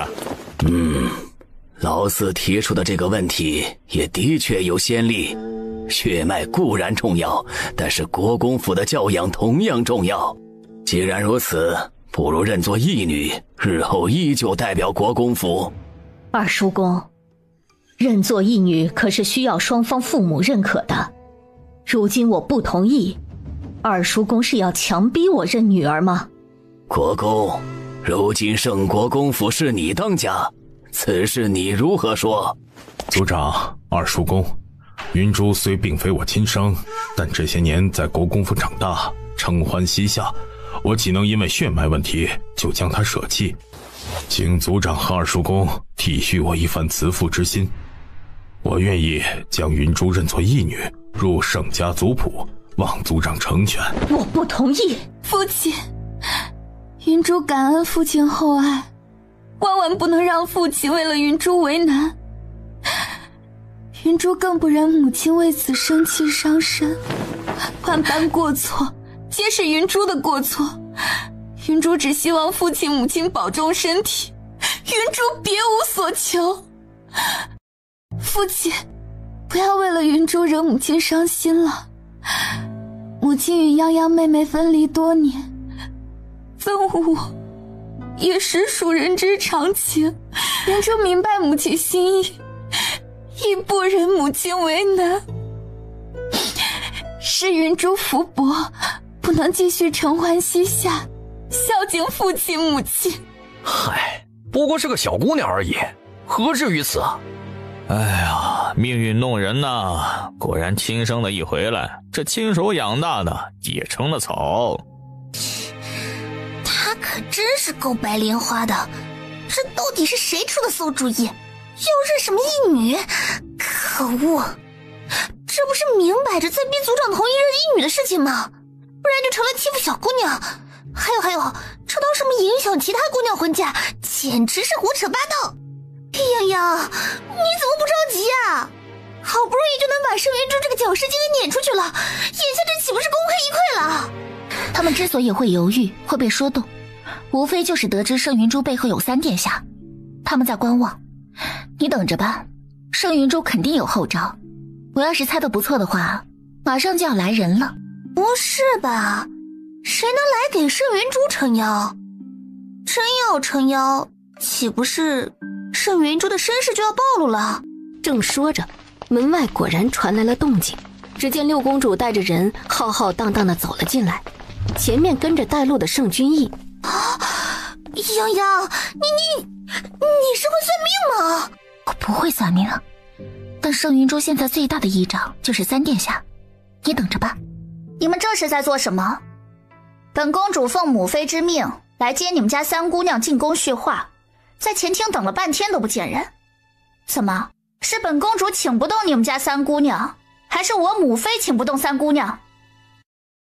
要不要本公主去请我父皇口谕，让三姑娘进宫陪我母妃叙话呀？族长脸色也沉了下来。他们盛家虽然不是什么世家大族，但也断然没有让人这样上祠堂找事儿的。他目光冷沉地看了微低着头的盛云珠一眼，生出了几分厌恶。小小年纪，心机倒是深沉。公主见谅，不知公主今日约了云珠，怠慢了公主，还请公主见谅。云珠，既然贵妃娘娘请你过去叙话，你就快些回去收拾下，跟公主进宫去吧。族中的小事等你回来再办也不迟。族兄觉得呢？族长的脸色更加难看了几分。他现在可算是明白了盛君瑶当初找到他，让他务必将盛云珠从族谱上划去是什么意思了。此女的心机手段是祸非福，可眼下却不是他说了算了。公主请。六公主有些不耐烦，轻哼了一声。这个盛云珠可真是多事儿，自己不知道干了什么事儿被族里找麻烦，还得他借着母妃的名义来救场。真不知道三哥看上他哪里了，假惺惺的，还不赶紧起来，让我母妃等着吗？请公主殿下恕罪。他这是算计好了，只要今天他跟着六公主了，族长他们肯定要掂量掂量，没那么轻易把他从族谱上划去的。他算计的可真好，气死我了！大哥一番努力都白费了，要是大哥在家就好了。他有后招，我也有啊。就在这个时候，祠堂内盛云珠站起来，准备跟着六公主离开。外面颜月带了一队禁军，在门口跟他们对了个正着。袭人，你干什么？哎，你怎么在这儿呢？本公主在哪里需要跟你说吗？我不管你干什么，都给我让开！还不快走！哎，你要带圣三姑娘去哪儿啊？去哪里你管得着吗？哼，母妃让我来请三姑娘进宫，怎么，你有意见？不敢。但是你可能要等一会儿了，正好有个事情提前告诉你啊。太子殿下破获青莲观上善仙姑伙同青莲师太拐卖虐杀幼童，用其脑髓炼制养心丸的案子，下令将青莲师太所售出的所有养心丸都收回销毁了。前几日圣三姑娘从青莲师太那里拿过养心丸，我奉命前来收缴。你说什么？你不会是在胡说八道吧？你看我像是在胡说八道吗？太子殿下已经命人将此事昭告整个京城，此案也交给了大理寺处理，他亲自监督。不信的话你回宫问啊，贵妃娘娘那里应该没有吧？当然没有，本公主今天还有事，不耽误您了。说完，看都没看盛云珠一眼，带着人急匆匆的就走了。你说，究竟是怎么回事？你何时购买的养心丸？我昨夜我问你青莲观的养心丸是不是真的，你信誓旦旦地说是三殿下帮你从青莲师太那里拿来的，是真的吗？我再问一遍，是三殿下帮你的吗？圣三姑娘，此事当真呢？你可要如实说。太子殿下交代，所有购买青莲观养心丸的人，来源一律要如实交代，之后是要呈交给陛下的。还不如实交代！他垂下眼眸，遮掩住了眼底的那抹怨毒。现在摆在他面前的只有两条路：承认是三殿下帮的忙，这样盛家一定会有所顾忌，族谱的事情还有一丝希望；但是这样就会牵连到三殿下，这样的大案捅到陛下跟前，就算三殿下不知情，也免不了受牵连。如果说不是三殿下帮的忙，那今日他就彻底没了底牌，盛家一定会将他从族谱中划去。不是的，不是三殿下帮我的，我是为了逞能骗你的。青莲观的养心丸是我托上善仙姑帮的忙，她欠我一个人情，我有一次出门的时候碰巧救了她弟弟，我是拿着这个人情求她帮的忙。我不知道，我也没有别的心思，我只是为了母亲的身体着想。我听说那个养心丸。这样啊，那以后还是别随便打着三殿下的名义到处乱说话了。得亏刚刚六公主走得早，若不然圣国公府岂不是要丢大脸了？不过这跟我也没关系，我只是路过，随便问问。你们继续，我就不打搅了。既然圣三姑娘已经将来源交代清楚，那我就不再过多追究了。还请圣国公配合一下，如果养心丸尚未服用的话，还请交上来，我好拿回去复命。我这就派人去取，稍等。桂嬷嬷很快将东西取回来，交给了颜月。颜月查看之后，便带人离开了。请族谱将盛家三姑娘盛云珠从盛氏一族族谱中划去。盛云珠一瞬间面如死灰，盛国公沉着一张脸，却也说不出什么了。但愿这丫头心里明白，没有盛国公府，她想嫁给三殿下就是痴人说梦，不要脱离了他的掌控吧。快去打听一下青莲观究竟是怎么回事，太子为什么会在这个时候动青莲观？是。祠堂里彻底没了旁人，盛国公也抬脚要走。父亲，让我该怎么办？若是殿下知道我已经不是盛家的人了，我该怎么办？父亲，你帮帮我，你帮帮我！废物！父亲，这是最后一次，你若是没有把握，日后就给我安分一点，不要再被人抓住把柄，否则就是我也保不住你。等你真正离开了圣国公府那日，谁都帮不了你。你想嫁给三殿下，更是做梦。你当真觉得三殿下稀罕你那点姿色吗？所以我警告你，你就是有千般手段，也要给我等到你进了三殿下的后院之后再施展。这件事要是有任何差错，我第一个饶不了你。是，来日方长，他就不该这么心急。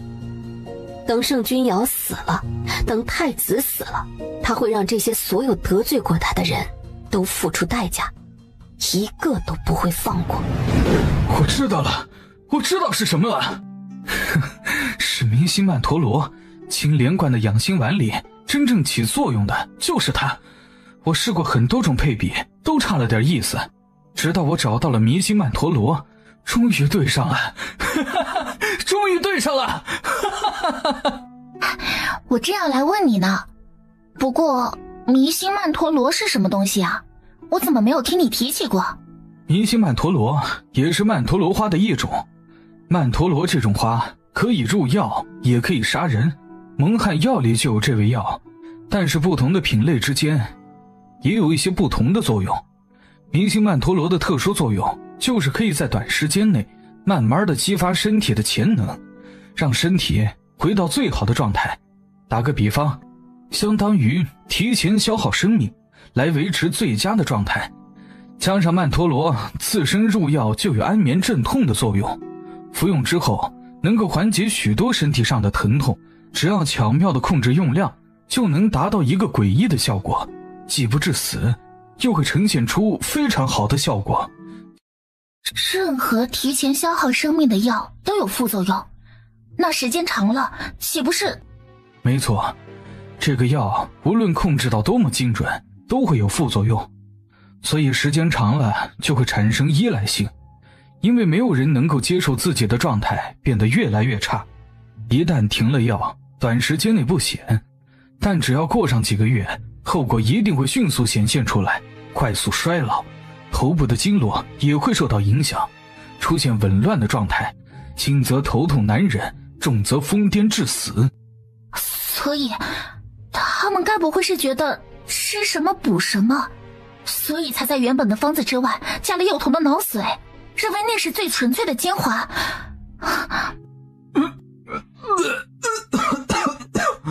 滑稽，滑天下之大稽，荒谬，荒谬至极。我游历天下，见过恶福满地，哀鸿遍野，甚至有灾荒年月易子而食，也听过有妇人食子和车，但以脑髓入药，如此荒谬的做法，还是头一次听说。陆泱泱的面色也十分的难看，他又何尝不是？他也见过无数人心险恶，但也从不曾想过还有这样骇人听闻的手段。哎，对了，师傅，你快把你发现的东西给我整理一份，我去拿给太子殿下。这个案子现在爆出来，虽然抓了上善仙姑跟青莲师太，但是保不准有人真以为这个法子有用，暗中效仿，那样的话就违背了公开这个案子的初衷啊。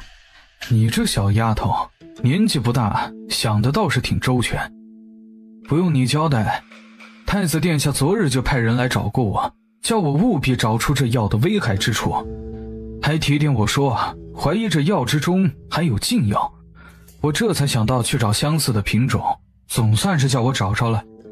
只是我没想到这药竟然还……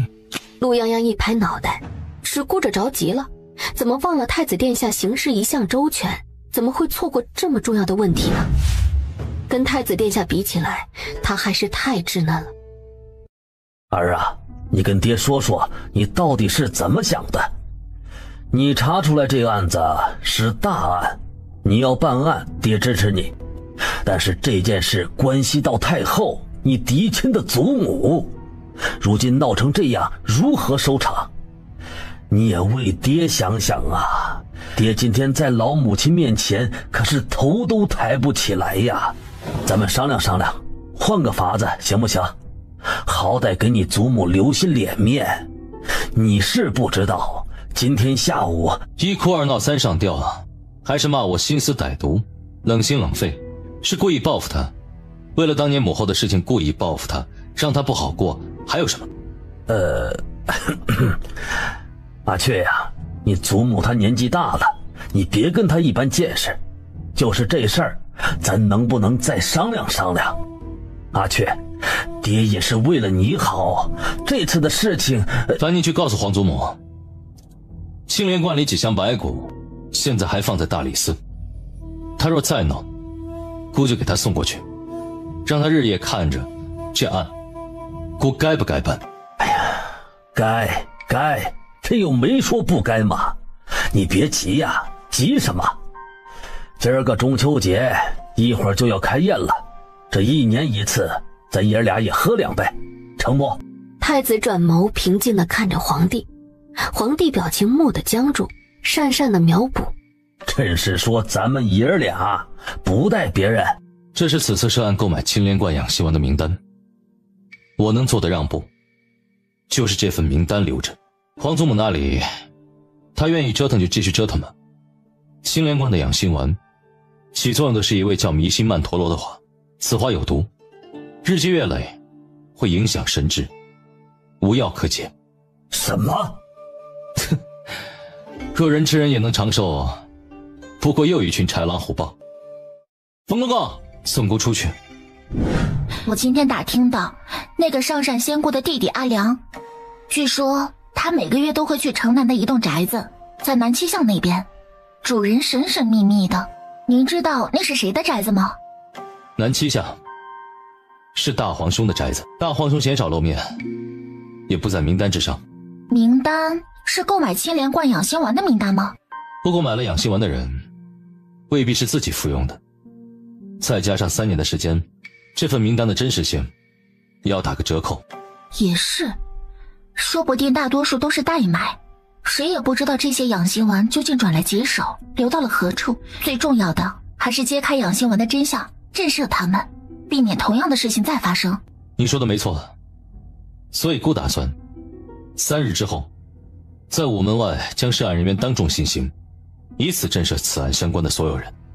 还要多谢你今天及时让颜月送来的东西，不然怕是姑砍了一批人，下一批人也会暗中做这种事情，非但不能禁止，反而会愈演愈烈。太子眉心轻微蹙起，这件事其实十分难办，为了利益，大多数的人都会铤而走险，所以必须要慎重再慎重，且不能拖，拖得久了，传言只会越来越多。大皇兄那里，姑会派人留意一下，再重新审查一遍犯人的口供，若有消息，再同你说。时间不早了，你也早些回去休息。我只是看看有没有能用到的线索，殿下办案要紧，不用特地跟我说的。那我就先回去了，殿下也早点休息。转眼就到了第2年的冬天，是陆泱泱的梦中大哥战死沙场的时候。你不是说要弄死盛君瑶吗？可他到现在不还活得好好的？急什么呀？才刚入冬，到了年关自然会有好消息的。不该说的话还是不要说，不知道这是什么地方吗？然而离端县主已经惊得四肢僵硬，整个人仿佛一瞬间坠入了冰窟，脑子里嗡嗡作响。谁？然而已经迟了，他扭头就跑，张嘴想喊出声，却因为太过惊惧，那一瞬间竟是什么声音都没有发出来。怎么办？他一定是听到了。哼，成事不足败事有余。薛婉宁脸色煞白，却无法反驳。自跟盛君瑶退婚之后，他的日子很不好过。最初他还曾后悔过，可后悔不能改变任何东西。他只有想办法找机会往上爬，他才有可能将憎恨的人都踩在脚下。尤其是盛君瑶，盛君瑶不死，他怎么都意难平。不能在这里杀了他，我先想办法将他送出京城，然后再找机会动手。你现在回去，不要露出任何破绽。陆姑娘，这是县主的耳坠，在西苑梅林边上找到的，带我过去。都怪我没想太多，刚刚大人到处找，把这里踩得乱七八糟的。陆姑娘，现在怎么办啊？县主是不是出事了？陆泱泱没回答，她低着头朝着走廊走，突然间发现在台阶一侧有一个略显明显的深脚印。为什么呢？极有可能那个人搬了重物，才会导致有个露出痕迹的脚印格外的清晰。我怀疑段丽被人打晕带出了京城，我现在出去追，你让林峰带人跟上接应我，然后立刻马上通知长公主，封锁整个公主府，所有地方搜一遍，看能不能找到人。如果找不到，就在京城找，听明白了吗？记住了。陆泱泱松开他，转身就往外跑。晚一刻钟，就多一刻钟的危险。我为什么会在这？我怎么什么都想不起来了？我是谁？你要带我去哪儿？我这是怎么了？这是怎么了呀？我为什么我什么都想不起来？对，我肯定是被喂了药，或者是被打到了头，我脑子被打坏了。怎么会这样？我到底是有多有钱才会被这么对待？怎么办？我那么有钱，我要是死了怎么办？你觉得你很有钱？是不是被我猜对了？哼，看你长得眉清目秀，一脸老实的样子，你怎么能做这种事？你肯定是入赘的吧？你家是不是特别穷，所以才过来给我当赘婿？然后你不甘心，就半夜三更把我绑了，想要杀了我，侵占我的财产。你怎么能这么做？我真的好痛心啊！我们成亲多久了？我该不会是已经怀孕了吧？啊！天哪！老天爷，你睁睁眼，看看这丧良心的人吧！我命怎么这么苦？你当真不记得了？记得什么？记得你如何迫害我吗？老天爷，我怎么这么冤？我上辈子是窦娥吧？你下场雪吧，6月飞雪。现在是10月。我命很苦，我姓窦呀，我碰上这么丧良心的人。闭嘴！再吵，我现在就杀了你！离端县主一下子就惊了声，怯怯又怨恨地瞪着他。你老老实实待着，等到了水塘边，我就给你个痛快。大哥，我们到底是什么关系啊？你真要杀了我吗？我真那么有钱吗？你把我绑了还不够，还要杀我？你是那么爱钱，你怎么不把我卖了呀？还能多卖点银子。反正山高水远，我就是想找你也找不回来。你杀了我，要是被人发现了，官府不会找你算账吧？杀手赶着马车，唇角却划过一抹讥讽。这世界上怎么会有如此愚蠢又单纯的姑娘？也罢，就当她好心，让她多活2个时辰吧。马车赶了一夜的路，人受得了，马也受不了了。杀手这才惊觉，他竟然听着离端县主的念叨，听了1个晚上。他接到的命令是将离端县主带到远离京城的地方杀掉，越远越好，但未免夜长梦多，要看情况及时处理，避免留下后患。杀手扛着他快速地跑到附近的一个林子里，这里地势起伏，有一些土山遮掩，少有人烟，将人埋在这里的话，应该很难被发现。这么想着，杀手将离端丢了下来，打算先去解决一下生理问题，再挖个坑，直接将离端县主给埋了。时间一点一点的过去，他听着外面的脚步声来回了好几次，终于没了声响。可他仍旧是一动也不敢动，直到感觉头顶的干草被太阳照得有些暖烘烘的，他才咬紧牙关，强撑着从坑里爬了出来。等一下，姑娘，你这是怎么了？我去寻亲，路上被打劫了。我拼命才逃了出来，但是录影却丢了。这位娘子，您能不能行行好，带我一程？我把这个给你。哎，可怜劲儿的。我看你呀，跟我那小闺女差不多大，就载你一程好了。谢谢您啊，您可真是个大好人。陆泱泱这一天一夜几乎都没怎么休息，一直到快要天亮的时候，安排出去的人在附近的草堆里发现了一枚珠花簪，赶过来交给了陆泱泱。陆泱泱立刻找过去观察了附近的情况，没有血迹，但有马车碾过的痕迹，由此陆泱泱几乎可以确定了对方离开的方向。焦灼的是不知道能不能赶得上。谁呀？啊，陈娘子，我是客栈的厨娘，来送梨子的。梨子？我并未要过梨子呀。刚准备找地方躲起来的离端县主猛地跳了起来，飞奔到门口，激动的一把拉开了门，果然看到了陆泱泱。我听见薛婉宁跟一男的说，不是说要弄死盛大哥吗？怎么人还没死？那男的就说急什么，到了年关定有好消息。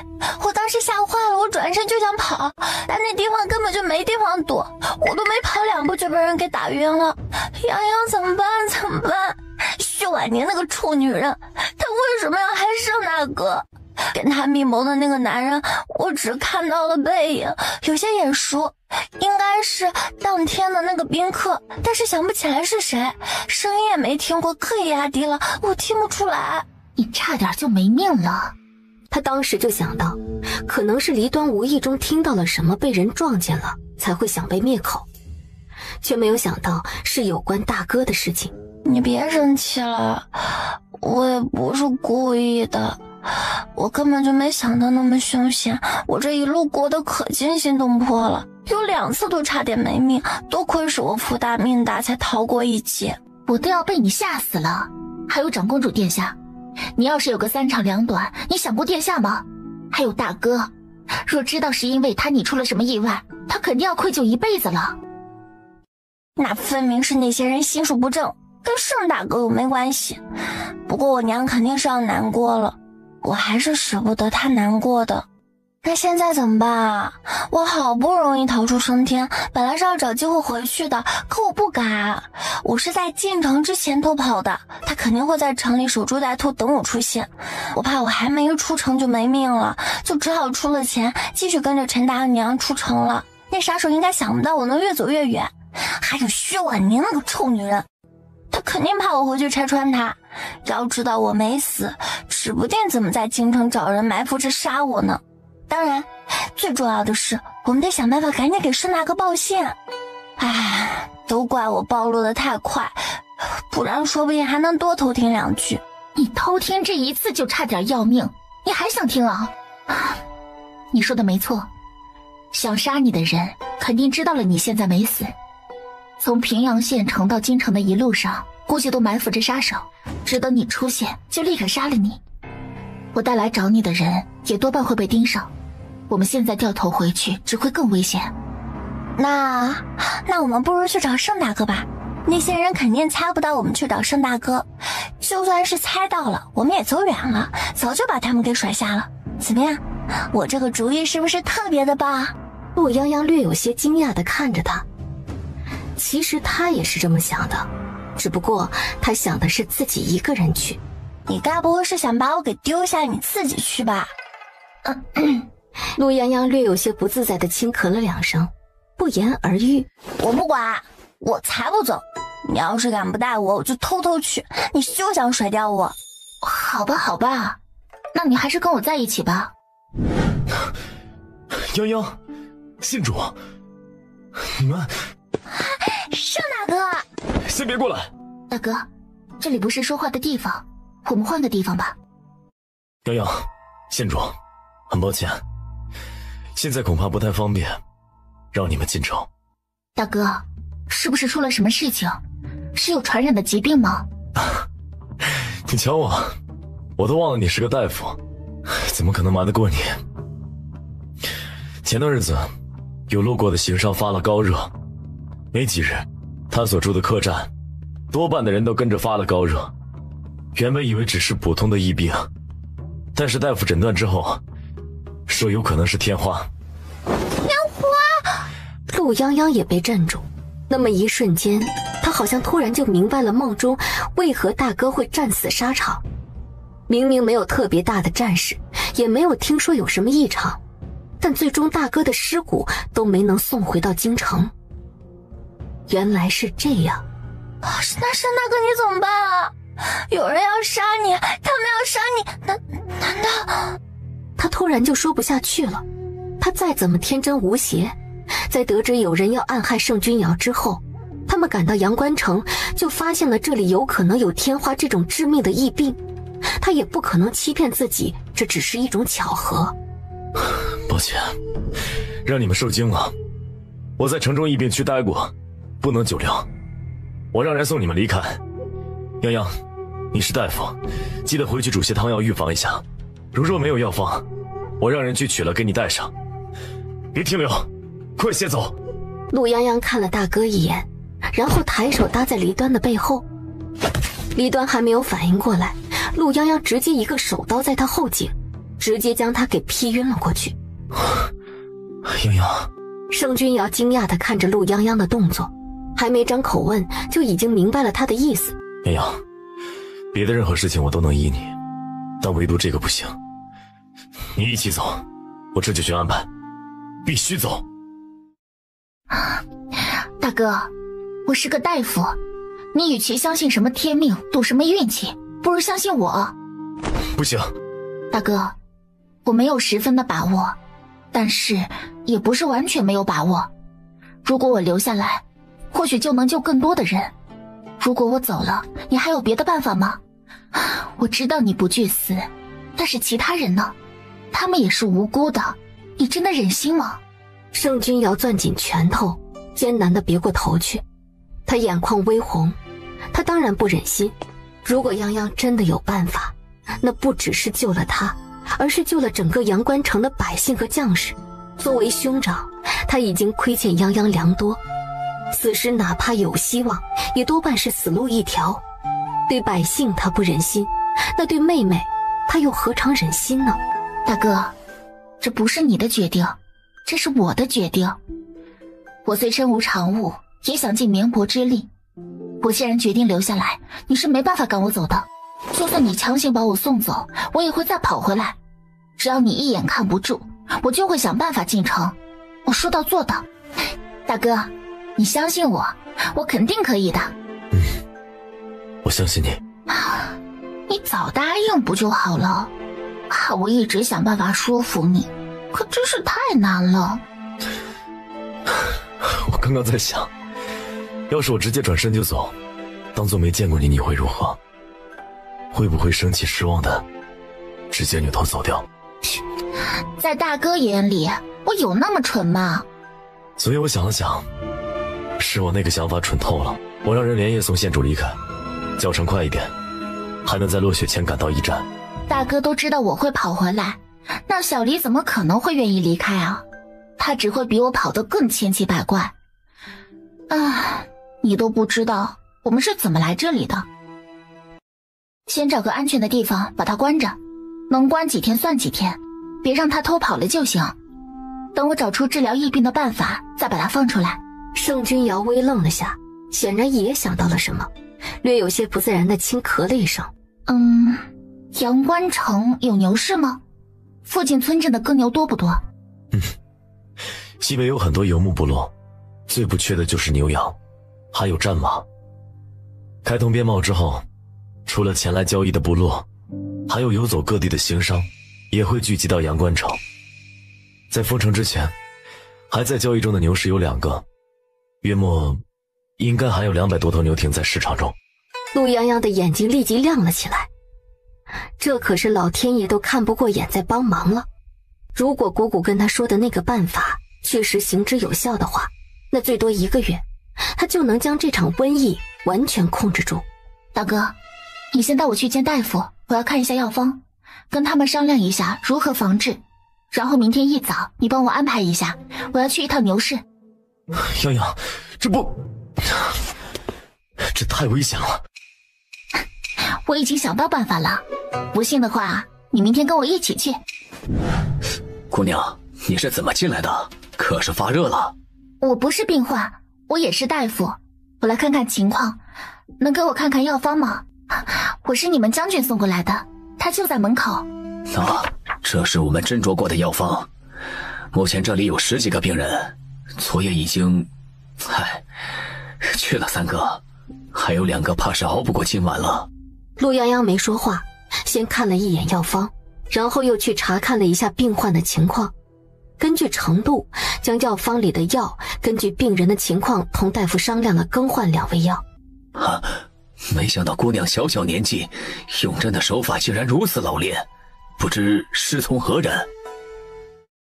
我师父是文艺。文师弟，怪不得，想不到文师弟何时竟收了弟子。老夫姓方，与你师父也算是同门，你可以喊我方师伯。方师伯好，我叫陆泱泱，您叫我泱泱就好。师伯，您能跟我说一下现在全城病患的情况吗？老夫幼时出过痘，不容易感染，但你还小，不能一直待在这里。快些走吧，回去喝1剂汤药，避免接触人，我这就去给你抓药。方师伯，陆泱泱想说点什么，但是在方师伯的眼神中，他又默默地将声音给咽了回去。我知道了，师伯，我会好好保重的，你也是。大哥，你现在就带我去牛市吧。现在？你一路舟车劳顿，晚膳都还没用过吧？我先带你去休息，明日一早。就现在去。好，我现在带你过去。洋洋，要找什么？找牛痘，牛身上的疱疹。我听过的那个法子，就是将疱疹的脓液滴到人的伤口里，让人感染了这种疱疹之后，就可以预防天花了。这个法子很简单，但我不知道有没有用，所以需要试一试。我找到了。这时，城外突然传来一声声的号角声。不好，有敌袭！洋洋，我得出城去，城里的事情就拜托你了。大哥，早去早回。约莫半个月左右的时间过去，最开始种植牛痘的人基本上都已经痊愈，接触病人以后也没有感染的现象。也就是说，他从姑姑那里听来的那个法子，经过验证，有了基础的成效。泱泱，好师侄，你可知此举若成，功在千秋啊！太好了，真的是太好了。师伯，这真不是我想出来的，是我从前在乡下的时候听人无意间提起的。这次也是情势所逼，迫不得已。如若不然，我是万万不敢冒这个险的，所以也就歪打正着了。还要拜托师伯，日后千万别把我说出去。我如今处境特殊，有些事情传得多了不是好事，拜托师伯了。也罢，木秀于林，风必摧之。你还年轻，但师伯相信你日后一定能利用自己所学，为天下百姓做更多的事情。无论这个法子是不是你想出来的，但此法可救阳关城一城百姓的性命。师伯此生能遇见你，参与此事，方才觉得此生无憾呐。不知道大哥什么时候回来？陆姑娘，将军受伤了，您快跟我走一趟。什么？我回来时已经听人说了，你那个法子是管用的。前几日，我除了伤口有些瘙痒，并没有别的症状。倒是军中，确实有几个感染的，所幸发现及时，已经让军医将他们隔离照顾了。陆泱泱轻身过去，检查了一下剑伤的位置，在肩膀靠下的地方，再稍微偏上一点，可就危险了。这么开心啊？大哥能活着，真是太好了。是，那可要多亏了泱泱，若不然，我怕是扛不过这一战。他太清楚了，一旦疫病得不到有效的控制，或者他战死沙场，将士们就算勉强守住阳关，朝廷那边收到消息以后，对待阳关城的处置方式只会是封城屠杀，连太子也无力回天。此次阳关城的疫病事件，过几天我会亲自写折子递交回京，让陛下彻查此事。能解决阳关的危难，你功不可没。我打算为你请功。请功？千万不要！怎么？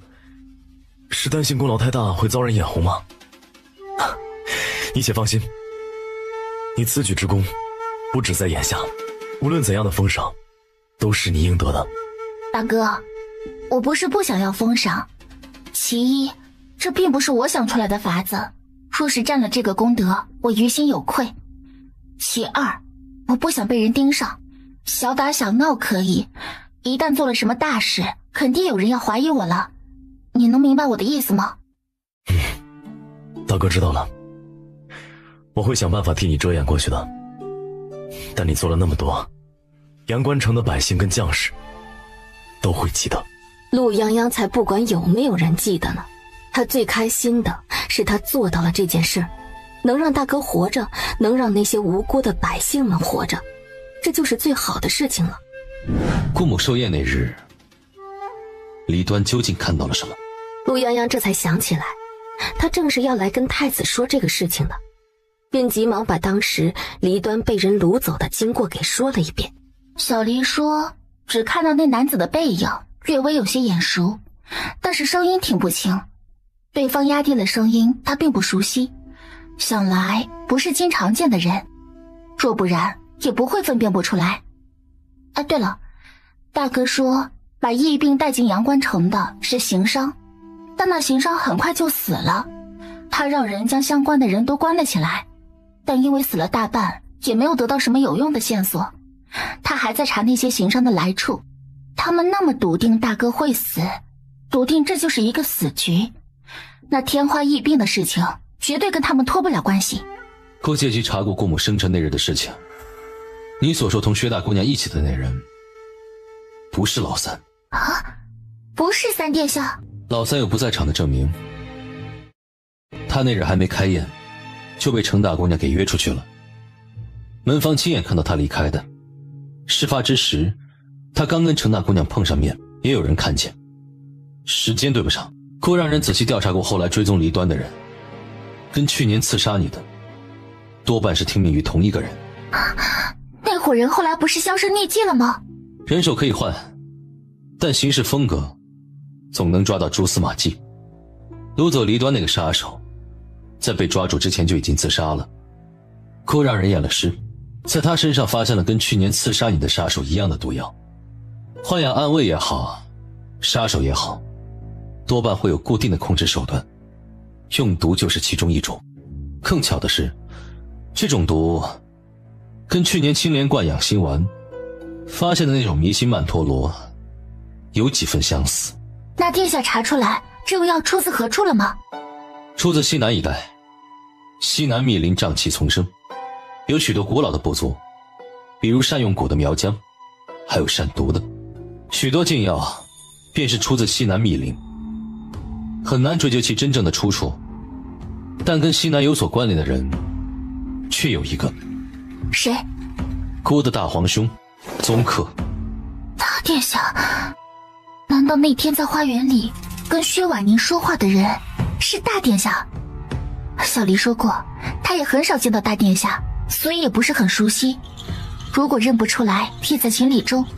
可大殿下不是腿脚不便吗？他那日才前脚刚跟薛婉宁定情，怎么会转身又去密谋要害死我大哥？只是查到了大皇兄身边的人曾经去过西南，大皇兄的生母早逝，他身体也不好，有个小宫女懂些医药，便被指派过去照顾他。后来大皇兄到了年纪，出宫见父，那宫女也得了恩典，随他出宫。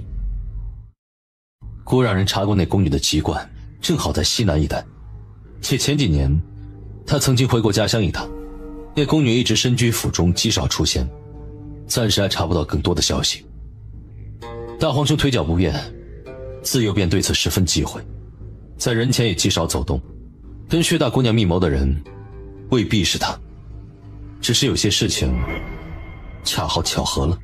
陆泱泱点头，也确实如此。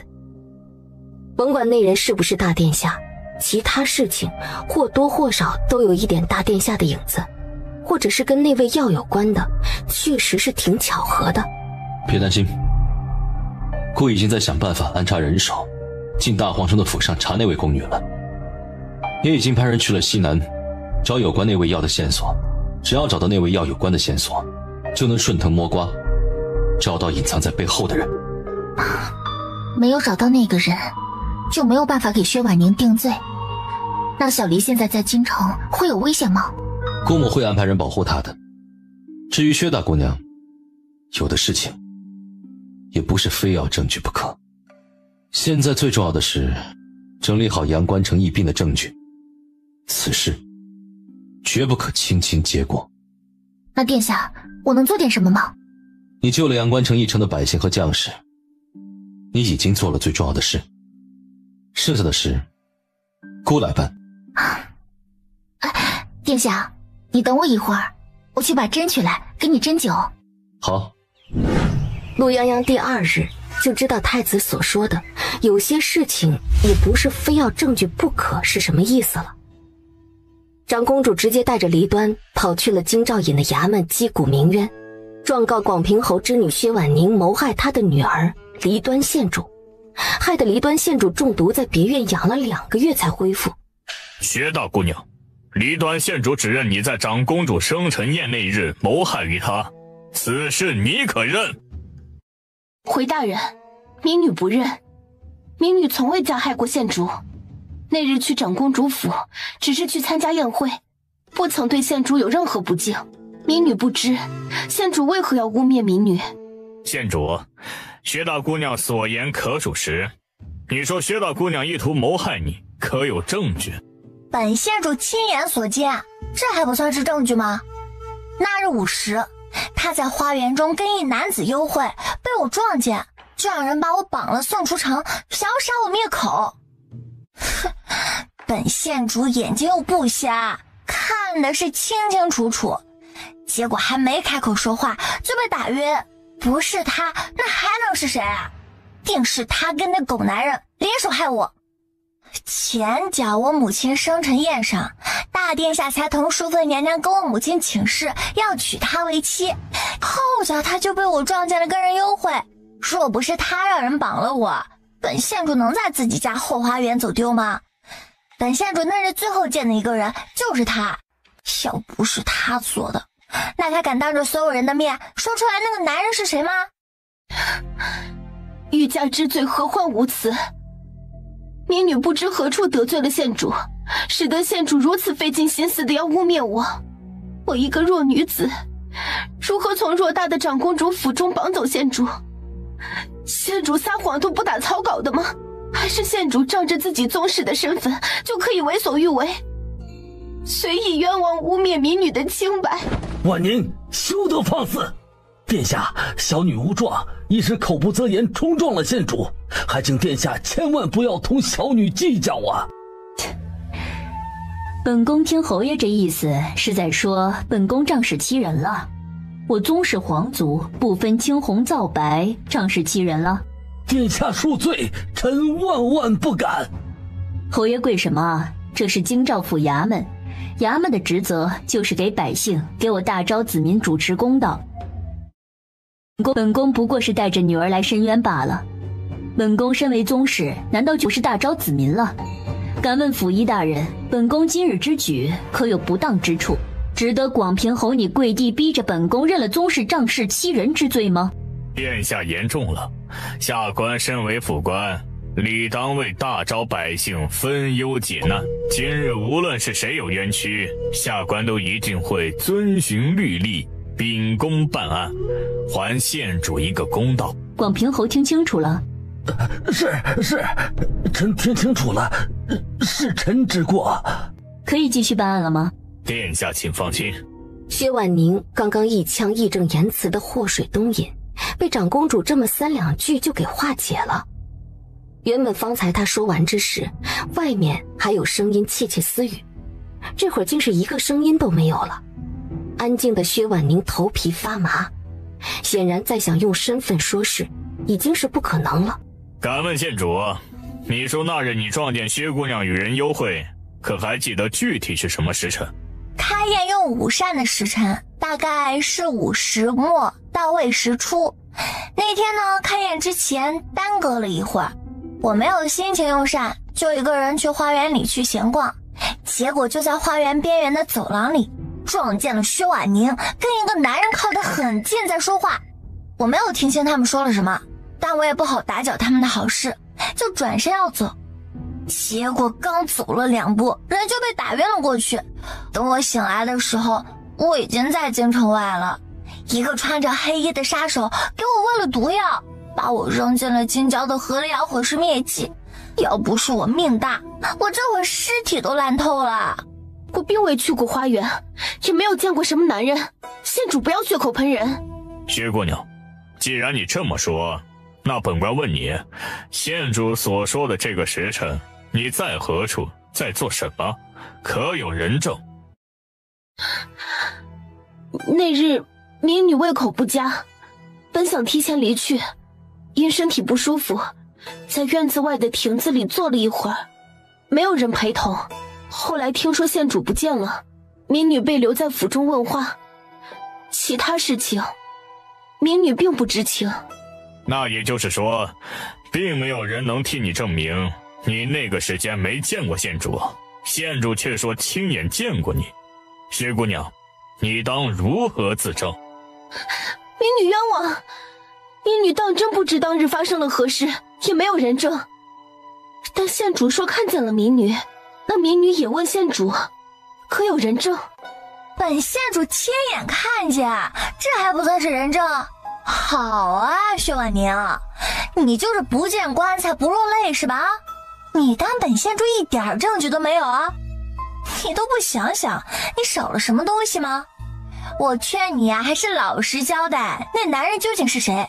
你说出来，我们当面对质不就行了？林霜，东西拿过来，睁大你的眼睛看看，这是个什么东西？这是你当日穿的披风，你倒是给我解释解释，这披风为何在我身上？你还敢说你是不知情？这确实是民女的披风，只是那日民女休息时有些闷燥，便随手解了披风放在了长公主府上的亭子里。后来县主出事，民女被喊走，一时匆忙忘记了。薛婉宁，你就是敢做不敢认是吧？你不肯交代那个男人是谁，你以为我就找不到了吗？大人，那天来我们府上参加我母亲生辰宴的宴客名单，我们府上都收着呢，还请大人安排一下，挨个传唤。我就不信我找不出那个人过来。府尹的目光落在2个人的身上，一时半刻有些拿不定主意。大人若是觉得为难，本宫可以出面，将那日宾客挨个请过来。大人意下如何？下官觉得县主所言有理。县主虽没看清楚那人是谁，但记得大概的背影和身影，挨个查探必然会有线索。就劳烦殿下帮忙查看一下名单，本官必定认真探查，定会将谋害县主之人找出来，还县主公道。薛姑娘既然无法证明自己的清白，又有县主作为人证指证于你，就委屈薛姑娘暂时留在衙门，配合我们调查清楚之后，再送薛姑娘回去了。来人，将薛姑娘带下去。既然没有证据，为何要关我？大人莫非是想屈打成招吗？薛姑娘莫要误会，本官方才已经问过薛姑娘，可有人证？薛姑娘说没有。既没有人证，又没有物证，那薛姑娘方才所言便难辨真伪。如今此案薛姑娘嫌疑最大，本官不过是依照程序将薛姑娘暂时收监，待查明此案真相，还薛姑娘清白之后，自会送薛姑娘回家。薛婉宁脸色煞白，颓然地跌坐在地上。退堂！短短3天的功夫，在离端县主大张旗鼓的让府尹请那天的宾客挨个来府衙让他辨认之后，一直死活不肯承认跟这件事有关的薛婉宁终于开了口。承认他是因为记恨离端县主曾经毁了他的亲事，心生怨恨，所以想给离端县主一个教训，将人打晕之后悄悄送出了长公主府。至于什么毒害之类的，一概不认。但事已至此，有了他的招供，即便有大殿下派人来求情，最终也判了薛婉宁故意谋害罪，流放3000里。怎么，连你也来看我笑话吗？你配吗？你忘记了，你如今所有的一切是谁给你的？大姐姐，你怎么了？我来是有事情跟你说。你想跟我说什么事？谁让你来的？3殿下吗？不是，是我自己想来的。大姐姐，我说的话可能会惹怒大姐姐，但是我是真心为了大姐姐好的。我想说，大姐姐，你千万要保重自己。等流放结束之后，父亲会想办法安排大姐姐回京的。到时候大姐姐不妨去同3殿下或者大殿下求求情，即便不能成为正妃，但总好过在别处蹉跎岁月。是父亲让你来同我说这些的，是吗？大姐姐，对不起，我……薛婉宁想笑，凭什么呢？她可是曾经的圣国公府世子的未婚妻呀，是大殿下的未婚妻呀。她薛婉宁才貌双全，也不缺心计手段，她怎么就落得了如今的地步，落到了要给人当侍妾的地步？大姐姐，时间到了，我得回去了。你放心，你离京那时，我会去给你送东西的，你千万要保重。薛婉宁看着他胆怯的背影，心下稍安。无论如何，还有机会。而谁也看不见，薛婉月的面纱之下勾起了一个弧度诡异的微笑。陆泱泱，事关重大，西北阳关瘟疫，那不是闹着玩的。你若是去了，你能不能告诉我到底发生了什么事？大哥怎么样了？什么？泱泱，你去了西北，去了大哥那里吗？那里不是在闹天花吗？你……后面的话没说完，周围听到他声音的丫鬟小厮都下意识地往旁边挪了好几步，惊恐地看着陆泱泱，活像是陆泱泱已经感染了天花一样。这，泱泱，你为何不早说呀？你这回来才5、6日，若是感染了，那圣国公府还有许多人，岂不是很容易被传染？哼，你说的对啊，我是去了阳关城，城里好多得了天花的病人，我是个大夫啊，我当然得照顾他们。我照顾了很久呢，每天都有人全身溃烂而死，我这手啊，天天摸呢。你……盛云珠艰难地看着陆泱泱，整个人都抑制不住地开始发抖，眼底满是惊恐。切，你猜，我要想让你死，用不用这么麻烦？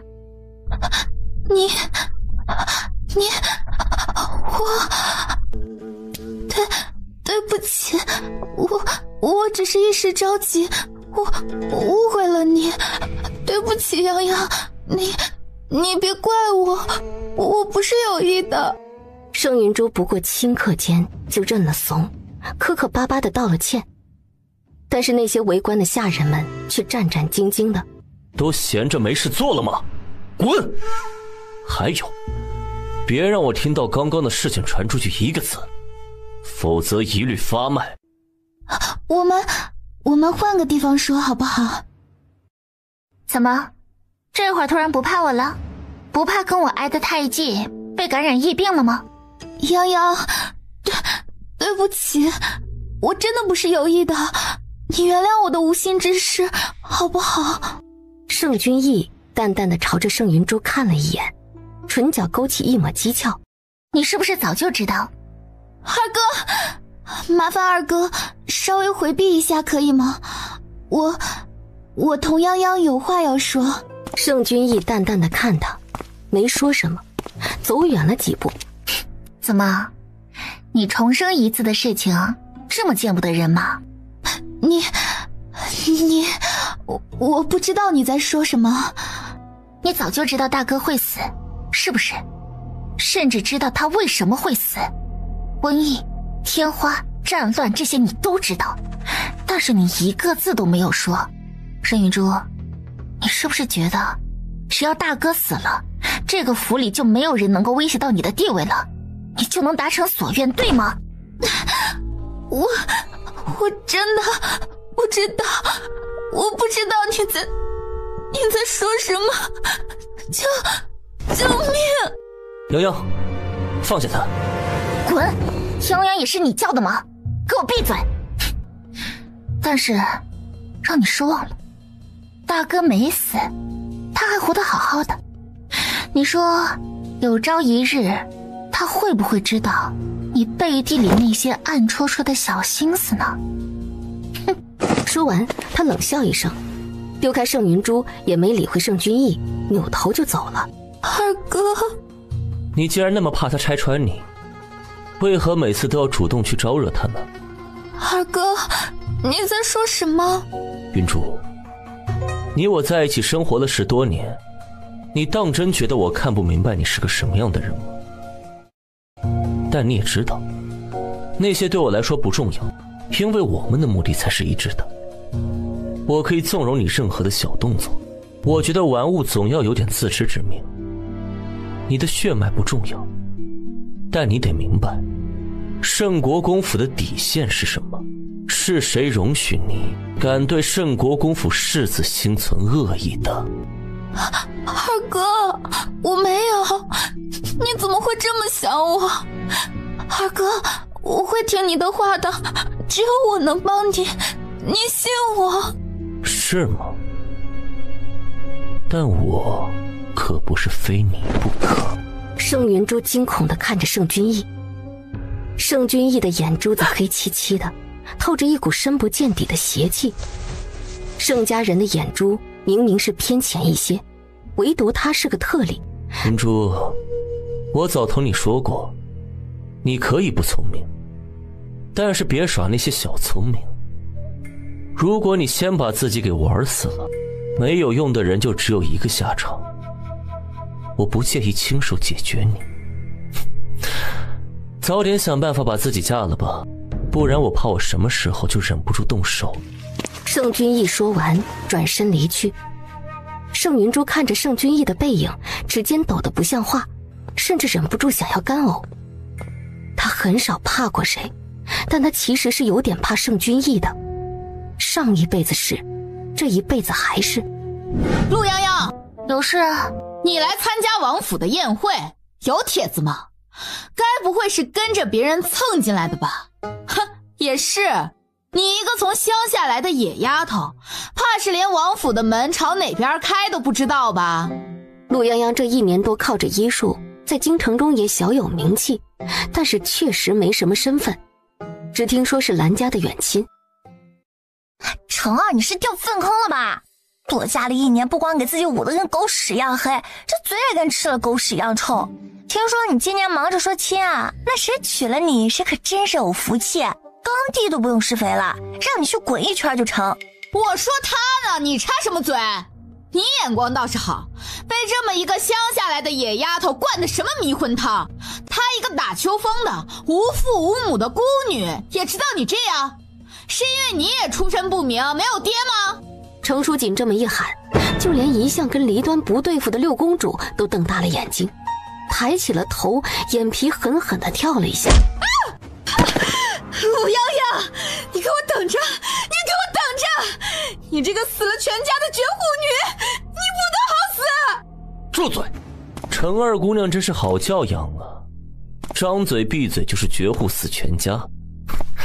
看来这些年的书是白读了，礼仪规矩也都尽数喂了狗。下次出门做客之前，我劝你还是先找个蒙学上一上，先把《三字经》给读透了，省得丢人现眼，吵死了。等下的戏还唱不唱？不如你上去。你欺人太甚了！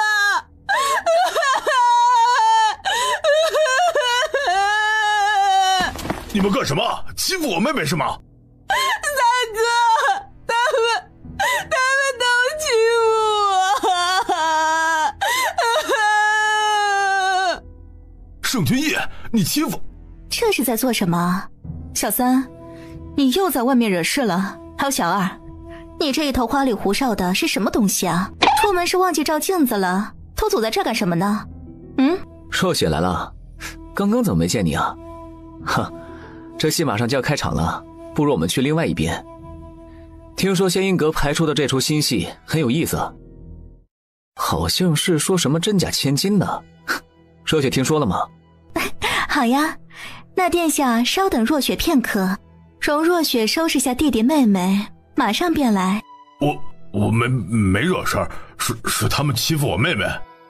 好，你看见了？怎么欺负的？盛若雪，你……程书锦天不怕地不怕的人，不管在家还是在外面都是横着走的，但遇到程若雪，他能呛几句都是他头铁。若雪在这里给县主和陆妹妹道歉，书锦不懂事，冲撞了两位妹妹。回去我们将军府定亲自带着赔礼上门道歉，望两位妹妹暂时息怒，别坏了心情。这同若雪姐姐无关，若雪姐姐客气了。太可怜了，怎么会有这么可怜的人？这好端端一个千金大小姐，却要沦落到农家，每天做活那么辛苦，真的是太难了，真是太惨了。陆泱泱盯着因为中场休息而空出的戏台，不知道怎么的，总觉得故事不会这么简单。果不其然，故事很快就出现了反转。真千金回家之前柔弱可怜，仿佛吃尽了苦头，但是回家之后却开始本性毕露，仗着父母的愧疚，开始各种暗戳戳地打压贾千金。先是强行抢走了贾千金已经定亲的未婚夫，接着又污蔑陷害贾千金。贾千金不堪受辱，自请离家。这简直胡说八道！前半段还挺好看的，后半段就很奇怪啊。未婚夫本来就是真千金的，怎么能算是抢走呢？再说了，真千金找回来，贾千金不就是应该离开吗？怎么会演变成这样？话也不是这么说，当时交换的时候，两个人都还是婴儿，就算有错，那也是命运弄人，也不是那贾千金的错。原本父母怜爱，将其留在家中继续照顾，谁料那真千金是那等恶人呢？果然是穷山恶水出刁民，好没教养。好端端的一家团圆的结局，被他搅和的支离破碎。怎么就不是一家团圆的结局？那贾千金本来就不是他们家的，走了有什么奇怪？如果他一开始就走，那真千金也不会针对他吧？有人抢了你东西10几年，你不生气啊？是命运弄人，又不是那贾千金害的。真千金却是把人害得那么惨，难道不是他品行不端吗？那家父母也是，若非真心，何苦要把贾千金留下来？留下来又不好好对待。原本还觉得那真千金可怜，可是现在看来，果然一切都是有因果的。可怜之人必有可恨之处，说不得呀，就是上辈子品行不端，老天爷这才罚他这辈子一开始就受苦。怎么，县主讨论不过，又想仗势欺人了？难道我说的不对吗？我娘说了，我的就是我的，凭什么要别人来抢？谁要是敢抢我的东西，就是直接上手揍他，揍到他不敢抢为止。盛云娇是了解陆泱泱身世的人，哪怕是再迟钝，也看出来这出戏约莫是意有所指，只是不知道是巧合还是有人故意的。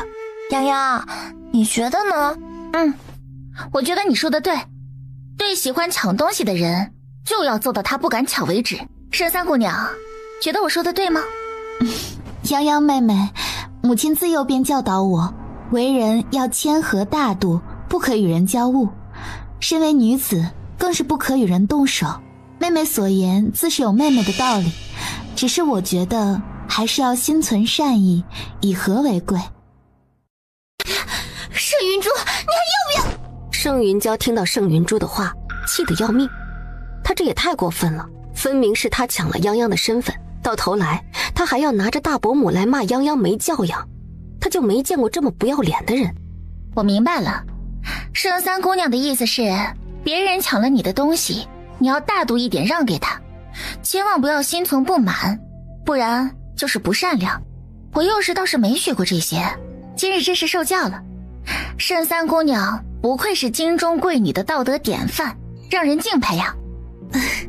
三姐姐，刚才是我鲁莽了。洋洋说的对，三姐姐这么大度的人，是我们学习的榜样才是。我听说前日大伯父送了三姐姐一盒紫色东珠，很是漂亮。想来三姐姐也觉得刚刚仙音阁唱的好吧，不如把这盒东珠赏给他吗？来人，将这个镯子赏了仙音阁。我虽比不上三姐姐这般大方，也是要紧跟三姐姐脚步的，不能给三姐姐丢人。对，娇娇说的可真的是太好了，那我就赏一枚玉佩好了，不能跟盛三姑娘的东珠比，聊表心意吧。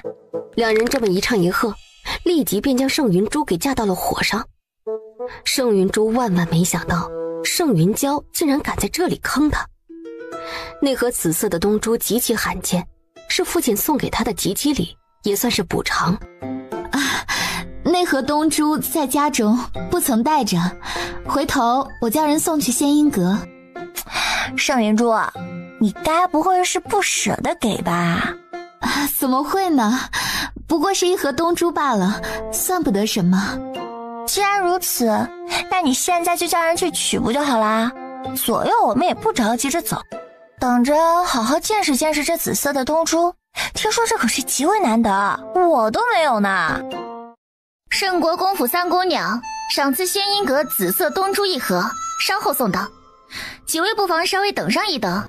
仙音阁谢过诸位贵人赏赐。哎呀，这盛国公府的三姑娘可真是神仙一样的人儿啊，怎么还没得过这么大的赏呢？三姑娘可真是颜如舜华，貌若天仙。听闻三姑娘佳期将至，仙音阁祝愿三姑娘觅得良缘，幸福美满。明若，快谢过三姑娘。明若谢诸位贵人恩赏，谢盛三姑娘。盛云珠万万没想到，连糊弄都糊弄不过去了。若是此时他再找借口推脱，那就不是今日来庆安王府的宾客要嘲讽他了，怕是整个京城都得传出去这件事情。泱泱妹妹，那盒东珠我已经让人送过来了，只是丫鬟不敢擅自做主，想让我亲自过去取过来。我想劳烦妹妹跟我一起去，也帮我做个见证。好啊。盛云珠今天被他们坑得大出血，肯定不会这么轻易罢休，让陆泱泱陪他去拿东珠，保不准憋着什么坏呢。不过陆泱泱有一件事倒是真的挺想问一问盛云珠的。许久没有在湖上泛舟了，从前二哥经常带我去玩，现在想想竟是很久远的事情了。所以你该不会是打算从这儿跳下去，然后污蔑是我推你的吧？我劝你好好想想，你要是掉下去，我只会摁着头让你多喝几口水。陆泱泱，你为什么就是不肯放过我？你到底想怎么样？我已经处处忍让你了，你还嫌不够吗？看来今天的戏应该你亲自上。盛云珠，我是真的很好奇，你特地找人编了这个话本子，还大张旗鼓地拍成戏，怎么开始替自己的身份暴露做铺垫了？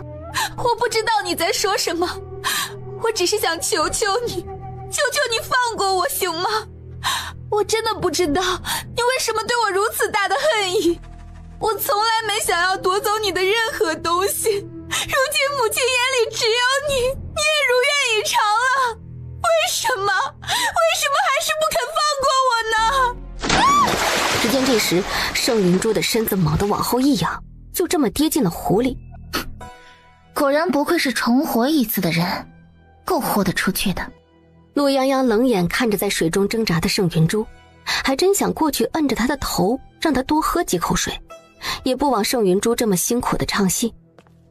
只可惜他的脚刚动一下，就隐隐听到了脚步声。陆泱泱暗骂一声，快步走开，找了个隐蔽些的地方躲了起来，看向方才脚步声的方向，3殿下已经快步走到湖边，喊了一声圣三姑娘，便跳了下去。可算是回来了，你没事吧？盛云珠没对你做什么吧？哎，吓死我了！我一听说到盛云珠落水，我就吓得不轻了。我还担心是不是你们打起来了，正想要去看看。还好娇娇告诉我说你会浮水，肯定没事。盛云珠跟你说什么了？她怎么会落水的？盛云珠没有说她是怎么掉下去的，她是不是说我推她的？说是她不小心自己掉下去的，然后多亏了3殿下相救，都在说3殿下对她情深意重，她是好事相近啦。陆泱泱的嘴角狠狠的一抽，他总算是明白过来了，盛云珠特地闹这么一出，还特地喊上他，就是为了一箭双雕，不是一箭3雕。你跟云珠一起去做客，代表的就是盛国公府，你怎么能做出来推云珠下水的事情啊？要不是他替你隐瞒，你知道外面现在会怎么传吗？你马上就要及笄了，你还要不要名声了？我之所以过来，就是想听听你们打算怎么编。一儿，你说说，今天在庆安王府，是不是他将云珠推下水的？祖母，我并未看见，我接到消息便回来了。好了，都坐下吧。想跟我说什么？落水这点事，不至于要找我过来吧？左右他的目的也达到了，我想你们应该也挺满意的。这么皆大欢喜的结果，找我来干嘛？看热闹？陆泱泱确实是挺好奇的。盛云珠今天从出门开始就在造势，恨不得昭告天下他跟3殿下如何的亲密，如何关系匪浅。这也正中盛国公下怀，他们一直这么宠着盛云珠，为的不就是搭上3殿下吗？别说不是我推的，就算是我推的，你们不还得感谢我吗？毕竟没有这一落水，盛云珠今天也没办法赖掉原本打算赏了仙音阁戏子的东珠，更没办法将3殿下对他情深意重的事情给宣扬的人尽皆知。说吧，怎么感谢我？你这个贱蹄子，谁叫你的目无尊长，陷害姐妹，你简直……哼，年纪大了就积点口德，小心闪了舌头。你喊你过来是问一下，今日庆安王府仙音阁唱的那出戏是怎么回事？你若想公开身份，我们可以找个合适的机会。你是盛国公府的血脉，这一点不会变，但现在还不是时候。身份？我有什么身份需要公开的吗？我要是没记错的话，我只是一个孤女，虽说占了兰家远亲的名分，但说到底跟你盛国公府可没有半点关系吧？盛国公觉得我会想公开什么身份？公开了之后做什么？上你盛家族谱，等着被你称好了斤两，算好了价钱卖出去吗？你胡说八道什么？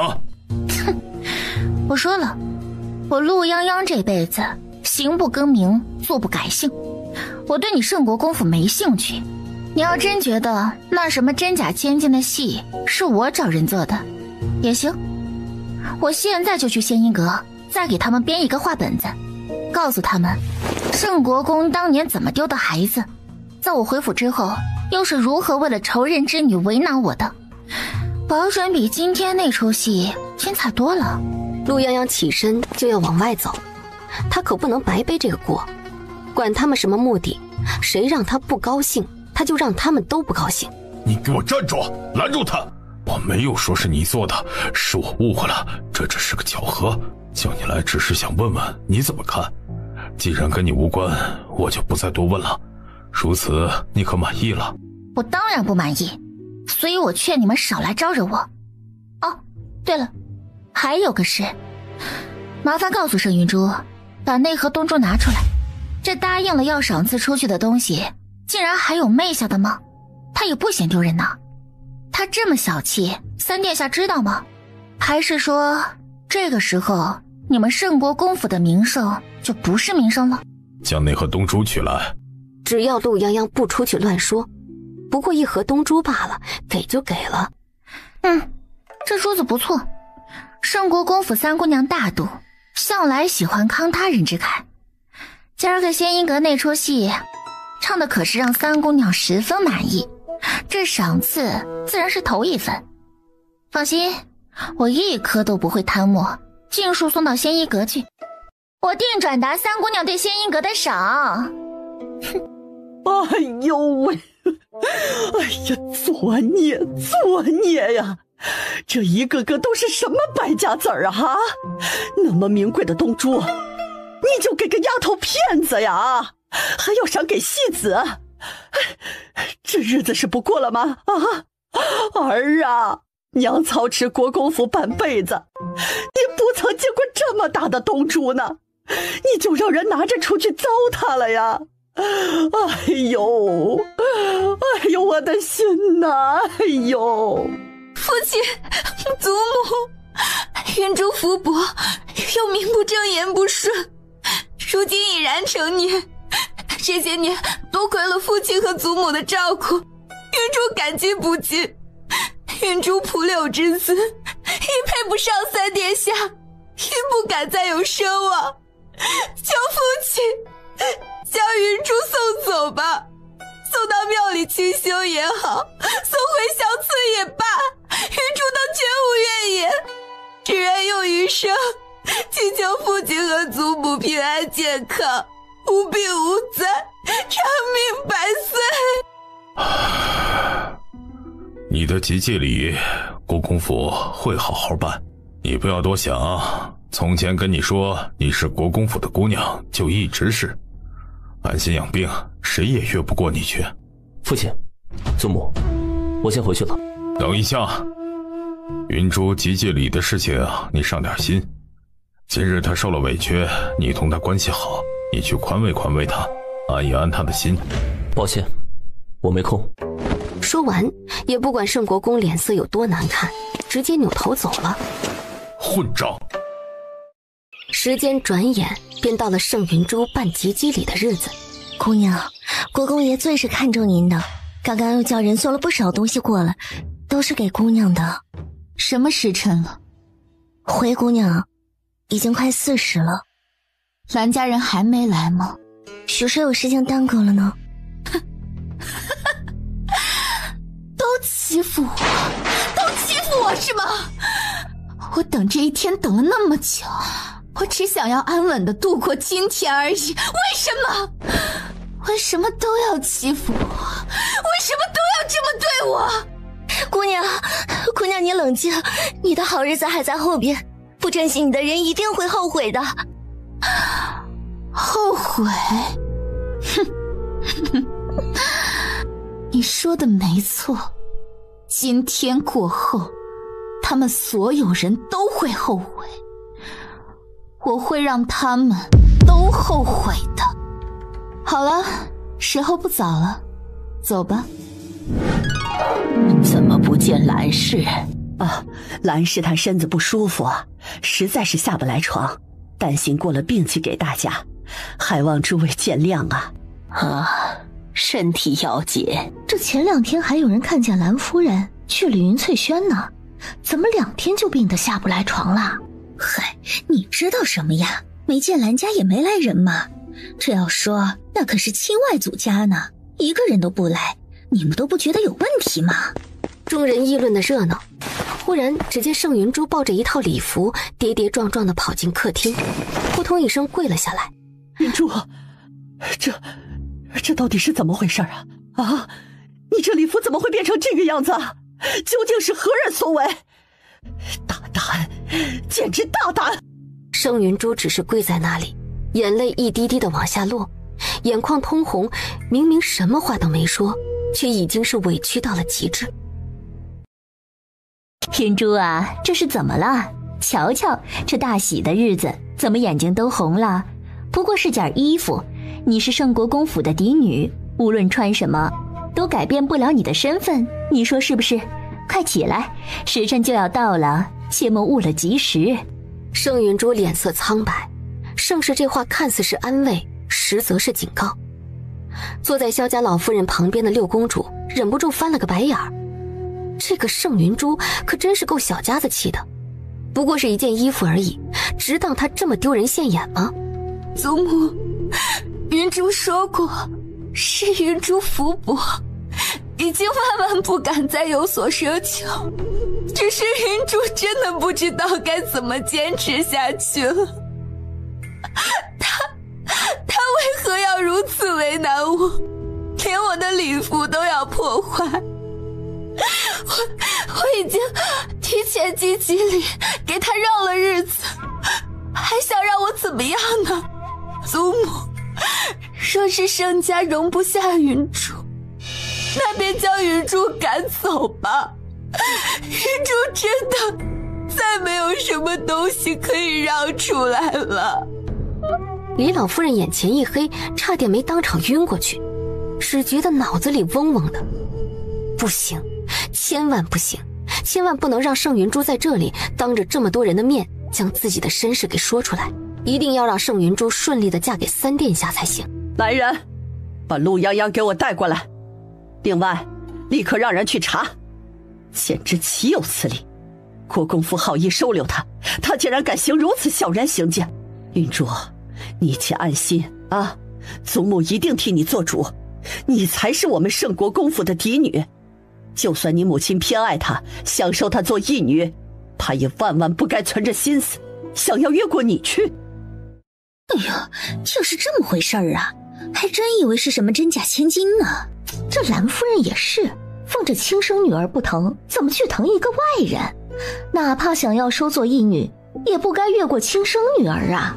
她的身份早晚是藏不住的，与其等着被人揭穿的那一天，被从天堂打入地狱，不如从一开始就逼着圣国公府承认，她才是圣国公府的嫡女，而陆泱泱才是那个外人。母亲，这件事许是有什么误会吧？泱泱一向乖巧，定不会做出这种事情的。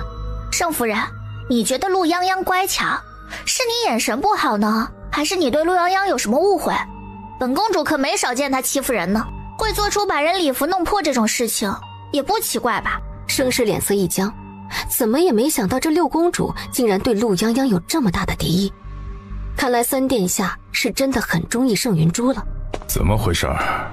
国公，哎呀，你来得正好，今日是云珠的大日子，现在礼服却被陆泱泱那野丫头毁成这样，无论如何也得给云珠个交代，她才是我们国公府正经的嫡女啊。母亲放心，我定会叫人查清楚此事，还云珠公道。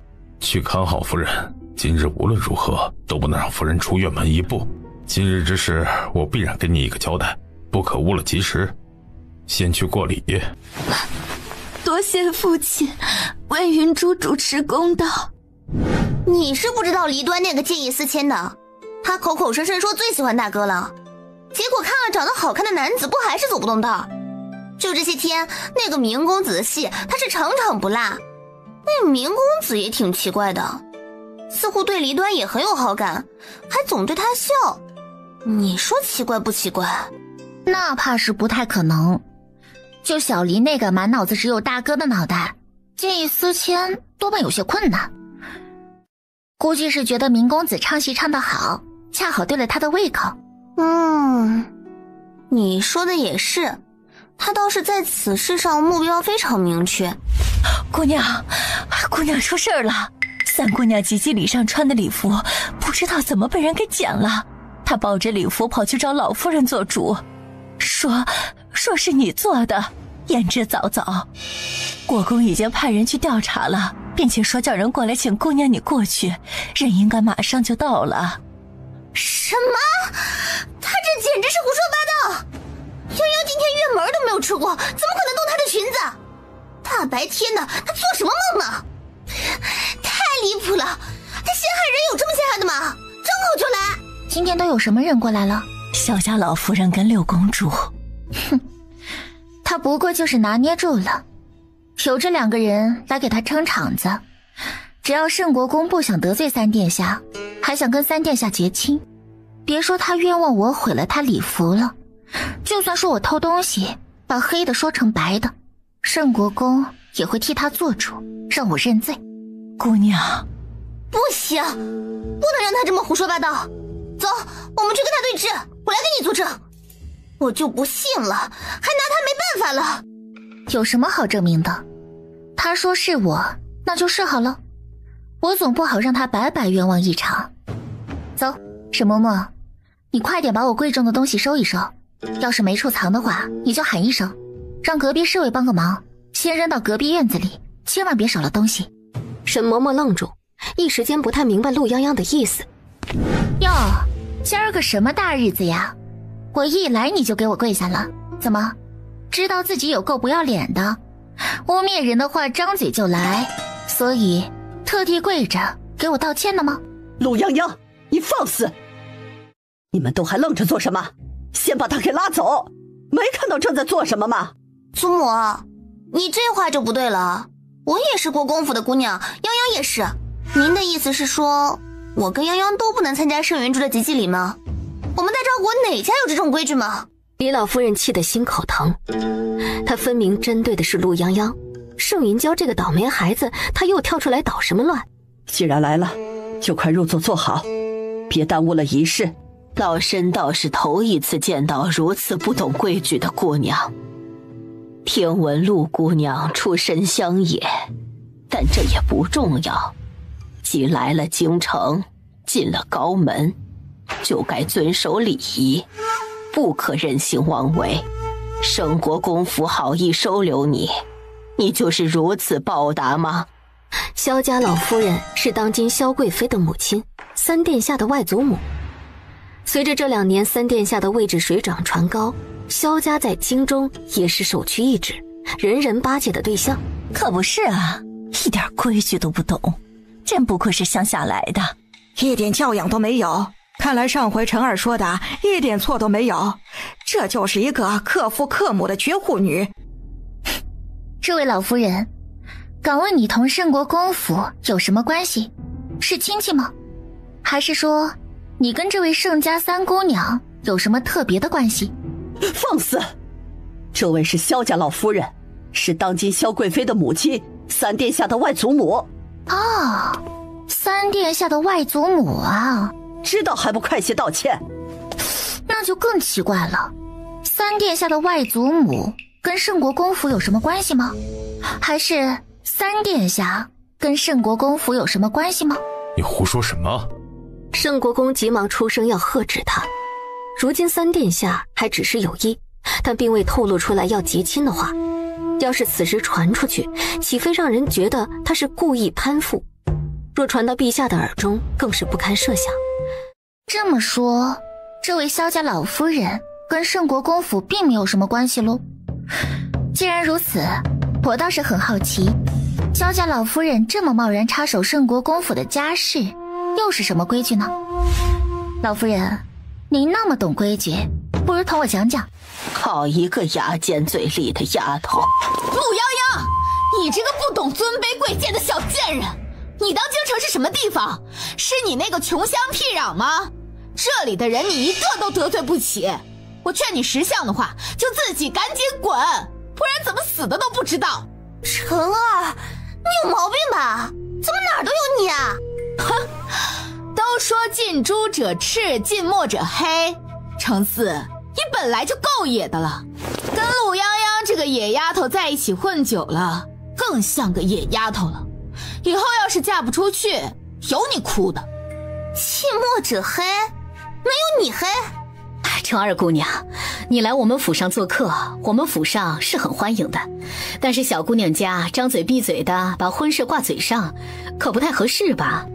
哼，我就说陆泱泱这个没爹没娘的麻烦精是个祸害，现在连云珠的礼服都敢剪了，谁知道以后还能干出什么事儿来？你们这都不把她赶出去吗？我必然是我娘生下来的，陈二姑娘难道不是吗？陈二姑娘说我没有娘，那难不成我还能从石头缝里蹦出来吗？还是陈二姑娘你是从石头缝里蹦出来的？我当然是我爹娘亲生的，你少胡说八道，你才是石头缝里蹦出来的。我爹我娘都活得好好的，你呢？你倒是把你爹娘喊出来给大家看看呢，用不用本小姐送你几炷香？你是谁生的是你的事，但我告诉你，陆泱泱，她有爹娘，她也不是什么孤女。小吴，闭嘴！闭嘴！你究竟想怎么样？就算纸包不住火，现在也不是暴露陆泱泱身份的时候。无论如何，必须得等三殿下跟盛云珠的婚事定下来。哼，国公大人这句话问的真是奇怪。我想怎样？我也很想知道，国公大人无缘无故的喊我过来，就是为了要问我想怎么样吗？什么时候我一个外人在你们国公府如此重要了？今天是你三姐姐的吉吉礼，你却弄坏她的礼服。我叫你过来是为了问你是何居心。真有意思啊！刚刚你们一群人嘲讽我没爹没娘，这怎么转眼我就多了一个三姐姐呀？这三姐姐从哪儿来的？国公大人要不要解释一下？我实在是没有听明白。泱泱妹妹，我自问从你来国公府便一直待你不薄，你明知今日是我的吉吉礼，却故意弄坏我的礼服，想害我出丑。我已经处处忍让于你，你究竟要怎样才能放过我？父亲只是心疼我受委屈，才叫泱泱妹妹过来问一问是怎么回事。泱泱妹妹何苦这么对我？你说我弄坏了你的礼服？盛云珠下意识的想躲，但是顾及到身后的萧家老夫人，她还是强忍着跪着没有动。你做什么？陆泱泱伸手从她手里将那枚原本准备插到盛云珠头发里的簪子给夺了过去。哎呦，你大胆！你们家留着这个无法无天的丫头是什么意思？若是冲撞了老夫人，你们盛国公府担待得起吗？这丫头不是我们家的人，我们一定会把她给赶出去的。祖母，你在说什么？凭什么要把泱泱赶出去？就算是要赶出去，也是把盛云珠给赶出去吧。我一大早就跟泱泱在一起，根本没出过院子，更是连见都没有见过她那件什么礼服，怎么毁坏？你们冤枉人都不需要证据吗？这件衣服什么时候做的？什么时候到府里的？说泱泱弄坏了，谁看见了？什么时候看见了？这些你们都问清楚了吗？问都不问一句，张嘴就给泱泱定罪，你们都不觉得羞耻吗？住嘴！李老夫人的眼皮跳得厉害，这群孩子到底是怎么回事？刚刚捂住了盛君夜的嘴，盛云娇又跳了出来。陆泱泱，你干什么？众人看着陆泱泱的动作，顿时倒吸了一口凉气。这陆泱泱当真是疯了不成？她一个来盛国公府打秋风的孤女，怎么敢？她是怎么敢这么嚣张的？我脸上这一伤，当初是拜你所赐。我一直在想，什么时候还给你呢？哼，不如就现在吧。陆泱泱，住手！你疯了！哎呦，天哪！陆泱泱，你找死！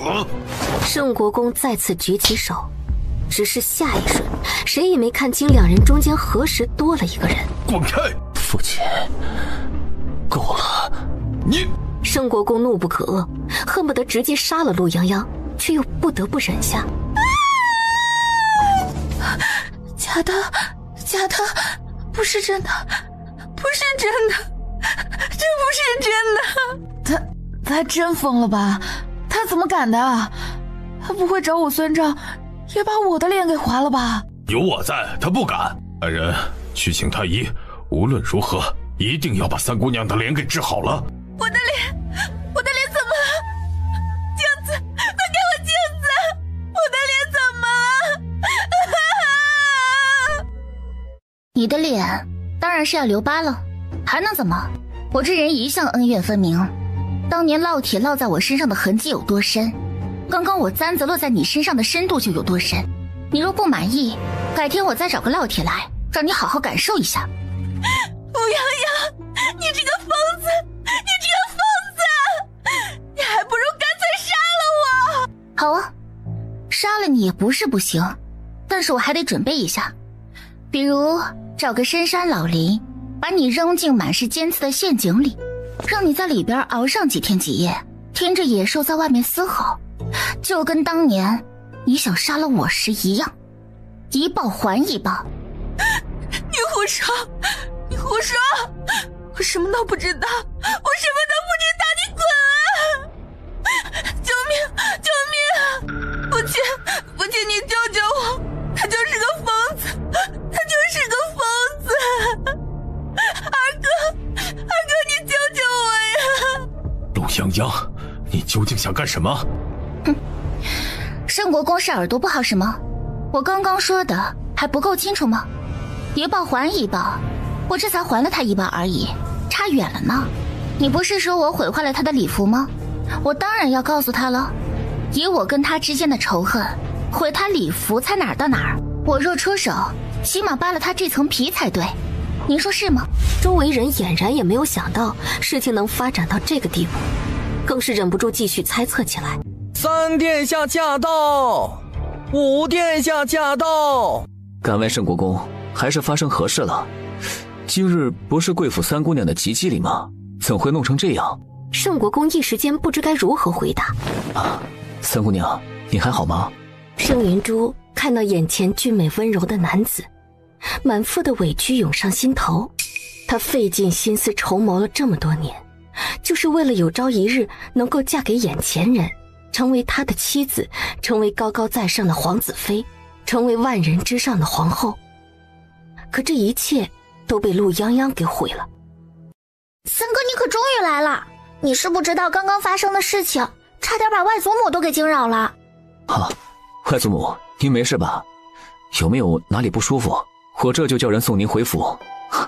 实在是对不住，劳您受累了。让殿下担心了，老身没事，只是确实也有些大开眼界。这位陆姑娘的教养且就不论了，这在三姑娘的及笄礼上公然划上了三姑娘的脸，属实是叫人心惊。三殿下闻言惊疑不定地看向陆泱泱，又看向地上的盛云珠。盛云珠一咬牙，攥紧手指，忽然起身朝着三殿下身旁的朱案重重地撞去。三姑娘，三姑娘这是做什么？你是圣国公府的姑娘，受了这样大的委屈，自会有人给你做主，绝不会放过行凶之人的。你可千万不要想不开啊！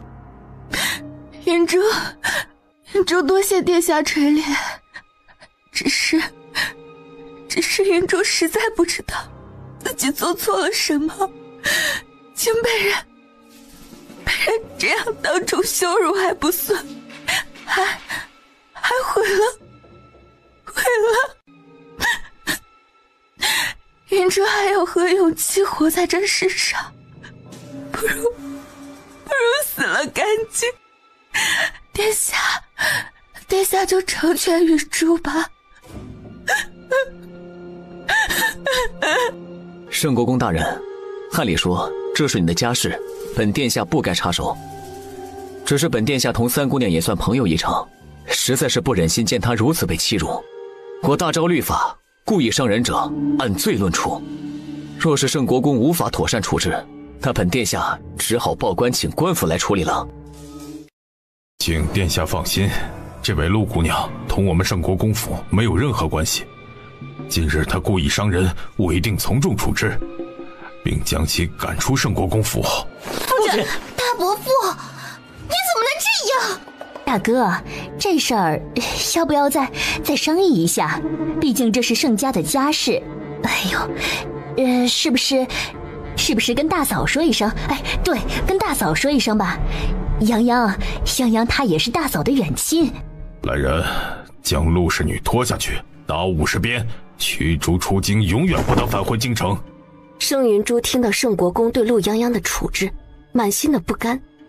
陆泱泱毁了他的脸，父亲就这么轻飘飘的打他几鞭子赶出去就完事了吗？斩草要除根，留着陆泱泱，他的身份永远名不正言不顺。盛国公是想造反吗？陆泱泱，你胡说什么？我说的不对吗？将我驱逐出京，永远不得返回京城。怎么，京城是圣国公你做主吗？不是说普天之下莫非王土，能够决定我能不能回京城的，起码得是陛下的圣旨才行吧？圣国公所说的话，难不成……闭嘴，休要胡言乱语！我只说将你送出京城，若你有本事回来，那是你自己的事情，与我无关，与圣国公府无关。自今日起，你与圣国公府毫无关系。毫无关系，永远也没有关系。你确定了吧？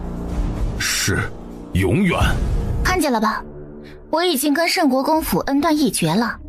既然如此，那有个故事也该结尾了。我来圣国公府时，你送了我一个丫鬟，叫袁杏，我很是喜爱。后来她屡次偷偷跟你报告我的行踪，我一时生气，就将她给赶走了。没想到后来我再见到她，竟是得知了一个奇怪的秘密。盛云珠，原来袁杏的那对弟妹是你的亲弟弟和亲妹妹呀。盛云珠两眼一黑，脑子里只剩下一个声音：来了。那袁杏说她娘亲是个寡妇，带着她给你爹做了外室，还生了一儿一女，你就是拿捏着她娘跟弟妹，逼迫她来为你做事。后来因为没让你满意，你还把人给卖到了青楼。怎么说你们也算是一家人，看不出来啊，你做事都这么赶尽杀绝的吗？陆洋洋，你闭嘴，你胡说，我根本不知道你在说什么，你为什么要这么冤枉我，污蔑我？你到底怎样才能放过我？你都要离开圣国公府了，你为什么还是不肯放过我？你非要把我逼死不可吗？这点小事一查便知，你慌什么？我没有。盛云珠此时很想要保持理智，可他万万没想到陆泱泱竟然这么剑走偏锋，提起了袁杏跟他那对弟妹。这才是让盛云珠最没有办法淡定的事情，因为他心里清楚，圣国公最讨厌的就是欺骗。父亲，我真的不知道那个袁杏是谁，我只是按照母亲的吩咐给陆泱泱安排了个丫鬟，我也没有让那个丫鬟监视她，我真的不知道是怎么回事，你相信我。盛国公眉心紧锁，双目阴沉的几乎要将盛云珠撕碎。盛云珠这番惊慌的姿态只能说明一个问题，那就是他确实早就知道袁杏的身世，知道袁杏那双弟妹跟他的关系。同样的，也就是说他早就知道她不是盛家的亲生女儿，她的父母另有其人。盛云珠，原来你早就知道，你不是我们的亲生女儿。泱泱说你幼时故意将她跟你交换，我始终不敢信。我不敢信一个2、3岁的孩子怎么可能有那样深沉的心机。现在看来，我才是那个最大的傻子呀！你一直都知道你自己的身世，知道何家人才是你的家人，而你却把我的女儿毁了容貌，扔到山中去等死。我这些年好吃好喝的供养你，甚至为了感恩，处处纵容你提拔何家人，叫他们也锦衣玉食，而我的女儿在荒山野岭的陷阱中求救。自3岁起就吃败家饭，衣不遮体，屋不挡风，没有一日吃饱穿暖，艰难地活着。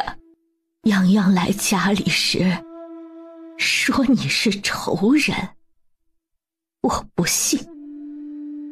我还想着，毕竟养了这么多年，你是个好孩子，我把你留下也是为了我的女儿积德，想让你们好好相处，甚至后来你处处针对泱泱，我也只当你只是心中稍微有些不平衡。原来是我错了呀，原来是我错了呀，我错了，我大错特错，你就是我的仇人。为了钱，为了荣华富贵，全家合伙要害死我女儿的仇人，我却还把你这样的仇人养到这么大，养得这么好。你是不是午夜梦回都要嘲笑我，嘲笑我跟个傻子一样被你耍得团团转？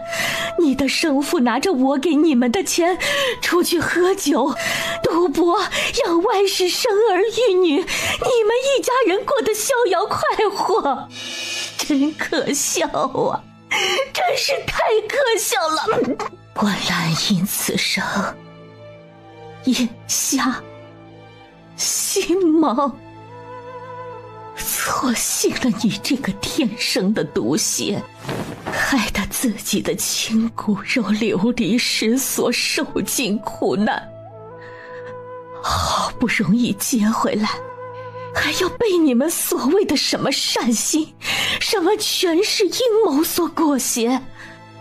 明明孩子在我跟前儿，却不能告诉别人，我的亲生女儿另有其人。圣国公，圣其身，你我夫妻20余载，我为你生儿育女，打理内务，给你纳妾，教养庶子庶女，不曾对不起你半分。今日兰因不求和离，只求休书一封，自请下堂。不求和离，自请下堂。在兰因说出这句话之后，整个院子都彻底安静了下来。宾客们只觉得脑子都不会转了。夫人，是我没有弄清当年事情的真相，此事我们回头再说。今日闹出这么大的乱子，我们先让宾客离开，然后再说，行吗？你要跟我女儿说什么？说你当年怎么死皮赖脸的把她娶回家，让她跟着你担惊受怕东奔西跑，被歹人挟持艰难产子，想方设法的安顿好孩子，你却连找都不找，好不容易找回来，如今又要为了仇人把亲生女儿给赶走吗？哼，圣其身，你可当真是铁皮铸造的脸面，无耻至极。去，吩咐下去，现在就给你家姑娘收拾东西，今天就走。我们兰家的女儿要归家，我看谁敢拦，谁又敢说三道四。岳父大人，你听。圣国公下意识地想拦，谁知下一刻，兰太傅直接从袖中掏出一枚戒尺，抬起戒尺，毫不客气地冲着圣国公脸上抽了上去。我兰自古一生教学生无数，这辈子做过最瞎眼的一件事，大概就是把女儿嫁给了你这种狼心狗肺之辈。我外孙女泱泱有时受尽磨难，被恶仆恶女故意调换，用烙铁毁她容貌，将她扔进山中等死，无依无靠，独自一人长大。好不容易盼来亲生父母发现真相寻来，你这个当父亲的却不肯听女儿一言，偏袒仇人，祸害亲女，你有何脸面当父亲？你圣其身，但凡还有一丝的羞耻之心，就不会做出为了仇人要把亲生女儿赶走的事情。护犊尚且不识字，你圣其身倒是畜生不如，什么都做得出来。我且告诉你，今日便是你不写这份休书，我上书陛下，也要将兰英给带回家。嫁与你这种人，才是丢尽我兰家的脸。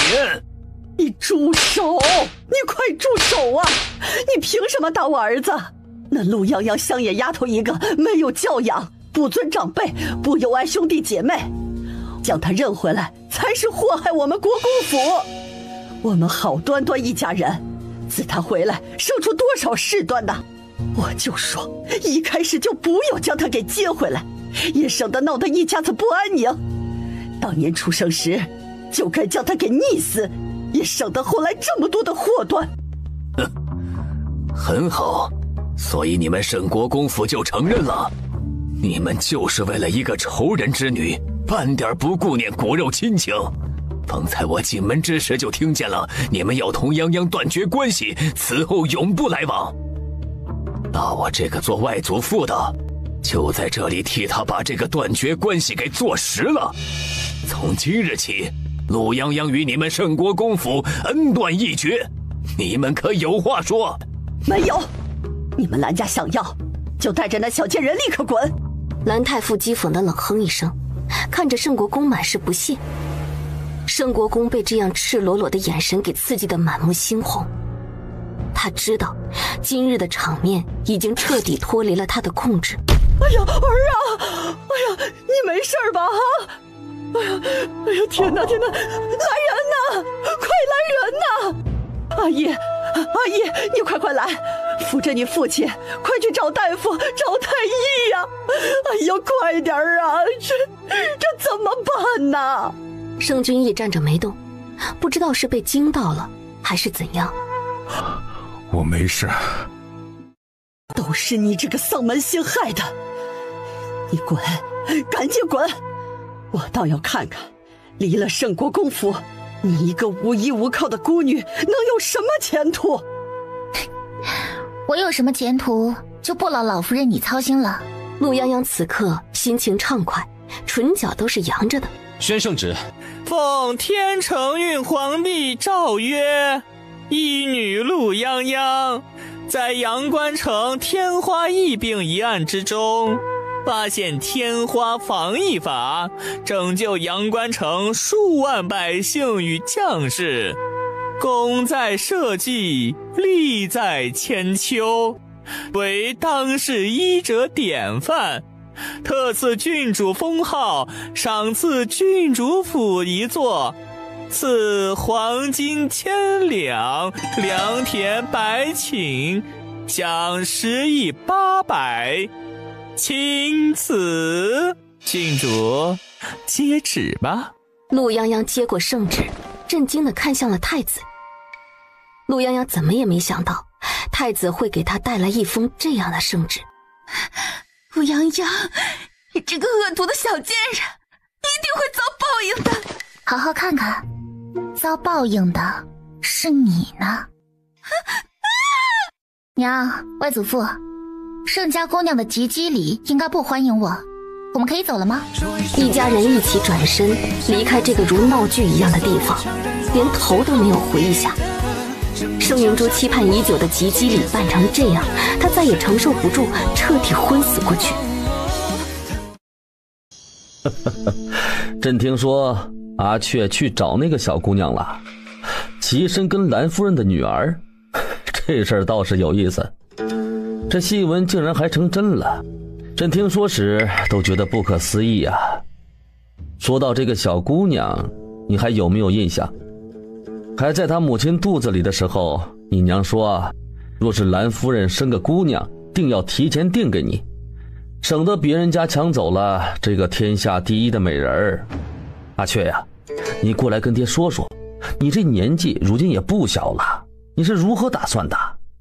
那丫头及笄了吧？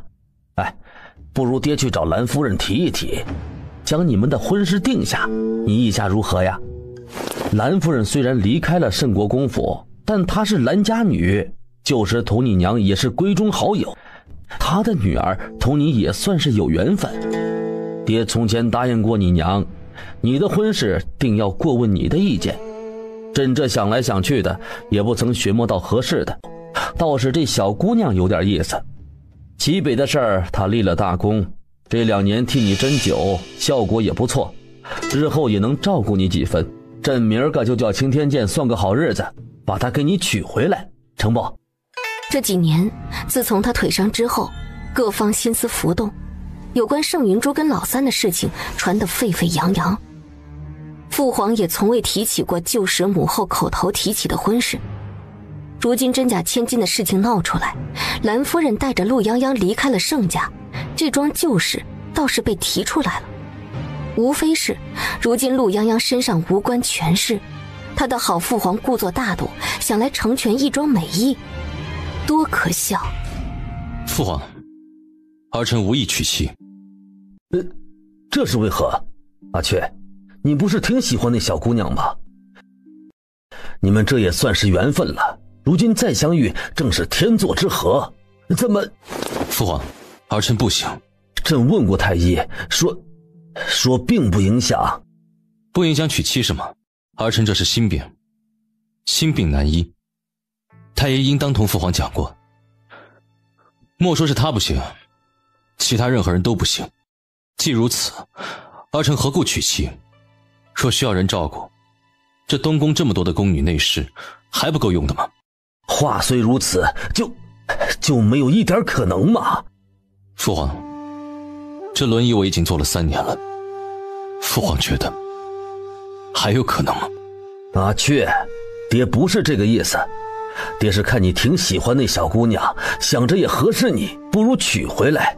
这你看你，哎，都是爹的不是，你别气，当心别气坏了身子。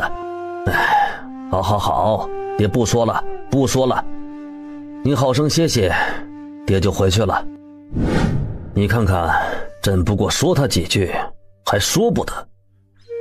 朕也知道他从前心高气傲的惯了，这几年，朕还想着无论如何总该让他留下个子嗣。陛下看着殿下长大的，哪能不知道殿下的脾气？殿下好心，心疼那姑娘呢。你说的有道理。哦，对了，帖子都下了吧？过几日朕也见见那小姑娘，听说是伤了脸，不知道严重不严重。不过呢，倒也不打紧，阿雀喜欢就行。昨个北燕氏递了折子过来，说要择一位公主和亲嘛。确有这事儿。你觉得谁合适呢？冯大坚脸皮微颤，讪讪的不敢开口。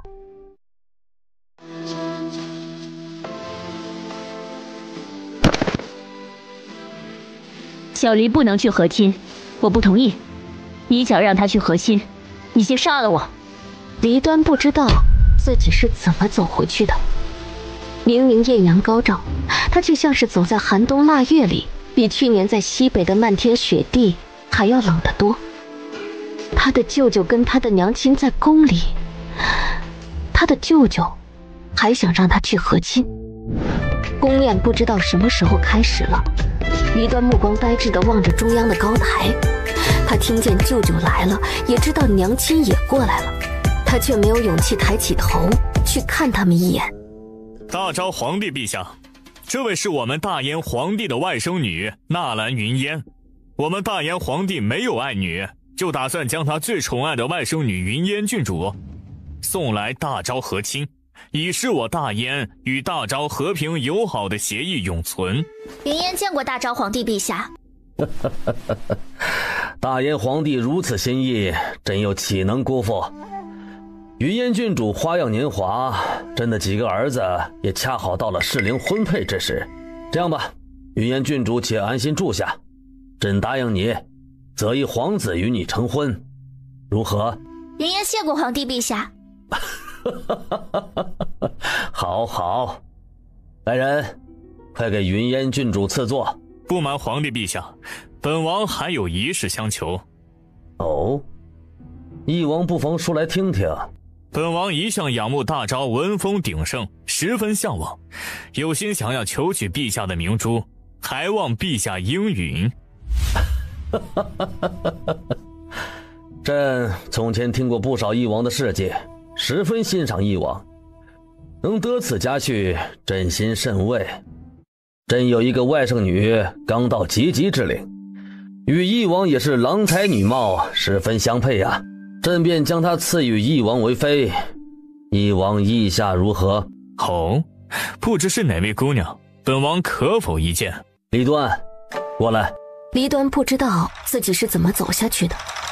若是从前他听到这话，让他去和亲的话，他早就要闹起来。现在他却连一个字都没有反驳，静静地走了出去。他怎么会想去和亲呢？他有喜欢的人啊，他心心念念地等着盼着，想嫁给最最最喜欢的人。可他若这样任性地嫁了，娘怎么办呢？所以不行，不行，他得保护娘亲，就跟娘亲保护他一样。黎端见过陛下。哟，黎端今日怎么了？往日里那么闹腾，今天倒是安静得很呐。今日是你的生辰，舅舅给你找个好夫婿，好不好？好。小黎，陛下，黎端他还小。好了，这事稍后再说。本王多谢大昭皇帝陛下恩赏。来，让我们共贺两国安宁，天下共昌。恭祝两国安宁，天下共昌。吾皇万岁万岁万万岁！县主，本王知道头一次见面略有些冒昧，但是本王对县主十分的欣赏。听闻大昭京城有许多好玩的地方，本王初来乍到，很是好奇，不知道有没有荣幸请县主一同游览京城。黎端麻木地点了点头，并未言语。赫连觉是聪明人，一眼便看出黎端的心不在焉。他略有些遗憾，谁都希望美人能通晓心意，但也无妨，来日方长。护驾，护驾，有刺客，快护驾！把他那张脸擦干净，让朕看看，是何人敢如此大胆！伯自安！不知道是谁喊了一声，在场的诸位记得这张脸的人不多，但还是有的。哼，大胆狂徒，行刺帝王，罪无可恕，就地处决。父皇，暗杀之事事关重大，博大人归京之事亦需要慎重调查。儿臣建议，先交由大理寺审查之后再行处置。陛下，太子殿下所言极是。博大人事关两国邦交，贸然归京，背后必定牵连不小，还望陛下三思，查明真相之后再行处置。蓝太傅这一提，皇帝淡淡地瞥了赫连觉一眼。按理说，博自安应该还在北燕才对。陛下请勿误会，本王年前接到博先生病逝一事，实在不知博先生为何出现在此地啊。陛下，我就是来杀你的。我命不久矣，此生最想做的事就是回来杀了你，因为22年我等得太久了。忽然一道人影如风般朝着博自安跑了过去，是长公主。她不知何时已经从座椅上起身，冲着台上的博自安跑了过去。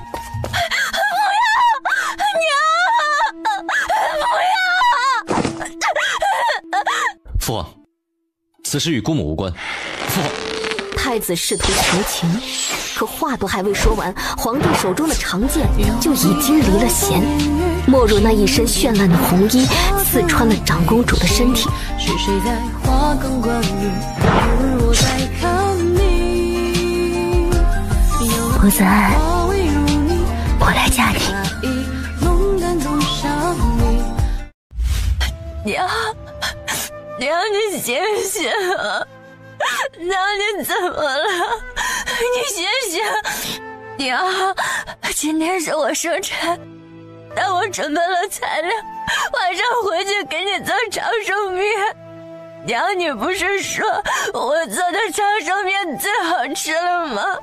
娘，以后你每年都能吃2次长寿面，一次你生辰的时候，一次我生辰的时候，好不好呀，娘？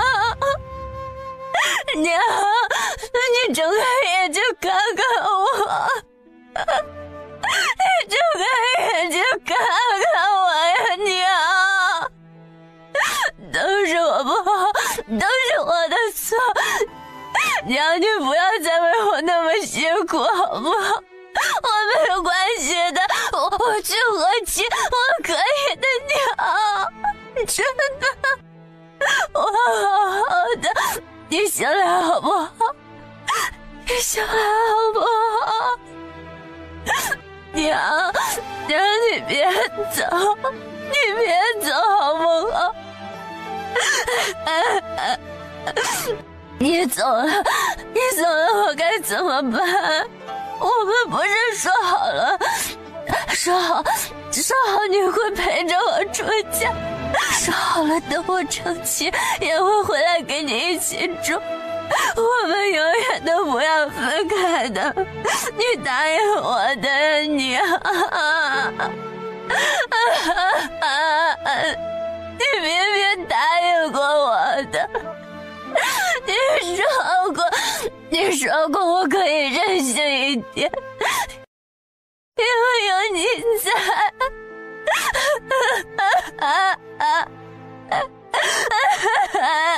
娘，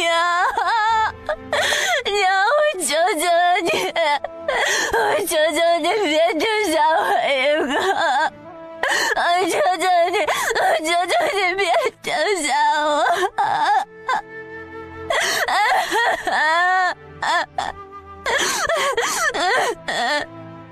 满场寂静无声，只有离端低低哭求的声音。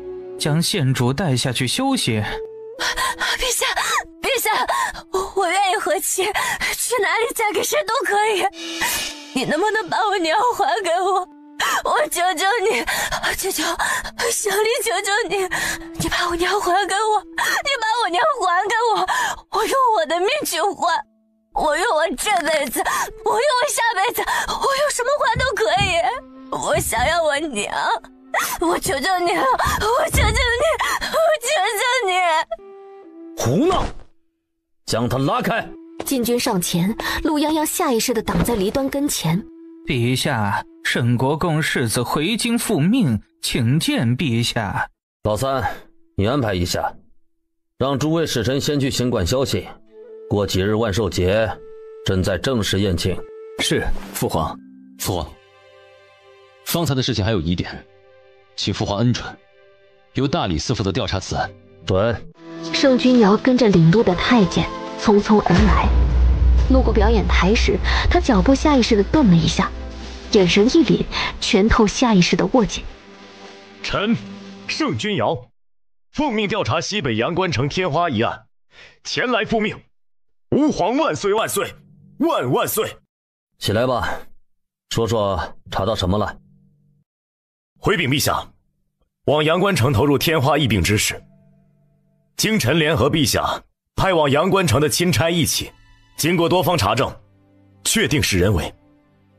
天花疫病最早发生的地方是距离阳关城600里远朔州上林村，那个死去的行商就是朔州的商人。朔州产酒，其中上林村的上林酒尤为出名，而那个行商便是个卖酒的。上林村有人感染天花之后，村里人怕泄露此事影响生意，便将发病的那户人家给关了起来。等到那个行商前去收酒之时，有人趁机在那行商休息的时候，将豆荚放到了他的日用衣物里。行商收酒之后离开，直奔阳关城开始卖酒，结果没几日就在客栈病发身亡。臣亲自带人沿着线索一路找到那个村子，发现整个上林村都被一场大火给烧干净了。当地官员给出的解释是，上林村在酿酒时有人失误点火发生了意外，就因为是晚上，天干物燥，火势蔓延太快，所以来不及处理。全村200多口人无一幸存。你说什么？臣所言句句属实，绝不敢欺瞒陛下。臣叫人挖出那些村人的尸骨，让仵作验尸，发现大部分人在火烧起来之前就已经死了。也就是说，上林村全村200多口人其实是被灭口，并非死于火灾。臣在山中查访多日，终于找到一个幸存者，是村里的猎户。因为不常住在村里，所以被漏掉了。他在发现村子被人灭口之后，就知道此事非同小可，便躲进了山里。现在，此人已经被转入刑部监管。他亲口招认，将窦家放进那位行商身边的人，就是他的妹妹跟妹夫。他们家穷，染病之后没钱买药，被村里人关起来，只能等死。就是这时候有人找到他们，给了他们一笔钱，让他们做的这件事儿。为了活命，他们只能铤而走险。也正是让他们做这件事儿的人，悄悄瞒过村里人，将他们放了出来。而那个人混在商队里，在商队进入阳关城之前，就找机会溜走了。大概是知道自己会被灭口，这个人东躲西藏。陈正是为了找这个人，才耽搁了时间。好在功夫不负有心人，终于找到他了。陈顺藤摸瓜，阳关城天花一案幕后真正的主使，正是大殿下。混账！去，你可派人去宗科府上，将他提到刑部去，务必将此事给朕查个水落石出。皇帝简直是怒不可遏，他并不在意那什么上林村的几百条人命，他愤怒的是宗克那个废物都胆敢背着他搞这些小动作，且连尾巴都扫不干净。若西北镇因此出了问题，事后再爆出真相，那他这个皇帝都要被那个废物连累下罪己诏了。他怎么会生出这种废物儿子？此事你做得极好，不仅力挽狂澜守住了阳关城，解决了瘟疫的事情，又调查出天花案的主谋，你功不可没。说说吧，想要什么奖赏？陛下，臣为陛下尽忠，为百姓做事，是臣之本分，不敢求奖赏，只一事，臣惦记良久，还望陛下成全。哦，说来听听。臣心仪离端县主，今日离端县主及笄，臣斗胆求娶离端县主，恳请陛下赐婚。陆泱泱的鼻尖蓦地一酸，若是从前此时李端能听到这句话，怕是要高兴地跳起来，可现在他怕是什么都听不进去了。朕也想成全爱卿一番心意，只是太不凑巧，李端这边朕另有安排，还需要再考量一下。此事就先这样吧，你还有什么想要的？陛下，臣仰慕离端县主已久，一直想等县主及笄之后便上门提亲。今日目睹此景，心中难忍，恳请陛下赐个恩典，允许臣帮县主安葬长公主，全臣一份心意。父皇，盛世子有此心意，只为离端县主，恳请父皇成全。众目睽睽，长公主死在皇帝的手上，怕是谁也不能开口为长公主收敛尸身，尤其宗室更加不可能为长公主主持身后事。现在圣君瑶提出来，只将此事算作对心上人的一番心意。皇帝刚刚拒绝赐婚，若是此事再不成全，事关长公主的流言必定是满天飞，不如好好的安葬了事。准。皇帝一走，众人总算是松了口气。太子立刻命令工人安排宾客离场，将围着离端他们的禁军也都撤走了。你先跟我回去。父亲不如先回去想一想，你纵容盛云珠欺我妹妹，逼我母亲离府之事，如何同我交代吧。逆子！待我办完事，回去自会同父亲将之前的事一一掰扯清楚。盛君瑶丢下这句话，便大步从他的身边走了过去。盛国公气得要命，偏偏太子已经命人过来请他离开，他只得黑着脸走了。我来晚了。你同伯子安是什么关系？什么时候知道的他的身份？为什么要参与这场刺杀？他说是我远房亲戚前来投奔于我，我见他可怜，就收留了他几日。我不知道他在做什么，我跟他也没有太多的交往。那接风宴之前，你去长公主府做什么？请求长公主帮你疏通关系进宫吗？我只是得了县主的赏，进府唱戏，其余一概不知。你最近活跃在京中权贵府上，多次提到礼部采选节目之事，是何用意？我刚刚挂牌唱戏，这需要的就是名声。若是能入选进宫，我往后就能名扬京城，多得些赏赐。明若的回答几乎没什么破绽，无论太子怎么问，他都能冷静地回复，同这2日大理寺卿的审问没什么差别。你还有什么想说的吗？我该说的都已经说完了，我只是个唱戏的，我什么都不知道。不知道是吗？裴寂，用刑。明若抬头看了太子一眼，裴寂抽过刑鞭，啪的一声接一声就抽到了明若的身上。都说太子殿下有明君之相，我原本也是这么想的，看来也是一样，是非不分，只会屈打成招。你太吵了，堵上他的嘴，继续的。裴寂的鞭子一下又一下抽到明若的身上，不知道过了多久，明若垂下头，渐渐没了声响。好了，走吧。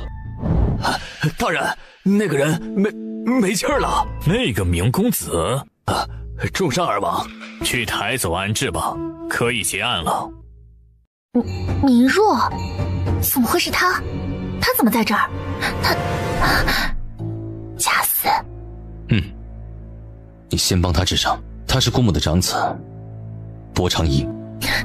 那您就这么把他带过来了，不会有事吧？已经找了死囚替换他的尸身。父皇就算事后怀疑他身份有异，查起来也只剩一具死尸。只要他离开京城，就不会有人能找到他。那你呢？陛下难道不会怀疑你吗？会，但是不重要，我自有办法应对。陆洋洋听他这么说，才稍稍松了口气。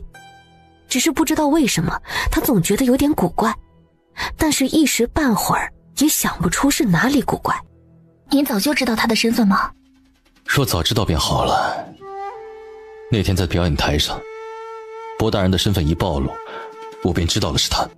我那天同你说过，姑母是明晋王之后，明晋王父姓明月，他身为大将军觉得不好意思，便对外称自己姓明，明公子以明为姓。加上我见过他真容，他是谁并不难猜，只不过知道姑母身世的人太少，不会有人往这方面想。但我能猜得到，父皇多半也会有所怀疑，因此我才必须让明若这个身份尽快死去，好让他不再深究下去。谢凤燕刺杀的这个案子，仙音阁必然会受牵连。明若即便能证明自己无罪，他也逃脱不掉牵连。就算侥幸活下来，也会有人想要利用此案做文章。早日结案，对谁都好。这时，明若的手突然动了动，眼皮慢慢掀开。你醒了，还认识我吗？陆姑娘，太好了，还好，没有什么大碍。殿下，他没事了。为什么？明天一早，姑会安排人带你去给姑母送葬。此事之后，你就隐姓埋名离开京城吧。我的生死不劳太子殿下费心，我的命早在多年前已经没了，不过是早晚罢了。从前我尚有父母在世，如今父母皆死于狗贼之手，你觉得我需要你的好心吗？是殿下救了你。我不需要。你确实不需要。你明知道这是一条不归路，你也明知道去找姑母只会给她带来麻烦，但是你恨这么多年，为什么姑母不能保护你？要让你被折磨这么多年，还要为了父亲的仇恨走到绝路上，所以你放弃了。你选择顺从他们的选择，想着既然如此，不如一起死好了。你闭嘴！你有什么资格说这些话？22年，你知道22年是多久吗？如今他什么都没等到，等到快要死了，连见自己的妻子一面都不成。他在被引为之受苦，京城的这些人在干什么呢？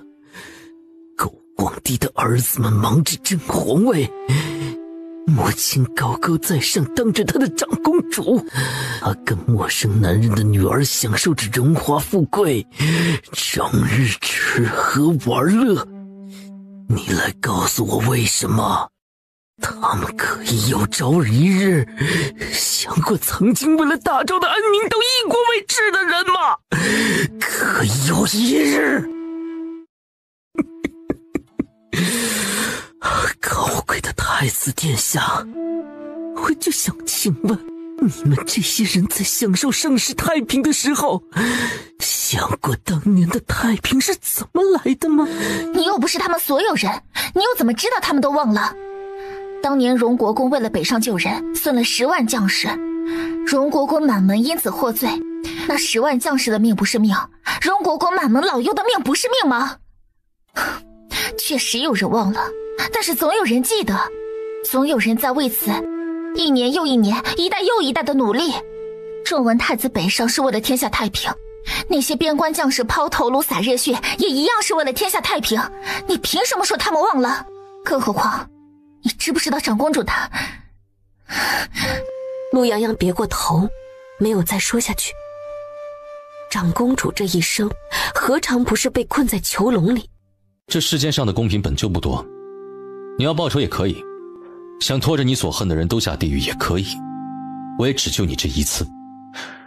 如洋洋所言，正是因为不公平太多，才会有人为此前赴后继的努力，这原本也不过是个人的选择。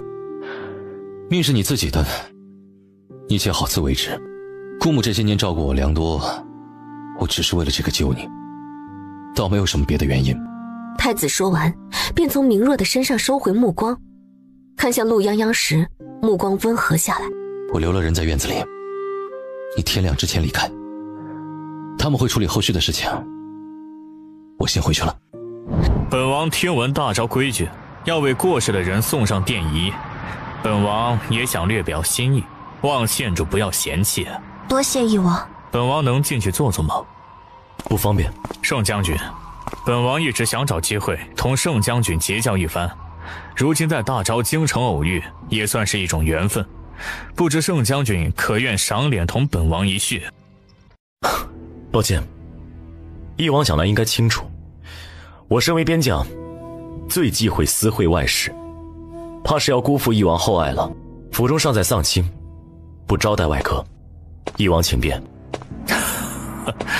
盛君瑶，离端县主，是有意思，看来这趟没有白来。殿下，明公子怎么样了？他今日去了姑母的葬礼，让人将他安排在了丧仪队伍里，丧事一结束，就送他出了京城。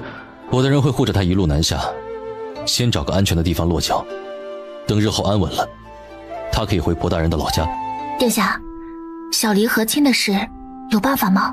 有2个法子。第一个，让离端闹自杀，死遁，从此以后隐姓埋名，远离京城，再也别回来。殿下不会怀疑吗？不需要怀疑，闹出来就是为了让他放离端一条生路，他不会追究。但是这个法子若是用了，他会给阿瑶赐婚，且不能拒绝。你说什么？他并非是非让离端去和亲不可，宫里还有几个适龄的公主，从室里挑一挑，也能挑到合适的。之所以将离端提出来，是他跟姑母之间的暗中较量，并没有那么坚定，可能是警告，也可能是提醒，也或许只是他想将离端远远地打发走。但是赫连觉对离端很满意，姑母又因博大人而死，那离端就成了一个可用的筹码，也是一个必须要将他远远打发走的存在。如果离端嫁给义王，维系2国几年安宁，两全其美，他自然乐看其成。但如果让离端从此消失，隐姓埋名，那丢掉了这个最好的筹码，再还人就未必是这个家。他总要设些利息，比方说找一个人嫁给阿瑶，牵制阿瑶，也堵死阿瑶想娶离端为正妻的路。因此这门婚事拒绝不得。如果拒绝，他再来追究离端的事情又回到起点，到时候离端就真的前途未卜了。他立刻便明白了这段话的意思。皇帝心知肚明地知道黎端是他的女儿，如果是长公主还在的时候，他用黎端拿捏一下长公主，也不是非得将黎端送去和亲。但是长公主不在了，他看着黎端就像是一根刺，一根必须要拔掉的刺。要想让陛下答应给大哥和小黎赐婚，是不是要让大哥上交西北兵权？是。那是大哥7年的心血，是你们的理想，是西北的安稳。若落入他人之手，陆泱泱没法再说下去。这一切其实跟黎端毫无关系，从根本上说，这只是皇权的斗争，是又一场皇权的斗争。黎端也只不过是其中微不足道的一个牺牲品。就一定要让无辜的人牺牲吗？黎端，大哥，下一个轮到谁？泱泱，你知道为什么那么多人一定要走到最高处，走到更高的位置吗？就是为了现在，为了在不得不做选择的时候有选择的权利。但即便是站在了那个位置，一样也在挣扎。有人能在其位谋其事，有人只会迷失在权力的漩涡里，越陷越深。黎端的事情不是你能碰的，我跟阿瑶，我们也各自有各自的选择，这是我们的路。那我呢？我就眼睁睁的什么都不做吗？带着黎端去西南吧，立刻就走，让他忘了阿瑶，好好生活。有一天要是你找到你自己的路，你再回来。太子看着备受打击的陆泱泱，心中不忍，但是风雨欲来，京城已经留不得了。若不把话同他说清楚，他不会走的。陆姑娘，县主他瞒着所有人，自己悄悄离开了宫。林峰追过去的时候，他已经到了宫门口进去了。林峰进不了宫，上世子出门办事去了。陆姑娘，怎么办呢？县主他……你等着，我先进宫一趟，安顿好之后，再来接你去同他见面。这一去，直到晚上，陆泱泱才被太子派来的人给接进宫，送到了长公主曾经居住过的宫殿朝阳殿。你跟我走，我带你走，天涯海角没人能找得到你，我跟你一起走。你替我说小黎，只要我们离开京城，一定会没事的。再等几年，等几年我们再回来。你相信我，我能带你走。我一直想要学师傅那样云游天下去行医，你跟我一起去，我们可以去很多地方。你不是最想知道我从前是怎么生活的吗？等离开京城你就知道了。我们现在就走。泱泱，我不走，我去和亲。你说什么？你是不是脑子坏掉了？你听我说好不好？我知道你肯定会问我为什么。泱泱，我是我娘亲的女儿。我从前万事不过脑子，是因为我娘已经替我想好了一切。现在她不在了，我只能自己想。我可能没那么聪明，但是我知道陛下不会放过我。那里有个狗洞，是我儿时的秘密。那天我就是从那里钻进来的，看到了不该看的，我才知道我所拥有的一切原来都不是我想象中的那个样子，我所认识的人也不是我想象中的样子。你知道吗？很多人都说舅舅很宠我，但我比那几个公主还要亲近。但是知道真相的那一刻，我却开始头皮发麻。你说一个人要如何的伪装才能让人产生那样的错觉呢？我今天进宫的时候，盛大哥也在。陛下让冯大监带着我藏起来。我听见盛大哥跟陛下说，愿意用西北兵权换我一纸婚约。陆泱泱愣了一下，却丝毫不意外。这是大哥的选择，也是太子同意了的。原来这就是太子同他说的选择。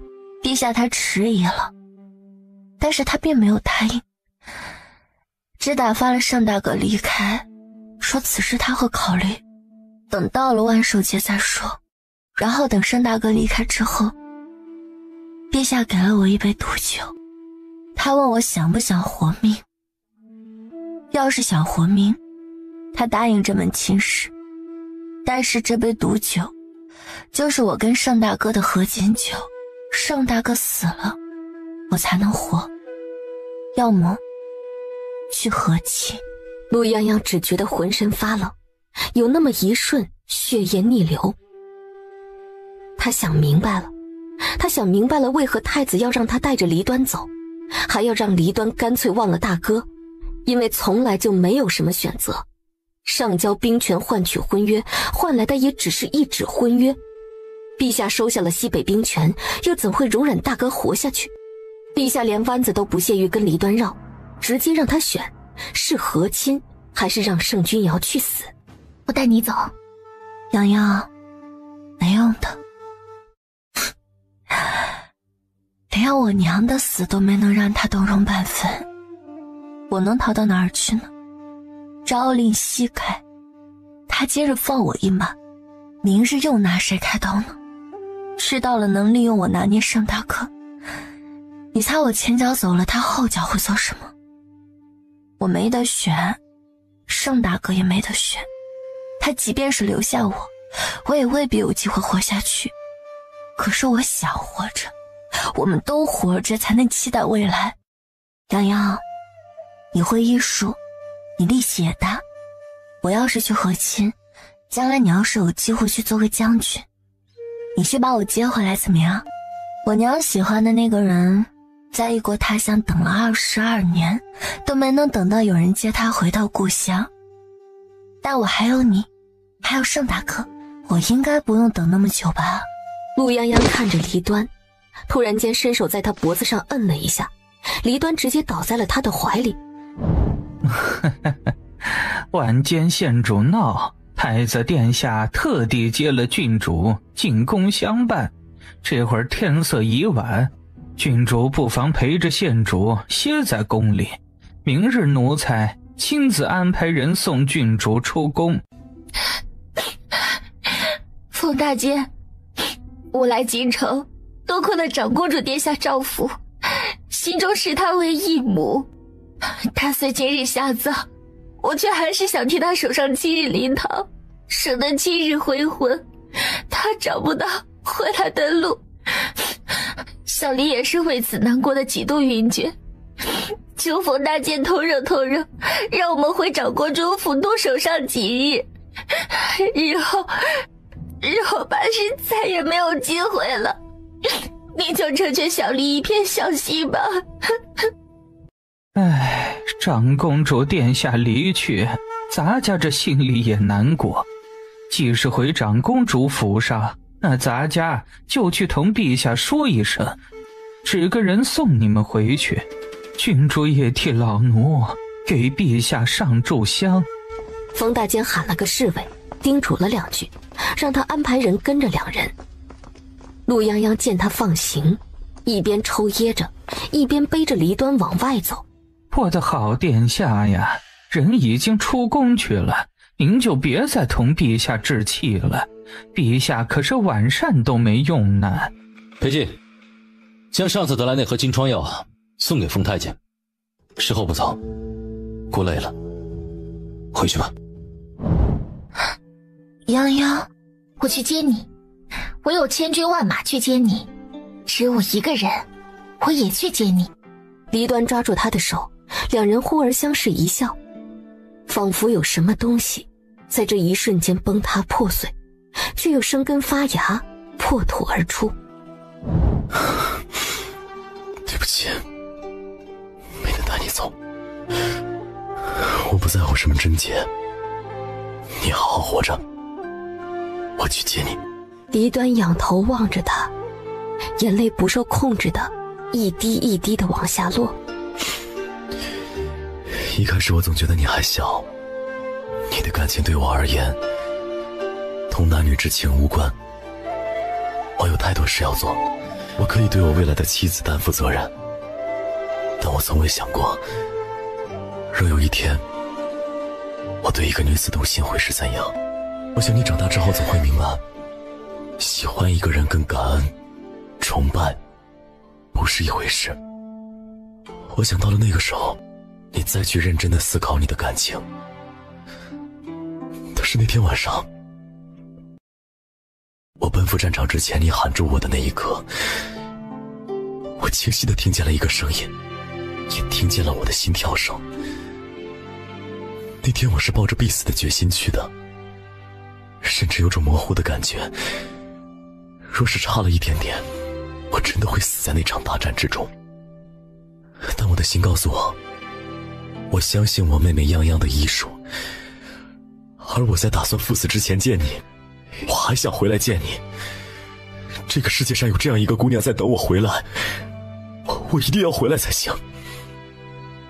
我一直不知道，有一天我若是动心的话，对方会是个怎样的姑娘。可能稳重，可能漂亮，可能聪慧，但所有的假设在那一瞬间都变成了你的样子。抱歉，李端，迟了一些，但我还是想郑重地跟你说一次，我心悦你，此生不改。他可以用他的命去换他一次自由，但他更希望那是真正的自由，是天下之大，他去他想去的地方，见他想见的人。如同阳关城危难之际，他千里奔赴而来，他如何不心动呢？这一次换成他去奔赴，如果前路满是荆棘，那就斩断所有的荆棘，接他回家。还有句话说了，你可不要不开心啊。你要是喜欢上别人，就别等我了，要是没有，就等上一等。那你呢？你会喜欢上别人吗？我只喜欢李端。四目相对，两人看见眼中的彼此，心中空掉的那一块终于被完完整整的填满，仿佛拥有了无穷的力量。这只银簪里加了特别的材料，比寻常银簪要硬上许多，可以用来防身。先前定做这枚簪子的时候，只想着能赶在你及笄那日送给你，不曾想晚了几日。所以这算是定情信物吗？算，但只是第一件，往后还有很多很多件。真的？自然是真的。离端唇角翘得更高，却禁不住低下头，不想让他看见自己泛红的眼睛。盛君瑶垂眸看着他眼角的微红，低头在他发丝上轻轻地落下一个吻，恨不能时间能永远停留在这一刻。万寿节上，皇帝叫人宣读了圣旨，侧妃离端为昭和公主，嫁与北燕翼王赫连爵为王妃，和亲队伍随使团一起北上。留北燕郡主纳兰云烟在京城，择日赐婚。你怎么跟我保证的？你说会帮我处理了陆洋洋那个贱人，结果呢？一次又一次，你到底在做什么？盛云珠惊叫一声，捂着脸连连的后退，跌倒在地上。挡什么？已经这么丑了，再挡也改不了了。你闭嘴！你闭嘴！你要这么继续聒噪的话，可以滚了。我可没工夫在这儿听你唱戏。我帮你赚了那么多钱，你答应过要帮我的，你做了什么？我没帮你吗？你将上善仙姑介绍给我，是真的不知道她是做什么的，还是假不知道呢？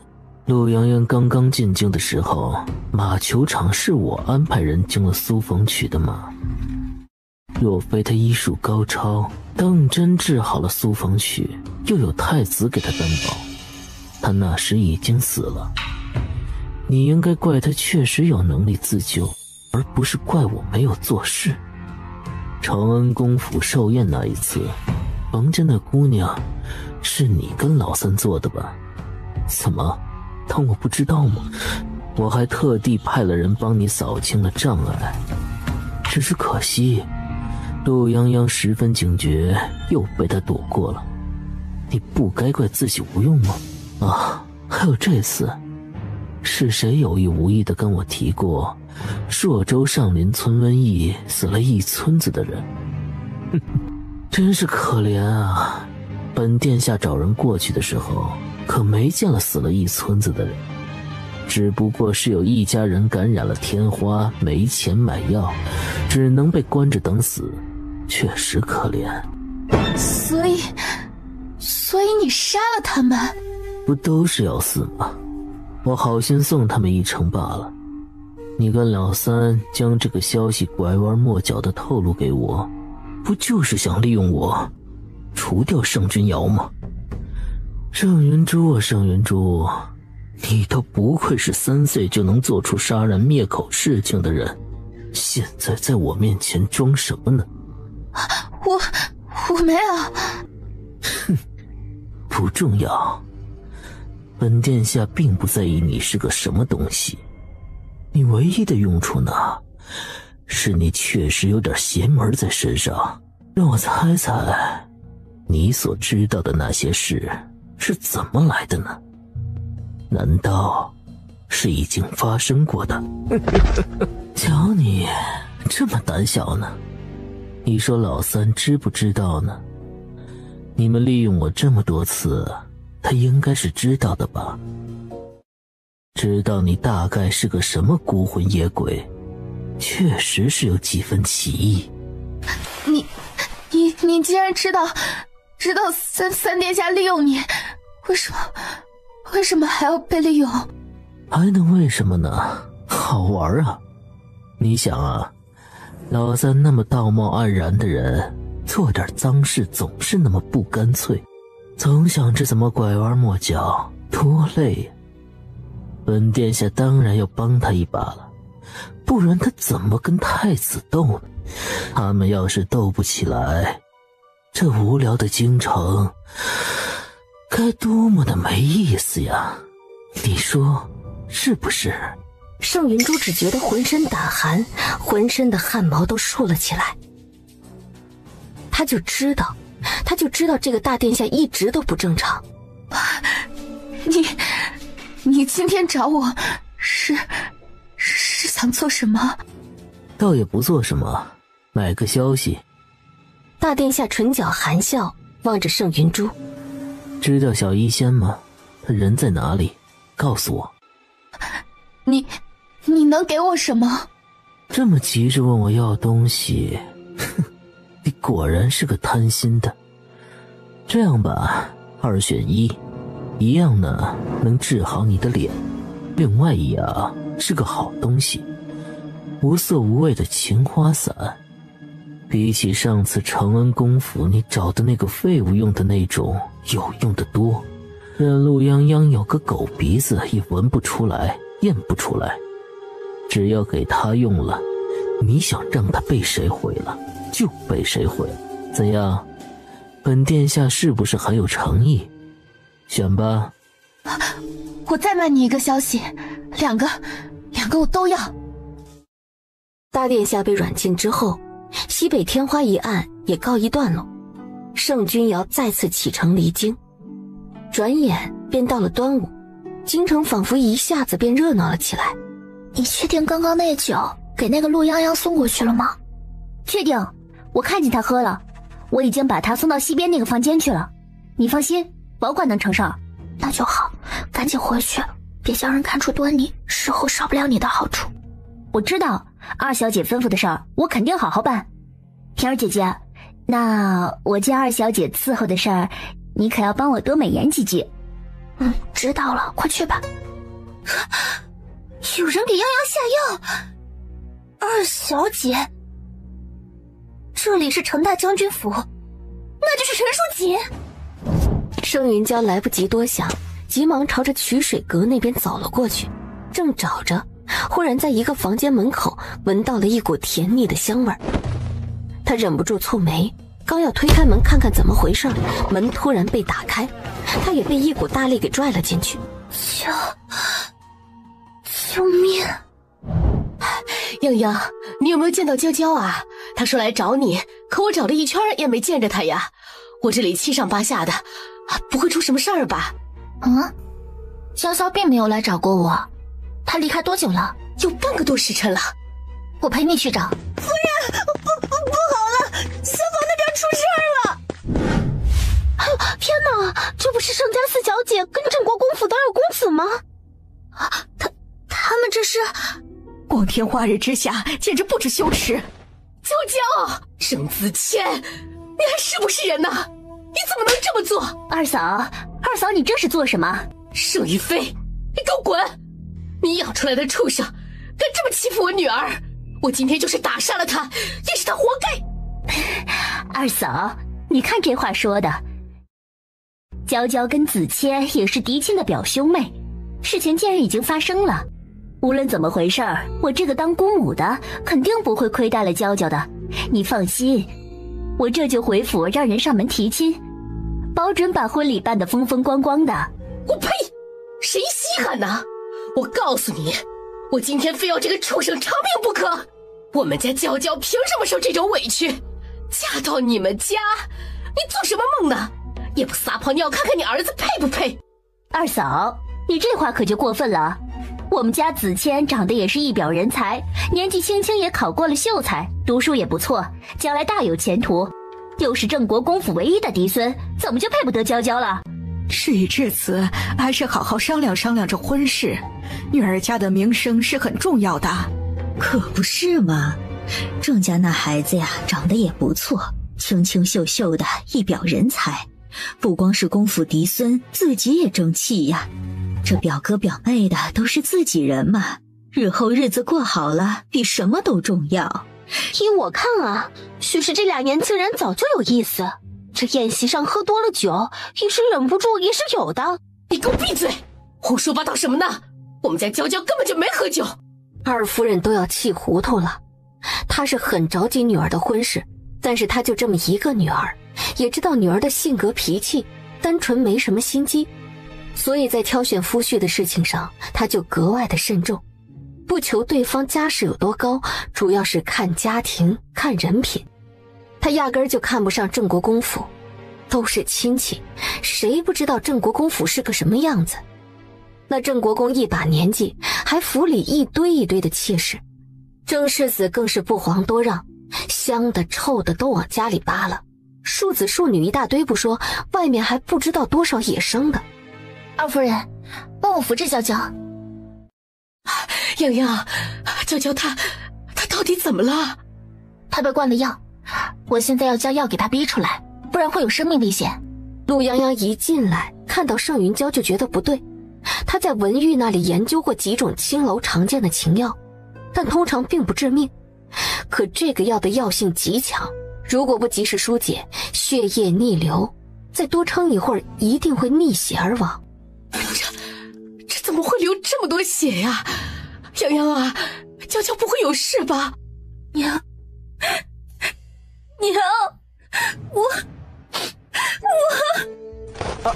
二舅母，我是真心喜欢表妹的，求二舅母成全。我发誓，日后我一定好好对待表妹，此生不离不弃，这绝不纳二色。若有违反此事，天打雷劈！二嫂，你就成全他们吧。子谦你是知道的，他是个好孩子，肯定会对娇娇一心一意的。他一心读书，身边也没有任何莺莺燕燕，日后也不会有的。真的，我保证，日后他便只有娇娇一个人。这郑家公子倒是个有担当的，这世间能有几个男儿能说出不纳二色这种话，可见是真的上了心。平时就听说郑公子很是洁身自好，从不去青楼妓馆，最多只是跟同窗去茶楼喝个茶，人品是真的没得说。既如此，还是姑表亲，也算是一门好婚事了呀。对呀，二夫人不如就应了，也算是成全了一双小儿女。众人的议论声越来越大，二夫人觉得难堪至极。她今日真的是万分后悔，她就不该把娇娇叫过去。泱泱懂医，若是跟着泱泱在一起，指不定就不会误喝了这药。可现在想这些都没有用了，她女儿的名声已经毁了，今日若是没个解决的章程，日后怎么办？娇娇，你现在感觉怎么样？我头晕，娘，我害怕。乖，你跟娘说到底发生了什么事儿？你放心，无论怎样，爹娘都会替你讨回公道的啊！他也不知道发生了什么事儿，只记得自己进了门就被人抓住，强行往嘴里灌了东西，然后他就昏昏沉沉的，浑身又痒又疼，疼得他快要死过去了。娇娇，你愿不愿意嫁给你表哥？我不想，娘，我不要。哎呀，好，你们母子现在跟我回圣国公府，回去这笔账咱们好好算。二嫂，事情都已经发生了，娇娇不嫁给子谦还能嫁给谁啊？你也要为娇娇想想啊，子谦他也是真心的，保证这辈子只有娇娇一个人，我会看着她的，绝不让她纳妾。你放心把娇娇交给我们，我们一定会好好待她的。二嫂，你就答应了这门亲事吧。二舅母，我一定会对表妹负责任的，你就答应把表妹嫁给我吧。不少人跟着附和，让二夫人干脆应了这门亲事。毕竟木已成舟，出了这样的事，盛云娇若是不嫁给郑子谦，还能嫁给谁呢？你们……二夫人咬牙切齿，恨不得再给他们一巴掌。二夫人，等一下。陆泱泱往前2步，走到郑子谦的跟前，逼近他，垂眸冷冷地盯着他看了片刻。你干什么？把你的手伸出来。泱泱，你这是做什么？你跟娇娇交好，你也帮我劝劝她。她跟子谦自幼相识，还有什么不满意的？我方才把过娇娇的脉象，她被人灌了烈性药，险些丢了命。为何你好端端的没有事？你倒是说说，你是喝错了药，还是喝多了酒？我就是喝多了酒。对，我跟君逸在一起，不信你问他。哼，我再问你一遍，在我们来这里之前，你给娇娇灌了药，然后你们发生了什么？我没有，我只是喝多了，在这里休息。表妹进来了，她说热扑了过来，我们就怎么样？泱泱，你说就怎么样？我与表妹有了夫妻之实。泱泱，你跟娇娇关系再好，也要顾及一下娇娇的名声。子乔跟娇娇已经有了夫妻之实，你就别闹了。是吗？看来果然是你们母子联手唱的一出好戏啊！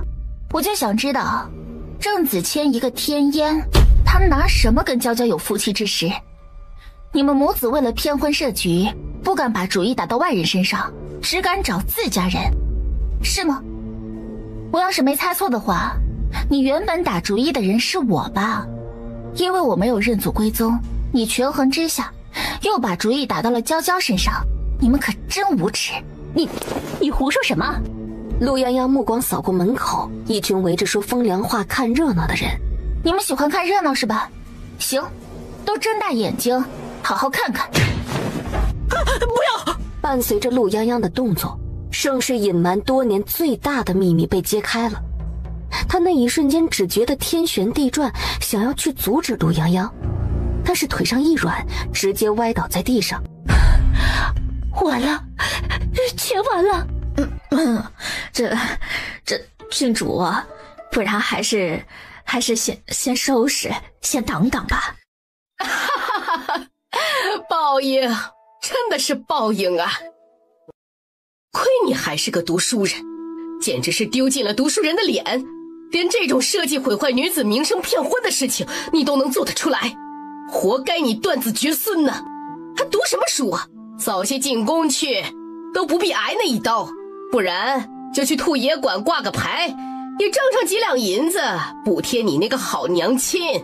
二夫人骂完，只觉得浑身畅快，方才被那母子二人联手逼迫的憋屈躁郁都顷刻间一扫而空。真是老天有眼。我的儿啊，你且放心，泱泱给你解了毒，你好得很。他设计这一出不过就是装腔作势，半点也碰不得你。盛云娇方才吓得精神紧绷，尤其是被逼婚的那一瞬间，只觉得浑身的汗毛都竖了起来，脑子里嗡嗡直响，恨不得去死了算了。眼下峰回路转，他一时激动，猛地呕了一口黑血出来。洋洋，洋洋，你快看一眼娇娇啊，她这是怎么了呀？二夫人放心，娇娇方才大喜大悲，郁结于心，吐了这口淤血便没事了。而门口看热闹的人非但没有减少，反而还越来越多，表面上不好意思，嘴上却止不住的议论。这连瞧都瞧不见，能有黄豆大吗？哎呀，怪到骗婚要骗到自家亲戚头上，这若是换成旁人，那还不得打上门去啊！你这个黑心的死丫头，你到底跟我们什么仇啊？你这么害我们，是你对不对？你懂医术，你到底对我儿做了什么，把他害成这样？我要你偿命！一定是你害的！哼，现在觉得被议论的滋味不好受了吗？刚刚我让他说实话的时候，他为何不说？现在舒服了吧？这么多人都看见了你儿子的模样，要不要都负责呀？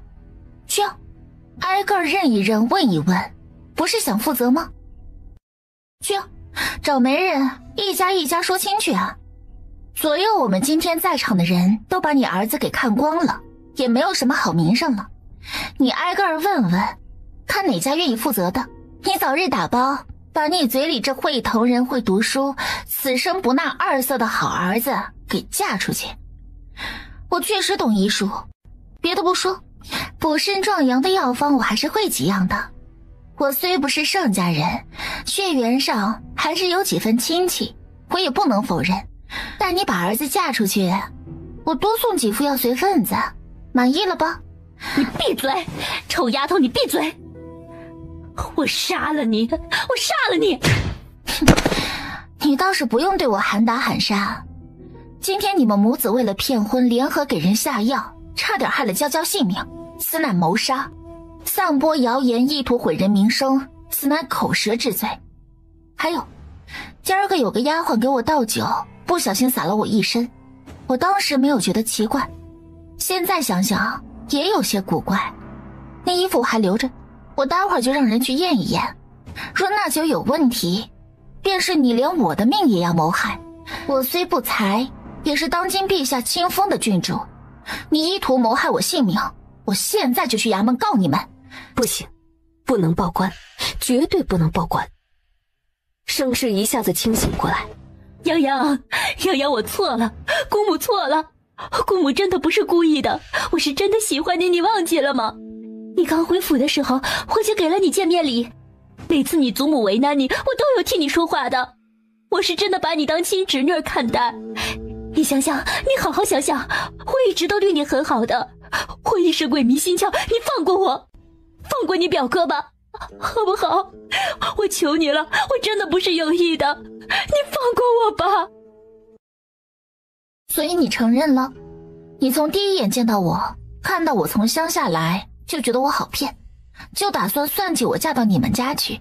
后来我没有认祖归宗，你眼见没有别的法子了，又同二夫人说亲不成，就打算用这种下作的方式来骗婚，对吗？不是的，洋洋，你相信我，我是真心的。无论是你还是娇娇，只要嫁过去，我一定会对你们好的。做你的春秋大梦去吧。我告诉你，今天的事情谁也别想善了，我一定追究到底。娘，你救救我，你救救我，我不想坐牢，我不想坐牢啊！是你跟我说你今天想法子会给陆泱泱下药，让我也喝了药酒。你说要是没成功也没关系，你会让人找机会把娇娇也骗过来的，到时候我想要谁都可以。我现在不想要了，我真的不想了，我谁都不想要了，我不要坐牢啊！我根本就没感觉，那药我喝了一点用处都没有，我什么也没做呀！娘，你救我啊！洋洋，我求你不要报官，我可以告诉你，我这药是从哪儿来的，是谁叫我这么做的，我都告诉你，你别报官行不行？好啊，你说出来，我可以不报官，是盛云珠给我的药，还教我怎么安排才会万无一失。众人一惊，陆泱泱微愣了下，倒也不算意外。郑子谦一下子疼晕了过去。我可以不报官，但是不能不报仇。陆泱泱，你干什么？你怎么能这么狠毒？我跟你拼了！你隐瞒于子谦的身体状况，陷害无辜，险些害了人命，你不狠毒吗？你想找我算账，你尽管来，我还嫌我这笔账没算够呢。但你最好搞清楚，准备好害人的时候，就得准备好失败会是什么后果。还有，谁给你出的主意，你找谁负责去。左右我是不介意上公堂将这件事给掰扯清楚的。说完，他转过身，走到二夫人跟盛云娇的身边，弯下身将盛云娇给背了起来。抬起头，我带你回去。他趴在陆泱泱的背上，抬起了头，无所畏惧地迎着所有人的目光。你给我滚出去！我没有你这样的妹妹，有多远滚多远！这辈子都别让我看见你，看见你一次，我揍你一次！母亲，求你帮帮我吧，我实在是没有办法了。这件事传出去，子谦这辈子就完了。我真的没有办法了，才会出此下策。你不知道这些年我是怎么熬过来的，我每天睁开眼睛都在害怕这一天到来。你有没有办法关我屁事儿？你儿子不行，你就出这种馊主意，想祸害我闺女，我今天非打死你不可！行了，现在这件事已经闹出去了，你就算是杀了他也起不到任何作用。什么叫杀了他也没用？大哥，你站着说话不腰疼是吧？你不认你闺女那是你的事儿，我还认闺女呢。要是被那么个畜生给祸害了，你该不会真以为我能忍下这口气吧？我告诉你，别说这事没成，真要是成了，我就一把火烧死他全家，谁他娘的也别过了。好了，老二，你闹够了没有啊？李老夫人喝了一声，她有些失望地看着跪在自己跟前的女儿。你可真是好大的胆子，你连我都瞒着啊！娘，我错了，我真的错了，我是真的没有办法，我但凡有一点办法，我也不会这样的。我求求你帮帮我好不好？我这么些年为郑家生儿育女，操持家务，我没有功劳也有苦劳啊！你帮帮我吧！我若是被休，慧儿她怎么办？还有申国公府因为大嫂和泱泱的事，已经成了京中的笑柄。我要是再被休回家，日后……你连自己亲侄女都祸害，你还想回来让娘家给你说话？我告诉你，盛雨飞，我话放在这里，你做梦！我不上门踩你一脚，就已经够给你脸了。你最好给我有多远滚多远。王氏，这个家里还轮不到你做主。哼，行啊，盛家当然轮不到我做主，那您就把我也给休了，我带着我女儿回王家去。我不像你女儿，我可不怕被休啊。娘，我丑话说在前头，我可没打算休妻。您要是想休啊，就干脆把我这个儿子一刀给休出去，我夫人女儿在哪儿，我就在哪儿。我今儿个就一句话，这个家里有他没我，有我没他。混账！这是你这个当哥哥该说的话吗？啊！现在出了这么大的事情，你能不能不要添乱了？这件事关系到两家的颜面，需要从长计议。你们受的委屈，我日后会想办法补偿回来。此事暂且到此为止。大伯，你这里止得了，我这里可止不了。左右这主意是盛云珠给出的，药也是盛云珠给的。那不如大哥就成全了你这好妹妹的一番心意，将盛云珠嫁过去，两家联姻在，你的好妹妹也不怕被休了。哼，至于我这里，就不劳大伯你费心了。二爷，分家和休妻，你选一个吧。分家，立刻分！你胡闹！就这么说定了，分家现在就分。我只是通知你们，不是征求你们同意的。你们爱同意不同意，我照族长也能分。恰好有个外任空缺，我明天就带着妻小出京赴任去。以后你们爱谁谁，跟老子没关系。混账东西！走，夫人，收拾东西去。二夫人点点头，随着他一道离开。他早在今天离开程大将军府的时候就在想，这件事情虽未能让郑子谦得逞，但是经过这么一闹，娇娇的心里必定难过。这几年留在京中也糟心，不如换个地方换换心情。江央，我有点舍不得你。我过段时间打算去云游行医，等你安顿好告诉我，我届时去找你。好，我等着你。陆泱泱陪着他一路到了城门口，将他们送走之后，才骑马转身回来。阿月今年有18了吧？亲事可曾定下了？你跟六丫头年龄相当，朕将她嫁给你如何？陛下，我年纪还小，还不想成亲。你这臭小子，都18了还不想成亲？让你出去历练几年，心都玩野了是不是？颜月瞬间冷汗津津，只听见自己的心脏砰砰砰的快要跳出来了。谁来救救他？救救他！救救他呀！阿月尚未及冠，婚事不着急。父皇若觉得六妹年纪到了，想挑个好人家，不如问问哪家还需要和亲呢？这公主送一个也是送，送2个也是送。父皇说是不是啊？哎呀，朕只是关心一下阿月。行了行了，知道你们表兄弟2年未见，去吧去吧，婚事朕再同贵妃商量一下。吓死我了，吓死我了，我鸡皮疙瘩都起来了。不是，表哥，你救救我，不能跟六公主成亲啊！我跟她成亲，还不如去死呢，让我去死好了。闭嘴！颜月赶紧闭上了嘴，然后双眼可怜巴巴地望着他。不是，陛下怎么想到的呀？我跟六公主，你听听这合适吗？这个，明天去找泱泱给你开副药，说旧疾发作，要回西南医治，快些走，越快越好。是不是要出事了？父皇纳了新人，广平侯府的七姑娘薛婉月，跟母后没也有8、9分像，进宫不足半个月，已经侧了妃，风头正盛。跟姑母长得像，可是他还没明白这跟他有什么关系。表少爷觉得陛下看到薛妃娘娘那张脸，会先想到哪家？颜月愣住，看到像姑母的那张脸，肯定先想到颜家呀。假如陛下想要废太子，那首先开刀的肯定是颜家。颜家这些年掌西南的兵权，但西南近年来十分的安稳，几乎没有大的战事。想拿捏颜家，首先就是拿捏他。表哥，那现在怎么办？你怎么办？我总不能真的娶六公主吧？我要是就这么走了，不会出什么事儿吧？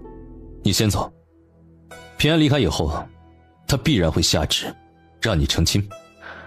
你到时候让舅舅上书，说你旧疾未愈，要在西南成亲。那还是要跟六公主成亲吗？西南环境恶劣，毒瘴毒虫遍地，以六妹的性格，必不可能去。只要她闹起来，就有操作的余地。吓死我了！我可不想娶她，真是太可怕了。那表少爷可是心上有人了，想娶谁？那倒是一时还想不出来。不过绝不可能是六公主，我跟她八字不合。她小时候连我一根糖葫芦都要抢，我实在是消受不起啊。回去吧。表哥，来之前我爹说了，他等你一声令下。太子抬眸看去，颜月急忙闭紧嘴巴。太子示意曹成带他出去。这干嘛呢？该不会是找错门了吧？严大哥，你什么时候回来的？我刚回来啊，我来找泱泱的，他人呢？这到底是发生了什么事儿？怎么这么多人围在这里啊？这有点一言难尽。那你挑重点说。你知道盛云珠跟他，就是陆泱泱，其实是当年报错的吧？就是盛云珠唆使家里人故意调换了姐。盛君夜磕巴了一下，他倒是想承认陆泱泱是他姐姐了，可惜了，他从一开始就没资格这么叫她。所以这些年就是我们家认错了孩子，这件事府里一直都知道，但是因为父亲他们不肯送走盛云珠，所以陆泱泱也不肯愿意回来，一直僵持着，直到前段时间他们及笄的时候才被闹出来，真相大白。母亲与父亲决裂，离开了盛国公府，搬来了同陆泱泱一起居住。等等，你说什么？什么报错？泱泱才是你姐姐，那盛云珠是假的？怎么会有这种事情？你们早知道了，那你们早干嘛去了？父亲今天就听说了母亲要去江南的事情，就想来找母亲聊一聊，结果刚到这里，郑国公世子就带着姑母和表哥，郑子谦也跟着追了过来，非说郑子谦的腿是陆泱泱打断的，让陆泱泱给治好，不然就立刻休了姑母，让他带着2个孩子滚蛋。双方就在门口给闹了起来。陆泱泱他去了医馆了，还没有回来。刚刚母亲已经让人去通知他了。哎，泱泱为什么要打断他的腿啊？他干了什么事儿啊？郑子谦他是个天烟，姑母为了给他说亲，原本打了陆泱泱的主意，陆泱泱没有认祖归宗，他又把主意打到了四姐头上。前几日程老太君的寿宴上，他们联合起来给四姐下药，差点要了四姐的命。多亏了陆泱泱及时赶到，拆穿了他们的把戏。他一怒之下打断了他一只手一只脚。二叔一怒之下分了家，带了妻小去了外地赴任了，今天刚走。你说什么？盛君夜被颜月的神色给吓了一大跳。我他娘的，弄死你这个杂碎！你算个什么玩意儿？你他娘就不是个人，畜生！畜生都比你像个人！我他妈抽死你这个混账东西！颜月是真的要气疯了。他2年没回京城，这刚一回京，从前的小伙伴走了一大半。离端和亲的事情牵扯重大，他不能随意评判。但是盛云娇这算什么？这纯粹就是无妄之灾。去把他拉开。一个废物罢了，死就死了。父亲若是觉得外人动手不好看，我可以代劳。闭嘴！盛君义抱着胳膊站到一旁，丝毫没有插手的打算。他若是父亲，就连这对母子一起弄死，省得丢人现眼。颜月，这怎么回事啊？严大哥问我发生了什么事，我以为他都知道，就什么都说了。颜月，你先停一下，没必要为了这种人脏了你的脚。哼，有些人就是眼盲心盲。若是我是那些人，做了那种事情，必定没脸出门。得多厚的脸皮，才能好意思出现在这里？哼，真叫人恶心。这话连同郑子谦跟盛国公一家一起都给骂了，骂得盛国公尴尬至极，偏又无法反驳。好了，是我的错，忘记告诉你了。哎，走，你想知道什么，我都跟你说。你不能走，你把我儿子打成这样的，你得负责治好他。你不是大夫吗？若是叫人知道你这大夫不救人还打人，日后还有谁敢来找你看病？还有，你就算是不认，这盛氏也是你嫡亲的姑母。你们盛家要是不把这件事给我郑国公府一个交代，我就把他们母子3人一起扫地出门。我们郑家丢不起这个人。闭嘴！盛国公的脸色难看至极，他今日会过来，无他，只是想见兰英一面。结果万万没想到啊，一句话都没跟兰英说呢，就碰见郑家来找茬的，简直是丢人现眼。哼，你姓郑，他姓盛，我姓陆，听明白了吗？你们再敢在我家门口闹下去，我可就报官了。堂堂郑国公府跟盛国公府跑我一个小女子的门口闹，你们可真有脸。我不管，那人是你打伤的，你总要负责吧？你说让谁负责呢？大舅哥，你看看，你这女儿是半点没把你放在眼里啊。这样吧，我们郑国公府现在啊，反正是里子面子都没了，这人人都当我们郑家的儿子不能传宗接代了。我们府上的婚事啊，实在是艰难得很。这子谦是废了，我也不为难你。我还有个儿子，年纪正好，就比子谦大半岁。你嫁个女儿过来，要不然我这女儿适龄的也有好几个。我看你们家老大老二都不错，你挑一个，我把女儿嫁过去，咱们这事儿就当是结了，以后还是亲家。若不然，我们郑国公府反正是没脸，我就出去说，你们盛家的女儿生出来的儿子都不行。这不知道是不是你们家有什么毛病？以后啊，两家可都别想好好婚嫁了。混账！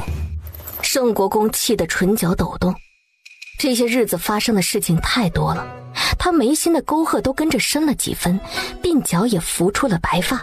圣旨到，长阳郡主接旨，奉天承运皇帝诏曰：皇太子宗悫已值婚龄，先皇后遗旨有言，册封兰夫人亲女陆泱泱为太子妃，于6月初2举办成婚大典，钦此。陆泱泱在听到圣旨内容的那一刻，脑袋就变得一片空白，下意识地接了圣旨。我不管，反正你们盛家必须要给我个交代。你要找盛家要交代，你跑来这里做什么？没听到陛下旨意怎么说的吗？说的是兰夫人亲女，陆泱泱可不是盛家人，陛下亲口盖了章的，你们听不懂吗？盛家不是指着盛云珠那个冒牌货吗？哼，既然如此，你们家娶了盛云珠不就完了？反正是联姻，盛家认谁，你们娶谁不是正好吗？那盛云珠也不是亲生的，我们郑家这可全都是亲生的。大舅哥，不然这样，你把盛云珠嫁过来，我再嫁个女儿进你们家，也不让你吃亏，你看如何？滚！郑国公世子在混账，也看出来眼下这气氛不太对，继续闹下去怕是讨不了什么好。你还不快滚起来！我们去盛家等着，今天这事儿办不成，你正好带着你的废物儿子留在盛家，我们郑家可不要你们。盛世哭着让人继续把郑子谦给抬起来，跟着郑国公世子走了。你跟我进来。盛国公看了盛君一眼，盛君义招呼盛君业带人走开了一些，留下盛国公跟兰因。这件事同我无关，我从前是有这样的想法，但他既然已经离开了郑国公府，这件事儿我也做不得主。你走吧，这一世夫妻缘尽于此，往后也不必再见了。兰因，我错了，行吗？你别走，就算你不愿意回盛国公府去，你留在京城，我知道你还在，别走，成吗？20多年夫妻，你忘得了，我怎么忘得了？我知道我说了你不信，可我从一开始真的是只想给你更好更安稳的生活。我希望你永远简单幸福，不要为外面的事情操心劳累，千错万错，我的心意你是真的不明白吗？盛其身，你不是爱我，你是爱你自己。你把我视为你的所有物，所以才觉得不能失去。可我不是你的所有物，我是我自己。我已经在你身上浪费了半生的时光，什么都丢了，家不成家，夫妻子女都不能同心，我还坚持什么呢？我都快要死了，我还要继续将就，自我欺瞒下去吗？当初你的妾室因为怨恨给我下毒，可你想过是谁给他出的主意吗？还有，当年谁一贴药断了他的子嗣，你真以为我不知道吗？你觉得你不在意他，也没必要让一个你视为工具的女人生孩子，但受牵连的是我，被此连累，坏了根基命不久矣的人是我，你还想我怎样呢？我离开你和死了，你非得让我选一个吗？那你杀了我吧，或者我们一起死，行吗？盛国公听着他一字一句，平静又癫狂，他的脸色也伴随着这一字一句彻底的没了血色。母亲，小五，往后你要好好的，凡事三思而后行，明白了吗？我不是来劝你跟我回去的，母亲，我能跟你一起走吗？我读书不成，习武也不太行，大哥想让我跟着他去军营历练，可我样样也做不好，我不知道我往后能够干什么，我也不想留在家里，你带我走吧，去哪儿都行，我不想一个人。对不起，小五，是娘太忽略你了，是娘没有好好的关心过你，对不起，娘答应你，如果娘去江南的话，就带你一起去，好不好？那我回去收拾收拾东西，你走的时候一定要告诉我。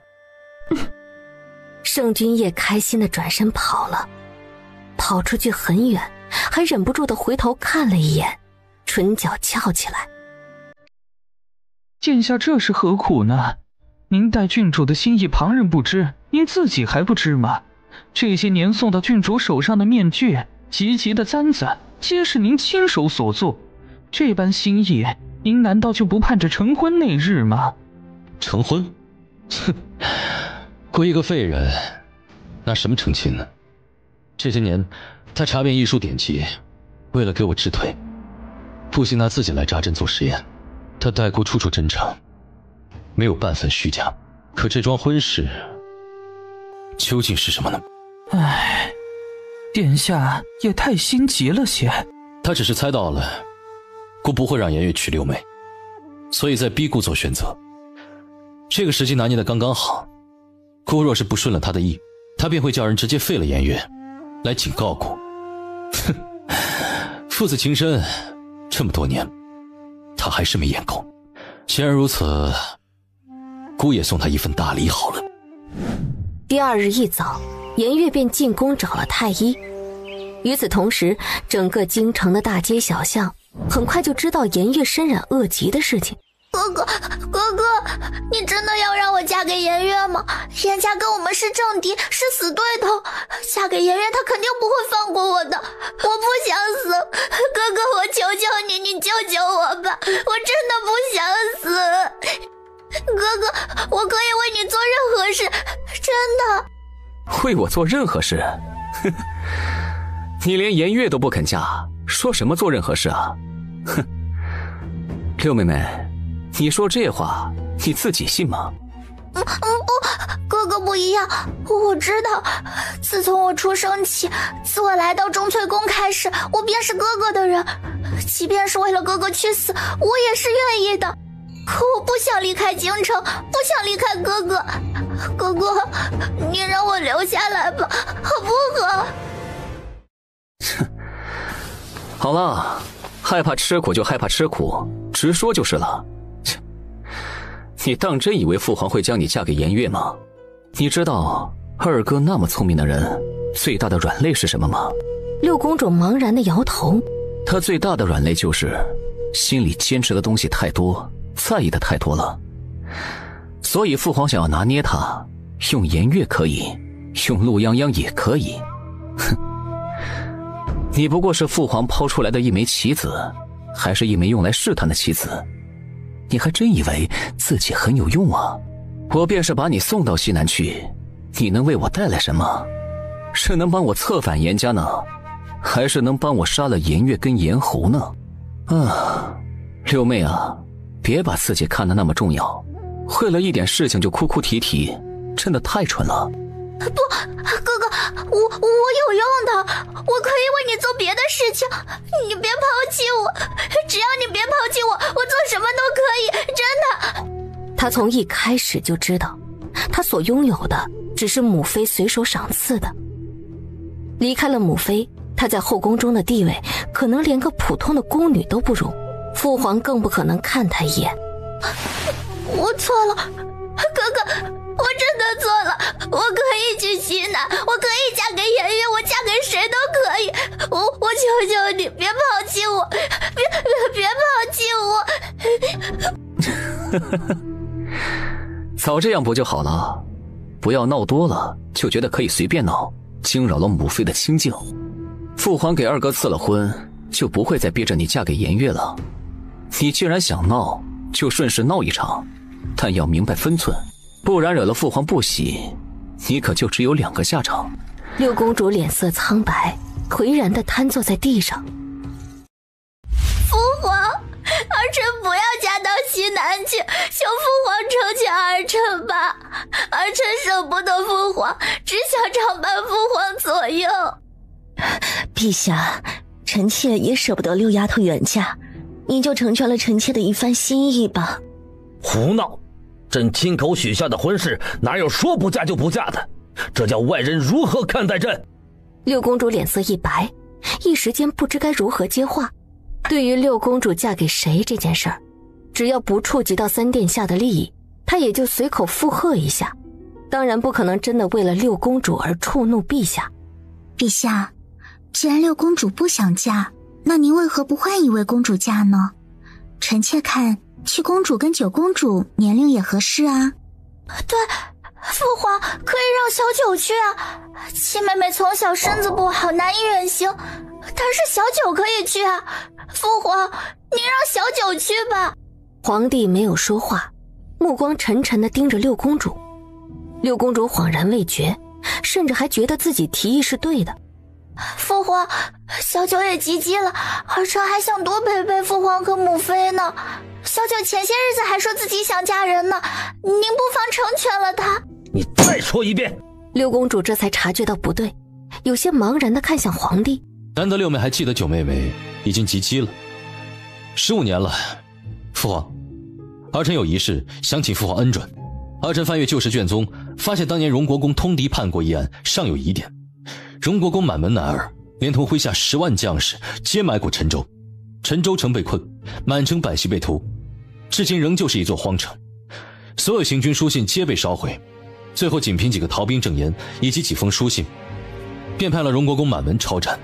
时间紧迫，证据不足，儿臣斗胆恳请父皇重启陈州屠城案以及荣国公通敌一案，彻查真相。请父皇重启陈州屠城案跟荣国公旧案。太子，父皇，此案的卷宗儿臣已经整理好了，还请父皇恩准重启调查当年陈州屠城案的真相，以及荣国公叛国一案的疑点。有什么真相？有什么疑点？当年陈州屠城是荣彻急功冒进，中了埋伏，导致10万大军被俘战死，数万百姓被屠。荣彻他罪不可恕，你说有什么疑点？你当年年纪尚小，你知道什么？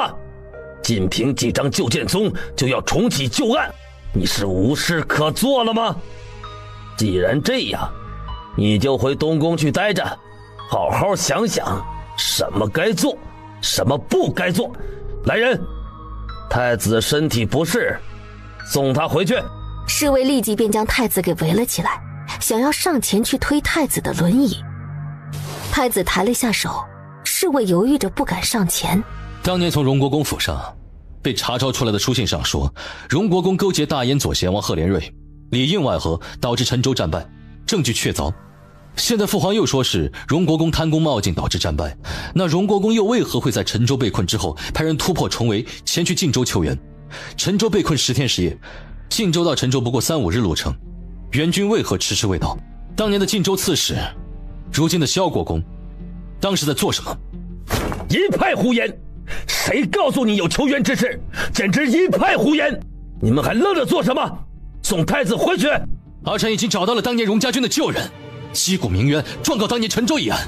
萧国公贻误战机，导致陈州屠城惨案，罪不可恕。萧贵妃却是面色苍白，一时有些受不住，下意识地看向三殿下。三殿下也没有好到哪儿去。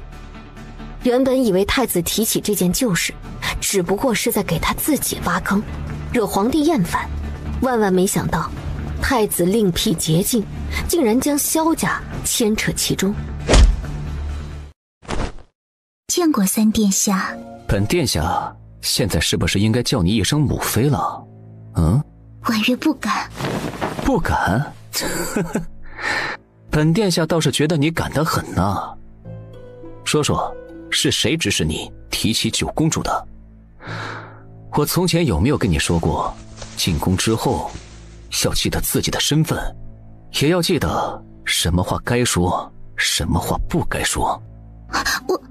我以为六公主是殿下的妹妹，殿下舍不得她去西南那种地方，所以才会提起让别的公主嫁。我没想那么多。九公主她怎么了？是不能提吗？您从前不是跟我说，只要无视她就可以了吗？罢了，你不知情也正常。记住了，日后有关九公主的任何事情都不要沾边，提都不要提。是，我知道了。九妹是容妃的女儿，容妃自焚在宫中，跟父皇决裂。这么些年，谁都不提九妹，是提不得容妃。陛下他是喜欢容妃吗？皇宫里哪有什么喜欢不喜欢，活着才是最重要的，你说是不是？是，殿下，我都记住了。回去吧，父皇可能会找你。记住，不该问的不要问，不该说的不要说，你才能活得更久。我养了你2年，可不希望你那么早死。我会的。第2日，有人在宫门口击鼓鸣冤，状告15年前晋州刺史萧崇延误军机，致使陈州被屠，请求陛下重启陈州旧案。